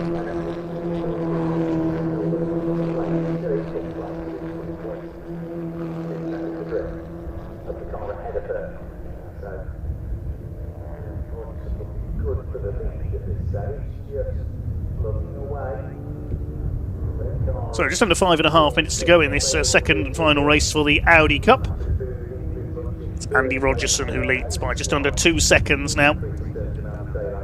Finishing up to Carl Swift earlier on.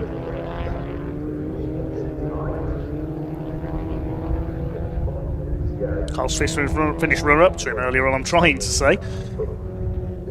So Carl sadly now out of the race. Hope for his first Audi Cup win on his debut in the series this weekend, but tangling with Sam Meagher going into Brundle and into the barrier as he went. Marshall's able to clear that incident without the need for a safety car, pleasingly, so well done to them.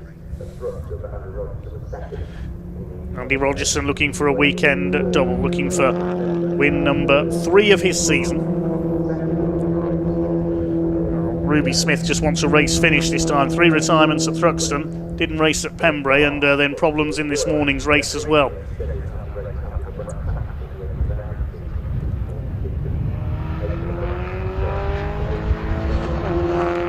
1.83 seconds was the gap between Rogerson and Sean Smith.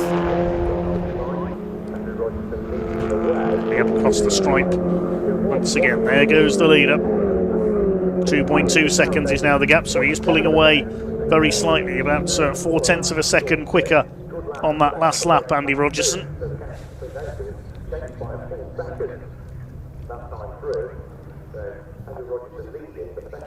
Patrick Booth completes the top 10. He's about 3/4 of a second off Sean Smith.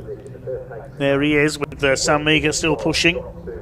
Ruby Smith dropped a little bit further back on that lap. She did a 2:14 lap. She's in about 3.8 seconds off this battle for second, third and fourth.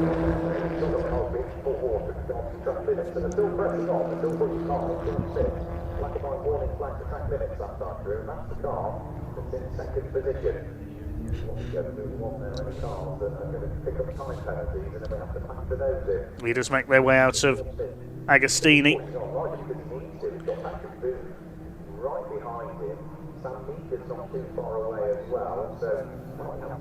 There's Ruby Smith in 5th place, been racing an Audi TT since 2024 in other series.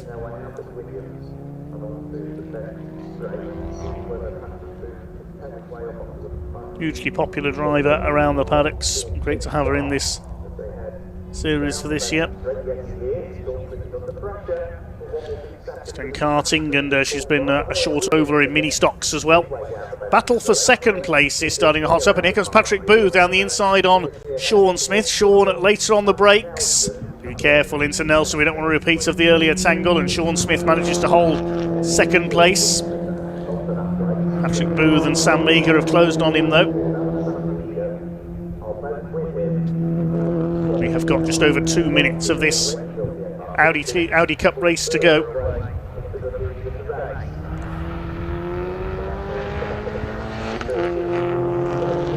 Murray's.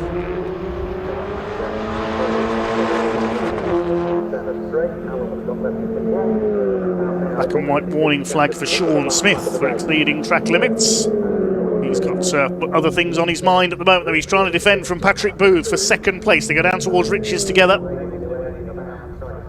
Andy Rogerson looking for win number 3 here. He's just done the fastest lap of the race, 2:11.587. And up the inside there, coming out of Riches, that was the 33 of Patrick Booth, and he's got second place, and Sam Meagher's got through as well. So up to second goes Booth. Meagher follows him. Did Sean Smith miss a gear there, possibly? Because you don't very often see moves made coming out of Riches. He either ran wide under pressure there, or he missed a gear. He seemed to be very slow off the corner. So I reckon he just ran out a little bit wide there. Down to fourth goes Sean Smith. And Andy Rogerson, is he going to tie Ross McCard on 3 wins this season?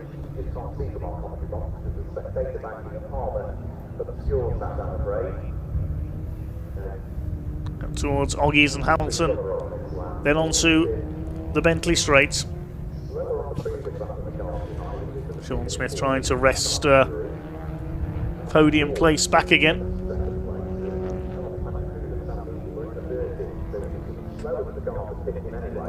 30 seconds left on the clock. It's all looking good for Andy Rogerson at the moment.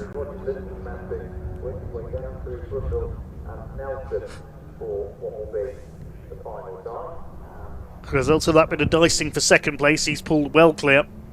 Nearly 5 seconds ahead, I think, now. Clock is about to count down to 0, so I think we'll get the checkered flag this time through.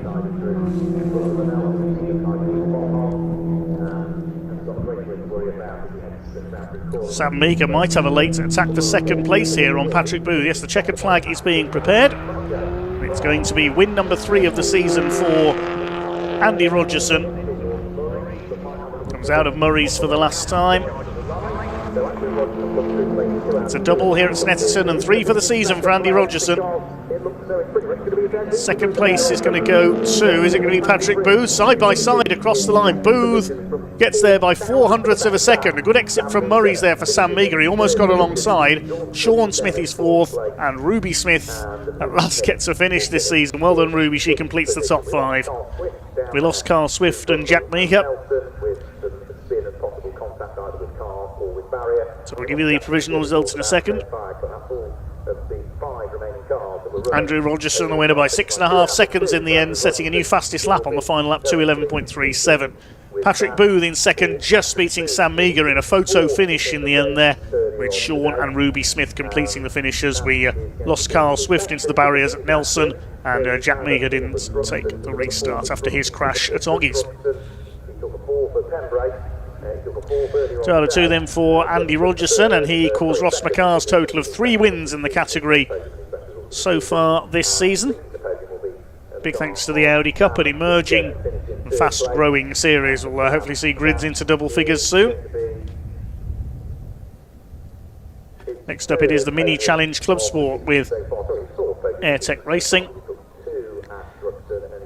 Race number 3, which will see another partially reversed grid. So congratulations to Andrew Rogerson. 6.5 seconds was the advantage in the end that he claimed the victory by, but for second and third place, it's 40 thousandths of a second separated those two, 0.040, and those drivers will be down. I think we can go down to Paul in Parc Ferme to have a chat to our winner.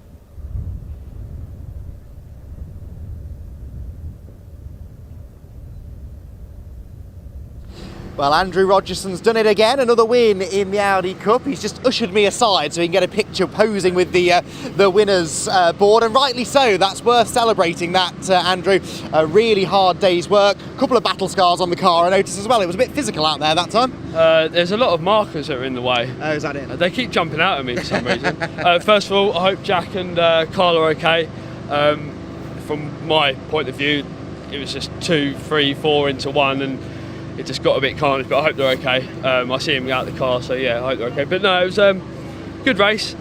First start was awful. We did not get away, and we just got boxed in. I see Carl already in the lead, and I'm thinking, mate, I need something to happen here, and it did happen, unfortunately. And then the second restart, we got a mega getaway.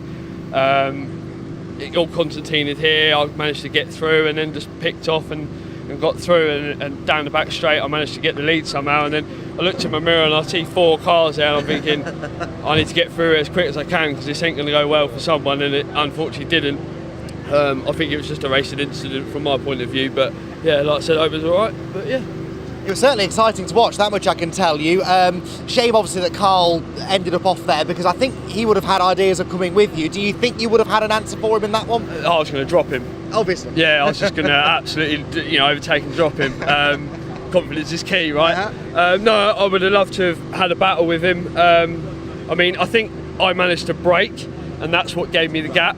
I don't think it was like talent or driving away personally, but yeah, it's good to see. We've got Patrick on the was it P2? Yeah, he was. Well done, Patrick. We've got Sam here, so it's great. We've got a mixture of people always here. Ruby's coming through. Sean was there. It's great, isn't it? I hope we see more at Donington. Fingers crossed. Congratulations, Andrew Rogerson. Really successful day. Let's have a word with Patrick then. Second place in that one. A bruising race for some, and you were right in the middle of that fantastic battle for second place. Enjoy that? It was fantastic. That's the best race I've had all year, to be fair. It was really nice. I mean, racing with Sean was kind of quite interesting. And then when Carl had gone out, it suddenly got Andrew up front, and it was the three of us really, between me, Sam, and Sean racing. So yeah, it's great fun, and I needed to step up the game a little bit. Right. You know, it's no excuse being old. So I'm really pleased with the result. And then the tyres are going off so much that I came around Coram barely on the track, and it's like I'm going to come out that final corner so slowly. So I thought I'm just going to run it to the red line and see what happens. And I think I beat Sam by this much. Yeah. So no, great racing. Good weekend for the team as well. So that's 2 on the podium for 4G Racing. Huge thanks to Ali and the team for making it all work for us, and hopefully Jack's okay in his car. Doesn't look too bad, but I think there's a lot of work in it. You're another driver who's been around this championship for a while now. You were here when we had obviously enormous grids, but goes to show, doesn't it? It's still high quality racing, it's still a competitive grid, it's still a formula that works. It's fantastic, and you know, we only had 8 cars here today, but I have to say, for everybody here front to back, everybody's had some great racing. Yeah. And we've had some fantastic racing in these cars. They're really, really evenly matched. They're super fair. The scrutiny is fantastic. So it's just a brilliant team to come in. And once you built your car, they're not that much.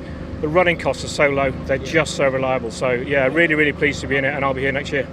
That's music to our ears. Congratulations on the podium, Patrick Moon. Then in second, where is Sam? There is Sam, back on the podium again, third step once more, and that was a tough race. Obviously, you were right in the thick of what went on with Carl Swift there down at the complex. What was your view of that? Yeah, it was his first lap. I was trying my best to keep it to the inside and stop as quick as I could. He just come across a little bit too far, and there was nothing I could do really. When the racing's this close, I suppose it's inevitable. And as we've said, the cars evenly matched, drivers evenly matched. Yeah. You've got to go for every gap, right? Yeah. I was trying to keep it out of trouble, but it was just so tight coming down into the corner, yeah. Really good weekend for you, though. The pace has been there. Obviously, that race with the reverse gave you a really good opportunity to fight at the front, but it looks like you've enjoyed yourself today. Yeah, it's been a good weekend. It's been very chaotic, the second race, but yeah, overall, it's a good weekend. 2 podiums, can't complain. Fantastic stuff. Congratulations on the podium. So that then concludes our Audi racing, but we do have more action still to come here from Snetterton. To talk you through what's coming up next, let's head back to the box.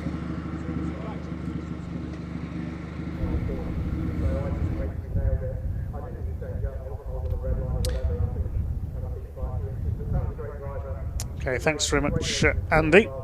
Getting ready for our next race, which is the Mini Challenge Club Sport with Airtech Motorsport, race number 3 of the weekend.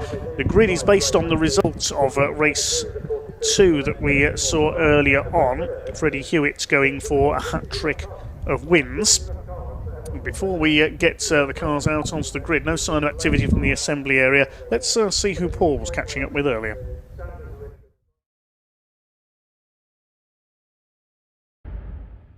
Well, ladies and gentlemen, ahead of our final Mini Challenge Club Sport with Airtech Motorsport race here for this Snetterton weekend, I'm joined by none other than James Dudley. James, you're starting 8th for this one. Your previous race earlier on today, a bit of shuffling around in the end. It was almost as if as much progress as you could make, you got shuffled back down the order. Yeah, it's been a bit of a trepidatious one this weekend. We've gone backwards quite a way because we've had an issue with the car.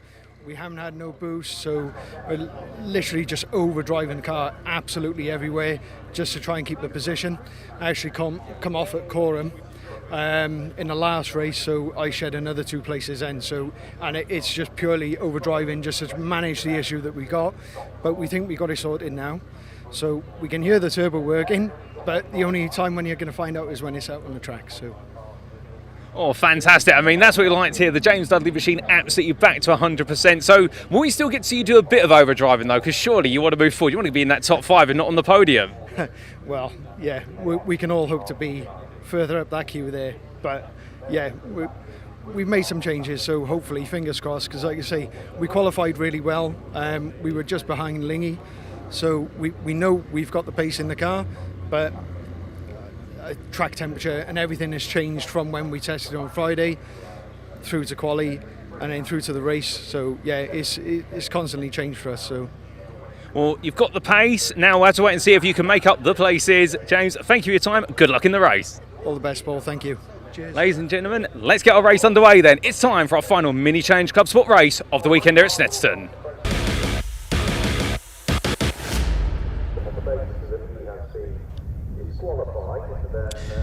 Yes, thanks, Paul. Good to hear from James Dudley down there. He'll line up on the 4th row for this final race for the Minis this weekend. As we said, this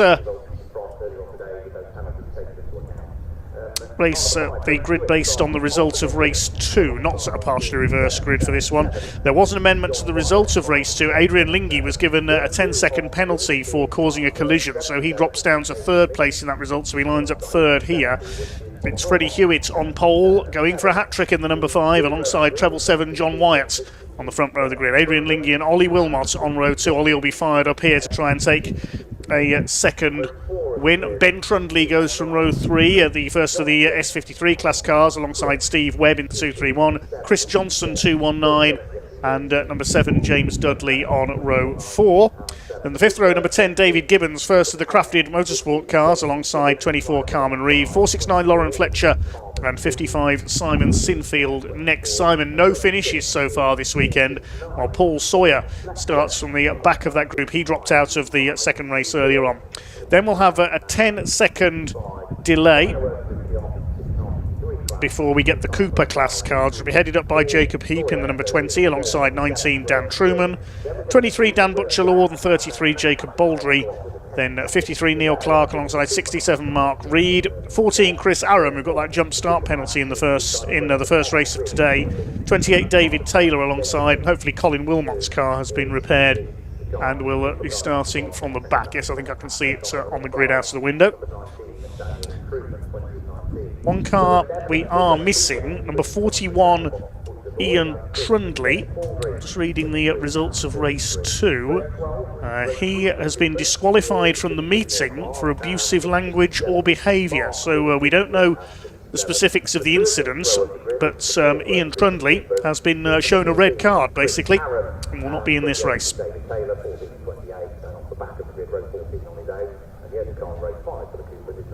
Checking if Ben is out there as well. I think he is. Open up the S53 class if he's not, because Ben was going for, yes he is there, going for 3 class wins this weekend, with Paul Sawyer struggling a bit. He starts from the back of the first group.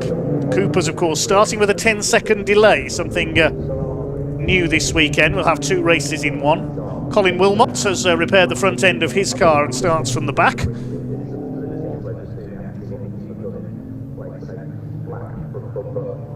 Thanks again for your comments coming in. Rob Foote says good luck to Dan Truman in the mini challenge. Tara Spencer says good luck to Lauren Fletcher.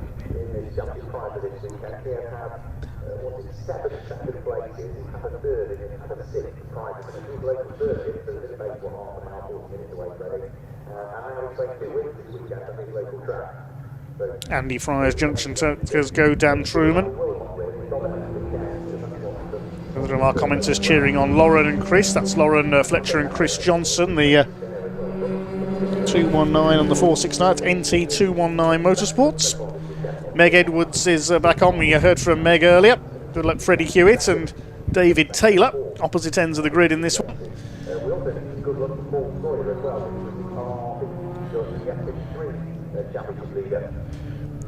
It's had a fair bit of black smoke coming from a location outside the circuit, I've noticed as well, down beyond Corham.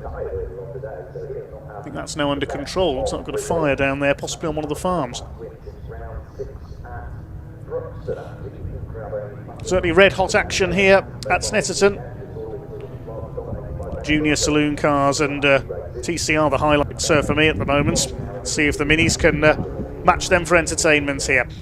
A Life in Orange says shout out to the marshals, especially in this heat. Yes, well said. The Orange family out there, hopefully keeping cool. And Silly Watsit says, come on James Dudley, let's make those places up. He's in the AC Motorsport car, starting on the 4th row. 3 classes, of course. Class S53 headed up by Ben Trundley.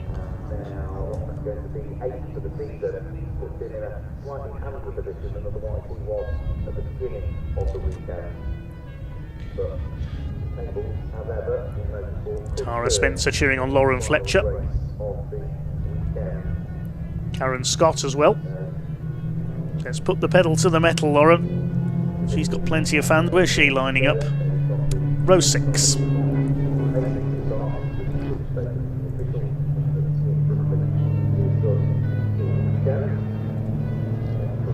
There's the Coopers, headed up by Jacob Heap, looking for his 9th win of the season.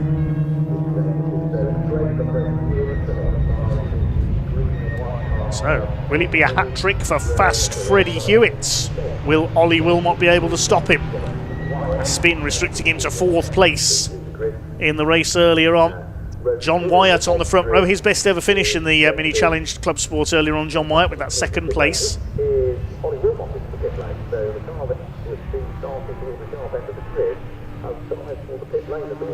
Freddie Hewitt in the grey car on pole, the gold car of John Wyatt alongside. Adrian Lingy in the dark green and gold machine on the 2nd row.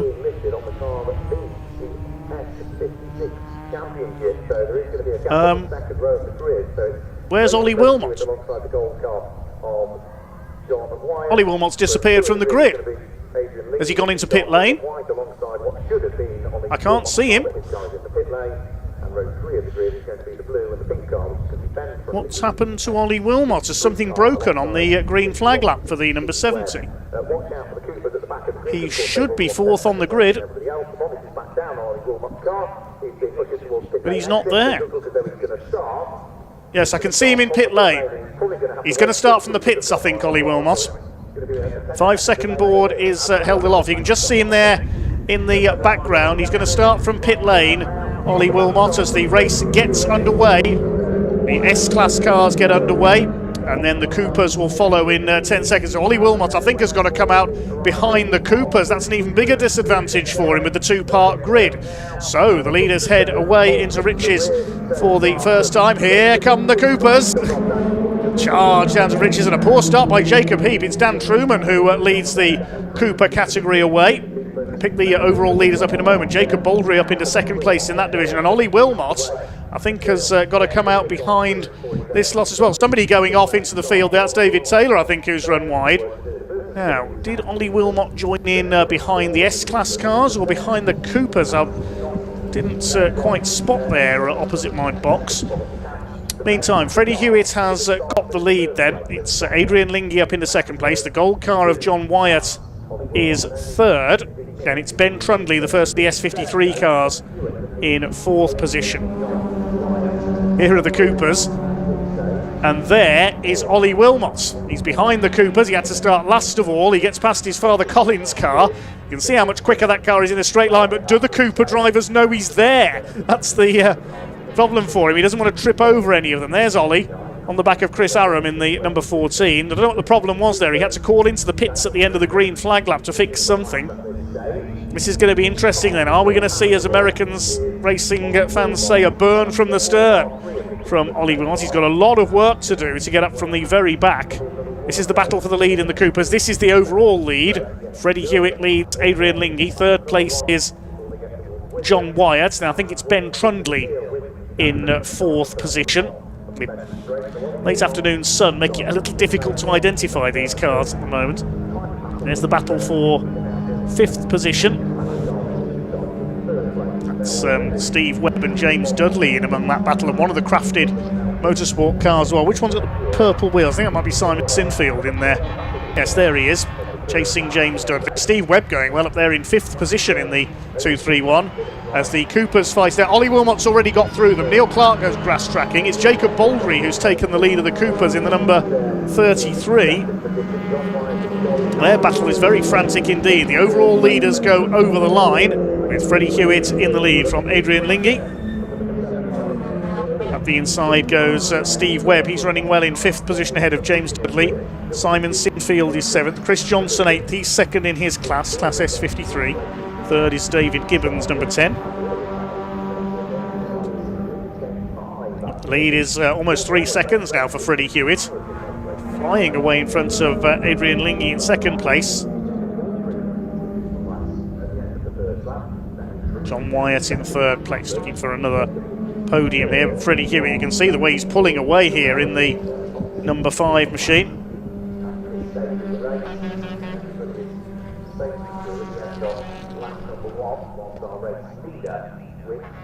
Towards Agostini come the midfielders. Biggest battle at the moment is in the Cooper class for the normally aspirated cars further back. All the S-Class cars, usually S for supercharged on the Cooper S's. You can hear the whine of the superchargers in the background on some of these cars. Now, there's a battle in the Coopers. That's Dan Butcher-Lord on the tail of Neil Clark. But the leading Cooper was Jacob Baldry in the number 33 car. We'll see if he's still there. Here they are, side by side for a second. Jacob Heap up the inside on Dan Truman in the Sawyer Models car. They are absolutely side by side, and it's Jacob Baldry who's got the lead. Heap up the inside. He's looking for a third-class win of the weekend. Still side by side as they go through the left at Hamilton, up towards the right at Oggies.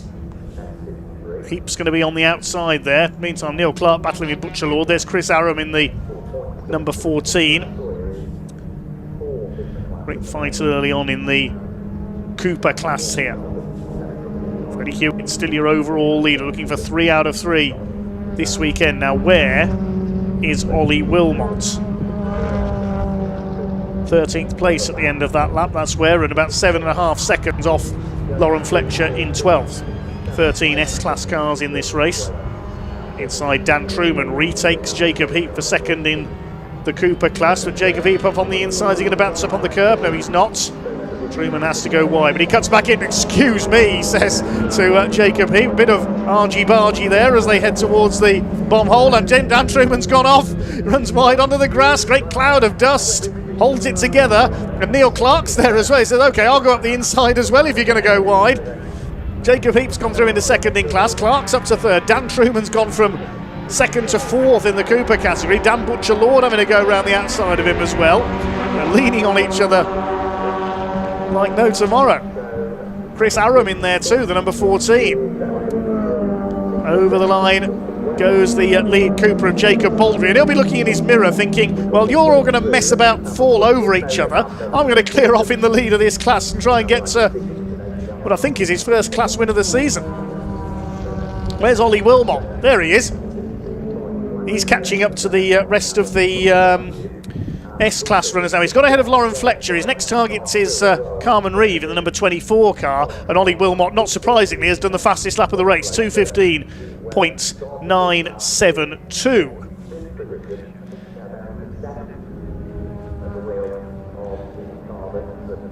Where's our leader?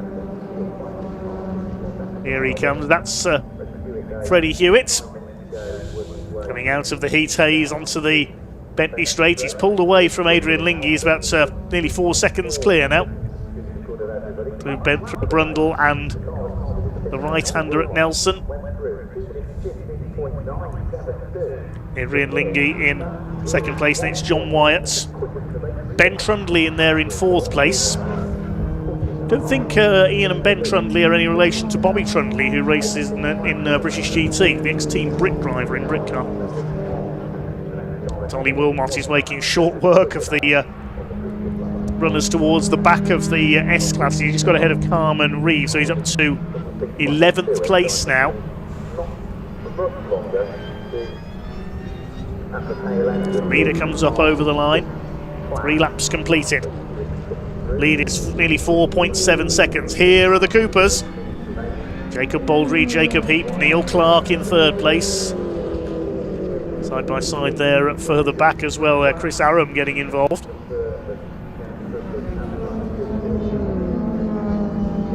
Who's that on the tail of Aram? I think it's Mark Reed, the other TNS racing car.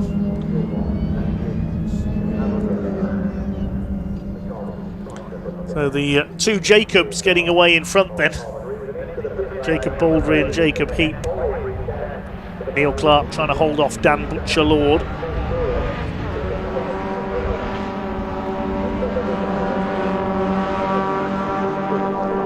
Dan Truman recovering from his off earlier on, but he's only about 5th in class. And I'm told Paul Sawyer's pulled into the pits. More problems for DJ Paul.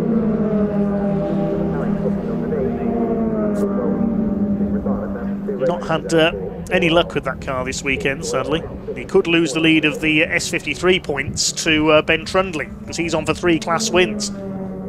Freddie Hewitt is on for 3 S56 wins, closing the gap on Ollie Wilmot in the championship as well, with Ollie having a bit of misfortune this weekend.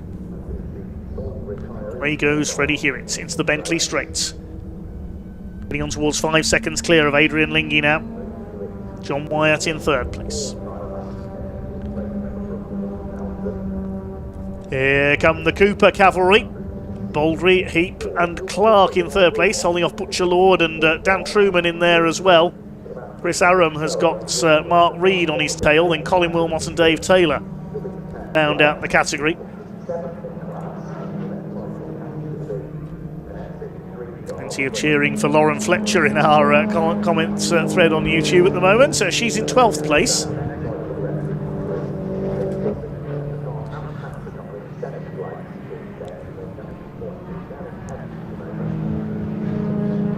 Here's a battle between 231 of Steve Webb, who's dropped a couple of spots on that last lap. He's behind him there is Simon Sinfield, scrapped for 6th position at the moment. James Dudley has got ahead of Steve Webb, and in P5 he's trying to chase down Ben Trundley. There they are, 4th and 5th over the line.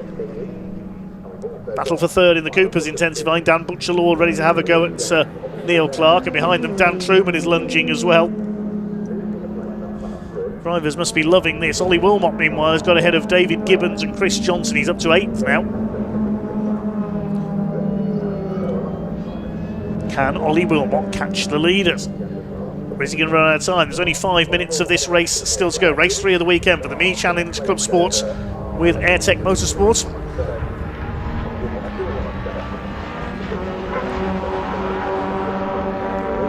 Neil Clark runs a bit wide there over the curb. Number 7, James Dudley, gets the warning flag, black and white warning flag for exceeding track limits. We call Neil Clark's car the Union Flag livery, the Austin Powers Mini. If he gets the black and white warning flag, are the officials telling him to behave himself?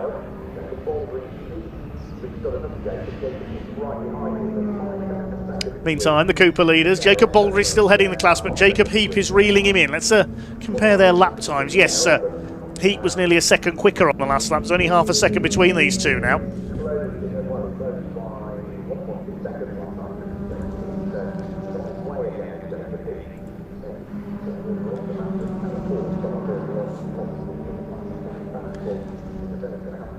Head back to the overall leaders shortly. It's Freddie Hewitt's nearly 6 seconds clear now. It's all about the action in the Coopers in this race. Dan Butcher-Lord caught on the outside. Dan Truman could make a move here.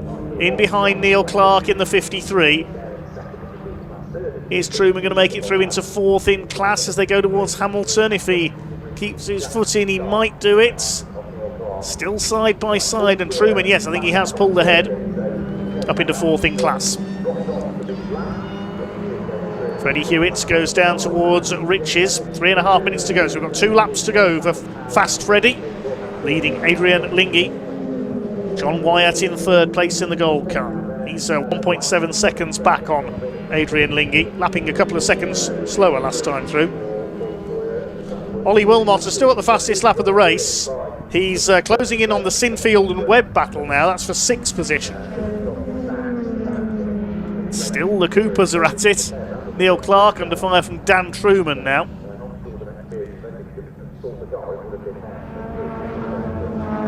Dan Butcher-Lord up behind them.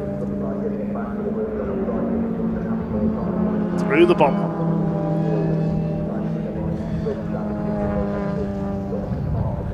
First 2 in the Coopers, Baldry and Heap have pulled away. Can Jacob Heap plunder a class win? And Jacob Baldry, hang on, we look back at the battle further behind. So much to look at in any BMW Mini race. So entertaining. Now Jacob Heap has got Jacob Baldry in his sights. Across the line they go. There's the 3 cars line astern behind. Still Clark holding off Truman. Chris Aram behind them.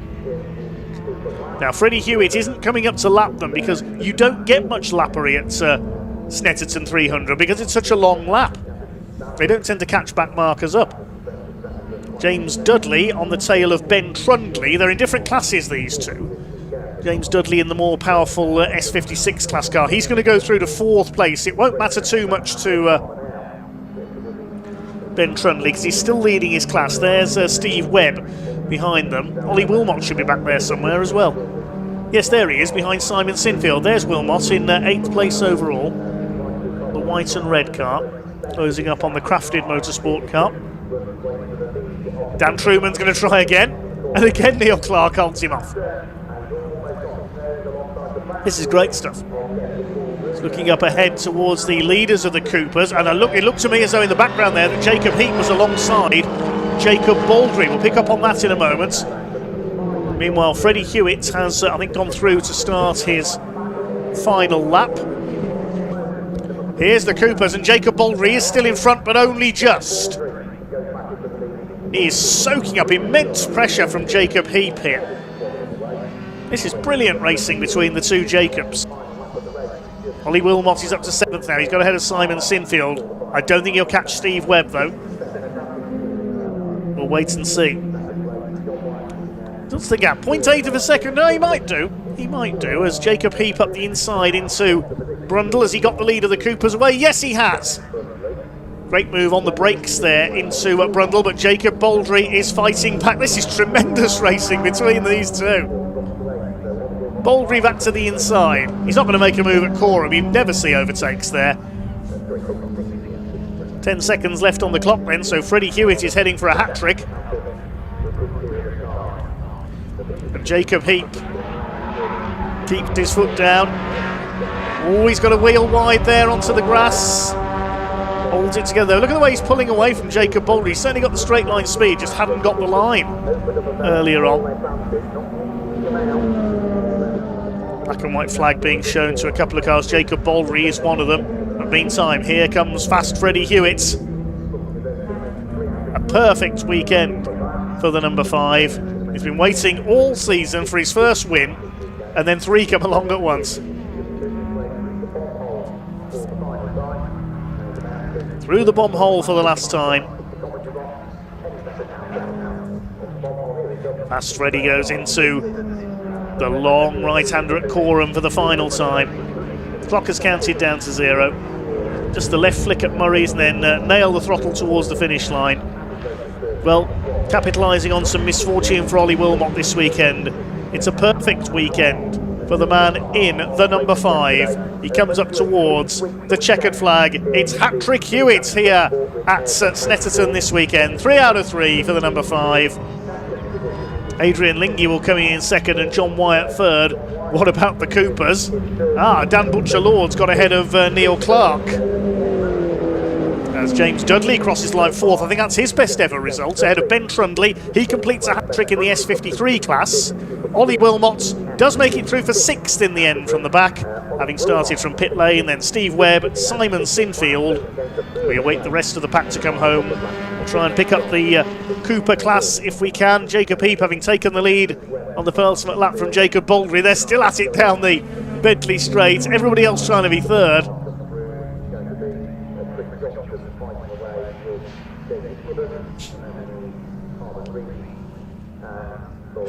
Jacob Heap then.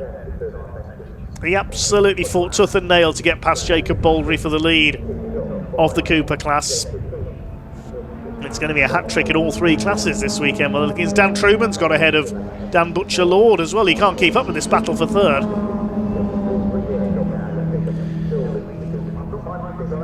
Meanwhile, Chris Johnson has crossed the line 9th. David Gibbons completing the top 10. And in the separate race, effectively, for the Coopers. Here comes the number 20 of Jacob Heap. Jacob Baldry tried so hard to stay ahead, but he's going to have to settle for 2nd place. Up towards the line they come. It's hat-trick for Heap here at Snetterton. Baldry 2nd, and Dan Truman will be 3rd, I think, just ahead of Dan Butcher-Lord and Neil Clark. Last couple of cars to come home then. Chris Aaron makes it over the line. So the cars making their way into one part survey. You would have to wait a while for the first win, but 24 hours later, win number 2. Reed comes home, waiting for the last couple of cars. Paul Sawyer did get going again, a couple of laps down, finishes in last place. Over the course of the weekend, that's the route for the car. Say thank you to it for all of its hard work this weekend, and of course, a lot of hard work as well along the way. So across the line comes Colin Wilmot. He gets 20th place overall, 8th in the Coopers. And one more car to come in. It's Dundee Dave Taylor. We'll get ready for the long trip back to Scotland. He comes in 21st.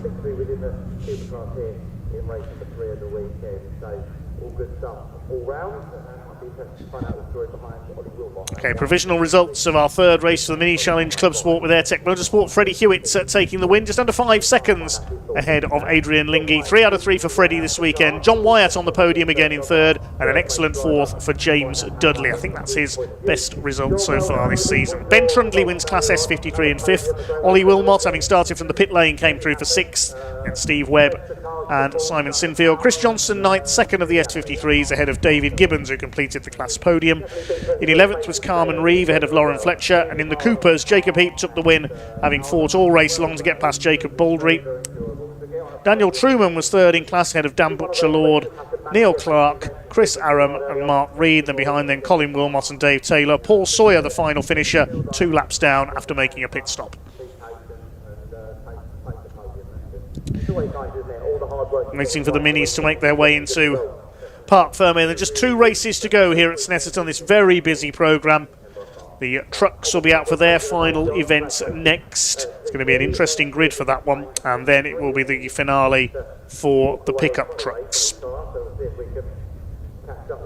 Various penalties from race 3 this morning have been applied. We'll bring news of those to you when we can for our final truck race of the day, because they affect the grid. But we can head down to Paul in Parc Ferme to have a talk to Patrick Hewitt and our other Mini Challenge drivers.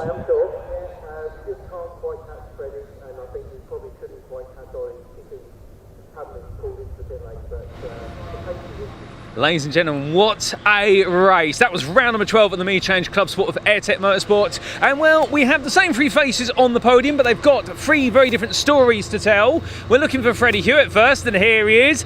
Freddie, 3 in a row at your home circuit. Surely this has got to bring you right back into the hunt for the championship crown. Yeah, game on really. Just like I say, a massive thank you to all our sponsors, because without them we wouldn't do it. We've got a massive turnout this weekend of friends and family, so that's great. So Low Financial Solutions, Jetstream, PJN, James Miller Electrical, they've all been amazing. Ryan as well, Ryan's helped us out. So yeah, it's brilliant. Well, indeed, a huge effort goes on behind the scenes, as well as the efforts you put in the car. Donington Park then, a season finale, 3 rounds remain. Can you make it another 3 wins? We're going to aim for it. I mean, there's no harm in trying, they say, so that's our aim. But the team this weekend's been fantastic, the car's been fantastic. All weekend, all we've done is had 1 nut come loose, which is amazing. We've not touched anything else. So my dad always says the best thing to do is, if it's working right, leave it. We've done that and it's worked. Oh, 100%. If it's not broken, don't fix it. Freddie, we'll leave you to it. Congratulations on making it 3 out of 3 this weekend. Brilliant, thank you. Well, ladies and gentlemen, hearing from our winner and coming to our 2nd place finisher, we're just looking for Adrian Lingy, and well, he may have done a bit of a disappearing act on us at the moment. So what we may do instead is actually come to your 3rd place finisher first, and well, coming over here to, as he's just been congratulated, John, do you have a moment for a quick chat on TV? Always.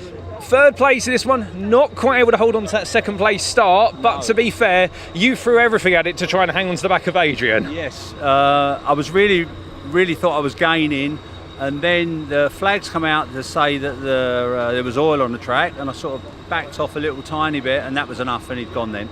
But really happy with the weekend. It's been a good weekend, really good weekend.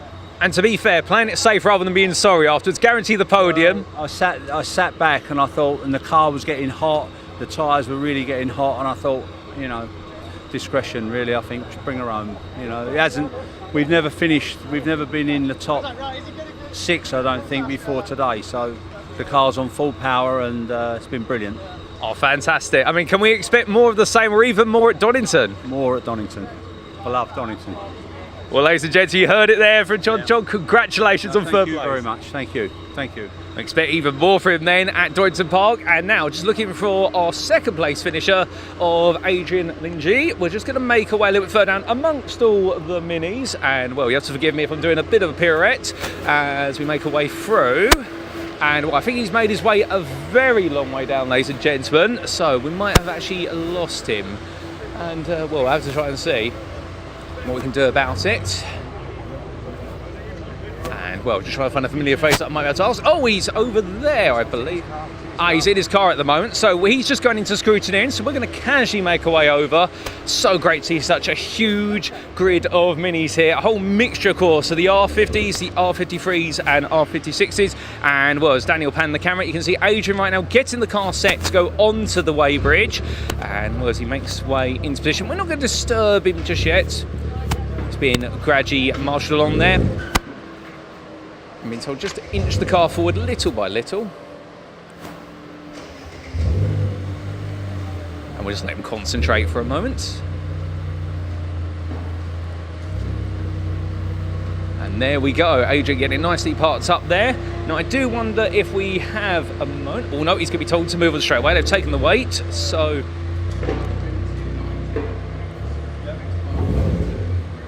we'll just let him make his way off of the weighbridge once again. And well, surely he's going to get out of the car at some point, unless he's going to run away first. And I know Danny can run quite quickly, our cameraman, but I don't think he'd be that quick. I think, unfortunately, wait, no, he's going to park up. Adrian, you got time for a quick chat before you do a getaway drive? Miles away. No worries at all. Second place once again, and had to battle hard versus none other than John Wyatt, but in the end, you got the upper hand. It was hard work. I kept him behind me. We just improved the pace at the end. So yeah, found a gap and managed to hang on to it, which is great. So second place, all good. Well, a brilliant set of podiums over the course of this weekend. Donington Park awaits for the season finale. Can we expect you to be back on top there again? I've not raced a Mini there, so I don't know. I know the circuit fairly well, but it'll be the first time there in this, so we'll see. I think it should be okay. Catching Freddie, maybe not. He is very quick. We'll just have to see what happens. Oh, I'll try indeed. my best. That's all you can do at the end of the day. Congratulations on the second place to seal off your weekend, and we'll see you at Donington Park. Thank you very much. Cheers. Well, ladies and gentlemen, catching up there with Adrian Lingy. So, as a result, because we were a little bit longer in being able to catch up all three of our drivers, and we do apologise for that, what we're going to do is, rather than bringing one of our pre-recorded interviews with our British Truck Racing Championship drivers, we're going to make our way straight back to taking a look at that grid. I do believe we've got trucks making the way out. It's race number 5 of their weekend, and well, without further ado, ladies and gentlemen, we're going to cut back to the commentary booth. It's back over to none other than Dave Goddard. Dave, over to you for our final BTRC race here at Snetterton. Yes, thanks, Paulie. Trucks making their way out for the final race of the weekend. Now, race 5, the grid is based on the result of race 3, with the top 8 reversed. There's been a few amendments to the result of race 3. Penalties for overspeeding is the reason for exceeding the 100-mile-an-hour limit imposed on these trucks. Truck 3 that won the race, that's Stephen Powell, was disqualified from the results. While number 40, that's Archie Handy, 89 Simon Reed and 96 Bradley Harvey all got 10-second penalties for overspeeding. We assume that Stephen Powell was disqualified because it was repeated offences of exceeding the 100 miles an hour. But it did mean that Michael Oliver gets the win in round 18. And therefore he will start from 8th on the grid for this one. We'll run you through the grid. They're already on their green flag lap. And it is Simon Reed, number 89, who is on pole. The penalty putting him back to 8th place, so he goes on to pole in the reverse grid. Neil Yates, number 33, is alongside him. Row 2, Tom O'Rourke, number 86. I don't think Tom's going to be there, though. He was having engine problems and missed race 4. No, he's not there. Nathan Smith on his own on the second row, the number 11. Row 3, Stuart Oliver and Craig Reed, 7 and 68. Fourth row, David Jenkins and Michael Oliver. Then on the fifth row, it's Callum Eason and Simon Cole. Sammy Oyanen should be there on row 6 alongside Bradley Harvey. Row 7, Simon Faulkner and Archie Handy. The 8th row, John Powell and Jake Evans. And the 9th row, Stephen Powell and Warren Harvey. Watch out for fireworks from the back. Stephen Powell is on the back row as a result of that disqualification. He'll be channeling his aggression into a drive through the field. This is going to be an interesting one. There is the number 3, starting back among the Division 2s in the early stage alongside Warren Harvey. But it's Simon Reed on pole, Neil Yates alongside him. Apart from substitute driver Simon Faulkner, they're the only 2 Division 1 drivers in this race who haven't won a race so far in 2026. Our final truck race of the weekend then, round 20 of the British Truck Racing Championship for 2026. After this race, there's 2 further 15-minute races to look forward to. This one and the pickup. So for the final Reed and Yates on the front row. Tom O'Rourke is not there. Engine damage from earlier on, fuel injector problems. The rest of the grid plays out. Callum Eason looking for a clean sweep in Division 2. 3 wins for the Olivers and Division 1, 2 for Stuart, 1 for Michael, 1 for Stephen Powell in race 4. Who's it going to be in race number 5 as the power comes on? And here we go with our final truck race of the weekend. Charge down towards Rich's corner for the first time. It's a decent start by Neil Yates from the outside of the front row. Stuart Oliver's there on the inside. Nathan Smith with extra room to work with because Tom O'Rourke is absent alongside him. Has had so much mechanical bad luck this season, but it's Neil Yates has got ahead of the Iveco of Simon Reed. Onto the brakes of the hairpin. Can he get the move done around the outside? No, he's going to go straight on. Oh, Neil Yates, he's heading for Thetford. Where's he gone? There he is. Spins it around. Disaster for Neil Yates. He really does have all the bad luck. He's going to have to rejoin last. Meanwhile, where's our leader? There he is, Simon Reed. Side by side for second. Nathan Smith and Stuart Oliver. It's Craig Reed. David Jenkins rounds out the top 5 as they head out of the late afternoon sun up towards Agostini. Simon Reed in the Iveco leads the way. Nathan Smith holding the inside line on Stuart Oliver. Poor old Neil Yates, he's going again at the back of the field. I think that was a case of who's going to be the last to break into this hairpin. Oh, hang on, I've got to break now. Whoops. Great shame. But more problems. Now, who's that that's spun out? It's one of the Harveys. It's Bradley Harvey, and Archie Handy had to come to a dead stop to avoid him there.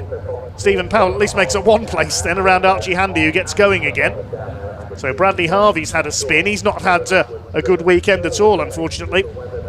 Simon Reed leads the way from Nathan Smith in second, then Stuart Oliver in third. Something flew off there. I think it was a bit of cooling pipe that came off there, possibly.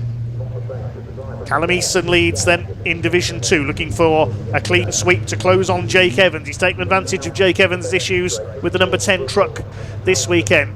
Stuart Oliver moves ahead of Craig Reed there, holding P3. David Jenkins in 5th. Michael Oliver is 6th. They make their way out of Nelson. Jenkins 5th. Callum Eason's up to 7th. He's running well. Who does that belong to? Souvenir for our marshals, that is. There's John Powell. A couple of spins earlier on, but he fought back to finish in the top 3 of Division 2. Simon Reed in the 89 leads the way. Further down the championship at the moment, having missed a couple of rounds, but leads the way here now. A good exit there from Murray's for Stuart Oliver, trying to get up alongside the MAN of Nathan Smith. They barrel over the start-finish line to complete lap number 1 of this 15-minute race. Callum Eason, he is leagues ahead of his opposition in Division 2. He's 7th overall. Simon Cole's up to 8th overall. He's running well. And Jake Evans and John Powell round out the top 10. The Division 2 is invading the overall top 10 here after misfortunes for a couple of Division 1 runners. That's Sammy Oyanen. The front end of his truck seems to be falling apart. It's still smoking a bit as well. It might be turbo issues for him, I think, the amount of smoke we're seeing there. David Jenkins attacking Craig Reed. This is for 4th place into Palmer. Craig Reed will have the inside there, so no worries about holding the place. Here come your leaders. Simon Reed from Nathan Smith. Stuart Oliver's going to go for the inside down into Agostini. David Jenkins is going to go for the inside down to Agostini. Can he get the move done on Craig Reed? Craig's going to have to give him room. And Jenkins is through. Will he still be leading the points at the end of the weekend? They're kicking up dust all over the place there. There's Callum Eason. He's been so far ahead this weekend of his Division 2 rivals. He's been battling some of the Division 1 trucks. Maybe a move to Division 1 is in the offing for 2027, who knows? Reed continues to lead. There's Michael Oliver at the back of this group, started 8th on the grid. Chasing down Craig Reed, has just lost out to David Jenkins. Stuart Oliver moves across to the inside down the Bentley straight, trying to attack Nathan Smith for 2nd place. Into Nelson. Leaning these things around, so spectacular to look at. Callum Eason in P7, dominating Division 2 this weekend. Second in Division 2 at the moment is Simon Cole. Now Simon in the Iveco has had by far his best weekend of the season. Just ahead of Jake Evans at the moment. John Powell is next, and rounding up the top 5 in Division 2 is Sammy Owen. Here's some of the Division 2 runners further back, the Harveys. They're behind Sammy Oyenan, and behind them, I think, is Neil Yates recovering after he spun earlier on. Stephen Powell is up to 11th overall, so he's making his way up the order from the back of the grid. Just under 10 minutes of the race to go, plenty of laps yet. 0.8 of a second the lead margin. David Jenkins has just done the fastest lap of the race, 2:27.591, and he's closing on Stuart Oliver for third place. Right up behind Nathan Smith as well. Nathan has been nothing short of superb so far this season. So his first full season of truck racing in his father David's MAN from last year. He's already scored a win on his debut at Brands Hatch at the end of last season and had a win earlier this year as well at Thruxton. He was out of luck at the last race at Pembrey when he was leading and his front tyre exploded. Here's John Powell having a go at Jake Evans. Jake's had a weekend to forget so far here at Snetterton. John Powell in the DAF on the inside. Nathan Smith still under fire from Stuart Oliver for second overall.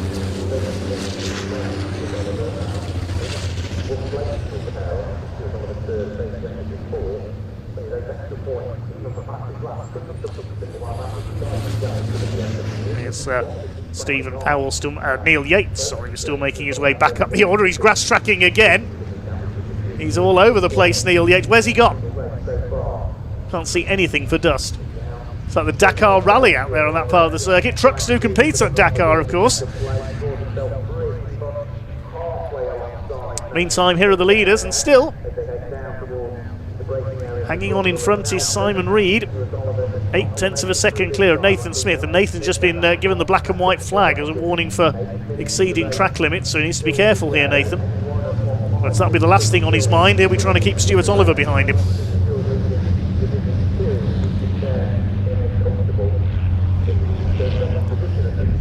Where's Stephen Powell up to now? He's up to 8th from the back of the grid, continuing his run through the field. He's got ahead of the Division 2 trucks except one, Callum Eason. David Jenkins closing on Stuart Oliver, the third place. The damage to the front bumper there. Across the line they go. Simon Reed leads by just over a second. Michael Oliver has done the fastest lap now, 2:27.266. There's Stephen Powell in 8th place. Closing on Callum Eason for P7. Here's Stuart Oliver closing right up on Nathan Smith. Look at Nathan Smith lifting a wheel there through the hairpin, lifts the inside rear into the air.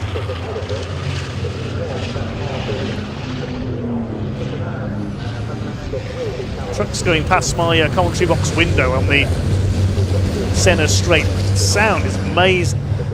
Full out down here at 100 miles an hour. New fastest lap for Stephen Powell, 2:26.746. So Stephen Powell is on a charge. There's his next target, Callum Eason. Here's the fight for second place. They're not far behind Simon Reed. Is Reed about to become win number 11 from 20 races in Division 1 this year?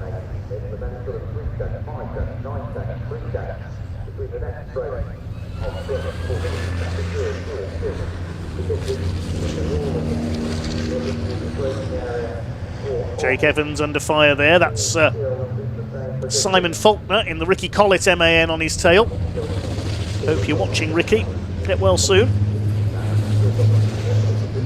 Here comes Michael Oliver chasing down Craig Reed. This is for P5. Simon Reed has actually pulled away a little bit, I think, from Nathan Smith there, the 89. David Jenkins up the inside. Bit of bodywork goes flying. David Jenkins having a look there, but he wasn't close enough to attack Stuart Oliver.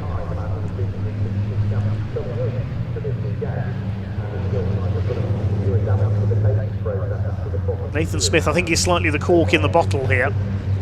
Not as quick as those behind him, and they're starting to stack up. There's Warren Harvey, our newcomer this year. This is for second in Division 2. This is third in Division 2, I should say, because John Powell's got ahead of Simon Cole. Cole's still third in class there, the white's number 41. Ahead of Jake Evans in his MAN. There go the leaders. What's Simon Reed's lead going to be this time? Just over 2 seconds is his lead margin over Nathan Smith. Stuart Oliver's getting impatient here. I think he wants second place. David Jenkins wants to pass both of them. Nathan Smith doing an admirable job to hold off two of Britain's all-time great truck racers. And Craig Reed's in there as well behind them. Sammy Oyenen's Mercedes shedding its front bodywork. Already struggling with smoke, and now there's bits falling off it front and rear. Look at the state of that. Poor old Sammy. To Palmer. This is where Nathan Smith got in the tangle yesterday with Tom O'Rourke. 5 of them together up towards Agostini for second place. Still your leader is Simon Reed.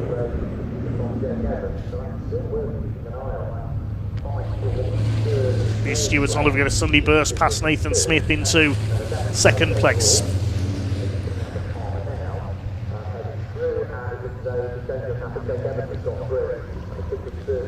Simon Cole trying to close down Jake Evans, who's now got through into P3 in Division 2, so Cole's lost a couple of spots. Jake Evans has finally got the MAN running to its full potential. There's Simon Faulkner behind them. Cole won't mind as much if Simon Faulkner goes through because they're in different classes. Well, the battling between Nathan Smith and Stuart Oliver has allowed Simon Reed to open up a slight lead here. How long to go? Just under 3.5 minutes. A couple of laps left, I think. Here's Craig Reed and Michael Oliver. Michael Oliver side by side with Reed up the inside into Nelson, and he goes through. Managed to get the truck slowed enough to make the turn as well, not run wide on the grass. He's up to P5. So Michael Oliver up to 5th, ahead of Craig Reed. Next target is Jenkins. We're in for an interesting finish here for the minor podium placings, I think. It looks as though Simon Reed is looking fairly safe up front.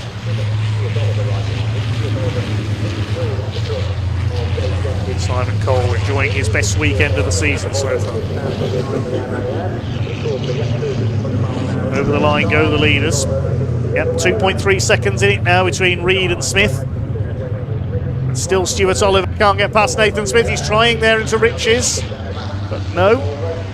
Puff of smoke from the back of the Volvo there. Towards the hairpin. Again, lifting the inside rear there, Nathan Smith.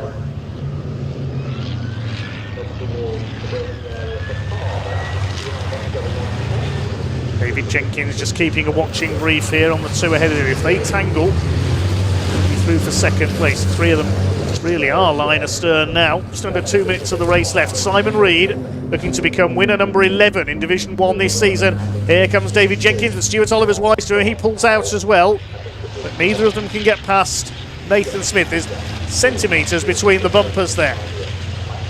Michael Oliver closing up as well, and Craig Reed still hanging on behind them. And behind them is Stephen Powell, who starts at the back of the grid. He's up to 7th. He's got ahead of Callum Easton, who's running away yet again with Division 2. 13 seconds up on John Powell. And Stephen Powell could yet get involved in this battle on the last lap. There he is. Charge up to the back of his Division 1 rivals here and going, hey, remember me? And Simon Reed, is he going to join his brother as a race winner this year? Here he comes. Stuart Oliver determined now to get past Nathan Smith. He's going to try and go down the inside into Brundle. Nathan's having none of it. He moves to cover. I don't care how many championships you've got, you're not getting past me, says Nathan Smith. Very similar to his father's style of driving. I remember a Brands Hatch meeting last year where we christened David Smith Gandalf. You shall not pass.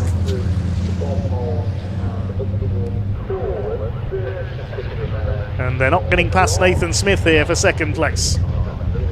Michael Oliver's ready to attack David Jenkins for 4th meanwhile. A few seconds on the clock, but I think we'll get one more lap out of this.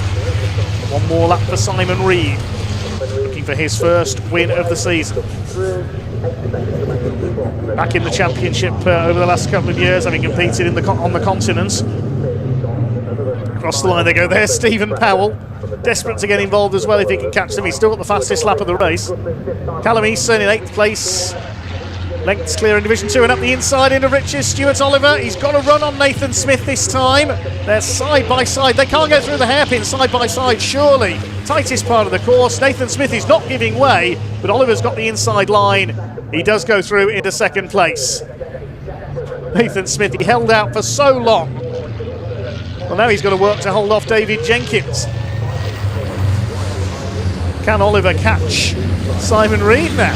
Steam coming off the wheels. Shows how hard Nathan Smith is working that MAN. The steam coming from the water-cooled brakes. Here comes David Jenkins now. Can't quite get down the inside of Nathan Smith. The DS Commercials, Freyhouse Trailers, MAN. Behind them is Michael Oliver. And Stephen Powell has caught this group. Look, he's on the back of Craig Reed.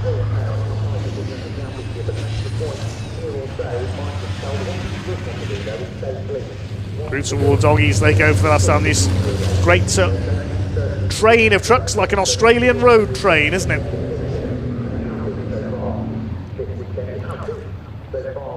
Out towards the back of the circuit for the last time. Simon Reed from Stoke-on-Trent. Is he going to hang on for his first win? We've got the Dakar Rally taking place at Agostini again. I couldn't see who that was. Down towards Brundle and Nelson for the final time. I don't think Stuart Oliver's going to catch Simon Reed, but he's going to give it a blooming good try. Here he comes.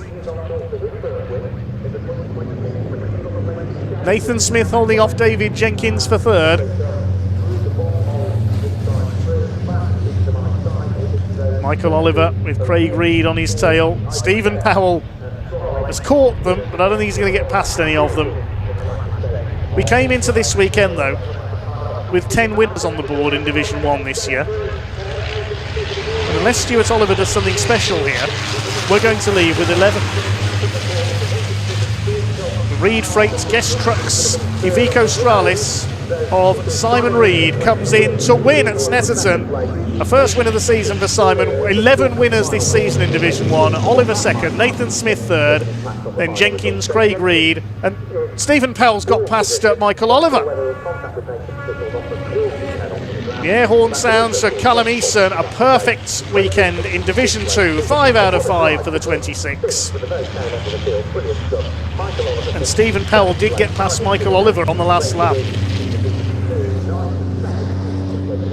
Rest of the Division 2 runners. John Powell 2nd in class ahead of Jake Evans. It's going to be, I think, Neil Yates next home. He's got back ahead of Simon Cole. There's Cole over the line. He'll be pleased with his weekend's work. Simon Faulkner, super sub in the 95, will be next in. Then it will be Warren Harvey, had a decent run. And here comes Sammy Oyen in what's left of his Mercedes. There's Warren Harvey over the line. There's Simon Faulkner. And Sammy Hoyen drags the remains of the Merc in. Should be Archie Handy next home, and Bradley Harvey, I think, will be the final finisher. He's quite a way behind. And there's Archie Handy.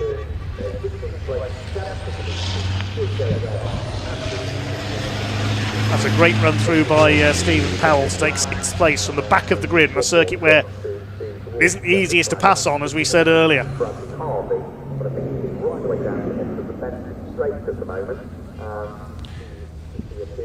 So Simon Reed, it is who takes the win. There's Bradley Harvey. It's been a weekend of struggle for him, sadly. He'll be the last to finish, just making his way into Brundle and Nelson. Division 2 has been dominated by Callum Easton. He really has been a cut above the rest this weekend.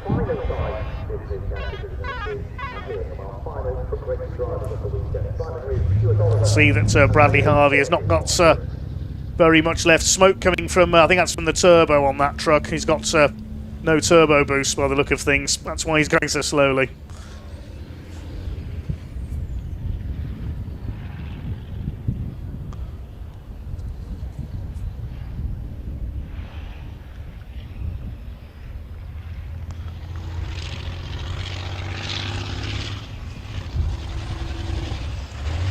Just waiting for our final finisher, Bradley Harvey, to come in.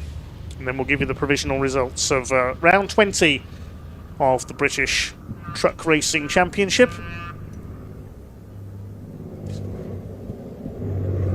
Bradley Harvey crosses the line.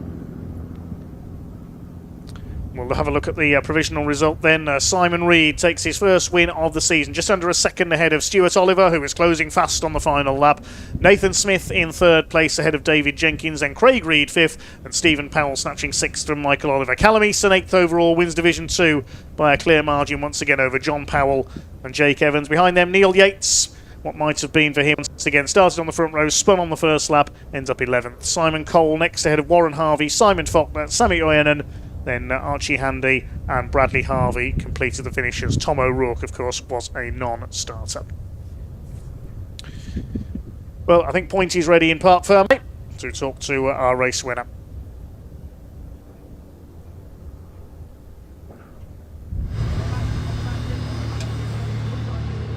Well, now we've actually got all the trucks off the track. Eventually, we're down in Park Ferme. Drivers have already turned their engines off. We've cooled down and everything over here. But it's a phenomenal result for Simon Reed as he finishes the weekend in style. How you doing? He's got his flat cap on already and everything. I told you, ladies and gentlemen, we've had a chance to cool down, calm down and get ready here. We're still waiting, unfortunately, for one of the Harvey trucks to get back with some issues, but sounds a bit funky, that doesn't yeah, it does sound a bit funky. But Simon, great result, mate. What a way to finish the weekend. Yeah, no, bombing over the moon for the team as well. Obviously, yeah, dropping onto the front row as well. Because I've sort of chased people down all weekend. Yeah. And I've just said to one of the lads, I mean, I can't believe how cool it's running because I'm not constantly behind somebody, boiling everything up. Yeah. But no, I mean, well chuffed, mate. Yeah, we've come back and cracked on, and yeah, no, spot on, mate, spot on. The question I think everybody out there will be burning to ask is, will we be seeing you at Donington? Yes, you will. Yeah, no, I've had to sort of get myself a little bit in gear and get going again, and we've got a couple of big jobs that we've done recently out of the way. I dare say I jinx it, and then we have a load of work come on as soon as I mention truck racing. But obviously Donington and Le Mans and Brands Hatch finishing off.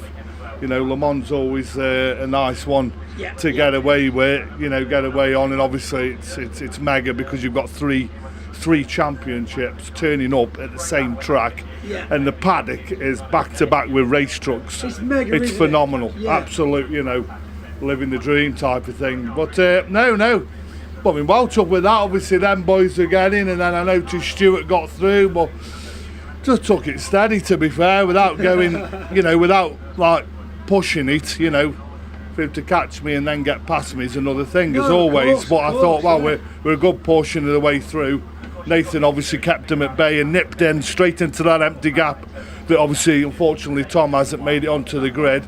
But yeah, took that gap straight up. Obviously, I'm looking at it. It was a lot of people's for the taking, that gap. Yes, wasn't it? yeah. It's just getting it right. You know, it's I had a bit of I had one plan the first time starting at the first, and obviously you're leading up. You're the lead on the speed for the start speed, and yeah, I changed my mind last minute and just kept it simple, to be honest. But trying to pull out of there and top without spinning up and loading the torque up and going. Yeah, just kept it simple and cracked on and really didn't look back, to be honest. Well, there you go. Don't look back is the answer we hear from Simon Reed. Well, we're going to go and find some of the drivers. Simon, it's great to have you back, buddy. It's lovely to have you back on the podium, even more so. Simon Reed, 89, not to be confused with 68, which I always will confuse. Let's quickly have a chat with Nathan and Dave. What a battle. Did you pass him on the last lap and then you passed him back? I heard different stories across the PA. I heard a crash. What did you hear? Yeah, a bang, and then a lot of grass. Right. No, I think what happened is as we went into the second to last corner, my front end just went a bit, and I got a bit of oversteer, and I saw Dave coming, so I thought, right, I'm going to keep here, and I'll leave you the room, and then it all just got a bit close. We clouted, and then I thought, right, I'm going to be in the side of his cab, or I'm going to have to go on the grass. So I chose the grass. So did you finish in third or not? Because TSL's got you in third. Yeah, I finished in third. Right. Although it was a grass track finish, so. Right. Okay. Got you. Through him on the last lap. Yeah. What Stuart happened? slithered through Nathan in the nicest possible way. Of course. And then I halfway got past Nathan, and we just touched on the way into the last turn. My truck climbed up. Nathan exited stage left. And then I'm thinking, if he rejoins, and fortunately he turned completely left, and then I stopped on the apex. Right, Michael, I don't know. You know what? I like to point out that these things happen in racing, but isn't it wonderful that we're kind of getting to this stage now where they've happened, and yet everyone's driven back to finish the race, and we're in Parc Fermé talking about it. There was zero malice anyway, up from what I could see of it. There was a little bit of contact, a little tiny bit of front to back, and then we'll have a little look at me and Nathan in a minute. But as far as I'm concerned, making split decisions like that still end up with everybody making it back in one piece, I think is what it comes down to, right? Yeah, we've had a good fast weekend, mixed weekend. We had a little penalty in the last race, dropped us back down to I think P8. So the championship points are going to there'll be one or two between us now, maybe if So it's going to be game on for Donington now. There's some tricky maths for whoever's working that out. Stuart, good finish for the weekend for you. Team as a whole taking, I believe, 5 trophies home now. Yeah, but a good haul of trophies this weekend. Can't complain. Credit to the team, and they worked hard. It's not easy in this temperature. Sort of when the trucks are coming in red hot, and they've got to climb about on them and do brakes and tyres and everything. So it's been a great weekend. Absolutely fantastic. Well done on another trophy. I can't see any Division 2 drivers. We keep telling the Div 2 drivers need to get out, get to the top, so we can have a quick. Camera shy. I think they are. They must be. Yeah. We'll find it. They're frightened of you. Yeah. You do a reverse grid on the racing. I'm going to start demanding a reverse grid on Parc Fermé. Well, you send Division 2 in first. I'm sure if you added a few championship points to them coming to the interview at the end, they'll be straight here. Oh, that'd be good. But I can bribe them. I like it. Right.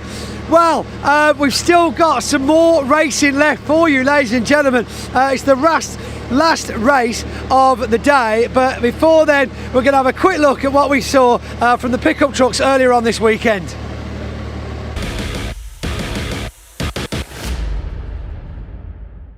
So, good morning. Here we are in the cab. Are we calling it the cab or the cockpit? Cab, I think, yeah. Let's go with the cab of Mark Willis's pickup truck, the number 65. We're here at Snetterton this weekend. I don't think we've really had much chance to talk to you over the season so far. How have you found the 2026 season? Well, we've had a couple of good brands. We went to Brands, had a brilliant meeting with that photo finish with Alan. Had some good results. Then we struggled a little bit at Thruxton, I must say, and then we went back to Brands, which was good again for us. And then we struggled a little bit at Pembury. We was all right. We were sort of 4th, 5th place truck. And then, so we've turned up here hoping for a little bit better weekend this weekend, Well, there we go.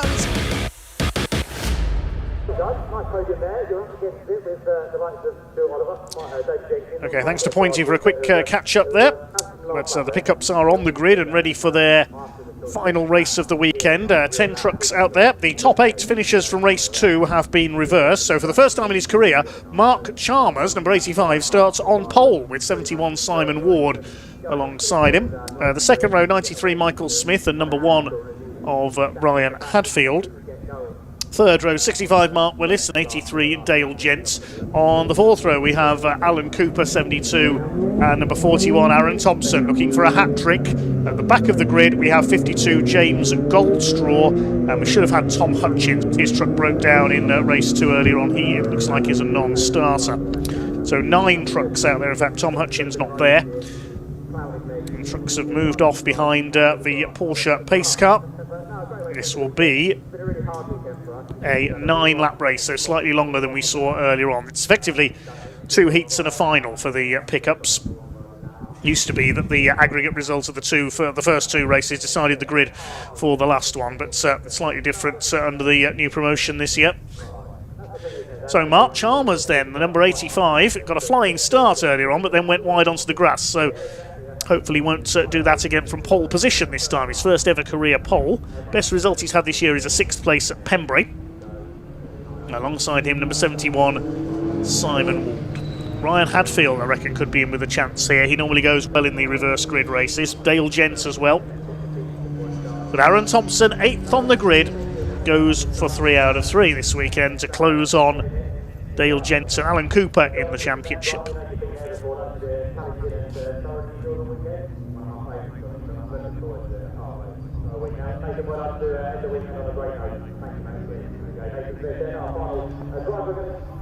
There's the green machine at the back. That's James Goldstraw in Jonathan Hadfield's truck. He's busy with Formula 2 stock cars this weekend up at Skegness. I've seen some clips from the Skegness meeting this weekend. Brisker F1, F2 and the saloon stock cars. It's certainly been a wallop straight in kind of weekend up there, I have to say.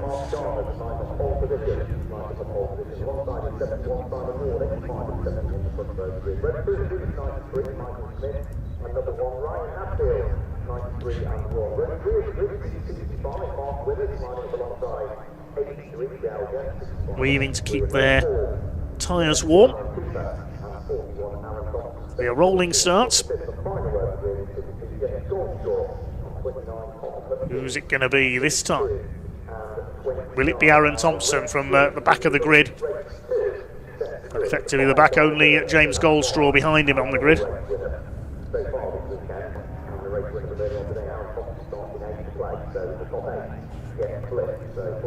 Start to form up 2 by 2. Evelyn Buanik in the Porsche safety car, the ex-BMW racer. Big thank you to her for her service this weekend.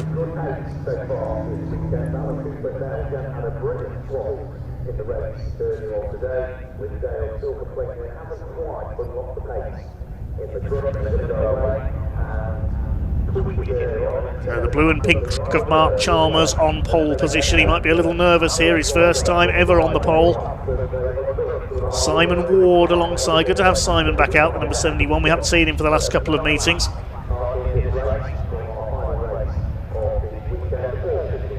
Ryan Hadfield, we want to watch. Watch for him going down the outside at the start here, the number 1 truck. This car about to head into pit lane. The last race of the weekend here on the Snetterton 300 circuits.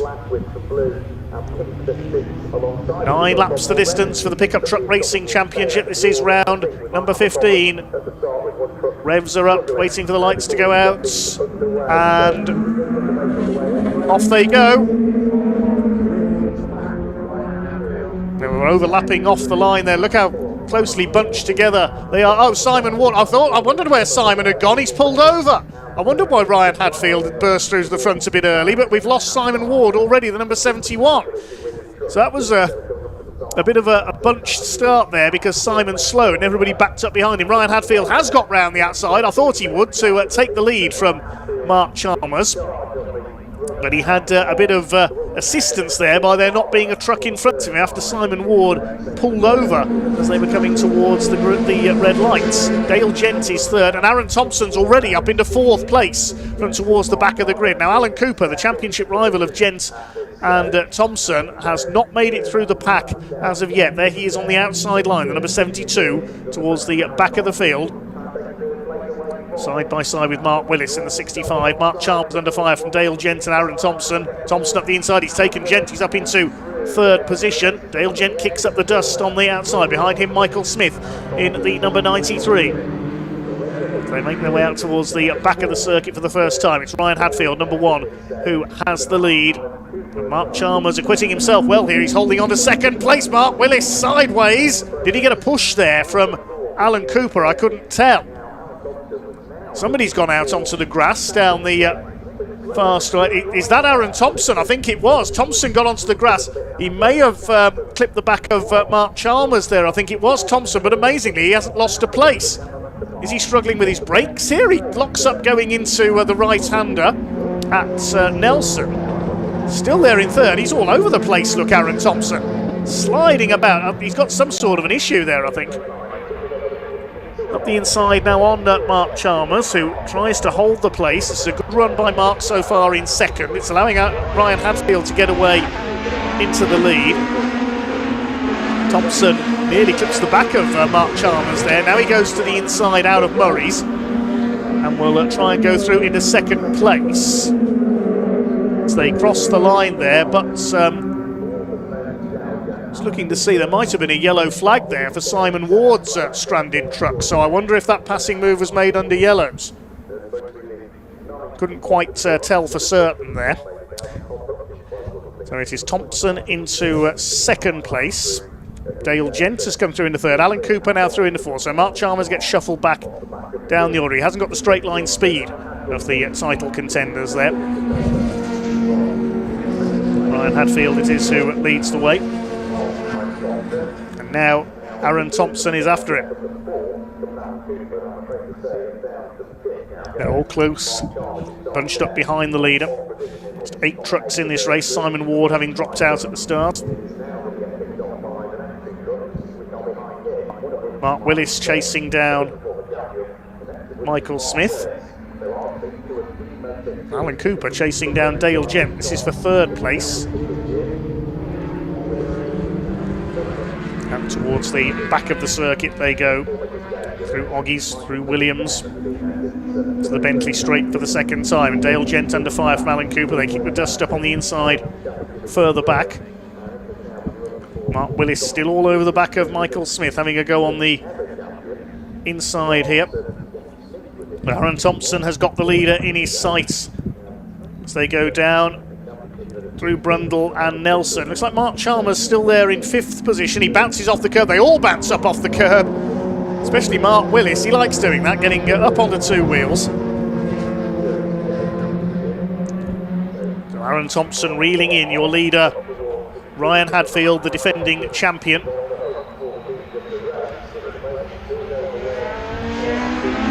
How long before we see an attack from the number 41?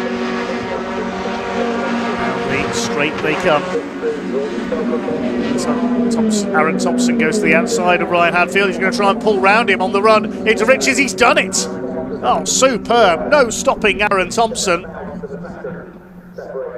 Now Ryan Hadfield will try to fight back. Fastest lap of the race by Thompson, a 2:06.269.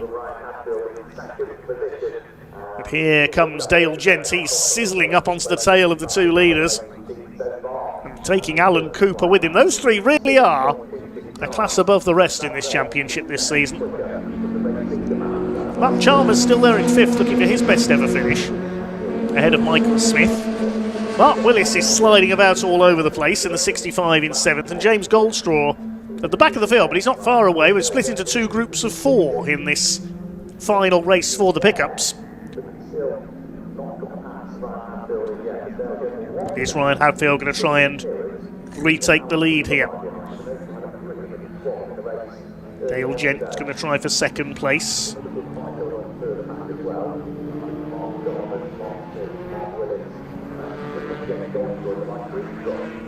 The inside, he lunges from away back into Williams. He goes through. Superb from Dale Gent, and now he'll get after his championship rival Aaron Thompson. Alan Cooper's going to try and join them at the front of the field. Out of the sunlight they come. Thompson leads. Here comes Cooper on the inside in the 72. He's through the 3rd. Hadfield being shuffled back after his good start.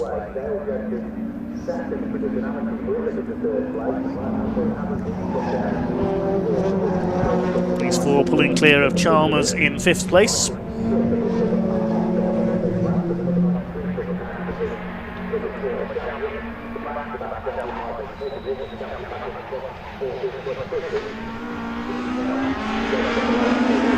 Completes their 3rd lap in this finale for the Pickup Truck Racing Championship, round 15 of the season.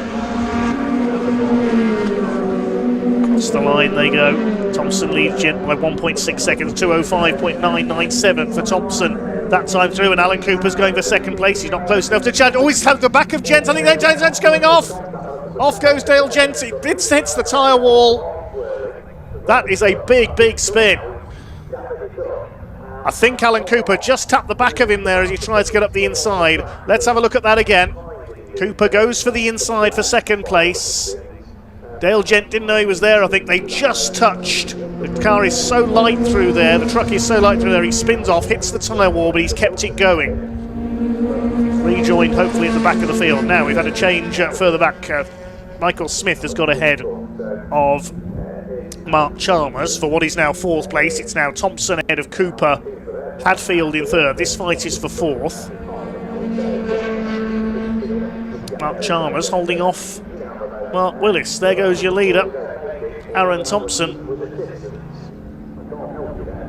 Well, that was could have been a much bigger spin. If that tyre wall hadn't been there to stop this man's truck, Dale Gent, number 83, then he could have ended up on the other side of that field. And the local farmer wouldn't have been very pleased either.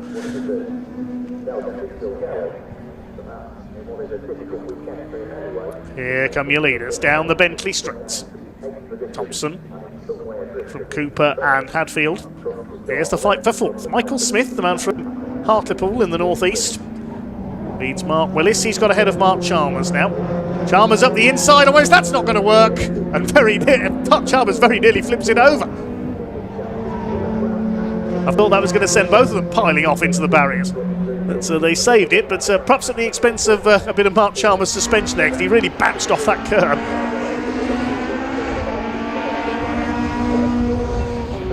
Towards the completion of lap number 4. You don't need, once again proving, you don't need a big field of pickups for a good race. Thompson leads over the line, 2.2 seconds ahead of Alan Cooper. Hadfield in 3rd place. Here's Smith. Then it's Mark Willis, Mark Chalmers, James Goldstraw. See how far behind Dale Gent is after recovering from his trip into the field. James Goldstraw going for the inside on Mark Chalmers. Am I seeing puffs of smoke from one of these trucks, or is it my imagination?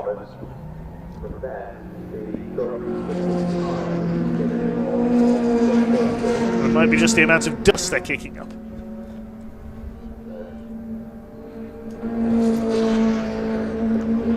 Michael Smith, saying we've seen smoke. Look at Michael Smith, he's lost a wheel.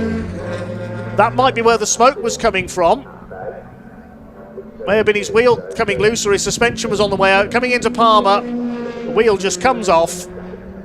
Bottom arm broken on the suspension. Another one, quite literally, bites the dust. Well, there is Aaron Thompson. There is smoke coming from Aaron Thompson. We saw it there.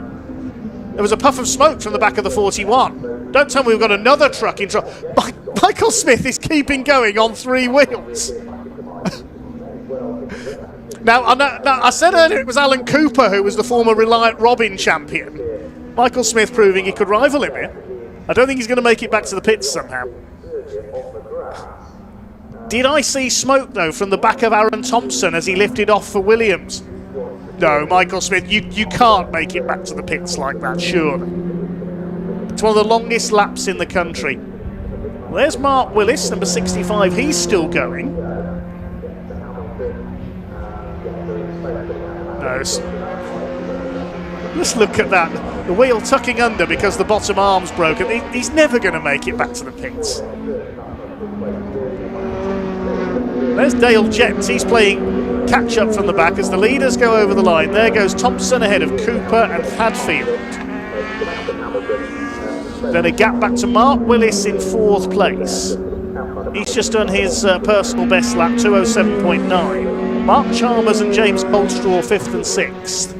And the only other truck still going is Dale Gent, who's a long way behind after spinning earlier on. But we'll try and pick up Aaron Thompson, the leader, if we can, because I'm sure I saw a puff of smoke as he came through Williams from the red number 41. There he goes, down towards Agostini. Now, it was as he lifted off for the turn. There he goes. Comes out of Agostini. Yellow flags waving there. No, I'm not seeing it now. This is where we saw it, though, coming through towards Williams. It may have been just a bit of a lock-up from Aaron Thompson as he heads for potentially 3 out of 3. We're on lap 6 out of 9 now. It looks okay as they come through Williams, so Aaron Thompson's all right, continues to lead the way. His last lap was a 2:07.2, his quickest lap, the quickest of the race, a 2:05.9. Alan Cooper's got him in his sights.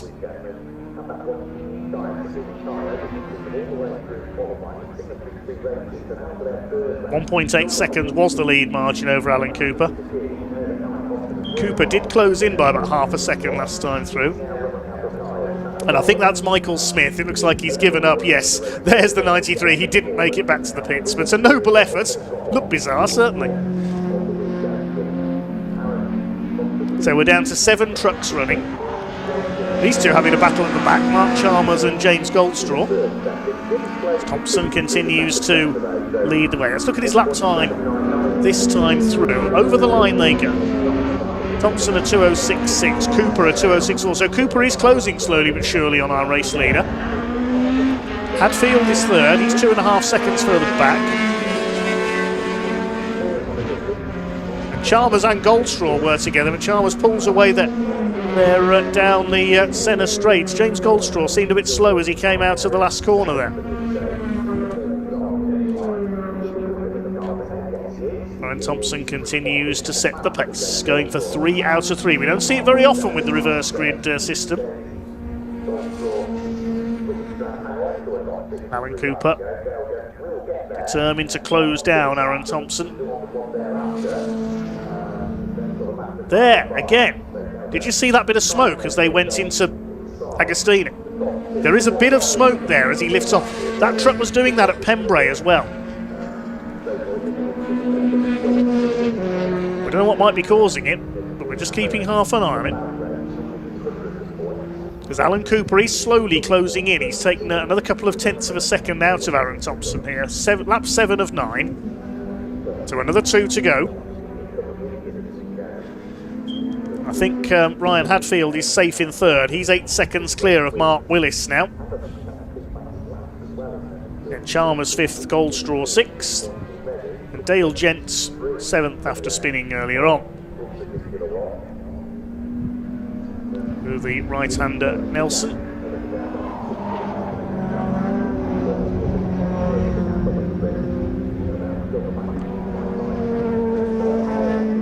Through Coram.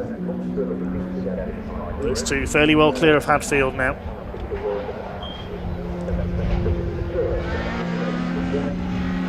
Here comes the battle for 5th position. They're being reeled in, these two, by Dale Gents on his recovery drive. Keep going because he needs points. He wants to challenge for the championship this year, currently led by Alan Cooper.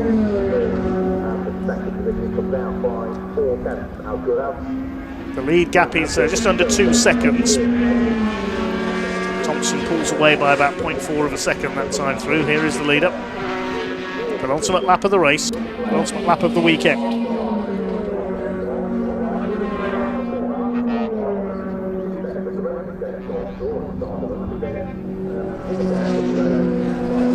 What a fantastic weekend it has been.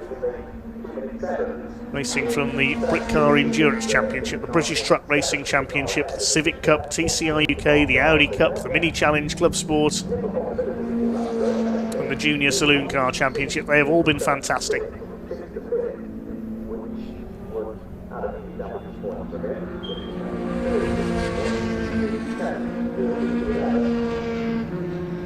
There's Mark Willis, all on his own in 4th place. He's 8 seconds off Ryan Hadfield. He's 9 seconds ahead of Mark Chalmers. A lonely race for Mark.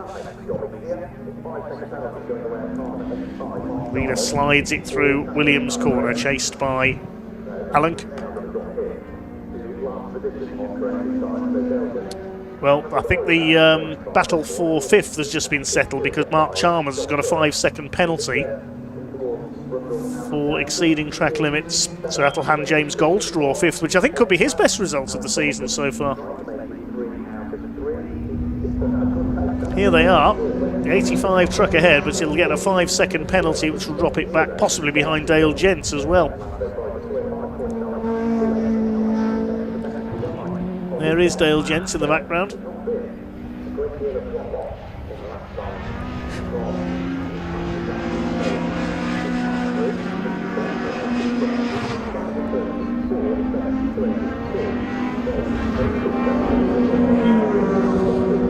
Last lap board is out, the last lap of the weekend here on the Snetterton 300 circuit. 1.7 seconds is the lead for Aaron Thompson over Alan Cooper.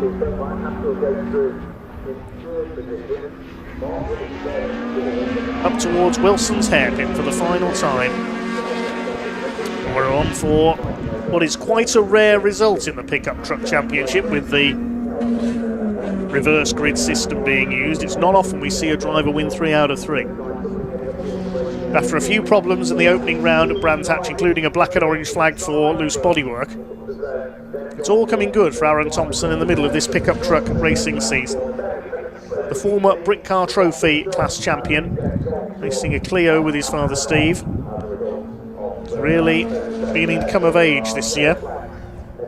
He can see Alan Cooper in his mirror, knows exactly where his championship rival is. Through Oggies for the last time, bit of a lock up there for Cooper.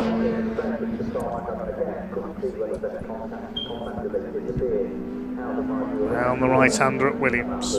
Cooper still pushing to try and catch him, but I think he's going to run out of time.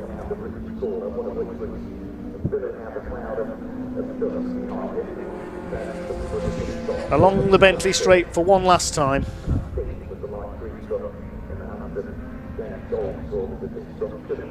Through the right-hander at Nelson. Aaron Thompson heads for 3 out of 3 in the Lightning McQueen lookalike number 41. I don't think Alan Cooper's going to catch him there. Clear of Ryan Hadfield to the tune of nearly 7 seconds in 3rd place. Championship rival Dale Gent spun. Here comes Aaron Thompson out of the final corner. Up towards the line. A rare result in the Pickup Truck Racing Championship. It's a hat-trick for Aaron Thompson. Ka-chow, he says as he crosses the line. Alan Cooper comes over in 2nd. And Ryan Hadfield, a late entry this weekend, but he completes the podium. They are well ahead of their opposition. It's going to be Mark Willis in a rather lonely 4th position. Here he comes over the line. And 5th on the road, it's going to be Mark Chalmers, I think, as he crosses the line. No, 5th on the road is Mark Chalmers. I was just looking for James Goldstraw. He slowed up on the last lap. Problems for James in the Jonathan Hadfield truck. 5th on the road, as I said, was Mark Chalmers, but Dale Gent will inherit the place with Mark Chalmers having a 5-second penalty. Bad luck, James Goldstraw. He's slowed down on the last lap. Hope he's not damaged another engine. His own truck blew its engine in qualifying yesterday, so he borrowed the Hadfield brothers' spare truck. He's going to bring it in, though, for 7th place because we lost Michael Smith and Simon Ward. And quite an incident-packed race there to end the weekend for the Pickup Truck Racing Championship. Yes, the truck sounding very off-song as it goes over the line. We'll give you the provisional result in a second, and I will sign off for the weekend before heading back to the Midlands. Aaron Thompson takes the win then, ahead of Alan Cooper, 2.39 seconds the margin of victory. Ryan Hadfield completes the podium with Mark Willis 4th. Dale Gent fighting back after his spin at Riches to take 5th place, with Mark Chalmers penalised 5 seconds, but he ends up 6th, equalling his best ever result. James Goldstraw, engine problems in the closing stage, but he limped home to take 7th, and we lost Michael Smith with that broken suspension. Simon Ward pulled off on the opening lap, and Tom Hutchins didn't take the start.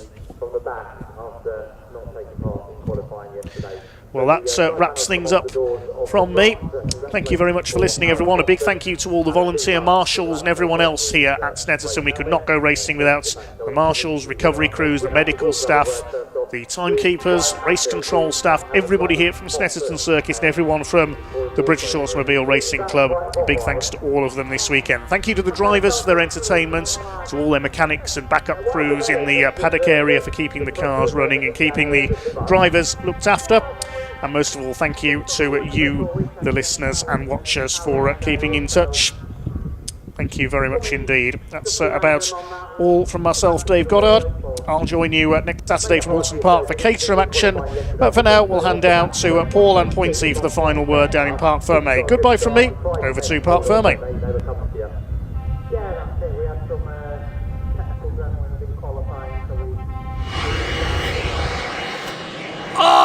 we've done it. The race is finished. The weekend is over.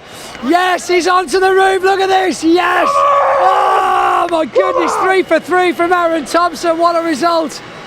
Let's get Alan Cooper over here as well. We've got Ryan Hadfield finally making it to the top 3 as we get Aaron Thompson. Yes. Alan, come on, don't circle. Get in here. My goodness, we've got Aaron's getting his helmet off. Ryan, great job, buddy. Great job. We'll talk to you in a sec. Stay close. We've got to get him. He always wanders off and tries to hide from the camera. We'll get him before he goes, shall we? Swing. Right. Ryan, finally. I mean, we saw you yesterday making a serious charge. You pointed it out yourself. Was it 8th position into 4th overall in one race? I think we went 10th to 4th by the first corner. There we go, yeah. We'll take that. That was good. These boys have been hard to chase all weekend, so just to finish as close to them as we could, it'll do for now. It'll do for now. I mean, look, finally got some silverware for you. Got to happy with the result. We lost a couple of drivers through that race as well. So, yeah, all the more better for you making it to the finish line by the looks of it, let alone taking a 3rd. Yeah, I think my feet are verging on melting. I think I've just got stubs left now. So. Oh my goodness me! Well, Ryan, well done to you, sir. Very good, great way to finish the weekend. Aaron, come here, buddy. Yes, 3 for 3. I've wanted that for so long. I know it sounds silly and greedy, but you know, no, it's not. It's what you aim for. I know, to have all of them. I mean, both pole positions and 3 wins. Obviously, coming from the back with a reverse grid as well. I just got my head down. But lap 2, the brake pedal went straight to the floor and had no pressure behind it. Imagine like a Logitech and first pedal set you get when you get a simulator, and it's just like that. Just like, and trying to when you're doing best part of 130 mile an hour down a back straight, and you know you've got nothing there. It took me a good 2 laps to figure out how to slow the thing down and how to adapt to it. And so you were racing near the end there without effectively any useful not brakes. the end, from the middle of lap 2. The middle of lap 2. Yeah, so that was best part of 17.5 minutes. That's why he went so quick. He wasn't slowing down. Yeah, that's what it was. I had to try and find where almost completely adapt to where can I lose the least amount of time and surf through the gears to be able to restrict you back 100%, and still trying to maintain composure in the parts where the brake pedal doesn't matter as much, not get too flustered. I did for a lap, but you know, just that key word this weekend, breathe, and you know, I just managed what I could. And God, when that checker flag come out, you almost felt like you've done it. I know. It's like I held my breath for 17 minutes. The entire time, right? But we did it, and it takes a full army of people to sort of get it done, and I can't thank them all enough. And I can't believe we did it. I cannot believe. Absolutely smashed it, mate. Well done. You know what we say? Go, ready? What? Good job! Well done, bud. Well done. Honestly, great advocate for getting on with life and dealing with everything that hits you along the way. A saying that we both heavily believe in is coping is the new smashing it. And as you saw, he coped without brakes and smashed it. So there we go. Alan. I'm Steve. Alan, Steve. Wow. I mean, consistently top 3 throughout the weekend. You know, the weather has been very difficult, especially I could feel the temperature in your cab at Pembrey, you know. Yeah. And to well, you come stole here, the fan. Yeah, I stole your fan and gave it to someone else. Sorry about that, mate. Sorry, but yeah, I mean, look, yeah, it's been a great weekend for you, really, hasn't it? Yeah, I've had a real great weekend again. Same like I've said it every meeting. Like, as long as I'm on the podiums or in the top 4s, I'll be well happy. But got top 2s every race this meeting. Unfortunately, it's behind Aaron every single time. But that, you know, that's Do you think you'll find that groove? I don't know. I have definitely changed this year. I have improved drastically this year, but I'm happy with the top 2. Do you think chasing someone like Aaron is the new challenge for you to kind of figure out a way to not just be like good at driving, but also good at figuring out other people's techniques and kind of processes? You do find a few different lines that you've not been taking where you think that's a fast line, and you follow Aaron and you see him takes a slightly different line, you think, well, he's pulled away from me there, and then you try his line, you think, oh, actually that is a lot smoother. It probably feels wrong, but it's not. It actually does work, and he does go faster. So a little bit of consistency that you're finding there. It's like, actually, yeah, if I can get that everything, you might start to catch him. Hopefully. Hopefully you will. Come on, it's all out there. We've still got plenty of weekends left in the racing. Thank you very much, Alan Cooper. Another great result. Right now, where have we got? James Goldstreet. Yeah, where is he? Where, there he is. James, come on in. And Jack, you can say you can all hang about. Jack was meant to be racing this weekend. Get Jack in over there. Look, Jack Thomas at the back there with Dal Gent, Steve Thomas. So Jack is championship coordinator for the pickups. Obviously, terribly camera shy. He never learned media training like you have. Exactly, that's true. That's now years of we experience. had a chat with you earlier on today. You'd literally just woken up, I think, by the looks of it. You did a fantastic interview, actually. Yeah, thank you very much. The story behind the Jonathan Hadfield pickup truck, piloted by James Goldstraw. Yeah. How was it? I mean, you brought it home in one piece. I think you'll be happy with that. Yeah, it's fiberglass, mate. Don't worry about it. Look, it still rolls, mate. It still rolls. Well, my car had an engine failure in qualifying. Johnny, the whole family, just instantly said, get in Johnny's car because he's racing his Formula 2. I didn't want to do it at first. Changed my mind, got in it. They've been mega helpful with everything. So a big thank you to the Hadfield family for that. Johnny kept saying, I don't want you to drive it if you're going to drive it slowly. Yeah. It's got to be crashed or you've got to win. So have a look down here. I mean, you see here there is a little bit of contact, a little bit of paint transfer. Yeah. But this is it. I mean, we're rubbing along. It's tyre to the side of the trucks here. Yeah, back end, only front end. Really a little bit of fiberglass damage, though, isn't it? It is. Yeah, and he did say that I haven't got to worry about any of the bill. He said he'll take care of it. He said, "Sheesh, that is a mate. He is a good mate, yeah." And he said, if I've got any problems with whiplash or any pains, he's going to pay the medical and everything. I think we're starting to make this up, but it's on camera now, so it must be true. It's got to be true. That's it. End of story. Well, look, I'm really glad that you made it out, and from us at the championship as well. Massive shout out to Jonathan Hadfield and team for getting James out on the circuit this weekend. Do we think we'll see you at Donington? Have we got another rebuild in you? Yeah, we've got another rebuild in us. We've got a couple of spare engines kicking about, so hopefully if everything goes according to plan and works good, we'll be there for the trucks. Excellent. James, thanks very much, buddy. Well done for racing this weekend. It's brilliant. Right, so let's just get this fantastic picture in the back here as we see all the families, and it really is a family event with the pickups, as you've got the wives, the mothers, the husbands, the sons, everybody's here, the dads, of course, and it is a great effort from everybody involved, of course, as it is with everybody involved. We put in the weekend on for you, whether it be the Audis, whether it be the junior saloons, the trucks, the pickups, everything, the TCRs, minis, you name it, the Civics, can't forget the Civics, and a brick car as well, of course. You should see their hospitality tent. I'm going to get invited into that one day. Watch this space. Paul, come on in. But of course, from us at the championship, and as well here at Bark TV as well, thank you for watching. Thank you to all of the marshals, again, as always, for being here this weekend, because they do volunteer their time to make the racing happen. And again, to all the drivers and the teams for bringing along. Thank you to you for coming and for filling in for Ian, who is officially dead to me. So, I just want you to know that, Ian, you can stay at Goodwood, right? You want to trade in Goodwood for that one weekend a year? You're gone, mate. You're gone. There we go. Massive shout out again as well to all of the camera crew that have been dotted around the circuit all weekend in this absolutely scorching heat to bring you this live action. And of course to Danny, the cameraman. Roman, give us a nod, Danny. Thank you to you, who has covered absolute marathons this weekend to bring you all this Roman action.